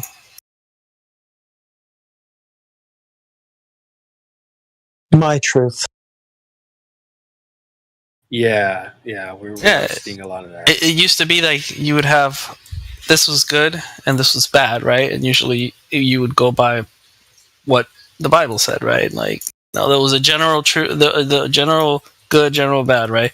But now it's kind of like, it's like no one really knows. Well, I mean, I know, like a lot of these people nowadays, it just, like he said, it's what I feel. It's my feeling. Like, I think that's Everything's good. A gray area. Yeah, it's like gray. Everything's gray, yeah. And I don't like that because a lot of bad shit can happen when shit's like that. Like, I like having, like, good, like, fine, like, rules that everyone follows, and that makes sense. I'm just curious, like, what made you think of this? I was just listening to some people talking about it. They were having a really in-depth conversation about it, and I remembered it, and I was like, oh, let me just bring it up here just to see, you know. CB, I got an idea. Just struck me right now. Let's get some cam feeds on. Let's go live stream 2. Let's throw up some cams. And I'm going to see if I can stream it on my Streamlabs. I'm going to put video up from whoever's putting the video up. What do you say? Let's go. Let's get down to business. CB's all about my hair, dude. I'm in my Elmo pajamas. Looking for the business clip. Let's get down to business. It's Rumble, so you might get away with it. Oh. Yeah, it's been playing for a while. Crypto joined as well. All right, who wants to cam up? That's all I want to know. Cam up, cam up.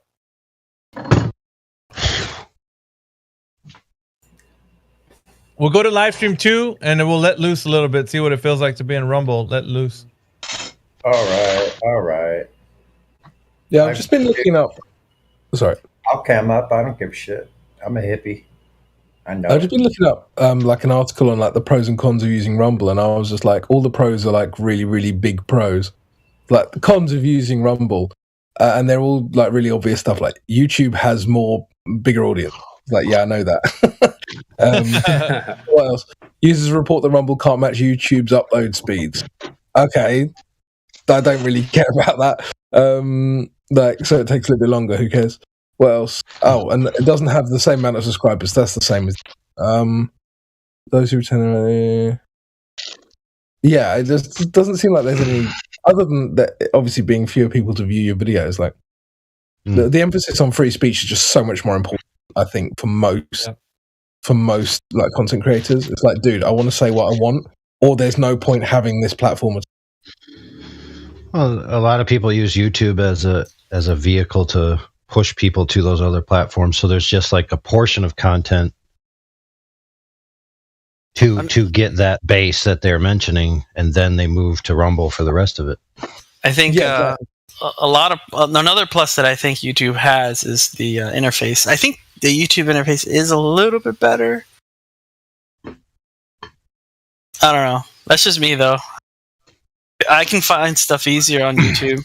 I don't know. They've had a lot more YouTube is for self-help videos, how to make a deck, video game reviews, and like music in the background. That's like about what it's good for. Yeah, I just read on his search history. About the truth, not so much. Yeah, I mean, it's funny because YouTube used to be like you could only find what you wanted on YouTube, but I think since TikTok kind of became relevant, like a big player in the market, I think YouTube's really fallen off in relevancy, like relative to TikTok, but that's allowed a lot of other people to get in as well. So hopefully we're going to see an end to like the hegemonic kind of control of one or two video sharing platforms. Yeah. Like basically what sparked the idea was just Fresh and Fit got a strike on YouTube, so they did an episode on Rumble.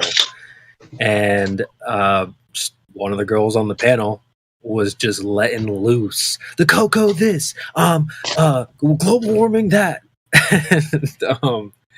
And I'm sitting here listening like, damn, dude, I haven't heard a conversation like this in a little while. And why aren't we able to speak a little bit more freely? Oh, that's right, we're on YouTube, right? Yeah. So let's get a Rumble, and we can do. I mean, obviously, people have voiced their concerns in the back channels that we don't want to step on Discord's toes and stuff like that. I completely agree, but YouTube is. We all know how YouTube is. Algorithms and certain keywords and stuff. We all have to tiptoe around certain subjects. But Discord's getting like that as well, dude. It's like, yeah, if Discord and YouTube want to censor people, they're going to lose that audience sooner or later. And I think it's a good thing that they know that, you know? Yeah. I mean, seeing the amount of viewers today on Rumble was insane. I don't think I've seen a video that had as many live viewers as Tate's stream did today. 500,000 live. We had our stream got up to like 56. That's nuts. That's crazy because you also I don't know how much Rumble pays for live streams, but I was looking up their payment and it's way more money than YouTube as well. It's something like Miggy. Between two and tell him, dude. Miggy, tell him, dude. Tell him. I already made $8 since we opened up. $8. That's not bad. I can cash out if I want. I'm not gonna, but I'm just gonna. Dude. Damn, man, you can retire with that. that trip to Antarctica is well on its way. Well, it's that much closer. It's $8 One closer. small step. YouTube gives you a portion of ad revenue, which is like pathetic. It's like 40% of, or is it 55%? I can't remember, but like 55% of ad revenue. But then they can just demonetize you if you say the word Jew in your stream or whatever. And it's just like, nah, I don't think I want to be in a situation where I'm first of all being lowballed, but then I'm being censored to even have to get to the point where I can be lowballed. Like, that's a real piss take. Yeah, it is. And I think they take 30% of every super chat. So if someone donates $100, they're capping a whole 30 piece off of that. And it's like, damn, dude, what the hell? Like, grabblers. But yeah. Well, that's fair. What's wrong with that? 30% off the top? Yeah. Heck yeah, dude. Sheesh. Dude, look, there's nothing stopping anybody from creating a website, buying block, buying a server, streaming their own content, right? Nothing. They can do it. Right? So there's no monopoly that YouTube has on it. The only difference is nobody's going to come to your server that has no advertising and all that. You're going to have to pay for advertising, yada, yada, yada. Right? You think you're going to do all that on the cheap?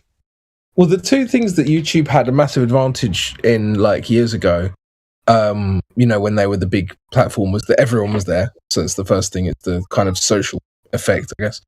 But also that having enormous amounts of server space was horrendously expensive. It's still not cheap. There was no real competition either. Yeah, but I mean, these things go together, don't they? It's like you're the only guy on the market, you can afford all of the server space, and it's really expensive. But now, I mean, servers are going to get cheaper and cheaper and cheaper and cheaper as as technology advances. That's just how it works. So that's going to be a competitive advantage gone pretty soon. But on top of that, they're not the only players in the market anymore. So it's like, what? Like they seem to be acting like they're going to be in charge forever, and they just aren't. A perfect example of what YouTube is right now is what Facebook used to be. You remember Facebook was the shit? Everyone was using Facebook. And then or I think it was MySpace. I can't remember which one. Everyone was using it. Yeah, and then now everyone's using, they're using Tinder. They're using Instagram. I mean, Twitch. Twitter.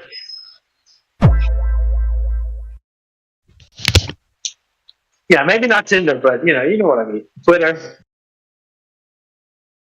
Still use Facebook to search for memes.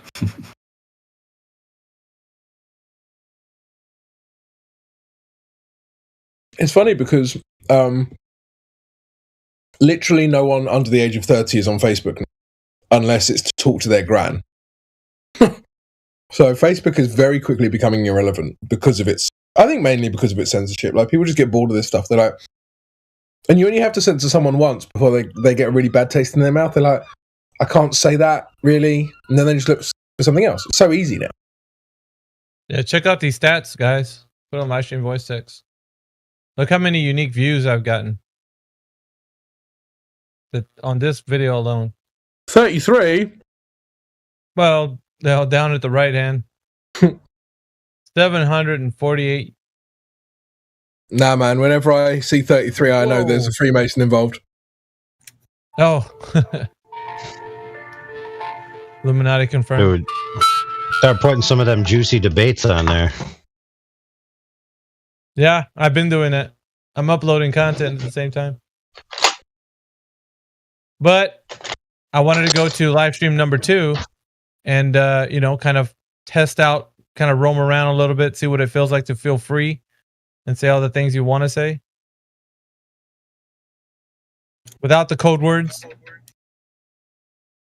Yeah, I'm down. How do we want to do this? Should we? Sorry, go ahead. Sorry, I thought. No, you carry.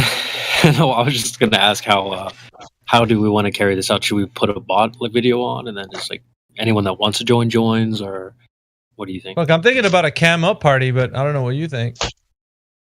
Because what I want to do is like as we cam up, whoever's gonna do it, I'll display that cam on the screen. Dude, Mickey was Look at the by look Gem at the Panda. pictures. Get all of us to go on camp so he can dox us. Oh, Look at the live stream pictures. I'm just walking Gem the dog. Panda. Oh my god. Hey, look at the live stream pictures. I just posted one. I'm just walking my dog and the clouds are like.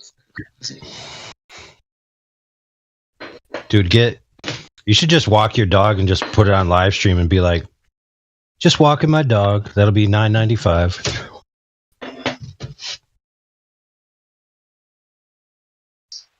Yeah, I could do an OnlyFans. Exactly, and all it is you walking the dog, and then people, connect with the dog, send the dog biscuits.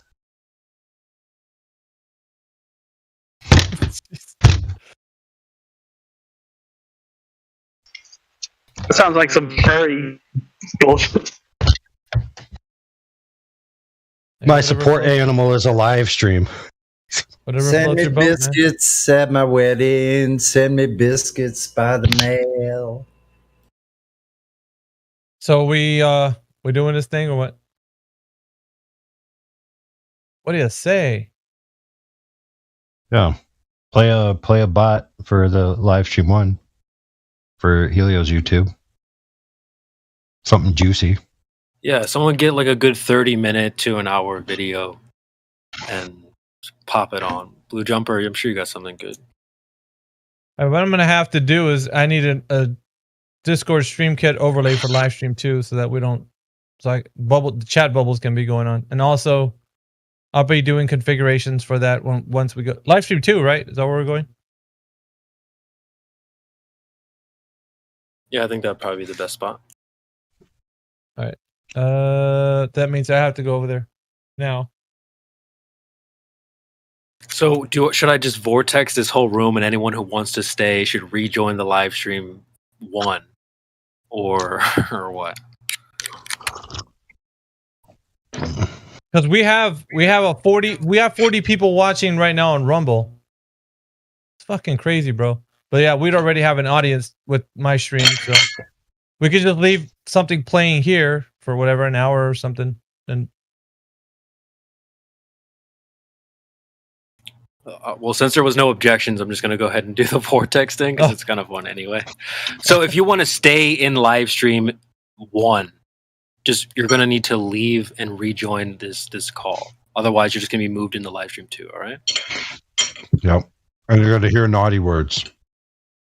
Oh, we're gonna what are we hang doing? loose. So you're about to get moved in the live stream 2. I'm going to also need to Who's loose? move the Helios live stream back in here as well. So, folks, if you want to stay in live stream 1, you'll need to rejoin. I'm going to go ahead and move you all in. Yeah, that's also a cue for the people that don't get a chance to talk about flat Earth, right? If a lot of the main speakers are leaving. Know what I mean?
The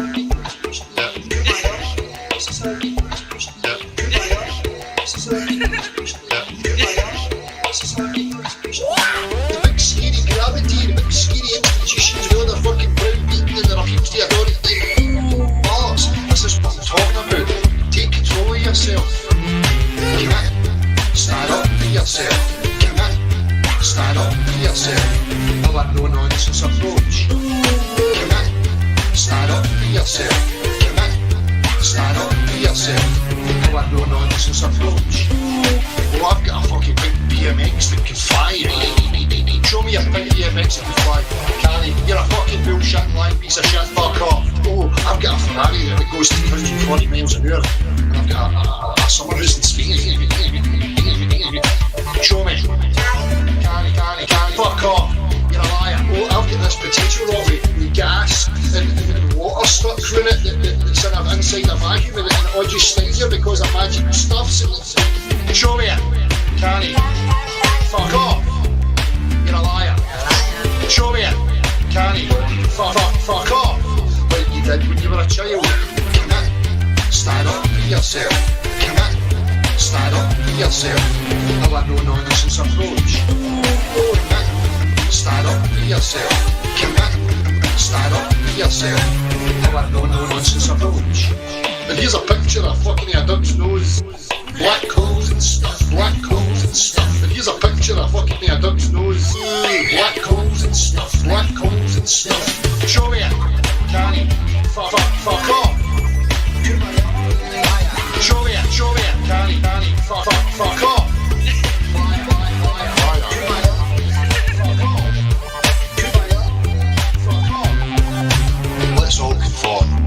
Let's all conform and behave like good little children.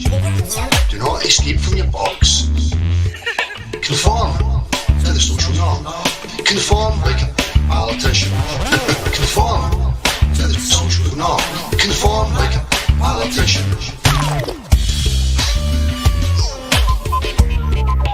Yes.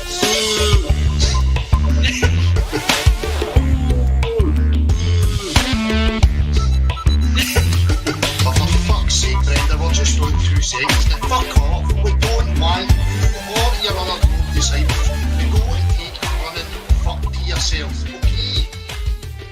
Take it and ram it right up your boot.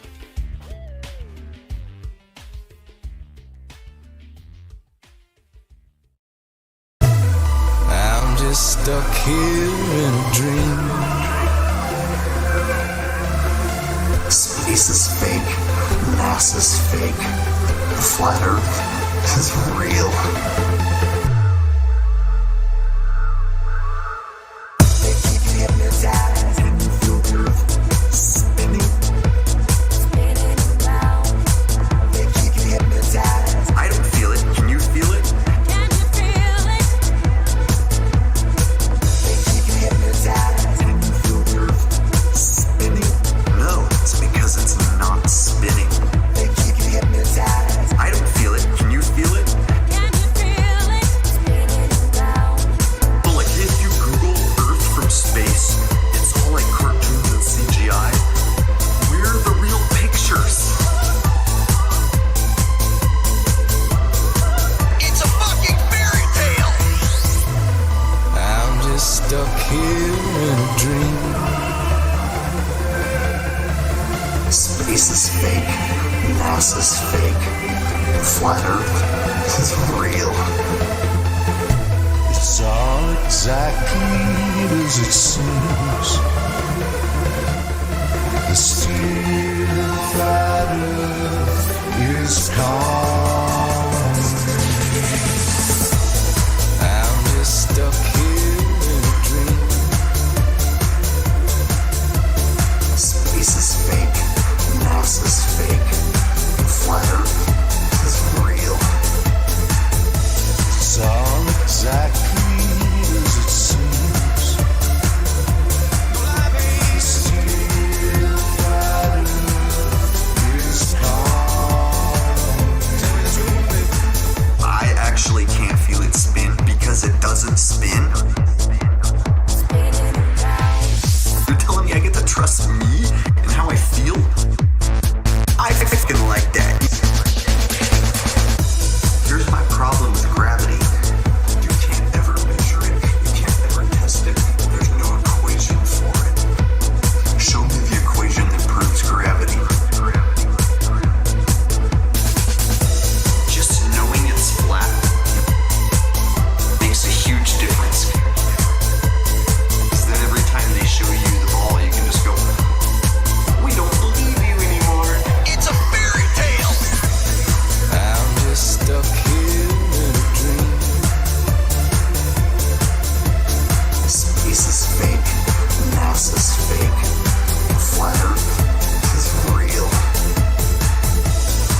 here in a dream. Space is fake. NASA's fake. Flat Earth is real.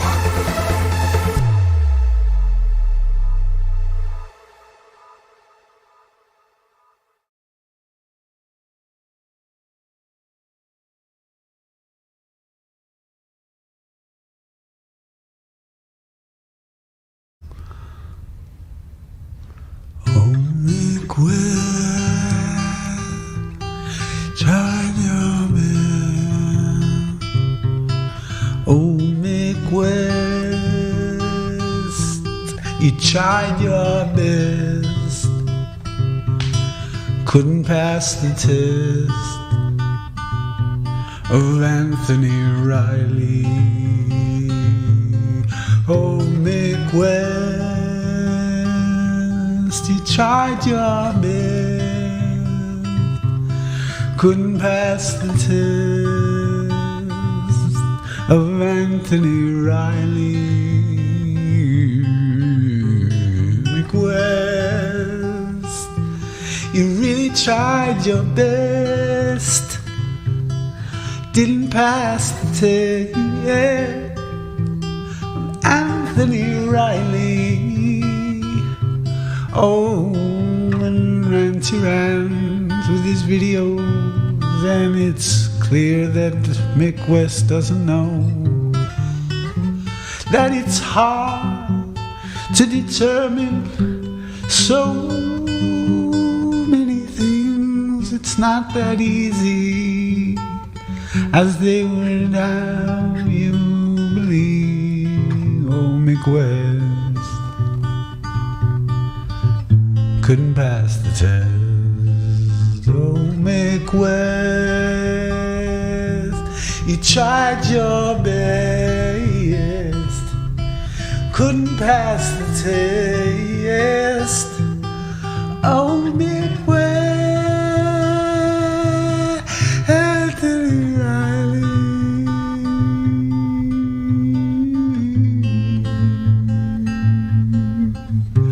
Mick West. Hey, what's going on? Bustin' raps now. I'm flowing on with a song for your mom. Tell her Earth's flat and her ass is the bomb. Tell her Iraq sells crack to Iran. Tell her I'll be back with a smack for her son. Then tell her she's fat like a Renaissance cunt. Tell her she's whack like a 90s pun. Then start a slow clap when the rap's all done. Tell her all that, then tell her one more. Tell her that you were the son of a whore. When she asks Sue and tells you to snitch, tell her her son is a son of a bitch. Anyway, it's me, Yoga Guy, weaponized version 2.3. Here to bring truth to the unwashed masses. Force you to put on your they live glasses. But you see, was I right? The Earth's fucking flat, Holocaust denied. Hitler was cool and not a bad guy. Talmudic Jews, the control of your mind. Masons a tool singing Shalom Lahaim. Jesuits too, they're the Vatican kind. The presidents come from a royal bloodline. Well, the Jews choose which fool's ass is assigned. The government's leading in mafia crime. The word broken down means control of the mind. They probably would kill me for making this rhyme. And when they do that, take the hint as a sign. The Dubé was right all along the whole time. Once you go flat, there's no going back. The plan of attack is stick to the facts. The whole thing will fall when we give up the ball and prove that the earth isn't moving at all. So it's time to commit, put an end to this shit. Draw lines in the sand, take sides with the fan with the minds that began. Show lines when the man realized that the plan is to take all they can. Educate yourself first, then take a stand so you can demand the truth and command the proof in your hands. When nukes on the damn mails, you can remain calm and say you're all wrong. It's a fact that Earth is flat, bitch. NASA stole trillions and gave you CGI pics.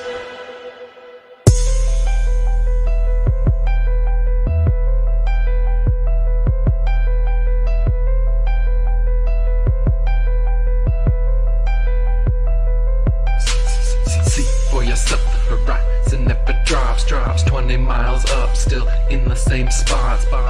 Flat Earth is not as dumb as you thought.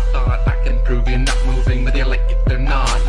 See that light called the North Star in the middle of the sky like a bullseye. It's gonna be there the rest of your life. It ain't moving, and neither are you and the rest of the Earth. That would be incongruent with the fact that you'd have assuming that North Star just happens to be zooming perfectly with you and me for eternity. That's stupid. Once you go flat, there's no going back. The plan of attack is stick to the facts. The whole thing will fall when we give up the ball and prove that the earth isn't moving at all. So it's time to commit, put an end to this shit. Draw lines in the sand, take sides with the fan with the minds that began. Show lines when the man realizes the plan is to take all they can. Educate yourself first, then take a stand so you can demand the truth and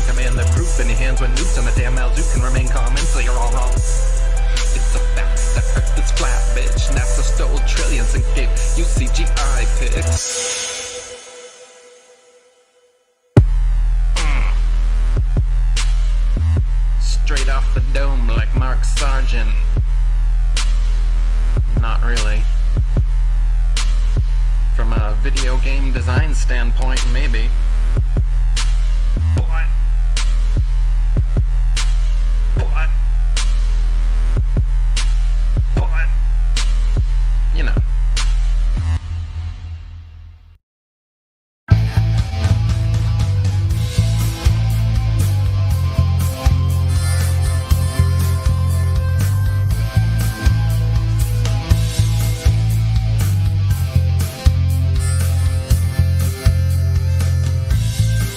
There's no satellites out in space, not a trace. There's no man on the moon, not this soon. If we can even go there at all, maybe this universe of us is very small.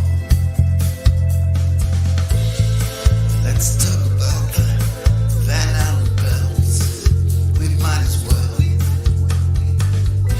The fact that they can't see stars from out in space. They fell from grace when they lied about space. It's all in lies. It's all in lies. They fell from grace when they lied about space. It's all in lies. It's all in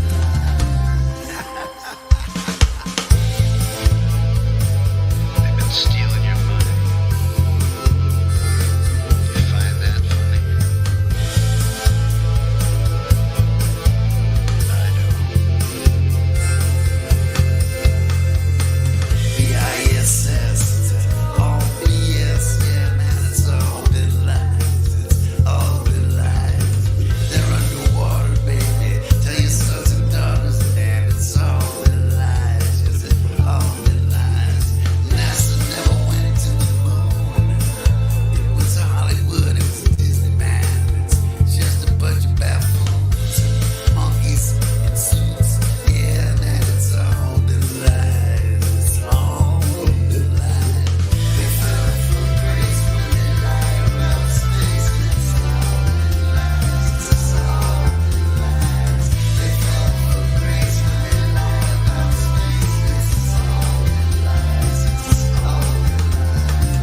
They fell from grace when they lied about space. It's all been lies. It's all been lies. They fell from grace when they lied about space. It's all been lies. It's all been lies. They fell from grace when they lied about space. It's all been lies. It's all been lies. They fell from grace when they lied about space. It's all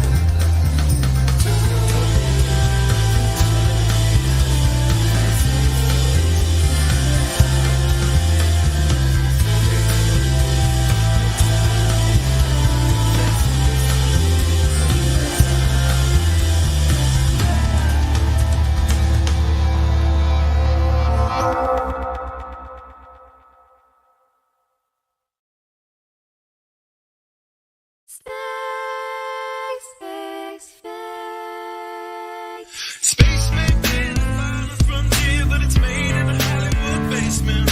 Space may be the final frontier, but it's made in a Hollywood basement. Space may be the final frontier, but it's made in a Hollywood basement. Space may be the final frontier, but it's made in a Hollywood basement. Have you ever dreamed of going up to outer space? Or maybe meeting other beings from another place? Have you ever wondered what it's like on other planets? Then you watch a science show and come to believe you understand it? You feel empowered by the knowledge and you feel enlightened, listening to Bill Nye and Neil deGrasse Tyson. But then you wake up and you start to see the obvious. Life is just a lie and this whole world ain't what we thought it was. NASA's missions to the moon were never completed. They just filmed them in a room and people believe it. I used to wonder what it's like to be an astronaut. Now when I see them acting, I can't help but to laugh a lot. They give us cartoons and they claim that we live on a ball, but it's flat and it's not moving or spinning at all. Why you lying to us, man? That's something that we want to know. After that, you're gonna have to pack up all your stuff and go. Space may be the final frontier, but it's made in a Hollywood basement. Space may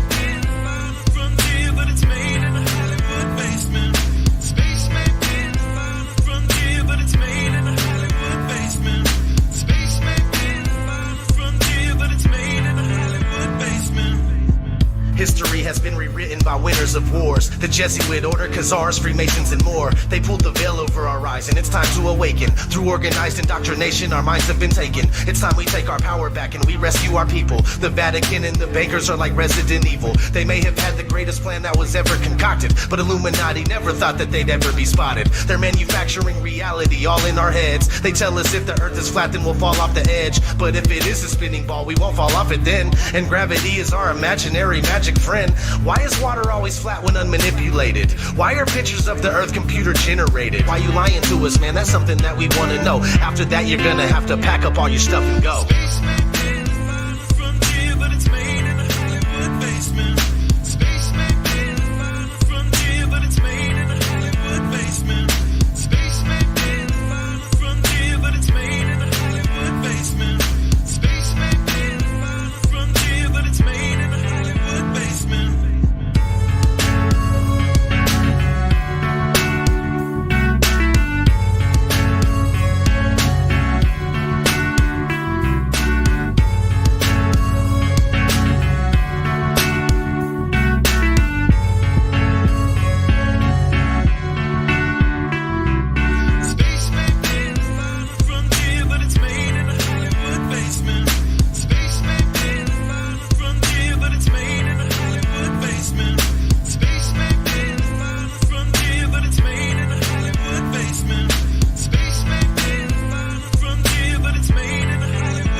It's becoming 100% crystal clear that you and the other space programs that are in operation are connected and are deceiving the entire world. More and more people are waking up every single day, and we are now able to see right through you. But what we really want to know is, why are you lying?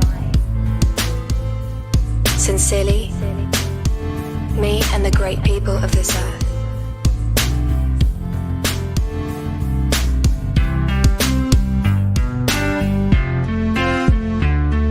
Space may be the final frontier, but it's made in a Hollywood basement. The captain thinks the world is round, see? But we all know it's a flat, right? Of course it's flat. Sure, I know the world is flat. Well, so do I. Everybody knows that.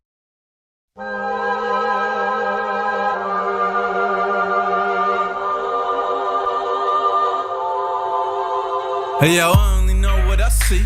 I seen enough to know what it means to me. Learned from red dirt and I got degrees. Veered off left turns and wild out east, and we're poor and rich and hold all that class. Don't wanna know any signs, don't wanna know where you are. Mind made up already, we're not here to watch. We just don't wanna fall off the edge and into the dark. So we clench our fists, clutch our pearls to anybody critical about view of the world. Tongue like a slammed door I keep closed, just to beat those doubters of these blindfolded free throws. And the channels love a G up, shoot the heat up, we beat up and eat up, and I don't wanna have to read up. Just drop a grenade and put my feet up. I don't wanna fall off the edge of the earth. Don't wanna hear nothing. How is it real if it's not what I felt? Does it filter it out?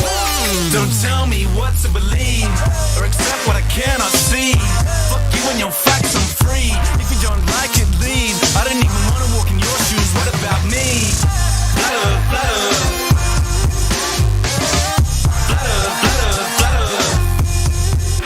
World gone mad and it's too PC, and they're trying to take away the freedom that I wanna speak. Click, click, click, cut them off, run them out of town, shut them off. Shh, I don't wanna hear another beat, but my gut got this, then my head take note, cause I know when this story's a slippery slope. So stay in your lane, son, stick to your songs. I don't care where you're coming from, just a simple answer to confirm a doubt, and then baseless opinions that come out of my mouth. In a nut, tell me I don't know what I'm talking about. When the so-called experts ever sorted this out, when we're swamped by Muslims, swamped by Asians, different type of same old station, crowd ovation, whip up hatred, that old chestnut, that vocation, do anything to truth but face it. I don't wanna fall off the edge of the earth. Don't wanna hear nothing. How is it real if it's not what I felt? Does it filter it out? Don't tell me what to believe. Fuck you and your facts, I'm free. Don't tell me what to believe. Fuck you and your facts, I'm free. Don't tell me what to believe or accept what I cannot see. Fuck you and your facts, I'm free. If you don't like it, leave. I didn't even want to walk in your shoes. What about me? Blah, blah.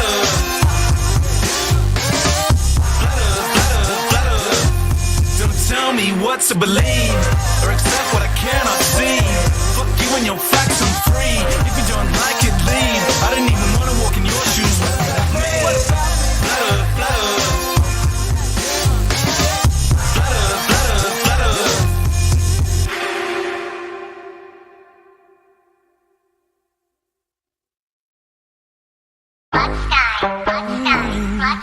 It's rock, yeah. It's rock, yeah. It's rock, yeah. We the best music. It's rock, yeah. Another one. DJ Khaled. You gotta make your mind up. I gotta ask you, bro, just how'd you find us? I got flat earth on my mind, is that a crime, yeah? Don't wanna go back to Greece when it was a globe. The curve is my priority, and I'll put that over everything. And the globe ain't shit, and there ain't no space. Waiting on gravity, validate. Half gas pressure, and less contained. Cause ain't gravity, but you can bend space or time. Sometimes it's sunny, but sometimes it don't shine.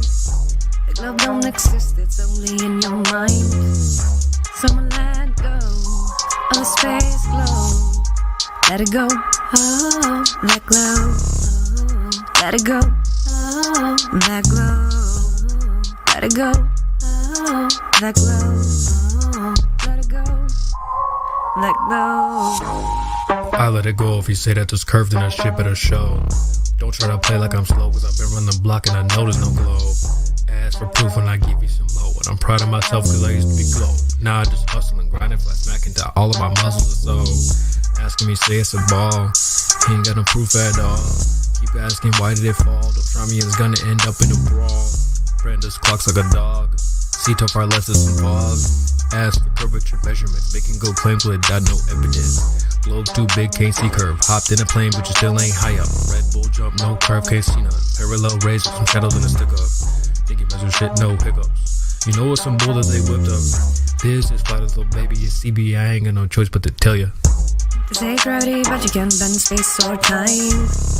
Sometimes it's sunny, but sometimes it don't shine. The globe don't exist, it's only in your mind. So let go of the space globe. Let it go, oh, let glow, oh, let it go, oh, let glow, let it go, oh, let glow, oh, let it go, let go.